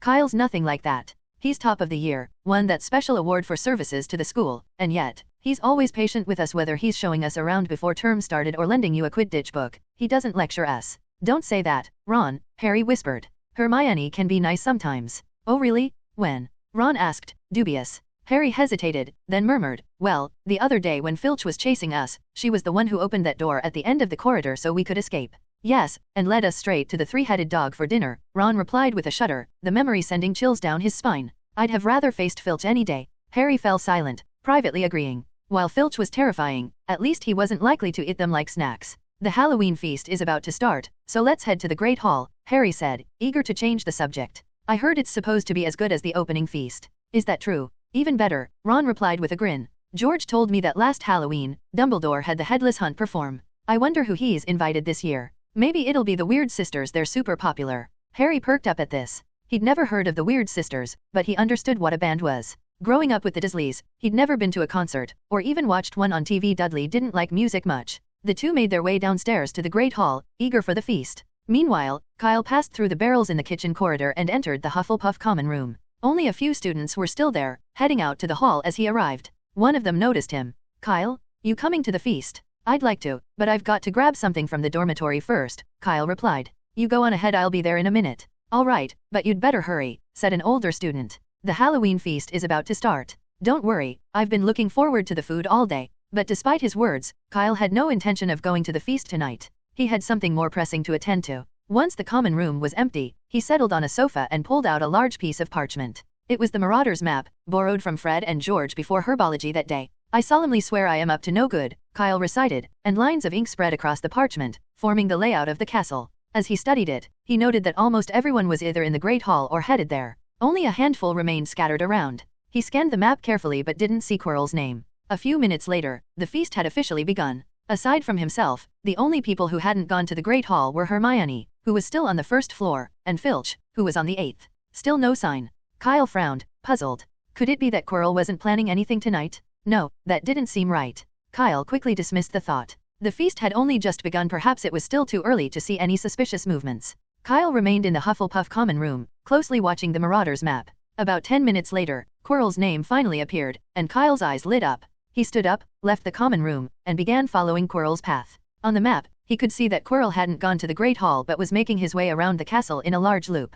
Kyle trailed behind carefully, staying a corridor apart to avoid being noticed. With the Marauder's map in hand, he wasn't worried about losing him. He could keep tabs on Quirrell's exact location. After weaving through the castle, Quirrell finally stopped. Kyle quickly ducked into an empty classroom nearby to stay out of sight. A few minutes later, Quirrell's name began moving rapidly in the direction of the Great Hall. Once Kyle was certain he was a safe distance away, he slipped out of the classroom, dashed down an empty side corridor, and headed straight for the spot where Quirrell had stopped earlier. Rounding a corner, a revolting stench assaulted his nose. It was even worse than any potion Mikkel had ever brewed, and even though Kyle had steeled himself for something unpleasant, he was nearly overcome by the foul smell. Then he heard a low growl and the sound of huge, shuffling footsteps. Not far ahead, a towering 12-foot creature lumbered into view. Its skin was dull, gray like weathered granite, and its small, walnut-shaped head sat atop a massive, clumsy body. Thick, trunk-like legs supported it, ending in broad, rough feet with calloused soles. The unbearable stench was coming directly from the creature. Kyle recognized it immediately, a mountain troll, the largest kind of troll there was. "I'm rich," Kyle murmured excitedly, taking a few steps forward. The movement caught the troll's attention. It let out a roar and lumbered forward, raising the enormous club in its hand, preparing to smash the tiny figure in front of it. "Wait, I can take you to eat," Kyle shouted. The words seemed to have an effect. The troll paused, lowering its club slightly. It tilted its walnut-sized head, struggling to comprehend what Kyle had said. "You're hungry, right? I'll take you to eat," Kyle repeated. "Eat? Meal." This time, the troll seemed to understand. It dropped the club and grunted in a strange, guttural way, almost like a chant. "Yes, eat." Kyle managed a smile despite the horrible smell, trying to appear friendly. In as firm a voice as he could muster, he said, "Follow me, I'll take you there." He took a careful step backward, and the troll immediately followed, much to Kyle's delight. "Yes," he thought triumphantly. He quickly took out a suitcase, placed it on the ground, and opened it, positioning it as if preparing for something. Now he just needed to find the right moment to get the troll to step onto it. Holding his breath against the stench, Kyle took 2 more steps backward, keeping his eyes on the troll as it moved closer. But then, an unexpected accident occurred. A shrill scream pierced the air, causing the troll to freeze, its foot dropping instantly mid-step. It turned clumsily, blinking in confusion as it searched for the source of the sound. It didn't take long to spot a small, trembling figure at the end of the corridor, a brown dot against the dim background. Hermione's scream grew louder when she realized the troll had noticed her. The troll, seemingly distressed, thumped a massive palm against its head, as if trying to knock sense into itself. In its befuddled gaze, Hermione's terrified form morphed into something that looked, at least in its eyes, like a round, colorful whooper bird. In that moment, any reason the troll had vanished. It completely forgot about Kyle and began lumbering toward Hermione. Kyle was dumbfounded. Just one more step, and the troll would have been his. Who would have guessed Hermione would show up and ruin everything? She was supposed to be in the bathroom. Why now, of all times, did she have to come out? Couldn't she have stayed there just a little longer? Frustrated, Kyle pounded his fist against the wall, then dashed after the troll, shouting words like dinner and food in a desperate attempt to catch its attention again. He couldn't just stand by and let Hermione get hurt. But for some reason, the troll had locked onto Hermione, ignoring Kyle's calls entirely. To make matters worse, Hermione's legs had buckled under her, and she'd collapsed onto the floor, her back pressed against the wall, pale and paralyzed with fear. She looked as though she might faint at any moment. The troll, now only a few paces away, raised its massive club, advancing step by thundering step toward the trembling girl. "What on earth is going on here?" Kyle sighed and lifted his wand. Expelliarmus. The club flew out of the troll's hand, soaring high into the air before arcing back down and thumping onto its owner's head with a resounding crack. The troll wobbled slightly, then crashed face first onto the floor, the impact reverberating through the corridor. Hermione stared, stunned. "Is it dead?" Bah. Now why would you repay evil with evil like that?" Kyle muttered, hurrying over to check on the troll. Thankfully, he could still feel a faint heartbeat, and he let out a sigh of relief. If he'd had any other choice, he wouldn't have used such a method. The troll might be dim-witted, but it could understand him well enough. Who knew if that blow had damaged what little intelligence it possessed? That wasn't the outcome Kyle had hoped for. But there was no time to dwell on it. He summoned his suitcase and prepared to maneuver the troll into it. Then, considering the stench, he paused and took out his wand. "Turjo? Scour Jiffy," he muttered, casting a series of scouring charms that left the troll somewhat cleaner, and, thankfully, less foul-smelling. Kyle was about to continue when the sound of hurried footsteps echoed down the corridor. Quickly, he shoved the troll into the suitcase. "Remember," he said to Hermione with a grave expression, "you didn't see anything. There was no troll. You just tripped and fell, understand?" Hermione nodded numbly, still in shock. "Good." Kyle picked up the suitcase and helped her to her feet, acting as if nothing had happened. "Hermione? Thank goodness, there you are." Harry and Ron came sprinting down the corridor.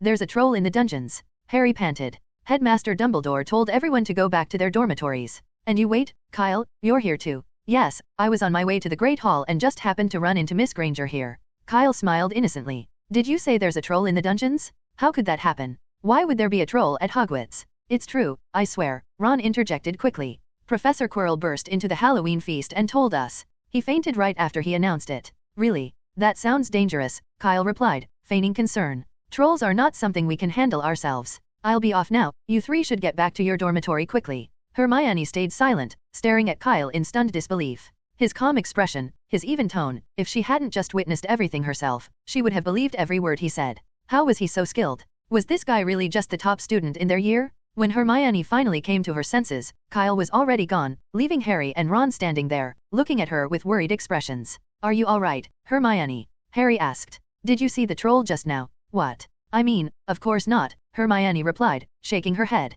Trolls are at least 10 feet tall and smell absolutely awful. If I'd seen one, I'd have run for sure. True, Harry said, scratching his head, feeling a little silly for asking. If they had actually come across a troll, Hermione and Kyle wouldn't be acting so casually. No matter how talented they were, they couldn't have faced a 10-foot monster without showing some sign of it. It was impossible. Good thing you're alright, Harry added, sniffing the air uneasily. Let's get out of here quickly. He thought he could smell a faint stench lingering, which made him feel unsettled. Maybe the troll was nearby and could come at any moment. I think you're overreacting, Harry, Ron said, more relaxed. Maybe there's no troll at all. This could just be a prank from Professor Quirrell to spice things up. I bet the professors will come around soon and tell us to go back to the Great Hall. Remember, this is Hogwarts, with Dumbledore. You're right, Harry said, feeling a bit more reassured at the mention of Dumbledore's name, though a lingering sense of unease remained. But let's still hurry back, he added. If the professors find us wandering around here, we'll definitely get demerits. The three of them quickly made their way toward Gryffindor Tower. Along the way, Harry and Ron talked about what they'd just seen, speculating that Snape was heading toward the restricted area.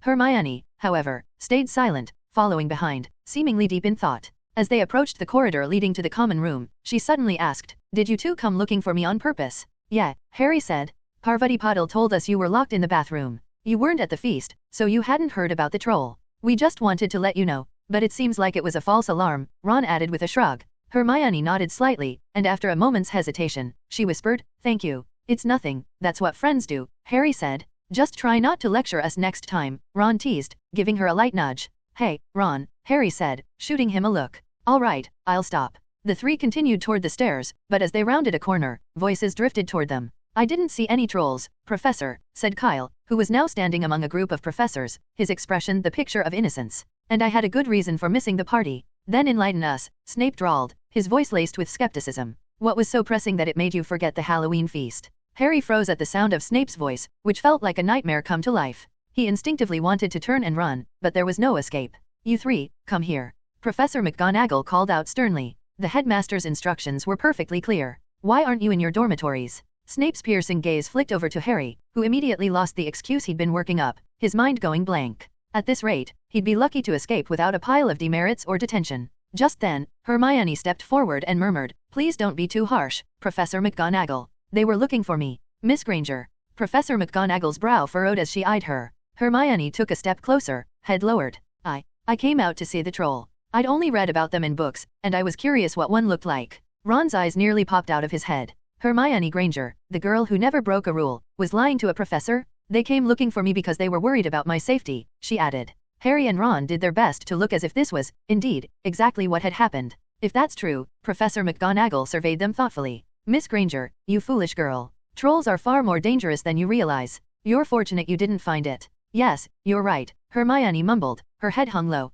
Harry could barely believe it. Hermione had lied, claiming she'd broken the rules just to get them out of trouble. It was as surreal as imagining Snape handing out sweets. "Miss Granger, Gryffindor will lose 5 points for this," Professor McGonagall said. "I'm very disappointed in you. Now, hurry back to Gryffindor Tower." She turned to Harry and Ron. "You two again. I recall your last detention for breaking into the armory on the 8th floor in the middle of the night to dismantle the armor. Is this another infraction?" "No." Ron flushed, stammering, "I swear, I saw something hidden in that armor, so I was just..." "All I saw," Professor McGonagall interrupted, "was you dismantling it, and there was nothing inside." She shook her head. "This time, however, I'll let it go. Because of your actions today to help Miss Granger, your previous detention is cancelled. Now, off with you." Harry and Ron exchanged a joyful look and, without another word, slipped behind the professors and headed up the stairs. Kyle tried to follow, but Snape moved in front of him, blocking his path. I believe I'm still waiting for your explanation, Snape said, looking down at Kyle with his usual suspicion. Kyle glanced at Snape, wondering why he was so intent on holding him up. Harry had left, wasn't that his primary focus? Seeing no alternative, Kyle returned to his spot and replied, Professor Sprout awarded me a fortified pumpkin shell as a prize, so I stayed in my dormitory studying it. That's why I missed the feast. A fortified pumpkin, Snape repeated, giving a sardonic sneer. If you were in your dormitory this whole time, why do you smell like a troll? Do I? Kyle asked, keeping his tone even. That's likely the smell of compost from the greenhouse. It tends to linger. But if you'd like, I could lend you my robe so you can examine it thoroughly. As he spoke, he reached for his robe, pretending to remove it. He knew he'd thoroughly cast cleaning spells on himself beforehand, so there was no way any lingering troll stench remained. Snape was simply testing him. Snape's expression darkened when he looked at the robe Kyle handed him, his face hardening as if he'd just been insulted. What did Kyle mean by needing to identify it more carefully? Did he think Snape enjoyed sniffing unpleasant things? Snape shot Kyle a frigid look, refusing to take the robe, remaining silent. I believe Professor Snape is simply being cautious, Professor McGonagall interjected diplomatically, stepping in to diffuse the tension. It's fortunate you didn't encounter the troll. You should return now. The students are enjoying their Halloween dinner back in their houses. Yes, Professor McGonagall. Snape glowered at Kyle's retreating back, his eyes full of resentment. Then, he turned sharply and spotted Quirrell cowering in the background. Quirrell, where is this troll you keep going on about? He demanded. It's in the dungeon. Quirrell stammered, leaning against the wall, clutching his chest. It's really 15 feet tall, so high, but Dumbledore already looked, and there's nothing in the dungeon. Snape said impatiently. Do you think it's funny, making everyone abandon the Halloween feast to chase after a troll that doesn't even exist? I didn't. Severus. I didn't. Quirrell murmured, slowly sinking down along the wall, sobbing. I don't know, it must have gone somewhere. It's possible it wandered off, Professor Flitwick chimed in after a moment's thought. For the students' safety, we should conduct a thorough search. I'll check the 3rd floor. I'll take the 4th floor, then I'll search the 5th.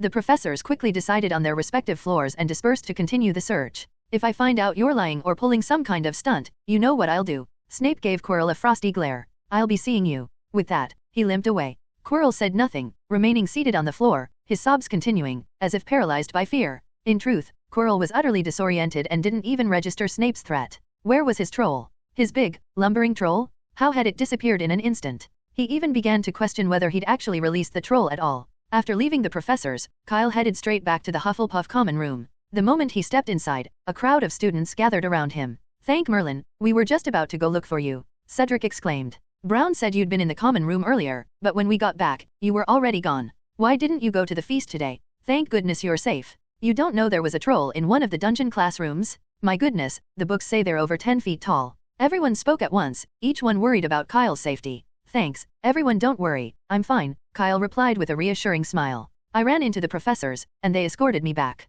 The professors? Mikkel asked, his curiosity piqued. Did they catch the troll? I don't think so, Kyle shook his head. Honestly, I doubt the rumor is even true. How could there be a troll at Hogwarts? But Professor Quirrell saw it himself. He probably made a mistake, Kyle shrugged casually. After all, the defense against the dark arts professors at Hogwarts have never been very reliable. Mikkel seemed about to add something, but Kyle cut him off. Can we talk later? I'm starving. He hadn't had even a sip of water, keeping an eye on Quirrell the whole time, and now his hunger was catching up with him. All right. Mikkel scratched his head, a bit embarrassed. The tables in the common room were laden with an array of food. Although it wasn't quite as abundant as the feast in the Great Hall, they could ask the house elves for anything they needed, making it feel like a magical buffet. Kyle walked over to the table, took a bite of a pumpkin pasty, and then requested a large steak, which he devoured in just 2 bites. Cedric and Cunna sat on either side of him, and though they hadn't eaten much earlier due to worrying about him, their own hunger was now catching up. After some thought, Cedric requested an apple pie, while Cunna ordered the same steak as Kyle, 3 servings of it. In fact,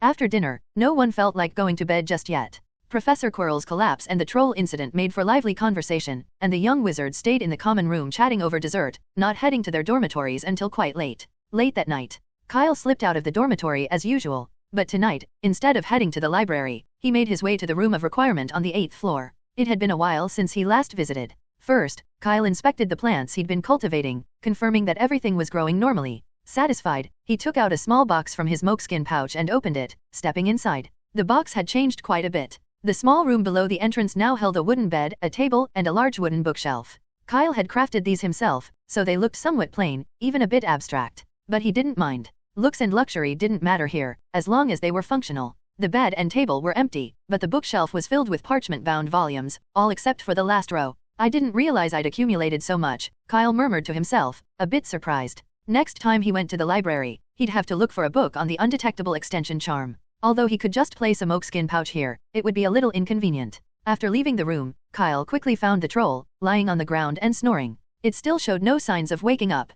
Kyle placed a few large buckets filled with oatcakes and meat beside it, supplies he'd brought up from the kitchen. Then, he took out his wand and directed some lake water around the troll. This wasn't to contain the creature. The mountain troll was unlikely to go far, as it tended to stay in areas with plenty of food. Kyle had brought enough provisions to keep it satisfied for a long time. His main concern was the chomping cabbage. He had previously moved some mature chomping cabbages to the room, and the best way to prevent these creatures from wandering over and nibbling at the tea. The professor spent the entire night searching the castle, opening every door and investigating every hidden passage. They scoured every corner of Hogwarts, but no trace of the troll was ever found. With no troll to be seen, Quirrell became the target of everyone's frustration. Under the professor's scrutinizing gazes, he cowered in a corner, muttering through choked sobs, I might have made a mistake. You know, the underground classroom is very dark, maybe it was just armor, or a statue. There is no troll in the underground classroom, Snape snapped coldly, his face twisted in displeasure. And I don't think any normal person would confuse armor with a troll. But no, I don't, Quirrell stammered, struggling to find the words.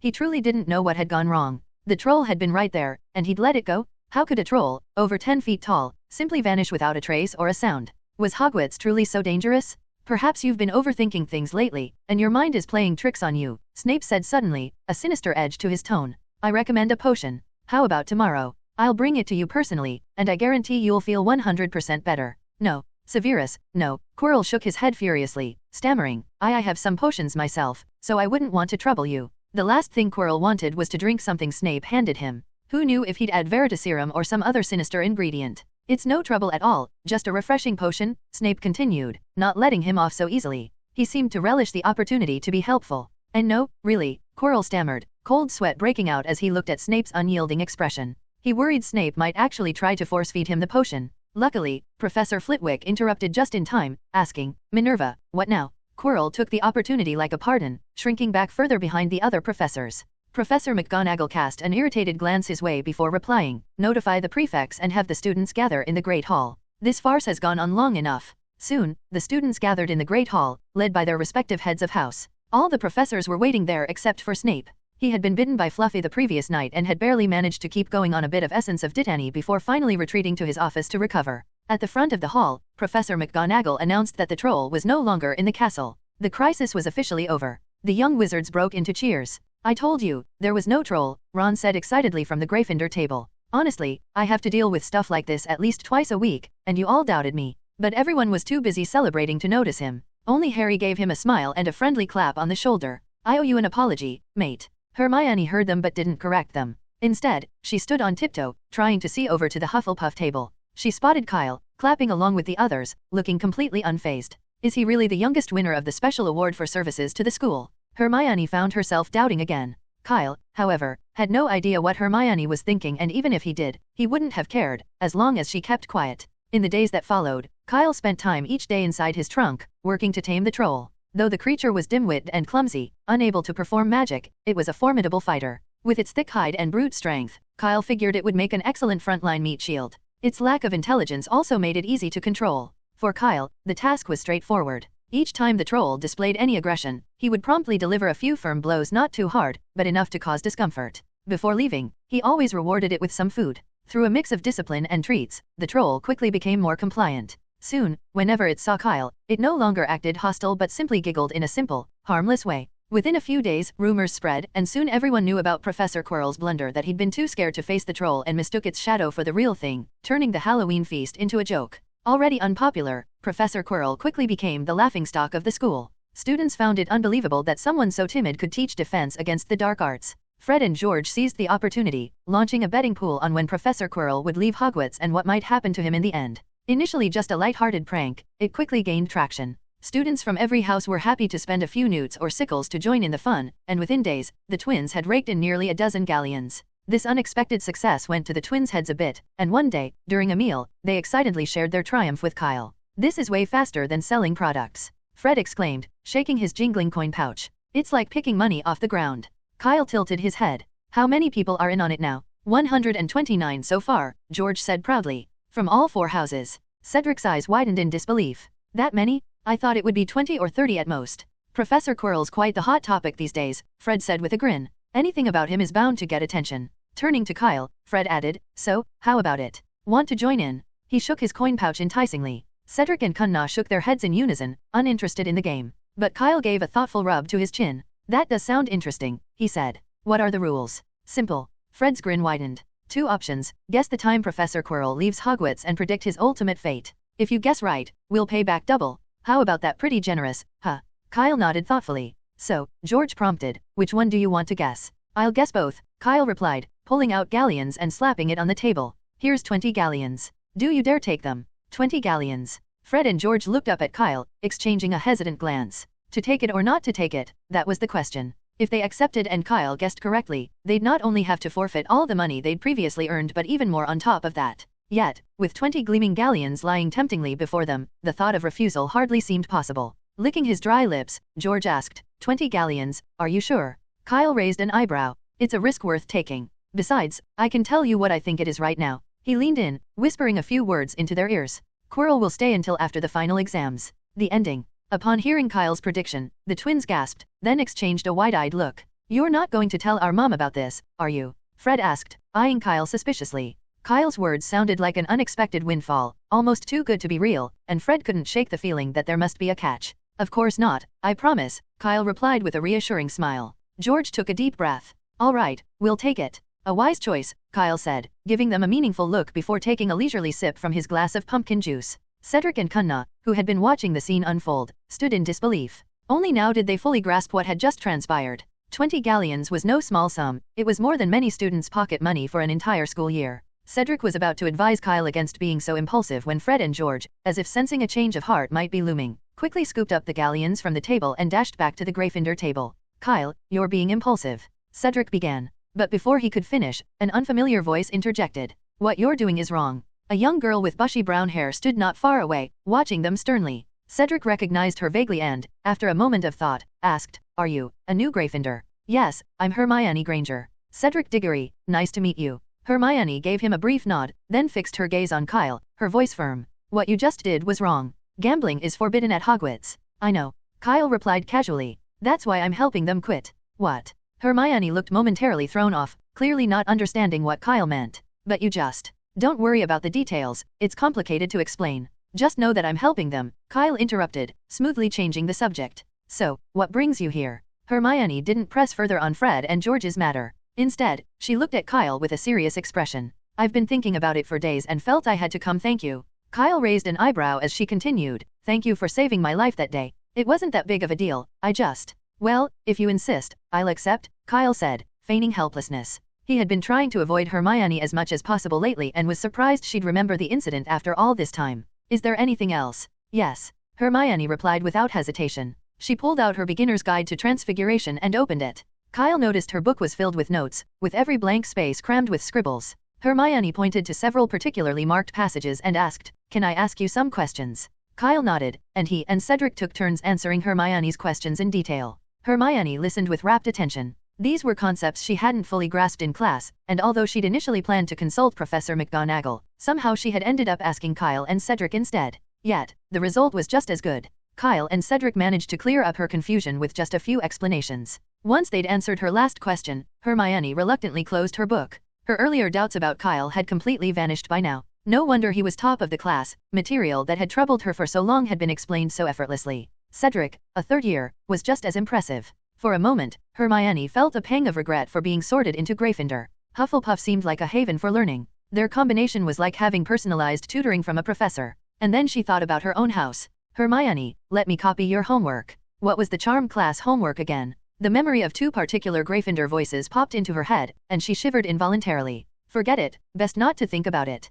After thanking them once again, Hermione hurriedly left with her book. Watching her walk away, Cedric asked curiously, Why did she say you saved her life just now? It was a while back. Kyle shrugged, his tone casual. I didn't do much, just helped her out a bit. She's making a fuss over nothing. Cedric nodded, sensing that Kyle didn't want to elaborate, so he didn't press further. By the way, Harris told us to meet at the Quidditch pitch today. You're aware of that, right? Yeah, he told me last night. Kyle perked up at the mention of Quidditch. After Halloween, the Quidditch season would begin, which meant their break was over, and training would start again. Luckily, their first match was against Ravenclaw, so neither Harris nor the team was feeling too tense. This showed in today's practice session. With the match drawing near, the other houses were doing everything they could to maximize their time on the Quidditch pitch. Slytherin's Marcus Flint had even gone to Snape and shamelessly reserved the pitch for the whole weekend, allowing them ample practice time. Wood would have liked to do the same for Gryffindor, but Professor McGonagall wasn't as indulgent. Of the 4 houses, only Hufflepuff kept to their regular schedule, with Harris arranging their standard 2-hour session. While this approach might seem a bit unfriendly to Cho, it was how things were. Quidditch was a team sport, relying heavily on coordination to secure a win. Ravenclaw, who had languished at the bottom of the standings for so long, wasn't likely to rise simply because they had a new seeker. Their odds of victory remained slim, unless Cho could catch the golden snitch within 5 minutes. Of course, if that happened, no amount of training could make a difference. After leaving the Great Hall, Kyle and Cedric returned to their dormitory, grabbed their broomsticks, and headed to the Quidditch pitch. As November began, the weather turned bitterly cold, and every morning a layer of frost covered the ground. Overnight, it seemed the Black Lake had developed a thick, hard layer of ice, and many students were already venturing onto it to play. The moment they stepped out of the castle's warmth, Kyle and Cedric felt a biting wind whip against their faces. "AHH, it's freezing." Cedric shivered. "Good thing I switched to my heavy robes a few days ago, otherwise, I'd probably catch a cold just walking out here." Last year, he'd waited too long to swap robes and had ended up spending 3 days steaming from the effects of Madame Pomfrey's potions. Her remedies worked fast, but they always came with odd side effects. "We'll probably warm up once we start training," Kyle said, pulling his collar tighter as he quickened his pace against the chill. "You're probably right." The two walked across the field to the Quidditch pitch. They were early, and on the pitch, Harris was busy moving boxes of Quidditch balls to the side. Kyle also spotted Hagrid, bundled in his long moleskin coat, de-icing the broomsticks. When Hagrid saw Kyle, he waved enthusiastically and called out, "Hey, Kyle. Training today, are you?" "Yes, Hagrid," Kyle replied, walking over and pulling out his wand. "Scour Jiffy." In an instant, all the frost on the broomsticks disappeared. "That's handy," Hagrid said, eyeing Kyle's wand with a hint of envy, his gaze drifting to the small pink umbrella in his pocket. His wand was concealed inside it, but for some reason, he couldn't openly use it around others. "Anything else I can help with?" Kyle asked. "No, thanks." Hagrid picked up the brooms and added with a grin, "If you ask me, you ought to train after lunch when it's a bit warmer." "Nothing we can do about it," Kyle sighed. "Today's the last weekend before the competition, and all 3 houses want to practice. If he had a choice, he'd prefer to train in the warmer hours, but unfortunately, Harris was too agreeable. With just a bit of flattery, he had accepted the earliest time slot. As a result, Ravenclaw reserved the pitch for 4 hours starting at 10, and Gryffindor claimed it afterward, leaving Hufflepuff with only the early morning hours. "Looks like everyone's taking this year's matches seriously," Hagrid observed. "But I'm sure you'll win. You lot were last year's champions, after all." "Of course, I think so too," Kyle said with a confident smile. Around then, the other team members arrived at the pitch. Kyle bid Hagrid farewell and soon joined his teammates for training. Since today's practice was just routine and not a tactical drill, Harris didn't close off the pitch. About half an hour later, spectators began trickling into the stands. Most were Quidditch enthusiasts who, upon seeing they could come and go freely, were eager to catch some action before the season officially started.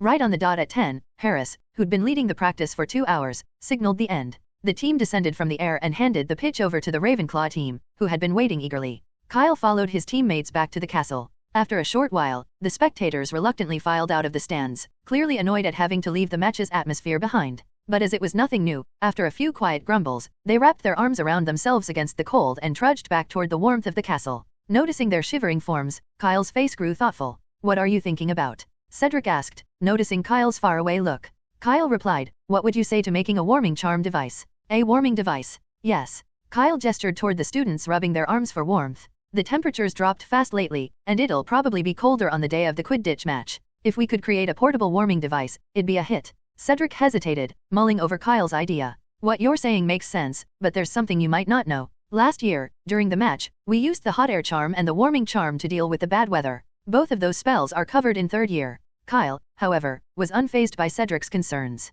His target audience wasn't the older students, but rather those in the 1st and 2nd years who hadn't learned those charms yet. That would be enough. With their plan in mind, the two quickly found Kunna and the twins to discuss the idea. Cho couldn't join them as she had her own practice to attend. The 5 gathered in an empty classroom and brainstormed until noon. "It's a deal, Kyle," Fred said excitedly, standing in the doorway. 2 months of waiting. Finally, we can get started. George waved a hand with enthusiasm. "You know, I've been looking forward to this since the start of the school year. It seems I overheard something interesting." A cold, sinister voice suddenly echoed from down the corridor. Fred and George froze, turning around quickly to see Snape and Filch standing at the corner, both eyeing them with ill intent. "It's you two again, and this time I've caught you," Filch said with evident satisfaction, glaring at the twins. Time and again, breaking school rules, and still you show no remorse. He looked over to Snape with a grin. How about we throw them in the dungeon to teach them a lesson? Those chains I've got down there are in prime condition, just waiting to be used. Snape said nothing at first, but his expression darkened as he noticed Cunna standing beside Kyle.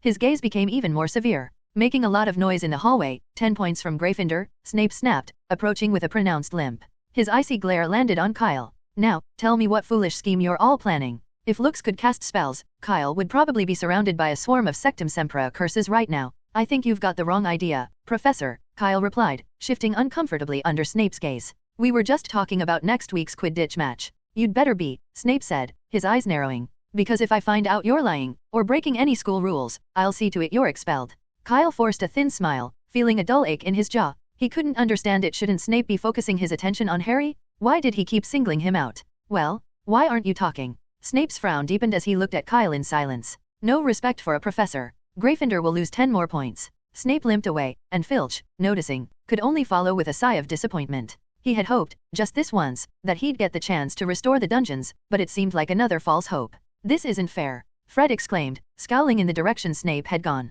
There were 3 Hufflepuffs there, but he only docked points from Gryffindor. It probably just slipped his mind. Don't worry about it, Kyle said, patting Fred's shoulder. On behalf of all Hufflepuffs, I'd like to express our sincerest thanks to Gryffindor. Fred placed a hand on Kyle's arm, mimicking his serious tone. In return, Gryffindor would like to make a humble request. Not a chance, Kyle replied without hesitation. Hey, I haven't even told you what it is. Doesn't matter. We'll get to that later, Cedric interjected, frowning. Did anyone notice that Professor Snape seems to have a leg injury? We figured that out days ago, George replied with a shrug. During potions, he barely moved at all, and he usually walks around a lot. This time, he just stood there. From that, we guessed something must have happened to his leg, added Fred. And we even saw blood traces on the floor of the potions classroom, but no one had been hurt that day. Fred and George quickly shared the clues they'd noticed. No wonder he's been scarce lately, Cedric said, puzzled. But doesn't it seem odd? This is Hogwarts. Why would Professor Snape be so badly injured? Who knows, Fred mused. Maybe he went to the Forbidden Forest. I heard he goes there often to collect ingredients for potions. Could have run into a dangerous magical creature. Or he went to the restricted area, George suggested. Remember on Halloween, when all the professors were hunting down that troll? Maybe he got too close to the 3-headed dog. As they talked, the group made their way down the corridor. Snape and Filch were already gone, but none of them wanted to risk them suddenly doubling back. To avoid any unnecessary trouble, they decided to head in different directions. The twins turned toward Gryffindor Tower, while the others split up at the stairwell. Kyle and Cedric headed downstairs to the Hufflepuff common room, while Cunna, mentioning something she needed to do, peeled off to the library. The following week, Kyle became even busier, as did the others, who were now spending at least an hour a day in an empty classroom, working on their new products. Finally, by the second week, the Quidditch tournament began. That morning, the weather was clear and cold, and the dining hall was filled with the tantalizing smell of sizzling sausages. Everyone was excitedly chatting about the upcoming match, anticipation buzzing through the hall. The first match is Gryffindor against Slytherin, Cedric said, munching on his toast as he checked the schedule he'd made. They're the opener, and then we play Ravenclaw. Gryffindor, Mikkel, seated next to him, mused. Their seeker is that first year, Potter, isn't it? Hogwarts was never short of secrets, and despite Wood's best efforts to keep it under wraps, word had spread that Harry had been made seeker. The news that a first year, the youngest in a century, had been given such a coveted position had made Harry a school-wide topic of conversation. But opinions were mixed. While some thought Harry would excel, others were skeptical. Malfoy, from Slytherin, had repeatedly sneered that Gryffindor would have to follow Harry around with mattresses to catch him when he fell. Everyone else was curious if Harry would succeed, but Malfoy seemed only concerned about him falling. Either that, or Malfoy and Harry had a peculiar affection for each other. The group looked over to the Gryffindor table, where Harry sat with a frustrated expression, surrounded by a group of students trying to get him to eat. Each was offering him a sausage, toast, or something else, as though to make sure he didn't face the match on an empty stomach. He looks really nervous, Mikkel observed. That's how it is for first-time competitors. Well, for most of them, Cedric said, breaking off mid-sentence as he noticed Kyle, calmly eating toast as usual. He was also a first-time competitor, yet he looked entirely unfazed. Just then, Fred and George strode into the hall. Rather than sitting down to eat, they wandered about for a bit before leaving. Noticing this, Kyle, Cunna, Cedric, and Cho from Ravenclaw quickly finished their breakfasts and followed them. They tailed Fred and George to the entrance of the Quidditch pitch, where a wooden shelf had appeared, lined with all sorts of cheering props, each glowing blue. The display included bottles that emitted a lion's roar and snake-shaped glow sticks that floated in the air. The pulsing blue light seemed to radiate warmth, dispelling the morning chill. The closer they got to the shelf, the cozier it felt. Bluebell Flame's charm, brilliant idea, Fred remarked, touching the shelf. At least the younger kids won't have to freeze while watching the game. The Bluebell Flames charm was a special spell. Despite having flames in its name, it was only about 50 degrees Celsius, warm enough to hold comfortably. The flames themselves looked like delicate, glowing bluebells. Everything's set, George said. We need to get to the stadium early, so we probably won't be able to help out here. That's fine, leave the rest to us, Cedric said with a grin. Fred and George weren't expected to help today anyway, as they'd already turned down that role. Cho took a seat next to the shelf, sighing contentedly. Honestly, it's really comfortable here. Only now did Cho understand why Kyle had chosen this spot for their sails. The warm, flickering blue flames created an oasis of comfort, transforming the cold, drafty corridor into something entirely different. Soon, the match was about to start. Fred and George were called to the changing rooms by Wood, and students began trickling out of the Great Hall and toward the pitch, eager to watch the game. This year's Quidditch season caused a stir twice before the first match had even started. The initial buzz came when Kyle set a new record, scoring 21 goals in just 10 minutes, sparking a fresh wave of enthusiasm for Quidditch across Hogwarts. Before that excitement could die down, even more sensational news broke. Harry Potter, the famed boy who lived and the one who had defeated the Dark Lord, had been made the youngest Seeker in a century. Harry was already popular, and with this new role, it was clear this year's Quidditch matches would be livelier than ever. Half an hour before the game, the stands were already packed, with students filling every seat. Not even the biting wind could dampen their excitement. This thing actually works, Malfoy remarked in surprise from the Slytherin stands. He looked down at the little snake wrapped around his arm, glowing blue and radiating a pleasant warmth. And each time he lifted his arm, the snake would hiss toward the Gryffindor stands. The only problem was the sound soft enough to be drowned out by the cheers around him. Across the pitch, Gryffindor's roar was so loud that it could be heard even from within the castle. Why isn't there a premium version? Malfoy grumbled. Beside him, Goyle quickly chimed in. Kyle said there wasn't enough time to make it. Goyle had a small glowing snake wrapped around his arm as well. I heard you, no need to remind me, Malfoy snapped, then said loudly, and he promised he'd bring what I wanted for the next Slytherin match. It'll be bigger, more flexible, and in the Slytherin colors silver and green. Hearing this, the young wizards around him grew excited. Many of them came from wealthy families and would gladly pay for better cheering gear. Draco, isn't this kind of thing a lot more complex than a map? One of them asked doubtfully. Can Kyle really pull it off? He's only a second year. Of course he can, Malfoy replied confidently, raising an eyebrow. He already promised me. Meanwhile, not far off in the Hufflepuff stands, Cedric found himself asking the same question. Kyle, can you really pull off what Malfoy's asking for? It's a bit of a hassle, Kyle replied, frowning, but it's doable. It'll just take some time. The things they had sold before were mostly just glass bottles with a few sound effects, nothing overly complicated. But Malfoy's list of demands couldn't be met with transfiguration alone. These would have to be crafted as genuine magical items. Still, for 100 galleons, Kyle figured the extra trouble was worth it. Cedric caught Kyle's drift, whistling in admiration. The wealthy Malfoy family didn't hesitate to shell out 100 galleons for a cheering prop, an amount that exceeded Cedric's father's monthly salary. Soon after, the professors arrived: Professor McGonagall, Professor Snape, and even Professor Sprout, who typically stayed in the greenhouses. Nearly the entire school, aside from Headmaster Dumbledore, was gathered around the Quidditch pitch. Students in the back rows clutched binoculars, and some seats had been magically lifted to give better views. When the two teams finally emerged from the tunnel onto the field, the Gryffindor stands burst into cheers at the sight of Harry Potter in his team uniform, followed by thunderous roars from enchanted lion heads. That thing is amazing, Ron muttered to Hermione, casting an envious look at the blue lion heads held by Neville and Seamus. You should really get one of those. No need, Ron, Hermione replied, shaking her head. It's just a simple Bluebell Flames charm and a transfiguration spell. Not worth 15 sickles. Besides, I already made you one, didn't I? It's different, Ron mumbled, looking down at the jar Hermione had crafted for him. It gave off a comforting warmth but couldn't make a lion's roar. Kyle had said the heating function was just an added perk that didn't even count as money. Seeing Ron's dissatisfied expression, Hermione's temper flared. She snatched the jar from his hand. If you don't want it, give it back. A gust of cold wind swept past, and Ron, too surprised to react, shivered violently. Blimey, it's freezing. Hermione, Ron began. Humph. Hermione turned away, still fuming. In truth, Hermione knew that the heating jar she had made was nothing like Kyle's creations. She had tried multiple times on the way here, and while she could manage the transfiguration spell, her jar lacked Kyle's finesse and couldn't produce any lion's roar. The gap in skill was already disheartening, and Ron's ungrateful look felt like salt in the wound. With no other option, Ron scooted as close as he could to Neville and Seamus to catch some warmth from their lion heads.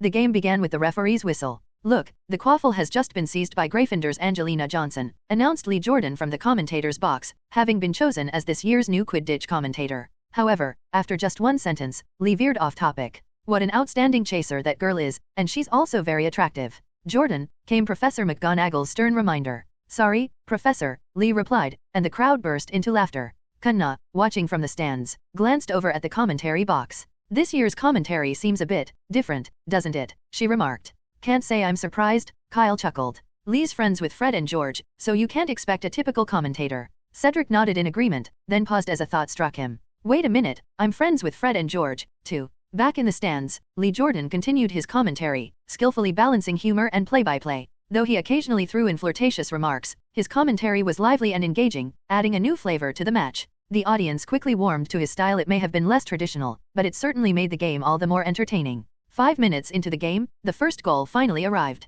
It was Angelina from Gryffindor. The cheers from the stands exploded like thunder, echoing through the cold air. Kyle joined in with the applause, just like everyone else. As Lee Jordan had said, Angelina was an excellent chaser. She'd just broken through Slytherin's defense as if she could actually soar, making it look effortless. But just as Kyle was about to clap again and refocus on the match, a large, fiery red bird suddenly appeared, gliding through the crowd and landing on his shoulder. Fox. Kyle looked at the phoenix on his shoulder, surprised. What was going on? Did the headmaster's bird enjoy watching Quidditch too? He'd never heard of that. The young wizards around him were equally stunned. Cedric's mouth hung open in awe, as if he might start drooling as he stared at Fox. This is a phoenix. Yes, yes. Cedric suddenly exclaimed, springing up excitedly and gesturing with his hands. It's a phoenix? It looks exactly like the one in the book. Calm down. Look at you, you're such a dork, Kyle muttered, giving Cedric a disdainful look. It's just a phoenix. What's the big deal? Cedric shrugged. Easy for you to say. This was his first time seeing a live phoenix. Kyle, meanwhile, had taken out a handful of Dittany leaves and offered them to Fox.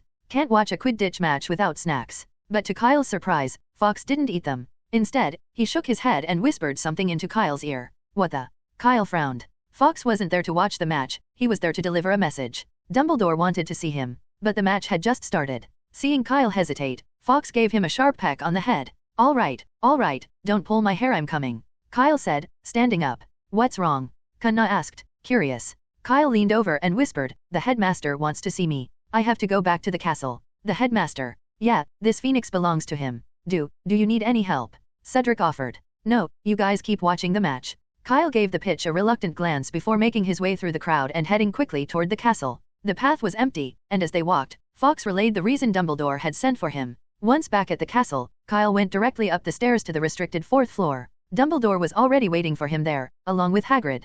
Professor, Hagrid, Kyle greeted them, frowning. Fox told me that Fluffy went berserk. I'm afraid so, Dumbledore said gently. I'm sorry, Kyle, this may mean missing part of the match, but right now you're the only one who might understand why this happened. That's all right, Fluffy's my friend, too, Kyle replied, shaking his head. Can I see him now? Of course. Dumbledore opened the door, leading Kyle inside. In the room, Fluffy lay sprawled on his back over the trapdoor, sound asleep. Some necessary measures, Dumbledore explained. If he were awake, he'd attack everything around him like a mad creature, and keeping this door closed would be nearly impossible. I understand, Kyle nodded, then approached to carefully examine Fluffy's massive, unconscious form. He noted that there were no wounds, Fluffy's fur was intact, which ruled out any external trauma.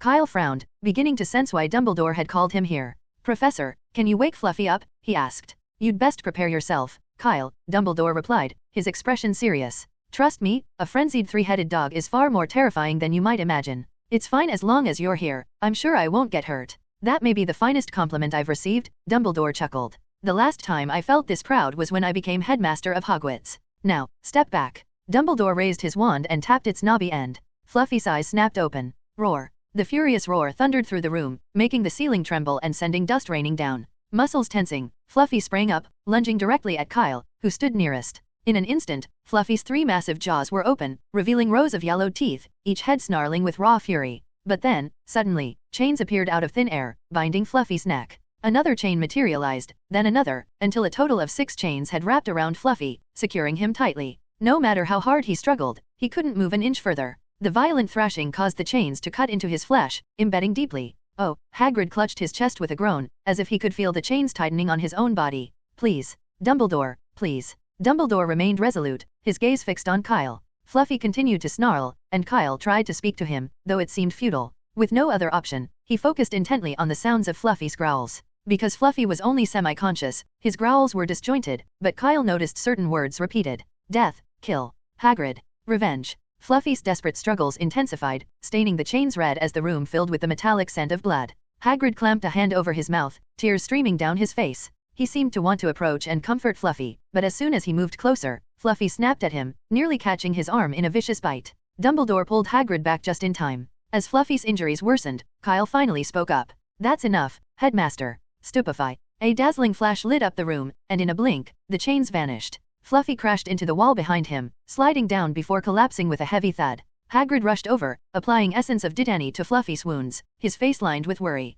Dumbledore looked at Kyle. Before he could ask, Kyle spoke up. "If I'm correct, Fluffy's acting this way because he wants revenge for Hagrid." Dumbledore's blue eyes flashed with understanding. "Revenge? For Hagrid?"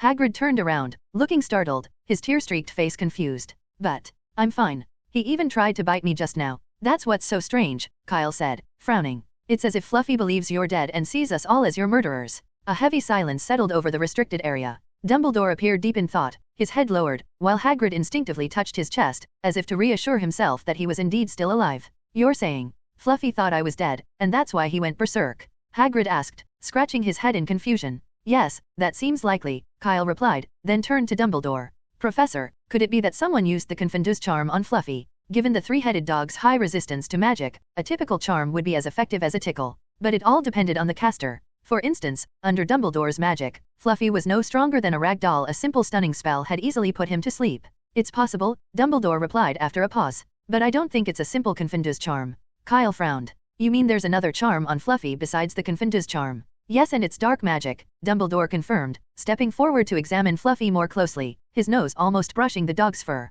Then he tapped his wand gently on Fluffy's middle head, muttering, "Just as I thought, the fear curse." "The fear curse?" Hagrid gasped, clearly unfamiliar with the term. "Yes. Technically, it's not considered classic dark magic. It only appeared about 50 years ago, so it's understandable that you haven't heard of it." Straightening up, Dumbledore asked, "Kyle, do you know what a boggart is?" "Of course, Professor," Kyle responded. "It's a magical creature that shapeshifts to match the worst fears of anyone facing it." Dumbledore nodded. "Precisely. This dark magic is inspired by the boggart's nature," he explained, a grim edge to his voice. "It creates illusions, trapping the victim in a constant vision of their greatest fear. It seems someone cleverly combined the Confundus charm with this dark magic, inducing Fluffy's current state," he added. Kyle nodded thoughtfully, beginning to understand. The fear curse had made Fluffy see Hagrid's death over and over, tormenting his mind, while the Confundus charm made him perceive everyone else as a murderer. Kyle felt a flicker of relief. If Dumbledore hadn't detected Fluffy's condition in time, and if Fluffy had managed to escape into the castle. Kyle shivered, unwilling to imagine the potential disaster. Almost all the professors were at the Quidditch pitch, only a few students, disinterested in the match, remained in the castle. Encountering a crazed Fluffy would have meant an instant and brutal danger. Hogwarts itself might have been forced to close. Thankfully, Dumbledore had intervened in time, preventing the worst from happening. Kyle exhaled deeply and asked, "Professor, do you have a way to lift the curse?" "A solution?" Dumbledore's eyes glinted briefly. "It's actually quite simple. Just no, Dumbledore." Hagrid suddenly burst into tears, rushing toward him. "Please, don't kill Fluffy. He's a good boy, please." "Hagrid, you've misunderstood," Dumbledore said, looking up at the sobbing Hagrid and patting his arm comfortingly. "I never intended to kill Fluffy." "Really, truly?" Hagrid asked, clutching his chest as he choked back sobs. "Absolutely," Dumbledore chuckled, "I promise." Though killing Fluffy would indeed have been the simplest solution, it was never in Dumbledore's plan. In this entire situation, Fluffy was the most innocent party. Once Hagrid had calmed down, Dumbledore continued, "As it happens, before I became headmaster, I spent some time studying the fear curse and understand it quite well." Turning to Kyle, he added, "But for now, Kyle, would you mind taking Hagrid to the hospital wing?" Dumbledore winked. "I believe he could use a good night's sleep." Kyle nodded and led Hagrid from the room. It was clear Dumbledore didn't want them around for what was to come next. Hagrid kept glancing back every few steps, reluctant to leave. "Oh, and one more thing," Dumbledore called from inside the room. "Hufflepuff earns 50 points. Once they left the restricted area, Kyle accompanied Hagrid to the hospital wing. Hagrid was hesitant to go but didn't put up much resistance. His thoughts lingered on Fluffy's suffering, leaving him so distracted that he nearly stumbled down the stairs several times. Dumbledore was right, he really did need a good night's rest. When they reached the hospital wing, Kyle briefly explained Hagrid's condition to Madame Pomfrey, though he chose not to mention the details of what had happened in the restricted area, only saying that Hagrid was deeply shaken. Madame Pomfrey took one look at Hagrid, who was standing with his head bowed, and without pressing for more information, she pulled out her wand and enlarged a bed in a quiet corner. Then, she retrieved a bottle labeled Draught of Living Death from a cupboard, pouring its contents into a wooden bucket about the size of a quaffle. She repeated this twice more until she had filled the bucket, then handed it to Hagrid. "Lie down on that bed over there and drink this," she instructed. Hagrid took the bucket and, as he lumbered over to the bed, managed to knock over a few others along the way, earning a disapproving look from Madame Pomfrey.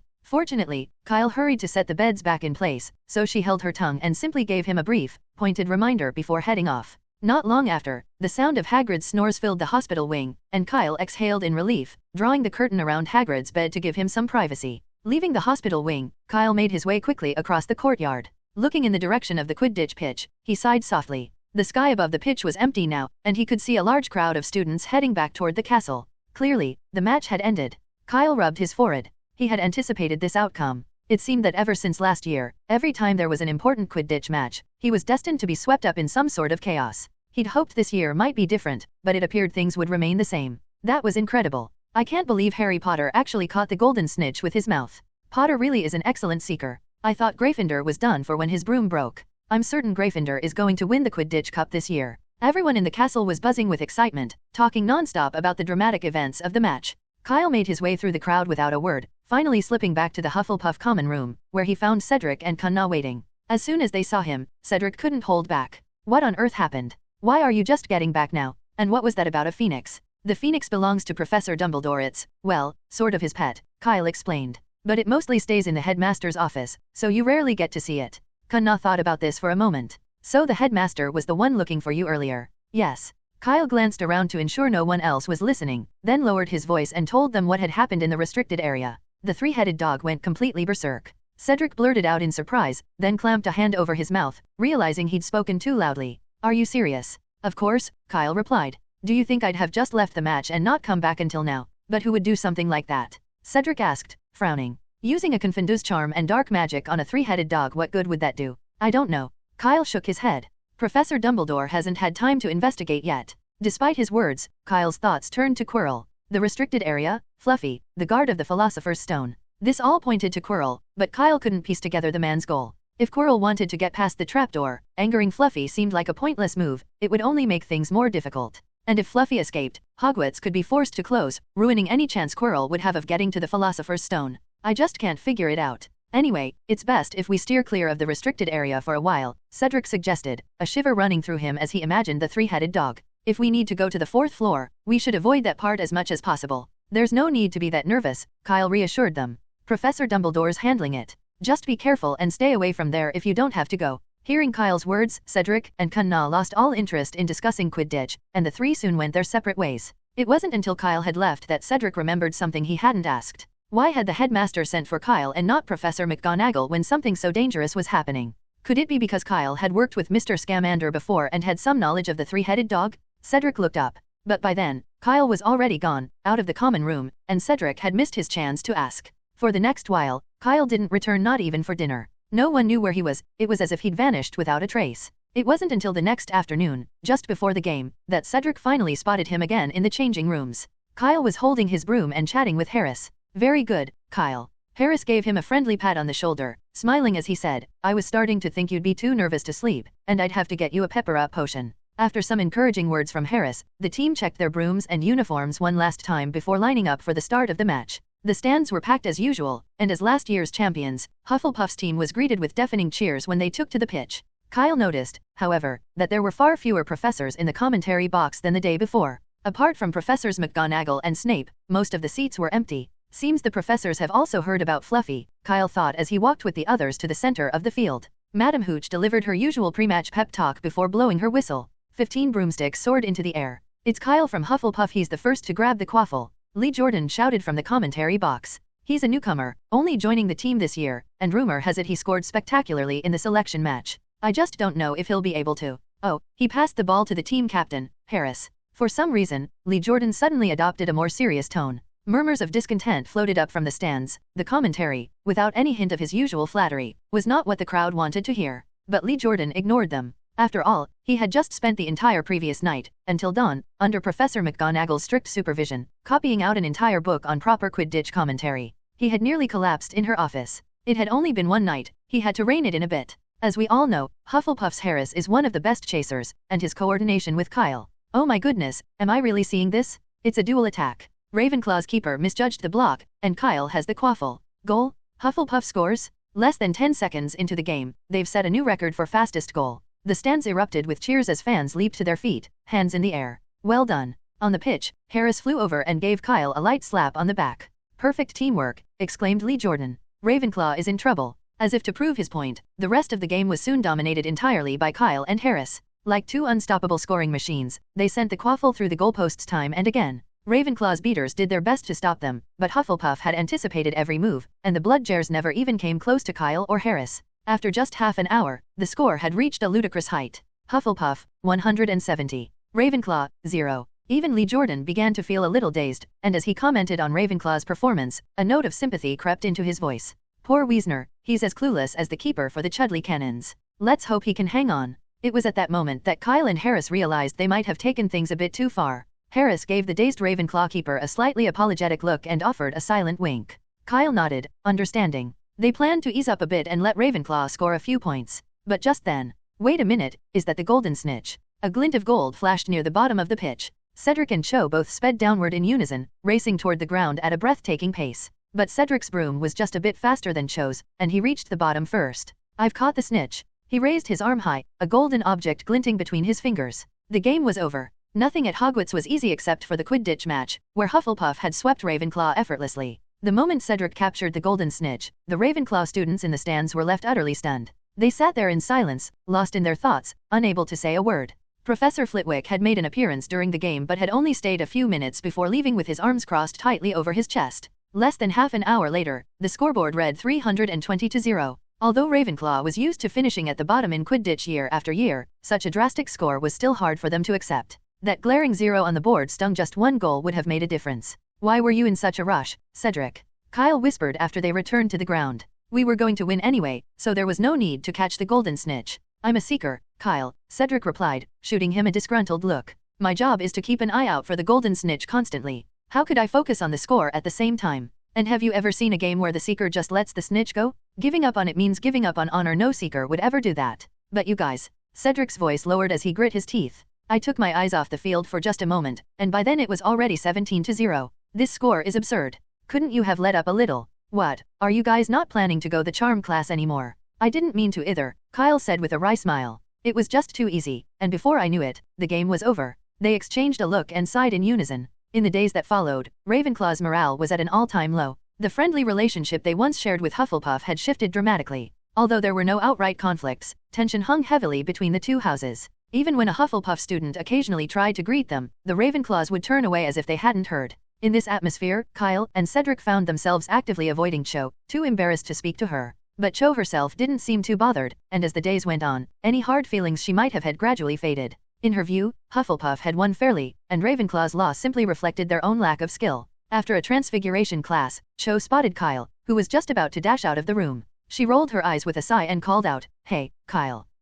Kyle froze mid-step, turning stiffly as though he had only just noticed her. "Oh, Cho. Ahem, I didn't realize you were here." Cho laughed at his awkward excuse, shook her head, and took a deep breath. "I missed some notes in class. Could I copy yours?" "Sure, of course." Kyle quickly pulled a black notebook from his bag and handed it to her. "Take as long as you need, or you could just keep it if you want." "Thanks," Cho replied, taking the notebook. "No problem," Kyle said, smiling sheepishly before hurrying off. After he left, Cho slipped the notebook behind her textbook. As a Ravenclaw, she hadn't really forgotten to take notes. She'd just made up an excuse to spare Kyle and Cedric from feeling awkward around her. Watching Kyle's obvious relief as he left, Cho rolled her eyes with a sigh. Honestly, silly boys. Kanna, who sat beside her, nodded in agreement. Across the Great Hall at lunchtime, Kyle recounted his encounter with Cho to Cedric. Once they finished eating, he left the castle and made his way toward the Forbidden Forest. Yesterday, Dumbledore had successfully healed Fluffy, the three-headed dog, and Kyle had visited the restricted area to check on him. The moment he entered, Fluffy bounded over, all three heads eagerly nuzzling into his arms, showing no signs of his recent ordeal with dark magic.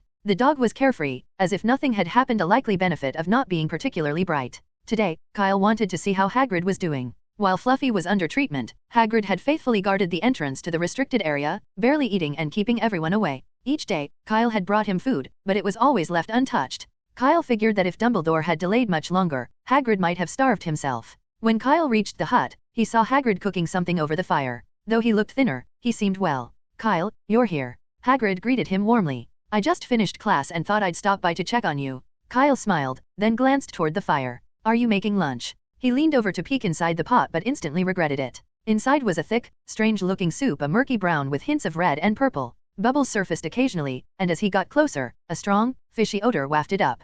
"Hagrid, are you making potion?"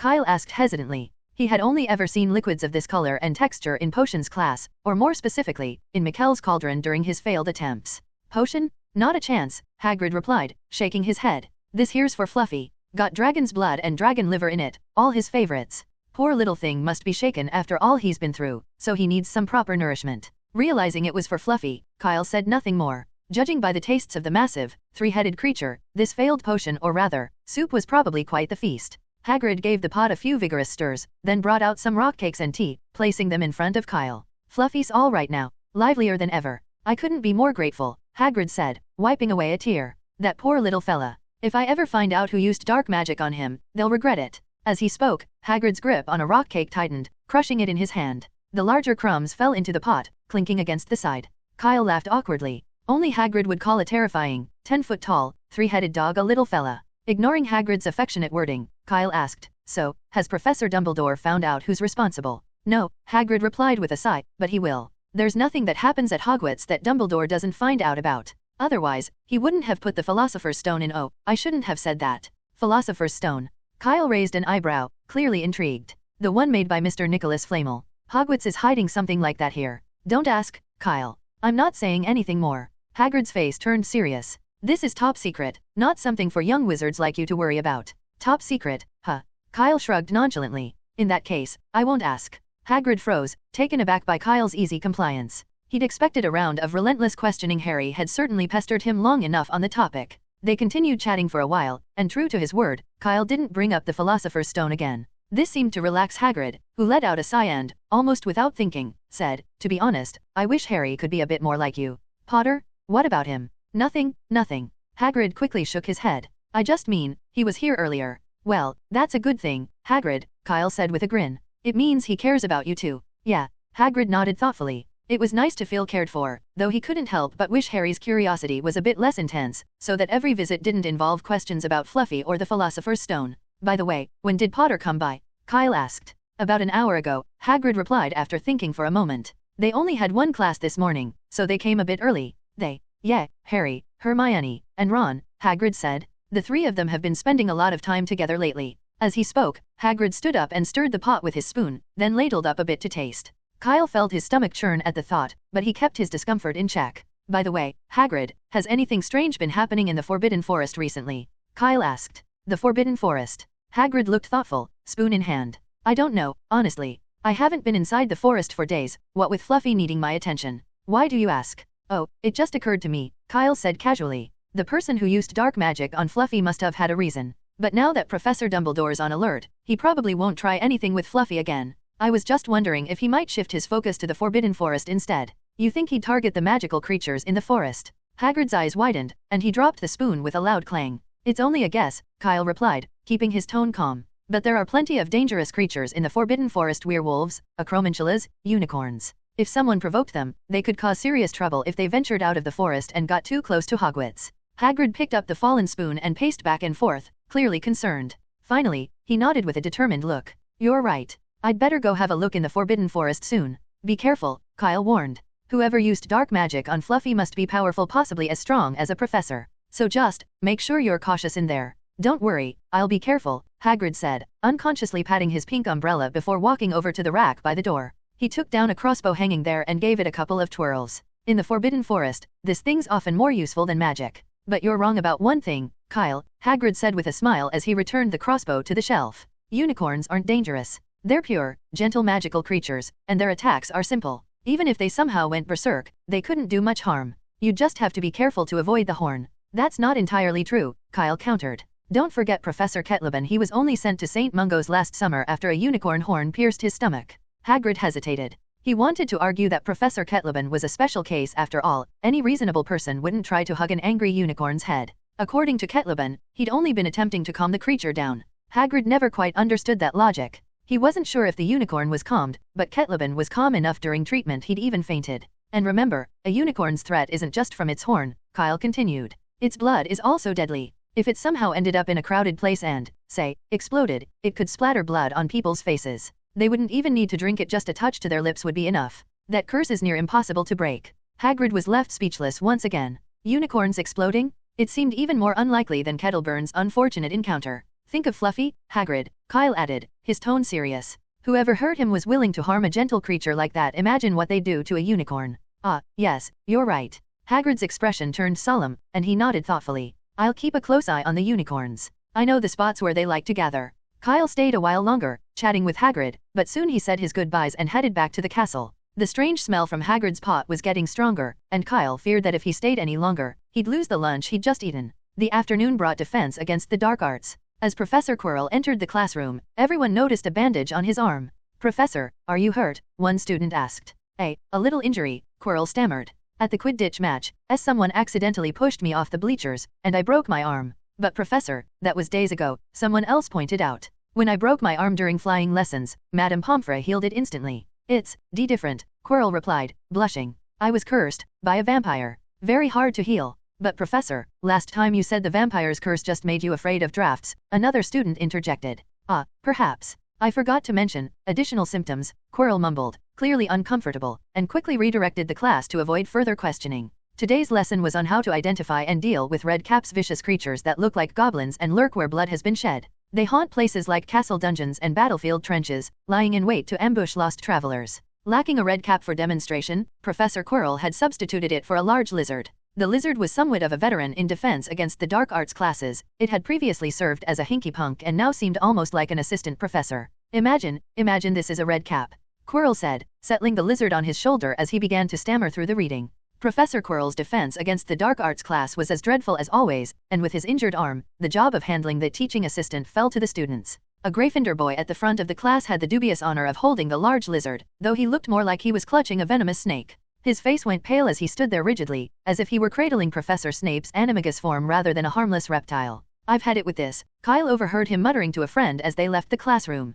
That lizard reeks like Professor Quirrell? It must eat garlic daily, and now I smell like it, too. Ugh. I hope a cleaning spell works, otherwise, I'll need a new uniform. Kyle instinctively sniffed his own robes, picking up a faint trace of garlic, though it was far less potent than Quirrell's. Having just left the defense against the dark arts room, he figured no one else would likely notice. Still, it was enough of a smell to make anyone consider fresh clothes. As they made their way down the corridor, Kyle suddenly stopped on the second floor and turned to his friends. I'm heading to the library. Anyone want to come along? Nope, not me. Mikkel and Ryan both shook their heads quickly. Kyle had expected as much. They only ever ventured into the library for last-minute homework. Otherwise, they steered clear. I'll pass too, Kanna said after a moment. I've been reviewing the notes Professor Snape gave me, and I need to go over them by Christmas. No extra reading for me. Snape's notes. Kyle's eyes lit up. Can I borrow them? Don't worry, I'll just make a copy so it won't take up your time. Last year, he had received Professor Flitwick's Charms notes, which contained unique insights and practical tips not found in any textbook. That knowledge had proven invaluable, the kind of treasure money couldn't buy. Of course, you can, Kanna replied without hesitation. Head to the library first, and I'll go back and make a copy for you. But, be careful with them. Professor Snape made me promise not to share them. As she spoke, Kanna's expression turned a bit awkward. When Snape had given her the notes, he had specifically mentioned someone's name, though she hadn't had the nerve to bring it up with the person in question. Don't worry, Kyle assured her, giving his chest a confident pat. I'm Hogwarts' best-kept secret. And, Kanna continued, my doubling charm isn't as good as yours. It'll only last a week, so you'd better read them quickly. Kyle waved off the concern. With his self-writing quill, he could copy the notes in half a day. A week was more than enough time. After finalizing their plans, Kanna, Mikkel, and Ryan returned to the common room, while Kyle took a detour to the library. The library was bustling, packed with students despite class having just ended. Kyle quickly spotted the Gryffindor trio sitting at a table near the entrance, with a stack of books towering beside them. He took a quick, curious glance their way. It was no surprise to see Hermione, who practically lived in the library. But Harry and Ron were a different story. They were more like his roommates, the type who rarely set foot here. And oddly, they had no parchment or quills, suggesting they weren't there to do schoolwork. Here to read? That's unusual. Kyle didn't linger on it. He simply gave them a quick nod of greeting before heading off to find Madame Pants. Harry, Ron whispered, watching Kyle's retreating figure. What if we just ask Kyle? If anyone knows who Nicholas Flamel is, it's probably him. No way. Hermione interjected before Harry could even respond. It's too dangerous. Don't forget, Snape already tried to kill Harry. We can't involve Kyle. Yeah, Hermione's right, Harry agreed after a moment's hesitation. He, too, felt it was best to keep this secret to themselves for now. After all, Ron's suggestion was only a hunch. Just because Kyle was clever didn't mean he'd know about Nicholas Flamel. Hermione's extensive research hadn't turned up anything, after all.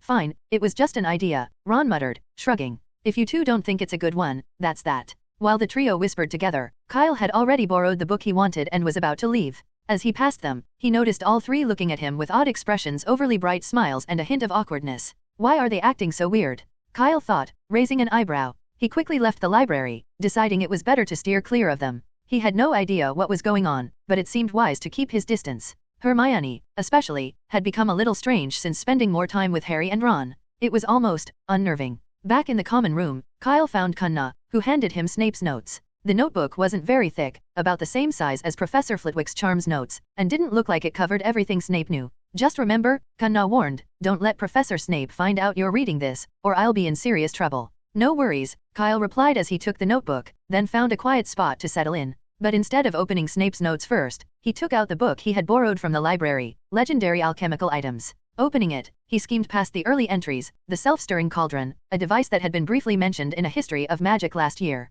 Its invention had dramatically improved potion making by reducing accidents and increasing success rates. After the self-stirring cauldron, there were entries on the broomstick, sneakoscope, the time turner. Kyle wasn't interested in these, however. Flipping through the pages quickly, he soon reached what he was looking for. The Philosopher's Stone? After finding the page on the Philosopher's Stone, Kyle carefully placed the book on the table and read through it thoroughly. The greatest achievement of ancient alchemy, a magical substance with astounding abilities, it can transmute any metal into pure gold and produce the elixir of life, granting immortality to the drinker. 3 Philosopher's Stones have appeared in history, each bringing with it tragic and bloody wars. The longest of these wars raged for 20 years, and the nation holding the stone was obliterated within the first decade. Due to the horrific bloodshed it has caused, the Philosopher's Stone is also called the Bloody Gem. Of these 3 stones, one was destroyed by Merlin and King Arthur, while another was acquired by Rowena Ravenclaw, who, alongside 3 allies, established the renowned Hogwarts school. This feat came at the cost of the complete destruction of the stone. The only known remaining Philosopher's Stone belongs to Mr. Nicholas Flamel, a distinguished alchemist and opera enthusiast. Below the text was an illustration of the Philosopher's Stone, a brilliant red, irregularly shaped stone, resembling an uncut ruby.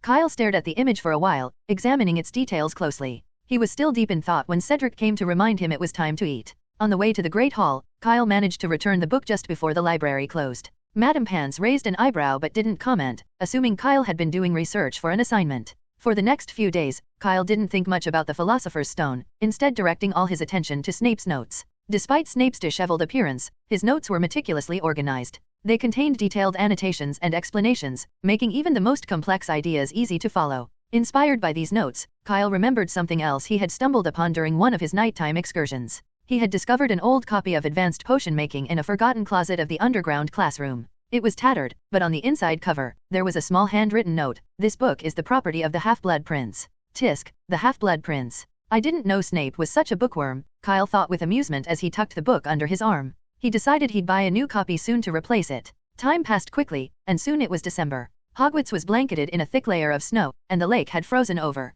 With Christmas just around the corner, the students were more excited than usual, and it took every professor 10 points or more per class just to keep their attention. Of course, a few professors were exceptions to this rule. Professor Binns never docked points for inattentiveness, and in potions, no one dared daydream with Professor Snape at the helm even if Christmas were the very next day. Today was no different. In the dimly lit underground classroom, everyone was focused on the careful steps required to brew their latest potion, and even the whispered exchanges were kept barely audible. At the moment, Snape stood behind Kyle, observing him with a curious expression as Kyle used the flat of his knife to crush Sopophorus beans, expertly extracting their juice. What on earth is going on? I really don't know what to think, Snape muttered under his breath. He'd noticed Kyle's rapid progress in potions over the past few days. The improvement was far too substantial to have happened naturally, especially since Kyle was already one of the most proficient students in class. Snape suspected that Kyle had somehow peeked at the notes he'd given to Kunna, which only covered content up to 5th year. To test his theory, Snape had abandoned the planned lesson on the hair-raising potion and opted for the more challenging draft of Living Death, a potion not typically taught until 6th year.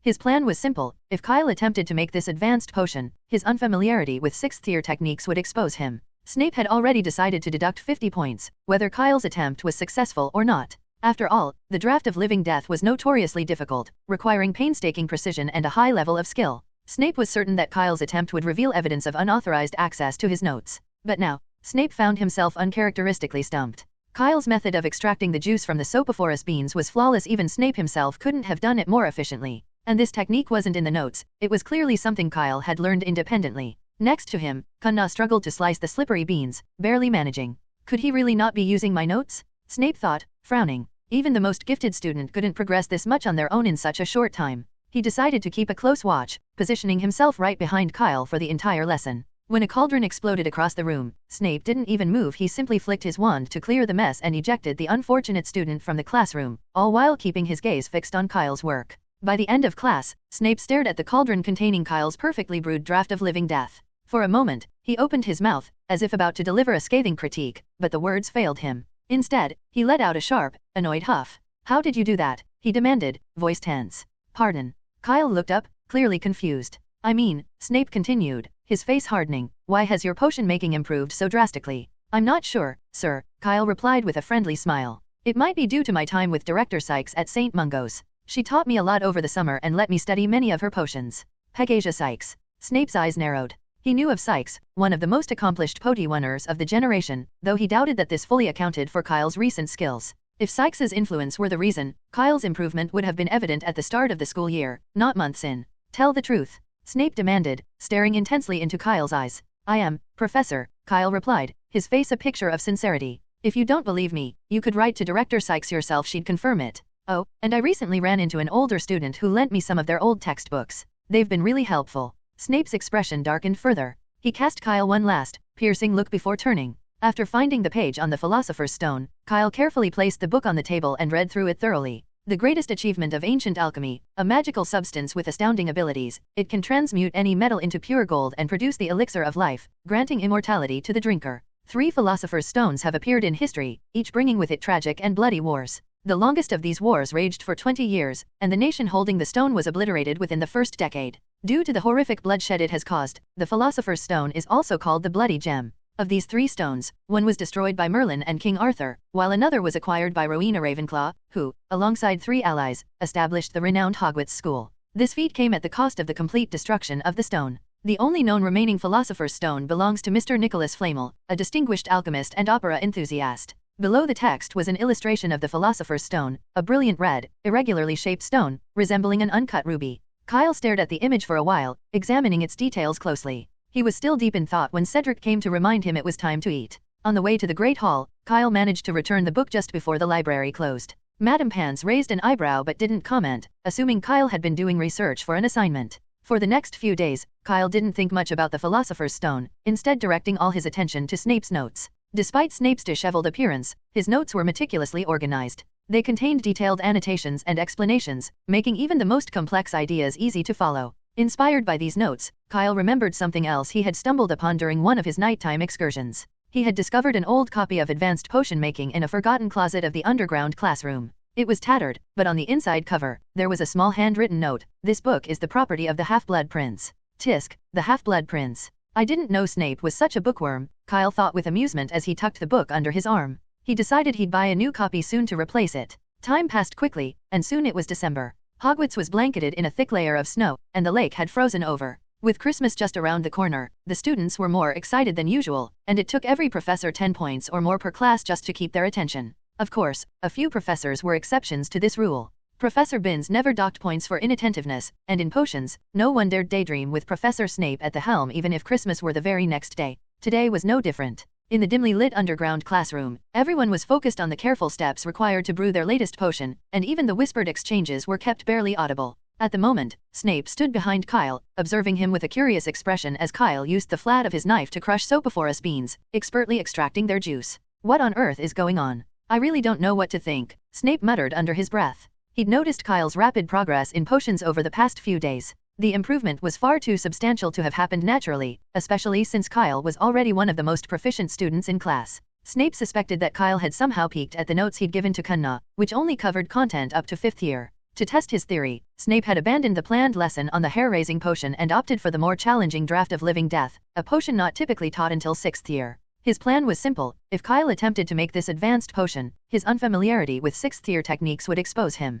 Snape had already decided to deduct 50 points, whether Kyle's attempt was successful or not. After all, the draft of living death was notoriously difficult, requiring painstaking precision and a high level of skill. Snape was certain that Kyle's attempt would reveal evidence of unauthorized access to his notes. But now, Snape found himself uncharacteristically stumped. Kyle's method of extracting the juice from the Sopophorus beans was flawless. Even Snape himself couldn't have done it more efficiently. And this technique wasn't in the notes, it was clearly something Kyle had learned independently. Next to him, Cunna struggled to slice the slippery beans, barely managing. Could he really not be using my notes? Snape thought, frowning. Even the most gifted student couldn't progress this much on their own in such a short time. He decided to keep a close watch, positioning himself right behind Kyle for the entire lesson. When a cauldron exploded across the room, Snape didn't even move. He simply flicked his wand to clear the mess and ejected the unfortunate student from the classroom, all while keeping his gaze fixed on Kyle's work. By the end of class, Snape stared at the cauldron containing Kyle's perfectly brewed draft of living death. For a moment, he opened his mouth, as if about to deliver a scathing critique, but the words failed him.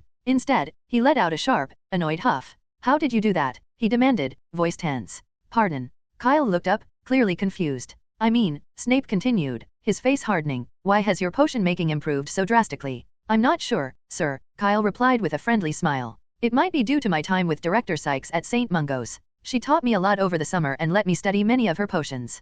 Pegasia Sykes. Snape's eyes narrowed. He knew of Sykes, one of the most accomplished Potiwinners of the generation, though he doubted that this fully accounted for Kyle's recent skills. If Sykes's influence were the reason, Kyle's improvement would have been evident at the start of the school year, not months in. "Tell the truth," Snape demanded, staring intensely into Kyle's eyes. "I am, Professor," Kyle replied, his face a picture of sincerity. "If you don't believe me, you could write to Director Sykes yourself. She'd confirm it. Oh, and I recently ran into an older student who lent me some of their old textbooks. They've been really helpful." Snape's expression darkened further. He cast Kyle one last, piercing look before turning and leaving the potions classroom without a word. An older student's textbook? As if any past student could brew such a flawless draft of living death in class. And leaving the potions classroom without a word. An older student's textbook? As if any past student could brew such a flawless draft of living death in class. "I think it's helped," said the Sorting Hat, tipping its brim. "At least I'm not sneezing anymore. This is unbelievable." While eating in the Great Hall, Cedric had already heard from Cunna about the events that unfolded in potions class.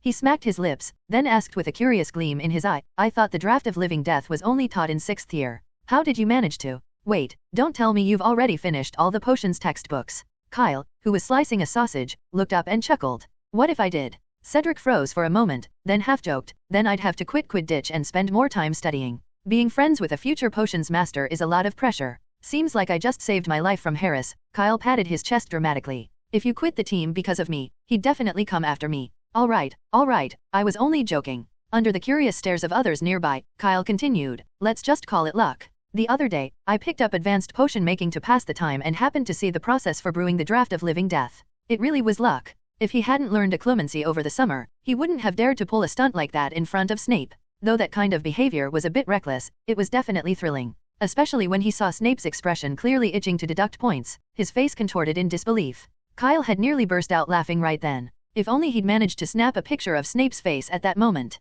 Kyle would have used the finest developing solution to turn it into a ghastly moving portrait and plaster it in every corner of Hogwarts. If he ever got the chance to capture such a moment again, maybe he could enlist Peeves to help. Still, that was pretty incredible. Mikkel, who was seated on the other side of Kyle, sighed. "Professor Snape clearly wrote down the process, but I just couldn't get it." Mikkel had been the unfortunate soul who'd blown up his cauldron. After stirring, the potion had started evaporating rapidly, and in the end, the cauldron exploded, sending out a pool of black, gelatinous substance. In a way, it might have had an even better sleep-inducing effect than the actual draft of living death, except no one would ever dare test it. After dinner, the group returned to the common room and found seats near the fireplace. The blazing fire quickly chased away the chill from outside, and they all leaned back on the sofas, closing their eyes with contentment. With Christmas vacation around the corner, the young wizards in the common room were buzzing with excitement, and almost everyone was chatting about their holiday plans. Cedric, listening to their conversation, turned his head and asked, "By the way, Kyle, are you really not going home for Christmas this year?" Kyle nodded. Diana hadn't been home recently, and Chris had gone to Albania with Newt, so he'd be home alone for Christmas. The previous week, Professor Sprout had come by to register students staying over the holidays, and Kyle had immediately signed up, as had Cunna. According to Cunna, Snape seemed interested in giving her extra lessons over the Christmas holidays, so she'd have to stay at school. This made Kyle a bit envious. He'd have liked to sit in on those lessons himself. But he knew all too well that Snape would never allow it. Fred and George were also staying at Hogwarts this year since the Weasleys were off to Romania to visit Charlie and hadn't planned to take them along. "Why is everyone staying at school this Christmas?" Cedric said helplessly, scratching his head. "It's no fun being the only one going home." In fact, he'd wanted to stay at school too and had written to his family about it, but Mr. Diggory had firmly refused. Cedric didn't want to defy him, so he gave up on the idea. At least Cho was also going home, so he wouldn't be the only one leaving. The group lingered in front of the fireplace until late in the afternoon, before finally getting up to leave the common room. Cedric had to head to his last charms lesson before the holidays, while Kyle and Kunna were off to herbology. After the fortified pumpkin from Halloween, Professor Sprout had prepared another festive magical plant for their final lesson before the Christmas break, snow-capped toadstools. It was a fungus over half a meter tall, with a ring of white streaks on the cap, looking just like a snow-dusted Christmas tree. Unsurprisingly, Kyle earned Hufflepuff another 20 points. Whether to spare others' feelings or in the spirit of Christmas, Professor Sprout ended the class by giving each student a pot of snow-capped toadstools as a gift. However, Kyle wasn't too enthusiastic. Snow-capped toadstools were a type of non-toxic ornamental plant that only grew on snow-covered mountaintops, and most young wizards had never seen one. In fact, you could buy a pot of snow-capped toadstools in Diagon Alley for 3 sickles, or even cheaper if you bought the seeds. A small spoonful cost 20 newts. Planting it in a garden would only make for a more exciting meal for the mooncalves. As Kyle, Kunna, and the others emerged from the greenhouse after their last herbology class, excitement rippled through the crowd. Tomorrow marked the start of the long-awaited holiday, and if not for the evening banquet tonight, many of them would have boarded the train home without hesitation. At the back of the group, Kunna leaned in and whispered, "Kyle, what are you planning to do over the holiday?" Kyle thought for a moment before replying, "Probably just nothing much." He grinned. "I've been so busy lately, so I'm going to take advantage of the vacation to relax. I'll explore Hogwarts a bit, maybe even try out that secret passage the Weasley twins recommended." Hearing this, Kunna couldn't help but look a little envious. For her, this holiday would look quite different. She had only 3 days to get through all her homework for each of her subjects. The rest of her time would be dedicated to intense studying. According to Professor Snape, "Your foundation is so poor, you're wasting a perfectly good talent. Tutoring, you must be tutored." Initially, she'd had a week set aside to finish her homework, and if she worked efficiently, she might have been able to spare a few days for herself. But for some reason, just this morning on the way to class, she had received an unexpected note from Professor Snape. It announced that her extra lessons had been moved up by 4 days, and she was instructed to complete her homework as soon as possible. Now, she had no choice. With only 3 days left, she could barely manage to finish her assignments, let alone carve out any time for herself. Kyle and Kunna were making their way toward the castle when they spotted Hagrid carrying a fir tree through the grounds. Finished with class, Hagrid called out with a smile, poking his head out from between the branches. "Go on, have a look in the Great Hall. It's a real treat this year." "No rush," Kyle replied, walking up to examine the tree. "Are there more? We can help carry some in if you'd like." "Thanks, but this one's the last." Hagrid winked at Kyle. "And I didn't forget Christmas this year." "Forget Christmas?" Kunna asked, confused. "How could you forget Christmas? Last year, the hall looked amazing. I saw 12 Christmas trees, just like the one you're holding." "Well, yes, for some reason, that was, a bit of a blunder on my part," Hagrid stammered. "But, thanks to Kyle here, we got it all sorted in the end." Losing his memory was an embarrassing story that Hagrid preferred to keep under wraps, so he mumbled an excuse and quickly changed the subject. Fortunately, Kunna didn't press him for details. As the 3 of them continued toward the castle, they suddenly stopped when voices called out ahead. It was Harry and Ron. "Hey, Hagrid, need any help?" Ron asked. "Where are you taking that massive tree?" Harry added. No, I've got it, thanks," Hagrid answered, poking his head out between the branches. But just then, a slow, sneering voice sounded from behind them. "Would you get out of the way, please?" drawled Malfoy. "Earning some pocket money, Weasley? Maybe you fancy yourself as a future gamekeeper at Hogwarts." Ron's face went red, and he balled his fists, turning toward Malfoy with a look that suggested he was ready to throw a punch. Crabbe and Goyle took a few menacing steps forward, emboldening Malfoy, who seemed to revel in Ron's anger. Just as Malfoy opened his mouth to add more insults. "I think you owe Ron an apology, Draco," said Kyle calmly. "And, by the way, you don't need to drawl out your words like that. It just makes you sound nasty." "Who dares to tell me what to do?" Malfoy snapped, frowning as he looked behind Hagrid in annoyance. He wanted to see who had dared to tell him to apologize to Weasley and to call him nasty right in front of Harry Potter, no less. Malfoy had actually picked up that particular drawl from Professor Snape himself, so calling him nasty was practically an insult to Snape, too. How dare they? "Crabbe, Goyle, give me." But as Malfoy looked at the speaker, his words trailed off, and his tone softened. "Give our friend Kyle here some snacks." Malfoy's bravado faded instantly. He hadn't expected Kyle to be there, nor Kunna Prince, standing just beside him. He vividly recalled how, only a week earlier, Marcus from the Slytherin Quidditch team had been whisked away by Professor Snape and given detention on the spot simply for calling Kunna Kyle's little follower during dinner. The poor boy had spent 3 days scrubbing flobberworm cages in the dungeons. Not wanting to meet a similar fate, Malfoy had discreetly asked around and discovered that Snape had been awarding this Hufflepuff girl extra credit in every potions class. Just for that reason alone, it was worth showing a bit of caution. Next to Malfoy, Crabbe and Goyle, who had rolled up their sleeves at the start of the confrontation, quickly froze at Malfoy's sudden shift. Realizing they wouldn't need to throw any punches, they quickly moved their hands to cover their pockets, as if keeping the snacks safe from Kyle. "No more snacks, Draco," Crabbe muttered, looking uncomfortable. Yeah, we're all out," Goyle added, clutching his pockets defensively. Malfoy's expression twisted in anger. He knew that most of the fancy sweets his father sent had already disappeared into Crabbe and Goyle's pockets, and now they dared to claim they were out? And the way they were covering their pockets, did they think he was completely blind? Just hand them over, he said in irritation, or you won't be getting any more next time. With grimaces, Crabbe and Goyle reluctantly pulled out a single candy each, offering them to him with trembling hands. Malfoy's face grew even sourer at their stinginess. Stepping up to them, he dug his hands into their pockets and grabbed as many sweets as he could carry, then turned around and dumped them all into Kyle's hands. Crabbe and Goyle stood frozen, as if petrified. Their mouths hung open, and their eyes looked dull and empty. For them, the world had just collapsed the moment Malfoy seized the sweets. Thanks, Draco, Kyle said with a smile, taking the sweets from Crabbe and Goyle as well. And thank you, too, Crabbe, Goyle. Oh, pepper imps? I've been wanting to try one of those. Oh, Crabbe squeaked, nearly fainting on the spot. As for Goyle, he had already passed out by the time Kyle took his last candy. Malfoy ignored his two disheartened cronies, straightening his robes and striding up to Kyle with a polite smile. It's nice to see you here, Kyle. Oh, and Miss Prince, a pleasure to meet you. I'm Draco Malfoy, Slytherin. Hello, Kanna said politely, then fell quiet, as she often did with strangers. Actually, Draco, I was just coming to find you, Kyle said, stepping forward and producing a stunning, crystal-clear snake-shaped bracelet that glowed a brilliant green. Here's the item you requested. I went ahead and engraved the Malfoy family crest on it. Hope that's all right. I can change it if you don't like it. Like it? Of course I like it. Malfoy's irritation vanished as he caught sight of the bracelet. He'd only intended to brush Kyle off, but now he forgot about Harry entirely, his attention locked on the beautiful craftsmanship. The bracelet was more magnificent than he'd imagined, with exquisite detailing and the Malfoy family crest skillfully engraved onto the snake. How much extra is it for the crest engraving? I can pay you now. No need, Draco. The 100 galleons you paid earlier covers it, Kyle said with a grin. Consider it a bonus for being a repeat customer. Thank you. This is amazing. Malfoy's eyes sparkled with admiration. Why don't you try it out at the pitch? Kyle suggested with a knowing smile.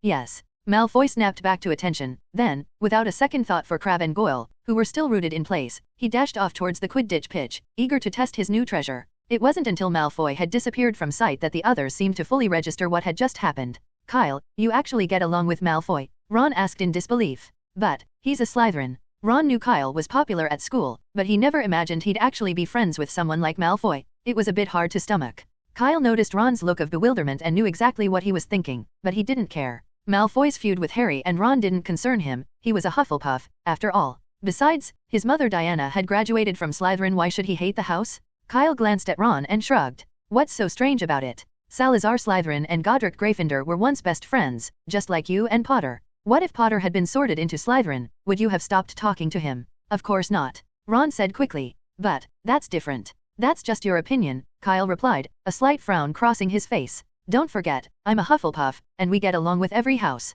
Oh, and another thing, half of your new wand was funded by a Slytherin. If that bothers you, I can always write to Mrs. Weasley and ask her to send you Charlie's old wand instead. Ron's mouth twitched. He felt Kyle was wrong, but he couldn't find a way to argue back. Hufflepuffs did indeed get along with everyone. Even Ravenclaw, who'd been given 0 points in the last competition, only stayed distant for a couple of weeks before they made up. And the wand? That was even harder to argue. It was his only new possession this year, and he wasn't about to give it up. Without looking back at Ron, Kyle turned and walked with Kanna toward the Hufflepuff common room, calling to Hagrid as he passed, Hagrid, we'll head back. See you later. Go on ahead, Hagrid replied with a grin. Tonight's feast won't disappoint. Then, turning to Harry, he added, sorry, but I've got to go too. Professor McGonagall's waiting for me to help set up the last Christmas tree. After Kyle, Kanna, and Hagrid left, Ron let out a long sigh. Did I just sound like an idiot? Harry and Hermione exchanged glances before both shook their heads. Ron's reaction wasn't unusual. They'd been just as surprised when they learned Kyle and Malfoy were on friendly terms. They just hadn't said anything about it.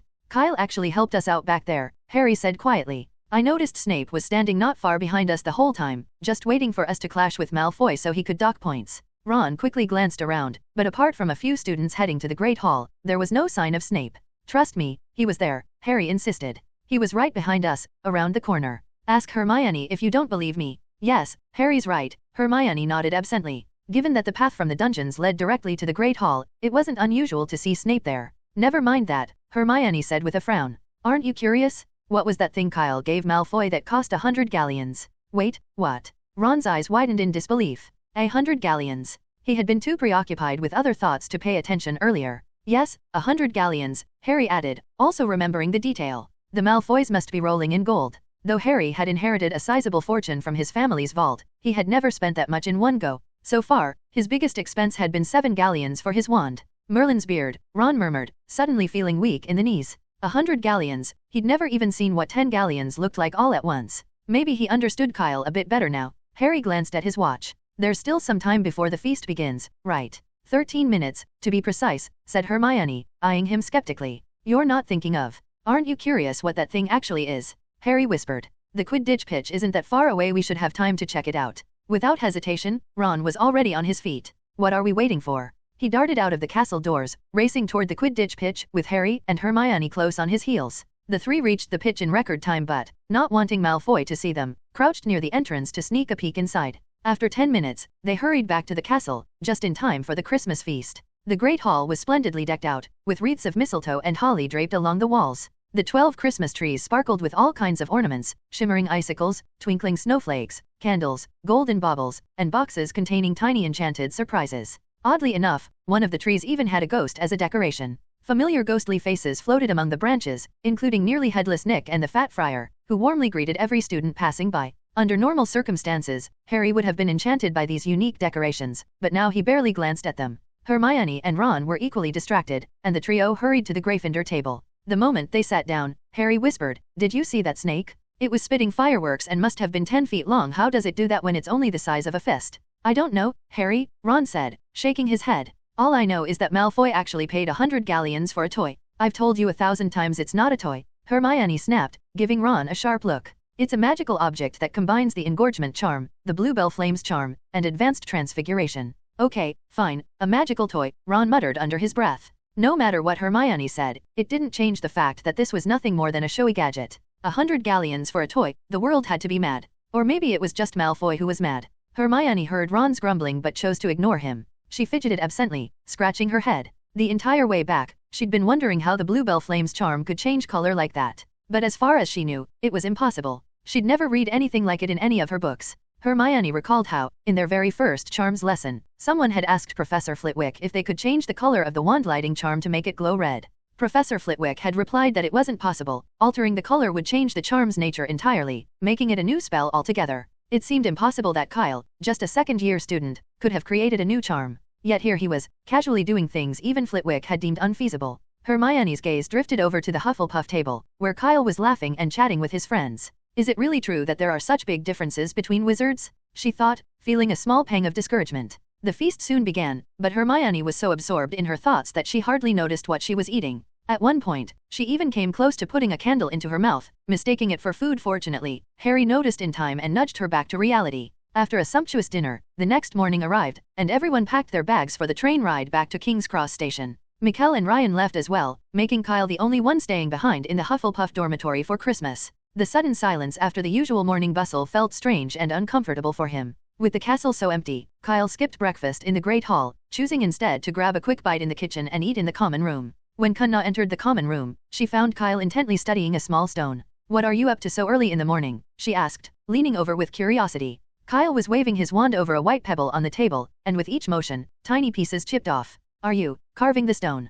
Kunna asked, puzzled. "Something like that," Kyle replied, his focus fixed on the pebble. Kunna watched for a moment but couldn't discern what he was trying to carve. The pebble looked irregular and rough, like a random pile of chipped rocks. So, Kyle isn't perfect at everything, she thought with a little satisfaction. She patted his shoulder in a consoling gesture and left the room, trying to stifle her laughter. As much as she wanted to stay and watch him struggle, she had to finish her homework. The workload for second-year students was much heavier than before, and with only 3 days left, time was running short. Meanwhile, Kyle was entirely absorbed in shaping the stone, unaware that Kunna had left. With careful precision, he ground away the last few excess bits, then held it up to inspect it in the sunlight. "Perfect, it's done," he exclaimed, brushing off the stone dust before tapping the pebble with his wand. In an instant, it transformed into a brilliant, translucent red, glittering in the sunlight like a ruby. Kyle stood up, flexing his wrists with satisfaction. "What do you think? Isn't it beautiful?" He looked around, only then noticing that Kunna was no longer in the room. Already gone off to do homework. Shrugging, Kyle headed back to his dormitory to grab his suitcase.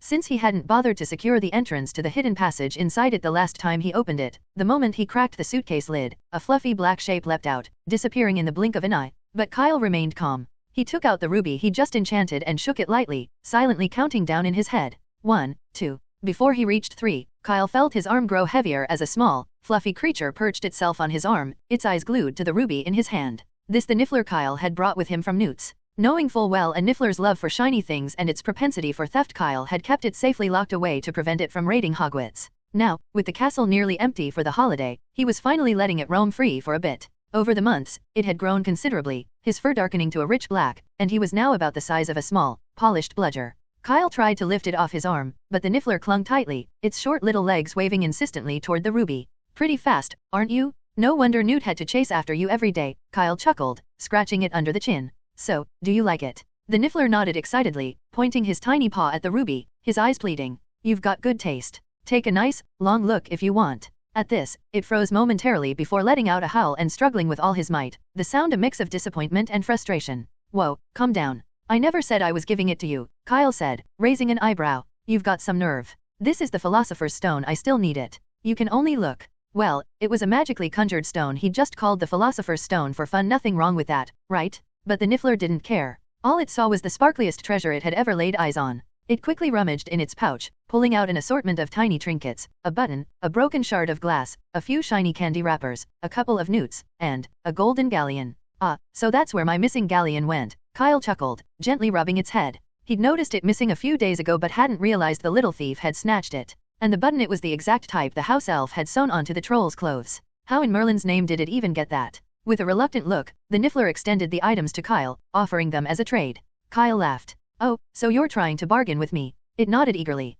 Sorry, but I'm not interested. This is the Philosopher's Stone, after all no small trinkets will do. The Niffler squeaked in protest, struggling in Kyle's grip, but Kyle only shook his head, finally setting the little creature down on the floor. It darted away, only to rush back and hop onto Kyle's arm once more. Kyle tossed him off again, and once again, it bounded back with determination. Amused, Kyle eventually tied a rope to a small rock and began fishing for the Niffler in the dormitory. To his surprise, this impromptu game turned out to be more entertaining than any regular fishing. Just like the Niffler, who could always snatch shiny objects without a sound, owls seemed to possess the same stealthy skill. On Christmas morning, Kyle opened his eyes to find a small mountain of presents piled up by his bed. It was almost comical how he hadn't noticed all those gifts being delivered. Rubbing his eyes, Kyle muttered to himself, Rattan, do you owls have some sort of secret ability? Rattan, who was perched on the wooden shelf with his eyes closed, lifted a wing and gave a weak hoot. Although most of Kyle's Christmas gifts were delivered through the owl post office, he had sent Rattan with the gifts he wanted to give his family, friends, and professors. It was just that Kyle had a few too many friends. Rattan had flown almost non-stop all night to deliver the gifts on time, only just returning. He was so tired he could barely keep his wings up and had no patience for Kyle's idle musings. Sorry, it's been a rough day for you, Kyle said apologetically as he approached Rattan, pouring an owl tonic from a bottle into his bowl and adding a small piece of marinated dragon liver. Dragon liver was a top-tier pet treat compared to Murtlap dried rat, but it was extremely expensive. A tiny piece, about the size of a Felix Felici's bottle, cost 16 sickles. It was practically daylight robbery. The piece of dragon liver Kyle had prepared was a Christmas gift for Rattan, costing a full 10 galleons. Truthfully, Kyle himself had never eaten anything so extravagant. Rattan took a few bites of the dragon liver, drank some tonic, and finally began to feel a bit more energized. Satisfied, Kyle returned to his bed and began unwrapping his own presents, most of which were sweets and chocolates, an even bigger stash than he'd received last year. Kyle, something's wrong. 10 minutes later, a loud shout echoed from the common room. It was Kanna's voice. Kyle quickly set down the half-unwrapped chocolate and rushed out of the dormitory. In the common room, Kanna was standing with a distressed look, clutching an open box in her arms. What's wrong? Kyle asked, a bit alarmed.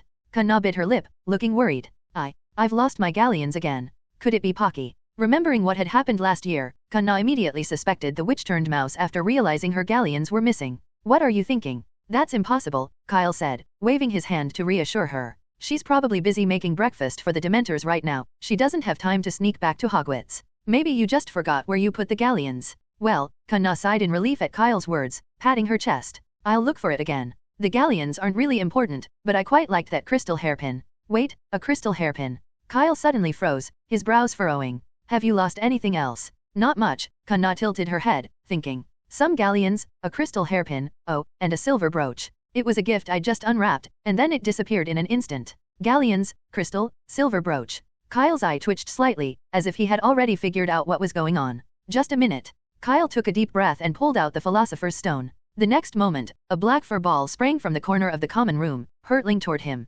Timing it perfectly, Kyle grabbed the little creature by the scruff, then quickly scratched its belly twice. With a satisfying clinking sound, galleons, hair clips, brooches, stones, flower pots, an assortment of items tumbled out of the niffler's pouch like a cascade, causing it to squeal in protest. "Is that a niffler?" Kanna exclaimed, amazed. She had seen these magical creatures a few times before, black, fluffy, with a flat, duck-like snout, and that telltale pouch. It was unmistakably a niffler. "That's odd," Kanna said, puzzled. "Aren't nifflers supposed to live in the Forbidden Forest? Why is one in our common room?"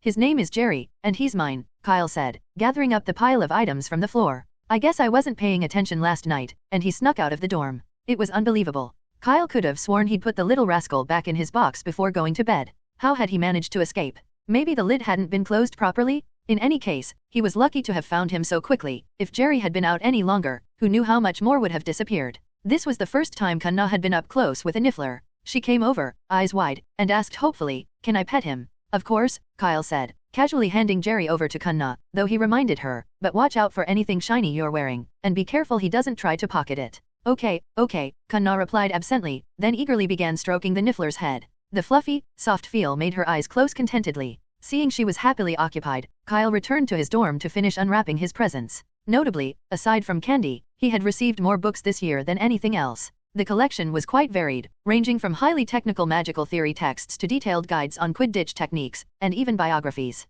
One particular book caught his eye, a copy of Niffler's Postnatal Care, which he realized, with a chuckle, was from Newt. Dumbledore's gift, meanwhile, was a pair of hand-knitted wool socks with striking gold and red stripes and Kyle's initials stitched into them. Kyle squinted and, after careful inspection, realized that the stripes were made from foxtail feathers. Socks crafted with the rare, fiery feathers of a phoenix. Kyle wasn't sure what Dumbledore had been thinking. It might have been more practical if they'd been mittens, at least then people could see them. As for the gift he'd chosen for Dumbledore, it was decidedly more practical. 300 Ways to Knit Woolen Socks was an advanced version of last year's book, with 200 additional knitting patterns, enough to keep Dumbledore busy for quite a while. But the biggest surprise was the gift Kyle received from Snape, a piece of moldy parchment. Kyle understood the message loud and clear. Snape was reminding him to focus more in class and to take better notes. After all, if one's mind wasn't filled with knowledge, it would grow as empty and useless as the old parchment. Kyle couldn't help but feel touched by Professor Snape's good intentions. Only a professor as thoughtful as Snape deserved 2 gifts from him this year. Besides the usual bottle of Sleekiezy's hair potion, Kyle had carefully chosen a second present that had topped Wizarding bestseller lists several times. Travels with Trolls. Late at night. On the 3rd floor of the castle, laughter and a piercing scream suddenly echoed from the girls' bathroom down the hallway on the left side of the stairs. A ghost with glasses bolted through the wall in a flurry, glancing back in distress. A moment later, the bathroom door creaked open from the inside, and Peeves emerged, cackling wildly, holding a water balloon. His waist was decked out with a brand new bag stuffed with balloons of every color, ready for more mischief. After the 2 ghosts finally vanished from the corridor, a shadowy figure emerged from the corner, the air shimmering as if twisted. "Phew, they're finally gone," Kyle muttered, lifting the disillusionment charm. He walked over to the bathroom door, pushing it open. The neglected wooden door groaned loudly, as if protesting. Inside, the small bathroom was thick with dust, abandoned and bleak. Ignoring the grime, Kyle approached the line of sinks, his eyes scanning over them until he found what he was looking for, a faucet with a tiny snake engraved on its side. "This should be it," Kyle murmured, running his fingers over the little snake. The entrance to the Chamber of Secrets. Kyle had wrestled with the decision of coming here for quite a while. He knew that with his current abilities, he stood no chance against the basilisk lurking inside. And unlike Harry, he wouldn't have the aid of Fawkes or the Sorting Hat. Still, he had come anyway. If only for a scrap of the basilisk's shed scales, this trip was worth it. Basilisks, much like dragons, were almost made of treasure, every part of them valuable. Basilisk skin, in particular, was a highly prized potion ingredient. Even a palm-sized piece fetched 10 galleons on the black market, if one was lucky enough to find any. The basilisk in the Chamber of Secrets was nearly 20 feet long, enough to yield a small fortune in scales. Kyle had barely managed to hold himself back this long. He traced his finger over the snake and made a strange hissing noise. Open. Although Kyle didn't need Parseltongue to communicate with snakes and other magical creatures, the faucet didn't respond to his natural ability. So, during his stay with Newt, Kyle had made a point of finding a runespore and learning a few phrases in Parseltongue from it. His pronunciation might not have been flawless, but it was convincing enough. Sure enough, the faucet glowed with a brilliant white light and started spinning rapidly.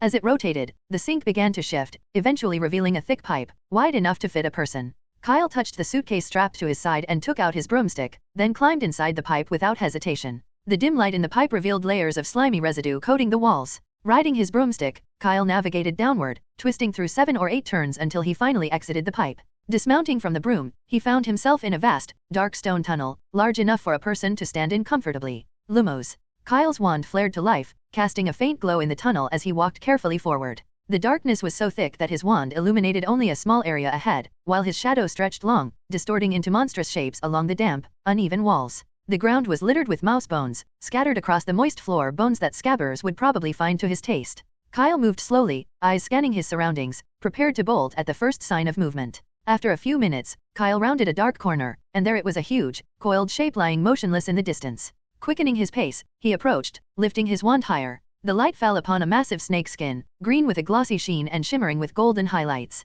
Without hesitation, Kyle opened his trunk and carefully stashed the precious find inside. He examined the area a bit more but only came across a few small fragments of snakeskin. This one was the only complete piece. Relieved, Kyle relaxed a little. The single intact skin suggested that the basilisk rarely frequented this part of the tunnel. If his guess was right, this skin had been shed 50 years ago when Tom Riddle first opened the Chamber of Secrets.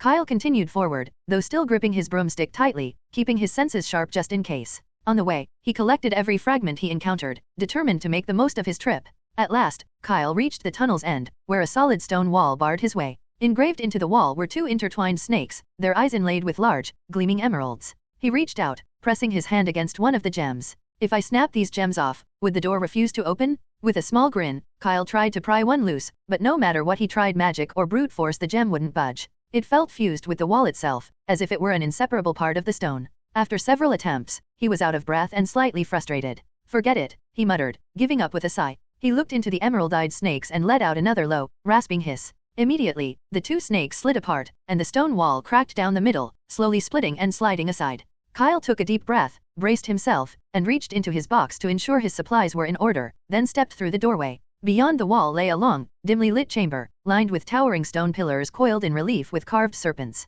As he entered, he noticed that there was no trace of snakeskin here. The path ahead was completely bare. With his wand in one hand, a rooster in the other, and the broomstick tucked under his arm, Kyle made his way slowly between the serpent-emblazoned columns. Each step echoed in the vast, shadowed space, reverberating off the stone walls like a ghostly whisper. He scanned the room thoroughly, confirming there were no other exits or air ducts aside from the one he'd come through. Finally reassured, he walked forward confidently. At the end of the chamber, standing against the darkened back wall, was an immense statue. It depicted a figure with the face of a weathered old man, his features almost simian, with a sparse, twisted beard that nearly reached the floor. Salazar Slytherin, Kyle murmured, narrowing his eyes. He doesn't look too impressive. Lady Hufflepuff looks far more like a legendary wizard. Kyle tilted his head thoughtfully. He knew that if he spoke the final command in Parseltongue, the statue's mouth would open, and the basilisk would be summoned from its slumber. Waking the basilisk.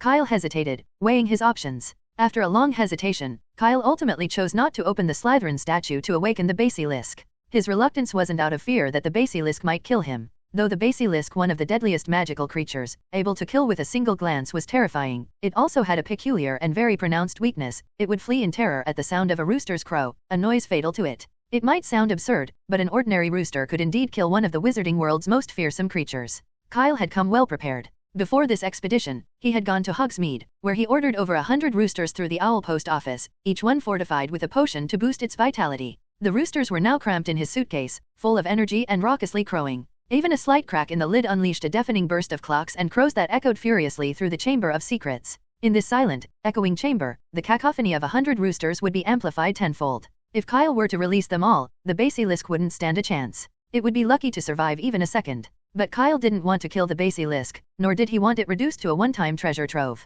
What he needed was a way to make the creature obey him, something that was proving to be quite a challenge. Unlike Riddle, he had no connection to Slytherin, nor any inkling on how to control the basilisk. No, there has to be a way. I can't let that Voldemort brat keep it for himself, he thought, his eyes narrowing. He suddenly considered a particular ghost, Ravenclaw's Grey Lady, also known as Helena Ravenclaw. As the daughter of Rowena Ravenclaw, one of Hogwarts' 4 founders, she might know something. Reluctantly stifling the urge to unleash the basilisk, Kyle turned and exited the Chamber of Secrets, glancing back every few steps. Thankfully, with Voldemort currently preoccupied by his pursuit of the Philosopher's Stone, Kyle still had time to make his next move. Once he'd left the chamber, he mounted his broomstick and retraced his path to Moaning Myrtle's bathroom. As he hopped off the broom, the sink that concealed the entrance smoothly slid back into place, sealing the passage. The bathroom was quiet, and Myrtle hadn't returned yet. Not wanting to linger, Kyle quickly erased any traces of his presence and slipped out of the bathroom under a disillusionment charm. The castle corridors were silent in the early hours, less eerie than the Chamber of Secrets but still shrouded in darkness.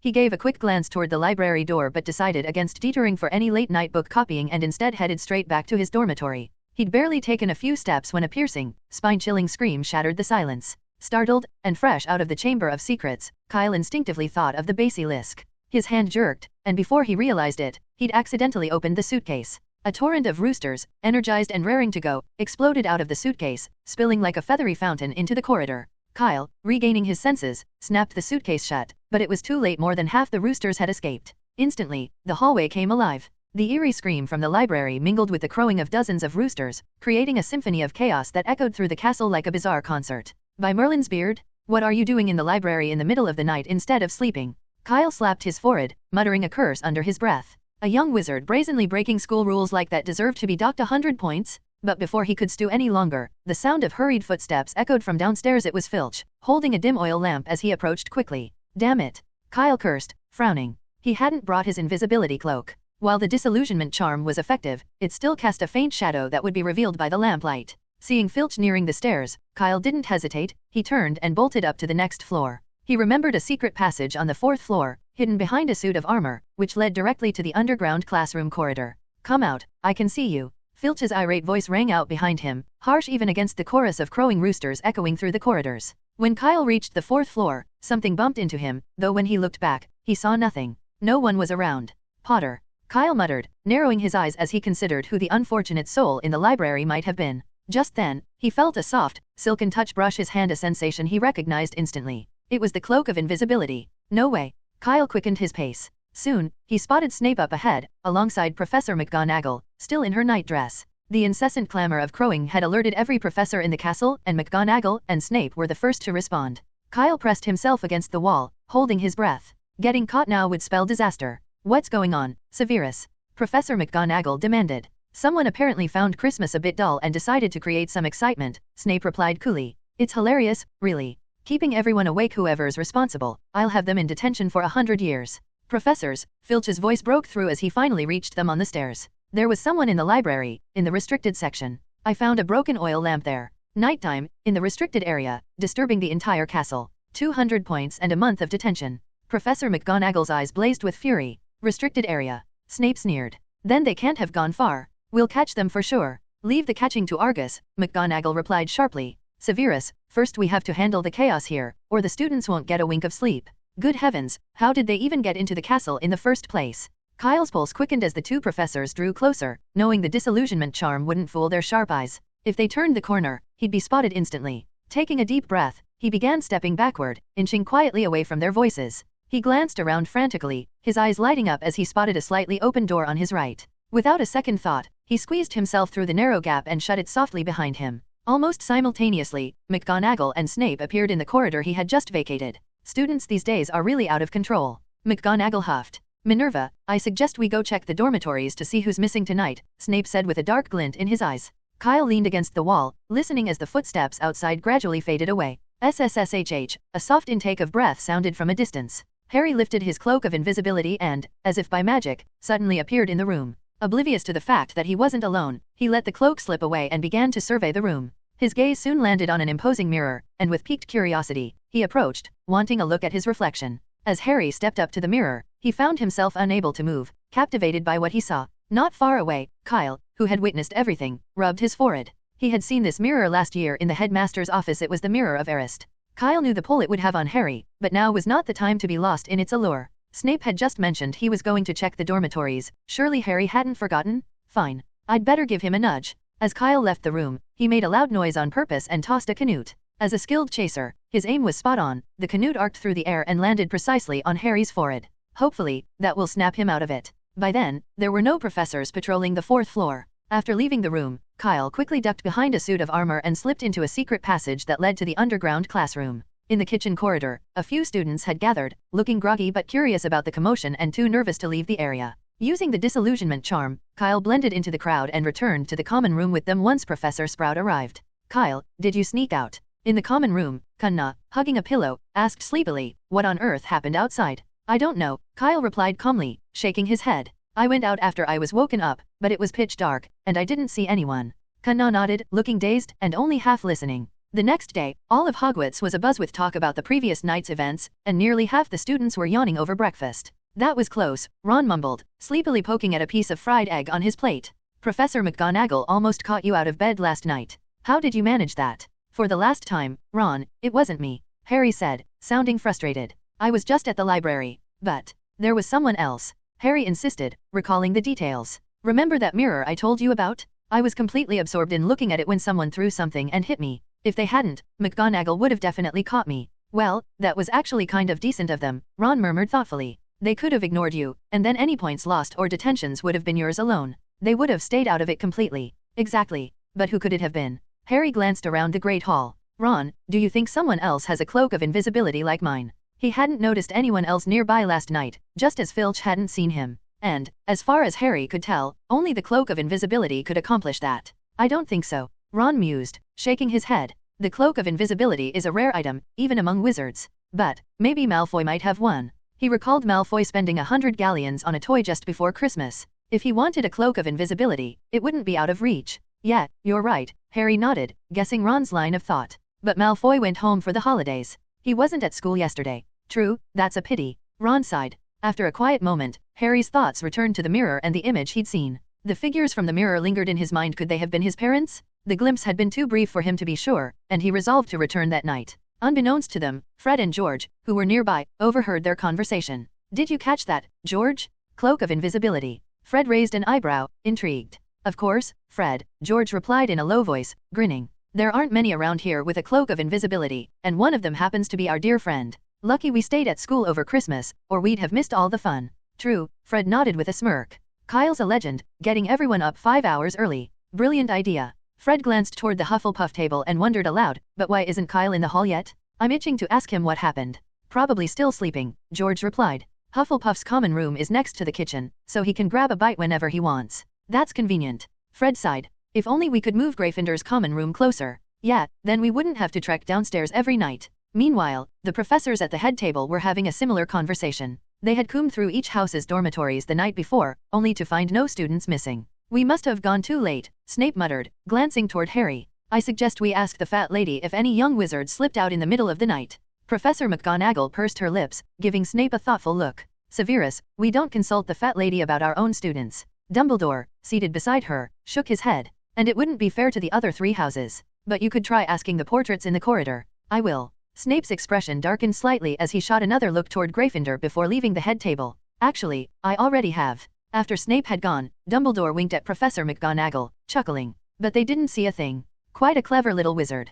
Professor McGonagall frowned slightly, appearing unconvinced by Dumbledore's praise for cleverness. Unaware of her expression, Dumbledore continued slicing a piece of bacon. It's been a long time since Hogwarts was this lively. I'd bet Hagrid is thrilled. He's been fretting over the flesh-eating slugs in the vegetable garden, and now, that problem's taken care of. For a while, every night after curfew, a professor patrolled the castle grounds. Filch, who was driven nearly mad by the endless cock feathers scattered everywhere, had already cleaned them up 5 times. Still, every now and then, he would spot more. Sometimes they were around a corner in the corridor, sometimes by the archway. There seemed to be no end to them. This ordeal had made Filch even grumpier than usual, and he glared fiercely at everyone he encountered. If anyone so much as raised their voice, they became his target, scolded relentlessly. The students who bore the brunt of his frustration loathed it, but had no choice but to steer clear of him. Filch's behavior was implicitly sanctioned by a certain potions professor, and any show of dissatisfaction risked costing them house points. Kyle, too, had been keeping a low profile lately. Every day, he diligently went to the library to work on assignments and read, returning to his dorm on schedule.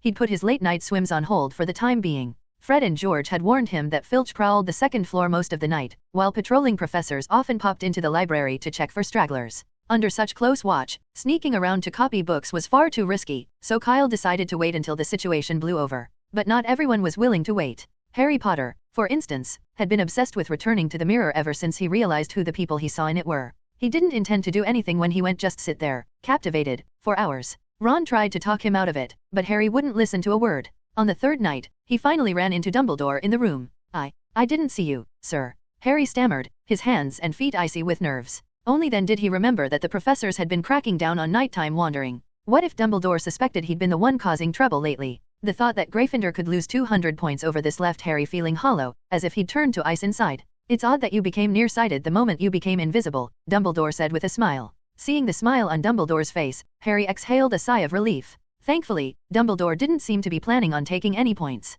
There was a patience and kindness about him, like a muggle gentleman who often walked his dog in the mornings back in Little Whinging. From Dumbledore, Harry also began to understand the purpose of the Mirror of Erised. This mirror shows us the deepest and most desperate desires of our hearts, Dumbledore said softly. Many have wasted away before it, entranced by what they see, even going mad because they can't tell if what they see is real or even attainable. Harry lowered his head, silent for a moment, before mumbling, Sir. Professor Dumbledore, have you looked into the mirror, too? Yes, more than once, Dumbledore replied with a smile. I must admit, the mirror's magic is hard to resist. Although, there is one exception. Who's that? Harry asked, intrigued. A second-year student. Harry's eyes widened in surprise, and Dumbledore, noting his expression, gave a playful wink. Why? Can't you believe it? Harry shook his head. If Dumbledore had named some famous wizard or even a professor, he could have accepted it. But a second-year student, accomplishing something even Dumbledore couldn't manage. That seemed impossible. Just as you think, in this regard, he is indeed better than me, Dumbledore mused after a moment's pause.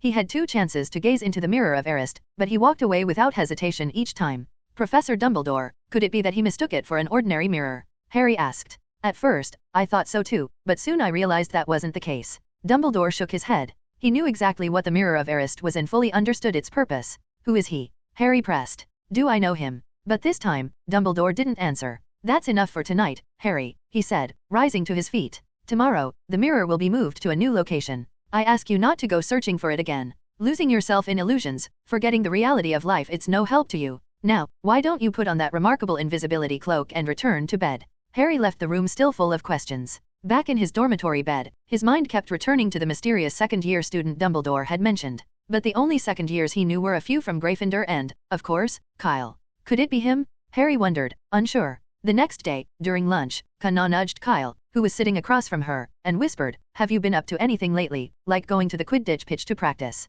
Of course not, Kyle replied, puzzled. I've been in the library these past few days. I haven't gone anywhere else. Besides, the rest of the team is gone. It'd be pointless to train alone. Why do you ask? Oh, it's nothing, Kana whispered, nodding subtly in the direction of the Gryffindor table. It's just that Harry Potter keeps glancing over at you. I thought maybe you'd come up with some new Quidditch tactics, and he'd noticed. Huh. Kyle turned instinctively, just in time to catch Harry looking away hurriedly. It wasn't just this time, Kana went on. I've seen him sneaking looks at you a few times now. Kyle's stomach dropped. Could Harry have figured out that he'd also been in the room on the 4th floor that night? No, that was impossible. He'd been using a disillusionment charm the entire time. There was no way Harry could have seen him. And as for guessing, Harry wasn't that clever. It's probably just about Quidditch, Kyle replied flatly. Our match against Gryffindor is right after Christmas, after all. He might just be thinking up strategies and seeing me as some sort of imaginary rival. Thinking up strategies? Kana frowned. But he's the Seeker. Does he even need tactics? It's probably another one of Wood's grand plans. Who knows? Kyle shrugged. Forget about him. Aren't you supposed to be going to Snape's lessons today? How's your prep going? I've got everything ready, books, quills, parchment, ink. Kana's nerves flared at the mention of the lessons, and she couldn't help but cast a glance toward Harry again. In a quiet voice, she asked, Kyle, do you think I should bring my cauldron? There's no need, Kyle replied, reassuringly. He'd never had to attend the potions class by himself, but he was certain Snape kept more than enough cauldrons on hand. The holiday period had passed in the blink of an eye, like dog food disappearing in front of Fluffy. Kyle felt as though he'd only just been in the library, flipping through books about basilisks, and then suddenly, he looked up and realized there were only a few days left until the start of term. On the morning of the third to last day before term started, Fred and George found him, bursting with excitement. Kyle, we have some great news for you, Fred announced, his face glowing with enthusiasm. We've found the final clue for the Marauders map password. So, the complete password is really hidden in the castle? Kyle asked, surprised. Like Cedric, he had always thought the last word of the password might not exist. If he had been one of the Marauders, he wouldn't have left the full password behind. It's always better to keep a little mystery. Laying it all out would be boring. Besides, the hint had always been clear enough from the start. If someone couldn't figure out the full password, then maybe they weren't meant to have the Marauders map. No one would ever think the password was, I solemnly swear I'll study hard. And if someone got too obsessed with finding the complete password, like Fred and George, then that missing word would make for a perfect prank. After all, someone who constantly breaks school rules isn't likely to be great at following instructions. Fred and George hadn't found it until now, so Kyle thought he had guessed right. You'll never guess where it is, George said impatiently. It's right above the railing near the school entrance. You can see it if you look up as you walk by. We should have thought of it sooner, Fred said, a little annoyed. Every graduate eventually leaves Hogwarts through the main gates, so it's the perfect spot to symbolize both a beginning and an ending. Why didn't we think of it sooner? So, how did you find it? Kyle asked. George shrugged. We were going to explore the Forbidden Forest, but Hagrid chased us out, so we stopped by Hogsmeade. It was still too early, most of the shops hadn't opened yet.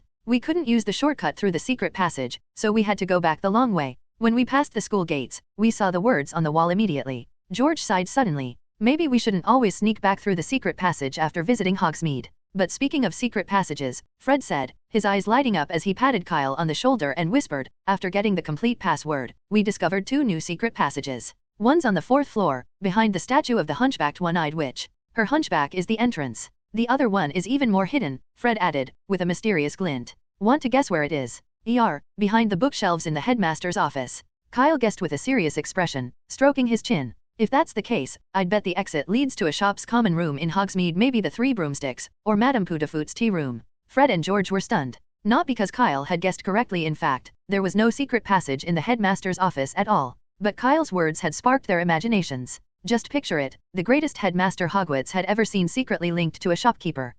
How intriguing. Who doesn't love a bit of headmaster gossip? Fred and George couldn't help but dive in. They debated from every angle where the exit would be if there really were such a passage, finally deciding that it could lead to any shop in Hogsmeade. Even the Hog's Head. If Dumbledore weren't backing him up, that old goat would have been thrown out ages ago, Fred said with conviction. They'd known Hogsmeade well for years, and many shopkeepers had shared in hushed tones that the chaotic Hog's Head pub was seriously tarnishing the reputation of Hogsmeade. It was even the reason they hadn't been named most worthwhile wizarding village of the year for more than a decade. Unfortunately, there are no secret passages marked in the headmaster's office on the Marauders map, Fred continued, sounding disappointed. We only know it's on the 8th floor, but we've never set foot in there, not once. After all, it's the headmaster's office, one of the most mysterious places at Hogwarts, George said, shaking his head. I'd bet even the creators of the Marauders map barely got in there, let alone had the chance to search for hidden passages. I'd love to sneak in for a look, even if just for a few minutes, Fred mused wistfully. Want to go into the headmaster's office? Kyle thought for a moment before saying, that's easy. Fred and George's eyes lit up, and they eagerly slung their arms around Kyle's shoulders. Kyle, I knew you'd have an idea. Tell us. If you get us in, Fred and I will be your most loyal minions. We'll save seats for you, provide meal deliveries, and take care of anyone who gives you trouble, but only on the condition that we don't get demerits or detention. Don't worry, you won't, Kyle replied calmly. All you have to do is win a special award for services to the school, and that'll earn you 100 points. Fred and George's smiles froze. They looked at Kyle in disbelief, as if he'd turned into a 3-headed dog that could tap dance. To Fred and George, finding a 3-headed dog that could tap dance would be easier than winning a special award for services to the school. At least that seemed remotely possible. If you find that too troublesome, Kyle continued, noting their expressions, the Order of Merlin would do just as well. That should net you an extra 200 points. George and Fred let out identical groans, then turned and walked away. Hey, you haven't told me where the last secret passage is, Kyle called after them. But the twins pretended not to hear, quickening their pace. The last secret passage they'd been about to tell him about was actually just beneath the Whomping Willow. Originally, they'd come over to invite Kyle to join them in figuring out a way to dodge the willow's vicious branches. Now, however, they just wanted to be anywhere Kyle wasn't. And as for the Order of Merlin, he thought it was what? A pebble by the side of the road? Something you could just pick up whenever you liked? If it were that easy, he'd have one himself. I told you, it's much better to go fishing at the Black Lake. Why don't you just leave the Niffler alone? Kanna said, watching Kyle as he dangled a stick with a red stone in front of the eager creature. In the common room, Kyle grinned, unfazed. It's not just any stone, it's a philosopher's stone, he corrected her. Yeah, right, a magic rock. Kanna rolled her eyes. I saw you drop it last night. It's just an ordinary pebble. Is this how you usually trick the Niffler? Don't put it that way, Kyle replied, smirking. It's just a bit of fun. Look how happy he is. Kanna raised an eyebrow, glancing at the Niffler. The little creature was practically panting with excitement, hopping around on its stubby legs. She sighed, unable to see any happiness in his frantic excitement. Shaking her head, Kanna pulled out a golden galleon, waving it to try and catch Niffler's attention. But to her surprise, the Niffler, who normally couldn't resist the sight of a galleon, ignored her, his eyes glued to the red stone in Kyle's hand. Unwilling to give up, she tried a second galleon, but it was no use. Save your breath. My stone is way shinier than a galleon, Kyle boasted, grabbing Niffler by the scruff and gently tossing him back into his box. Besides, you've already given him 15 galleons over the past few days. I should remind you, a Niffler really can't be used as a wallet. That's none of your business. Kanna retorted, her cheeks turning pink. And, for the record, I gave those galleons to the Niffler, you can't just take them. Ahem. I'm not that kind of person. Kyle's face twitched before he added, but, on another note, shouldn't you be with Professor Snape right now for tutoring? What are you still doing here in the common room? I passed Professor Snape's test yesterday and successfully brewed the draft of living death, so tutoring's over. So, you're free now? Kyle asked, pulling out a chessboard and setting it on the table. How about a game of wizard chess? All right, Kanna agreed. She didn't have many friends at Hogwarts, and with both Cho and her roommate away, she was feeling bored. Chess would be a nice way to pass the time. But let's be clear, I'm not very good at chess, so you can't blame me if I mess up. Wait, is this wizard chess? Kunna, who was about to set up the pieces, froze as she looked down. Instead of the familiar chess pieces, she saw tiny figures of different magical creatures. At the front row were nifflers, while the back row featured a troll, a hippogriff, a swooping evil, a three-headed dog, and even a dragon. It's a little custom version, Kyle explained. I had nothing to do after finishing my homework, so I gave them a makeover. Just changed their appearances, really. Wasn't too hard. Kunna looked up at him with an incredulous expression. Nothing to do after finishing your homework. Did he even realize what he'd just said? She had been catching up on 10 whole days of classes, with homework on top. Did Kyle have any idea how heartless that sounded? What are you staring at? You're the black pieces, so you go first, Kyle urged. Kunna glared at him before looking back at the chessboard. By now, the magical creatures had taken their positions on the board, and Kunna quickly guessed what each one represented. The two of them played 3 long games of chess in the common room, after which Kyle was desperate to escape.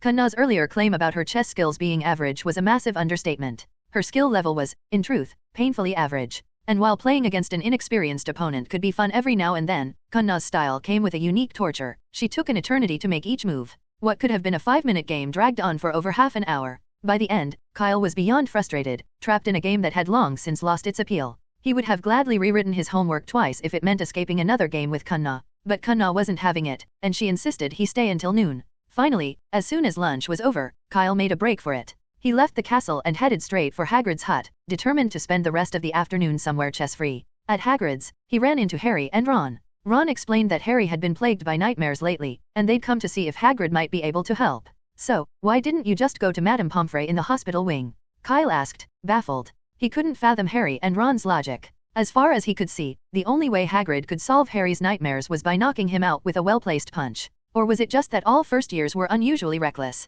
I don't want to go to the hospital wing, Harry mumbled, averting his eyes. Of course, he knew Madame Pomfrey was more qualified than Hagrid. But if he went to the hospital wing, he worried she might press him to reveal the details of his dreams, something he wasn't ready to share with anyone else. Sorry, Harry, I can't help you, Hagrid said, filling their mugs with tea and passing around his infamous rock cakes. Kyle's right, you should go straight to the hospital wing. I went there myself once when I couldn't sleep, and Madame Pomfrey sorted me out in a minute. The potion she gave me wasn't the nicest smelling, but it worked like a charm. All right, Harry replied, a bit crestfallen. Even though Hagrid had recommended it, he still had no intention of going to the hospital wing. Maybe once the term started and things got busier, his nightmares would naturally fade. He sighed and took a small bite of a rock cake. If you really don't want to go to the hospital wing, I have an alternative you might want to try, Kyle said, pulling out a small bottle of potion and placing it on the table. What's that? Ron asked curiously. Draught of living death, the same potion Hagrid used, Kyle replied. Just a tiny sip sends you into a deep, dreamless sleep. You won't wake up even if a dragon's dancing right next to you.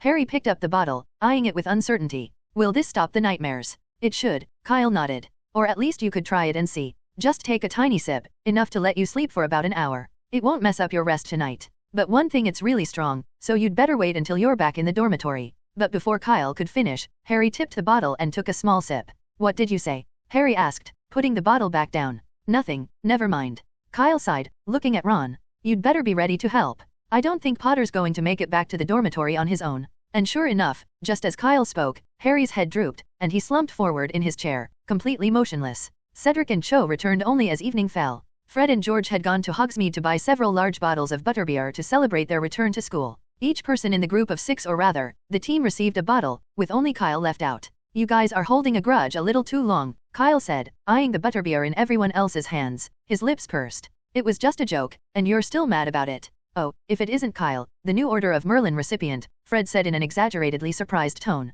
You should have told us sooner. I assumed someone of your noble rank wouldn't lower themselves to drink butterbeer. Wait a minute, I don't think he's actually a Order of Merlin recipient, George added. In the trophy room, he only has a trophy for the special award for services to the school. And it's from last year. Practically ancient history. I said that's enough. Kyle sighed, rubbing his forehead. It's just one Order of Merlin. Believe me or not, I'll be knocking some sense into your heads with it every day. After a brief, strange silence. Ha, George let out a strange snort, then burst into laughter, clutching his stomach. I can't take it, ha ha ha. Fred, did you hear that? Loud and clear, George, Fred replied, wiping away tears of laughter. Quick, let's get the last bottle of butterbeer out. He's starting to lose it. I thought the same thing. Knocking us with Orders of Merlin now, that's the best joke I've heard all year. I'll be laughing about that for ages.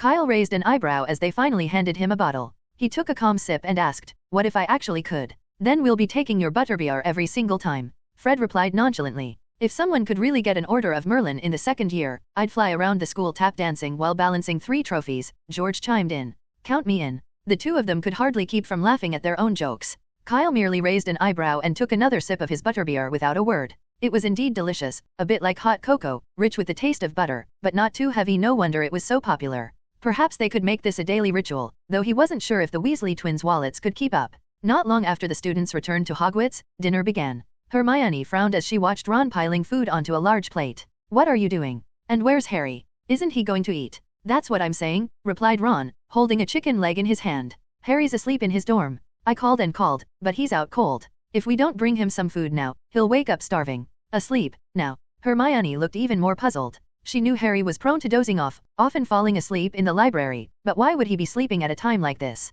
"Wait, you're not planning on sneaking out tonight, are you?" Hermione asked suspiciously. "Of course not. We stopped doing that ages ago." Ron's face reddened. It was Kyle. He gave Harry some draft of living death, saying it would help with his nightmares. Then Ron explained what had happened earlier that afternoon in Hagrid's hut. "Except Harry drank a bit too much and has been asleep for 4 hours." "How much did he drink?" Ron thought for a moment. "I don't know, maybe a small glass. It wasn't much, really." "A glass?" Hermione's frown deepened. "I've read in books that just a small spoonful of draft of living death can put someone to sleep for 2 hours, and he drank a whole glass." "Yeah, I know." Kyle said the same thing. Ron sighed. "So, what do we do now?" "There's not much we can do," Hermione replied. "We'll just have to wait until he wakes up on his own, but that might not be until late tonight or even early morning." She eyed the massive plate in Ron's hands. "Are you sure you need to bring that much?" "Of course. What if he's really hungry when he wakes up?" Ron said casually. "It takes a bit longer, but if you toast them in the fireplace, they'll taste as good as fresh. That's what we always did on holiday." Hermione gave him a hard look, a dangerous glint in her eyes.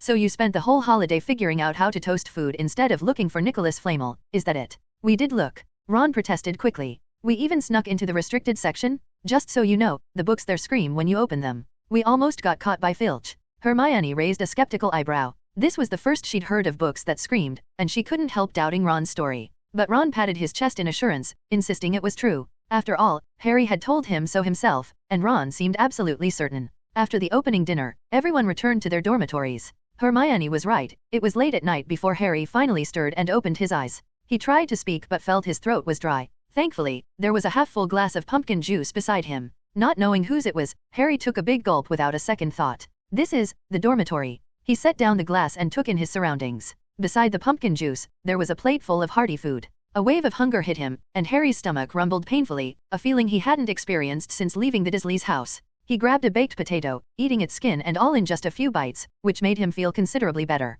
He noticed Neville and Seamus asleep, while Ron was sitting at the table, chin propped on his hands, nodding off. Harry walked over and gave him a nudge. "Ron, what are you doing sleeping here?" Ron blinked groggily, then, seeing Harry, exclaimed, Harry. Oh, thank goodness you're awake." "How long was I asleep?" Harry asked. "I don't know." Ron rubbed his eyes. "But it must have been more than 8 hours. How do you feel?" "Fantastic," Harry said with enthusiasm. "That's the most restful sleep I've ever had, and I didn't dream a single thing." "That's great," Ron yawned, stumbling over to his own bed. He looked like he wanted to say more, but he was so exhausted that he fell asleep before he could utter another word. Once the semester began, the professor's patrols of the library and nightly rounds relaxed quite a bit. After all, they were now busy grading assignments and had little time to monitor students at night. That night, Kyle, who had been laying low for 2 weeks, eagerly crept to the library with the Marauder's map in hand. The shelves in his magically expanded box had been installed, but they couldn't stay empty forever. Kyle planned to fill them by the semester's end. It was a daunting task, but if he cut back an hour of sleep each day and worked a bit harder, he was confident he could manage it. Wand in hand, Kyle made his way skillfully to the restricted section. This time, instead of methodically taking books off the shelves as before, he examined each title carefully, only selecting those he actually needed. After half an hour, Kyle had collected 3 books, all dealing with the subject of basilisks. Deadly Sight, Medieval Explorations, Ancient Species that are gradually disappearing. How to make a rooster lay eggs. One, however, seemed oddly out of place. Kyle inspected the last book, which had a black cover and was about as thick as a notebook. He couldn't quite understand how it ended up in the restricted section. Still, he thought Newt and Hagrid might enjoy it, so he decided to copy it for them as a Christmas present next year. Since it had been a while since he last ventured out at night, and because he'd found so many books this time, Kyle stayed in the library until dawn. In the following days, he returned to his usual busy schedule. Quidditch practice was in full swing again. Luckily, Harris's coaching was more relaxed than other captains, so even as the competition approached, they were only practicing 3 times a week. Gryffindor, however, was a different story. Wood was almost fanatical about winning the next game and had the team training nearly every afternoon.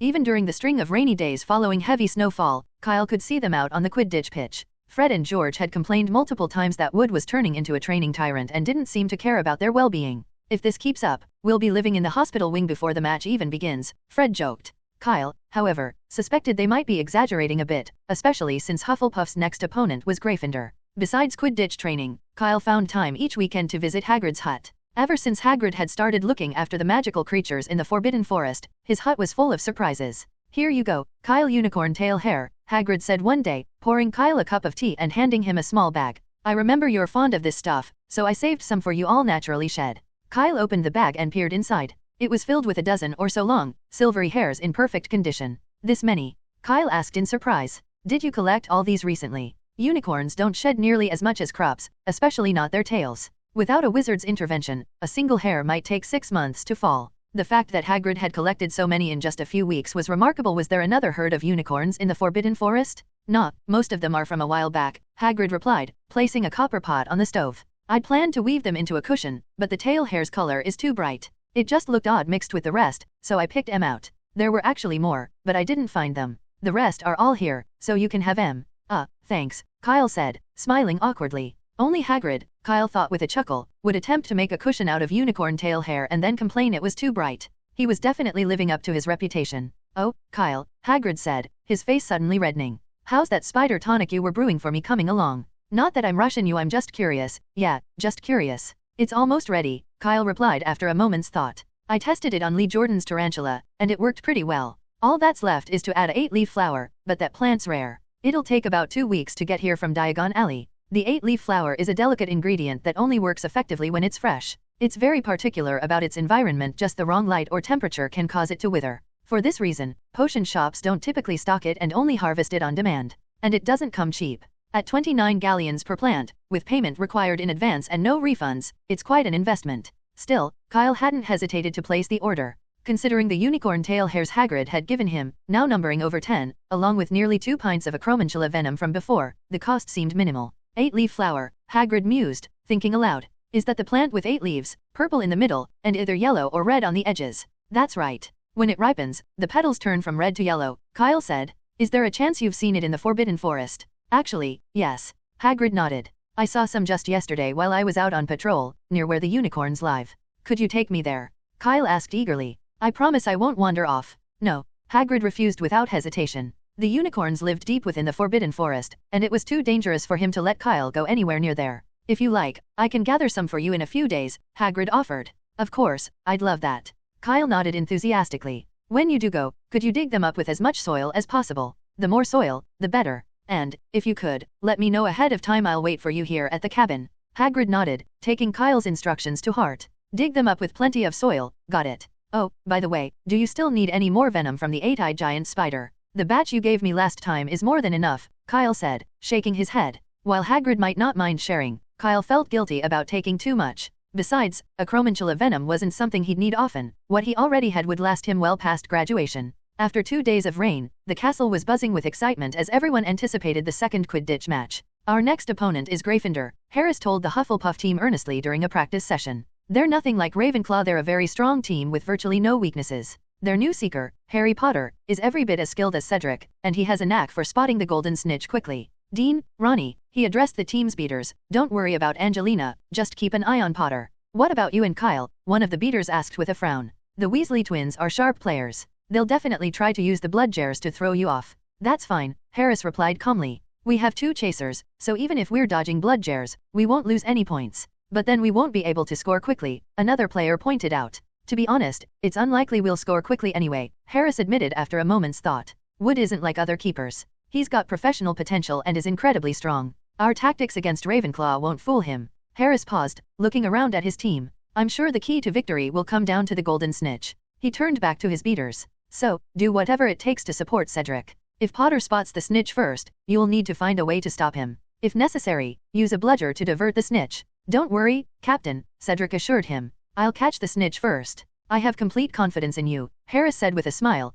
patting Cedric on the shoulder. "That's why I've asked everyone to play around you." Just then, a stir came from the passageway. Several heads turned to see Wood approaching with the Gryffindor team. "Oliver, it's our training time. What are you doing here?" Harris asked, his tone sharp. Although he and Wood had been on good terms in the past, there was no love lost between them now. "Not anymore," Wood replied, striding up to him. "I timed it to be here right as your session ended." "Wait," Harris glanced up at the darkening sky, realizing what Wood meant. "You're not seriously planning to train this late, are you?" "Don't worry about it," Wood replied curtly. Harris frowned, disapproving of Wood's relentless training schedule. But since none of Gryffindor's players had openly objected, he held his tongue. "Just be careful not to push them too hard, Wood," he murmured in a quiet warning, then turned and led the Hufflepuff team off the Quidditch pitch. As they walked away, Fred and George exchanged helpless looks, shrugging at Kyle in silent commiseration as he left. Once Hufflepuff was gone, Wood jumped right into action. "We've got an hour left, let's make the most of it." "Oh," the team responded with unenthusiastic groans. Even Harry couldn't summon much enthusiasm.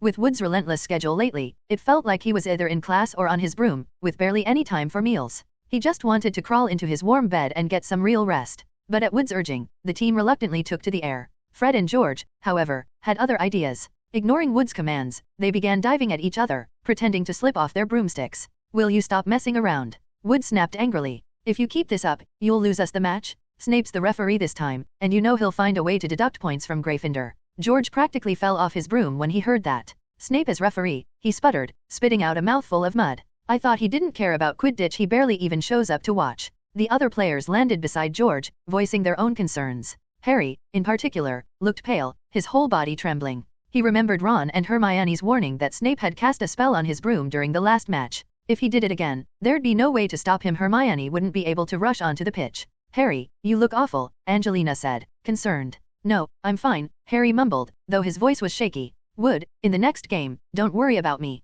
Just focus on scoring as many goals as you can." "No, that won't work," Wood replied, frowning. "Catching the snitch is worth 150 points. You think we can just score that many goals? But Snape's definitely going to target me," Harry said nervously. I'm worried." "There's no reason to worry, Harry," George chimed in, patting Harry on the shoulder with a grin. "Remember, we're playing Hufflepuff. What's there to be nervous about?" Harry blinked, a bit confused, wondering if George had hit his head when he fell and was confusing Hufflepuff with Ravenclaw. "I'm serious, Snape will target me," Harry insisted. "He hates me. I don't even have to do anything wrong in potions, and he still finds a reason to take points." "Don't sweat it, everyone's lost points to Snape," Fred laughed. "So, how many points has he taken from you at once?" 15, Harry whispered, almost feeling guilty. He worried that maybe his potions blunders were partly why Gryffindor was trailing in the house standings. But to his surprise, Fred didn't look bothered in the slightest. "Only 15, Fred said, sounding amused. "I thought it would be more." Harry stared at him, stunned. "Only 15 points? That sounded like a lot." Maybe George's fall had actually affected Fred, too. But then, that didn't make sense. He'd never heard of twins sharing concussions. Fred chuckled and went on. "Do you have any idea how many points Kyle's lost in potions?" Harry shook his head, puzzled. He'd assumed that someone as accomplished as Kyle would probably earn extra points rather than lose them. 50, George held up a hand, dead serious. "Once, Snape took a full 50 points from him. And on any normal day, Kyle usually loses around 20 points for all sorts of reasons," Fred added. "If it weren't for Kunna earning points back, Hufflepuff would be right down at the bottom of the house standings with us." Harry was speechless. The thought of someone like Kyle losing so many points was beyond belief. It was almost as unthinkable as Hermione forgetting to do her homework. Fred continued, "So you see, Harry, compared to Kyle, you're practically safe from Snape's wrath." With him around, George added, grinning, "We've got nothing to worry about." The twins exchanged a look and burst into a wicked laugh. Meanwhile, Kyle and the rest of the Hufflepuff team had just returned to the castle after leaving the Quidditch pitch when Harris stopped them. "Wait a moment," Harris said, patting his head. "Wood interrupted me earlier, and I almost forgot to mention something important." His tone grew serious. "We need to be on alert. The referee for our next match is going to be Professor Snape." The moment he said it, everyone's gaze landed squarely on Kyle. Thanks to Mikkel and Ryan's chatter, nearly every Hufflepuff knew about Professor Snape's tendency to single Kyle out. Hearing this news, the team's first thought was that Snape had grown tired of mere point deductions and wanted a new way to cause trouble for Kyle. And Quidditch, they figured, was the perfect opportunity. "Are you certain, Captain?" one of the players asked, frowning. "Professor Snape's never been a referee before. Are you sure this isn't some prank?" "Madam Hooch told us herself," Harris confirmed. All 4 team captains were informed. "Then why don't you just skip this game?" Cedric blurted out. Realizing what he'd said, he quickly looked at Harris, embarrassed. Urging Kyle, one of their key players, to bow out of the match right in front of their captain. Such a suggestion would be enough to stir up the whole Quidditch world. Harris was easygoing, but if it had been anyone else, Cedric might have found himself in the hospital wing already. Cedric laughed awkwardly, trying to explain. What I meant was, if Snape targets Kyle during the match, we'll effectively be down a player, which will make things even harder for us. To Cedric's surprise, Harris didn't look upset. Instead, he turned to Kyle with a serious expression. Cedric has a point. If you don't want to play in this match, I'd support that decision. Harris had thought it over carefully. Hufflepuff was already leading in the house points, well over 100 points ahead of Slytherin in second place, so even if they lost this game, it wouldn't jeopardize their overall standing. Encouraged by Harris's words, the rest of the team chimed in. Then we'll just need a reason for Madam Hooch to allow a substitution. How about pretending to break your leg? Or actually breaking your leg? Everyone began offering their ideas, each more extreme than the last. Kyle felt increasingly uneasy. If they kept going, he'd probably be stuck in the hospital wing for the rest of the term. Hold on, Kyle interrupted, exasperated. When did I ever say I was quitting? But, someone started to protest. There's no but, Kyle insisted, shaking his head. If I sit out this time, what's to stop Snape from being the referee again in the next match, and the one after that? Should I just stop playing altogether? Harris looked thoughtful, frowning slightly. So, there's no need for all this worry, Kyle said, smiling. Besides, Snape might not even focus on me. Don't forget, Gryffindor has Harry Potter on their team, and he's probably even less popular with Snape than I am. Harry Potter. Harris paused, looking surprised. He hadn't heard anything about that. Yes, Kyle confirmed. You can ask around, everyone in his year knows it. Harris's expression softened, clearly reassured. All right, if you're sure it's okay, then it's settled. Back inside the castle, Kyle parted ways with his teammates and headed to the library to finish his transfiguration homework before curfew. In the second-floor corridor, Kyle ran into Neville, who didn't appear to be in great shape. Someone had cast the leglocker curse on him, causing his legs to stick together so tightly that he could only hop along the corridor like a rabbit. What happened? Kyle asked, frowning as he helped Neville break the charm. Malfoy, Neville replied in a shaky voice. I ran into him outside the library. He said he'd always wanted to try that charm on someone. You didn't resist? Kyle asked, and Neville shook his head. No, there were too many of them. That's not good, Neville, Kyle said. You need to try to be braver. Yeah, you're right, Neville said, choking back tears. Malfoy said I'm too weak to be in Gryffindor. He wiped his nose. But I can't do it. I can't even manage the most basic charms, and they're right, I don't deserve to be learning magic. No, Neville, you have to believe in yourself. Kyle gave his shoulder a reassuring pat. Getting an acceptance letter to Hogwarts means you have the potential to become a wizard. Thank you for saying that, Kyle, Neville replied, his voice quavering. But I'm just hopeless. I can't learn anything. Maybe you just haven't found the right direction yet. Kyle smiled, then added, could you do me a favor? Of course. Neville answered quickly. But I don't know if I'll mess it up. I mess up everything, even the simplest stuff. It's fine, I believe in you, Kyle said, handing Neville a few seeds. What are these? Neville asked, staring at the tiny seeds in his hand. Ladies' mantle seeds, Kyle explained. I've been meaning to grow a few of these, but with all the Quidditch practices, I haven't had the time to care for them. He paused. Could you help me with that? I don't know if I can, Neville said nervously, holding the seeds as though they might break. I've never grown anything before, and I even forget to feed Trevor sometimes. Just give it your best shot, Kyle replied with a shrug. Anyway, they're not very costly, just 10 galleons each. Neville's hands shook, and he almost dropped the seeds. How much? He stammered. 10 galleons, Kyle repeated. Neville's trembling intensified. He looked down at the 5 seeds in his hand, realizing he was now holding 50 galleons worth. 50 galleons, more than he could imagine repaying. Oh, and one more thing, Kyle added casually. These seeds have been with me a while, and they got a bit soaked during Quidditch practice, so they're not in the best shape. You'd better plant them quickly if they're going to have a chance. At this, Neville's eyes widened, near tears. Regret surged through him as he clutched the seeds, hoping he could just hand them back and pretend nothing had happened. But when he looked up, Kyle was already halfway down the corridor, standing on a moving staircase, being whisked to the other side. Neville hurried after him, but he was too afraid to run fast while holding the precious seeds. By the time he reached the corridor, Kyle was already gone. Just as Neville stood there, bewildered and uncertain, he heard faint voices from a nearby room. Without a second thought, he opened the door, only to find no sign of Kyle, just 2 older students huddled together, whispering. Hello, everyone. As we wrap up this video, I want to share a quick note. I have a Patreon account. If you'd like to support me and enjoy on-demand audiobooks, you can become a Patreon member. Alternatively, you can check out my Google Drive link, which has 500+ novel audiobooks available through my Ko-fi or Patreon shop. I appreciate your support.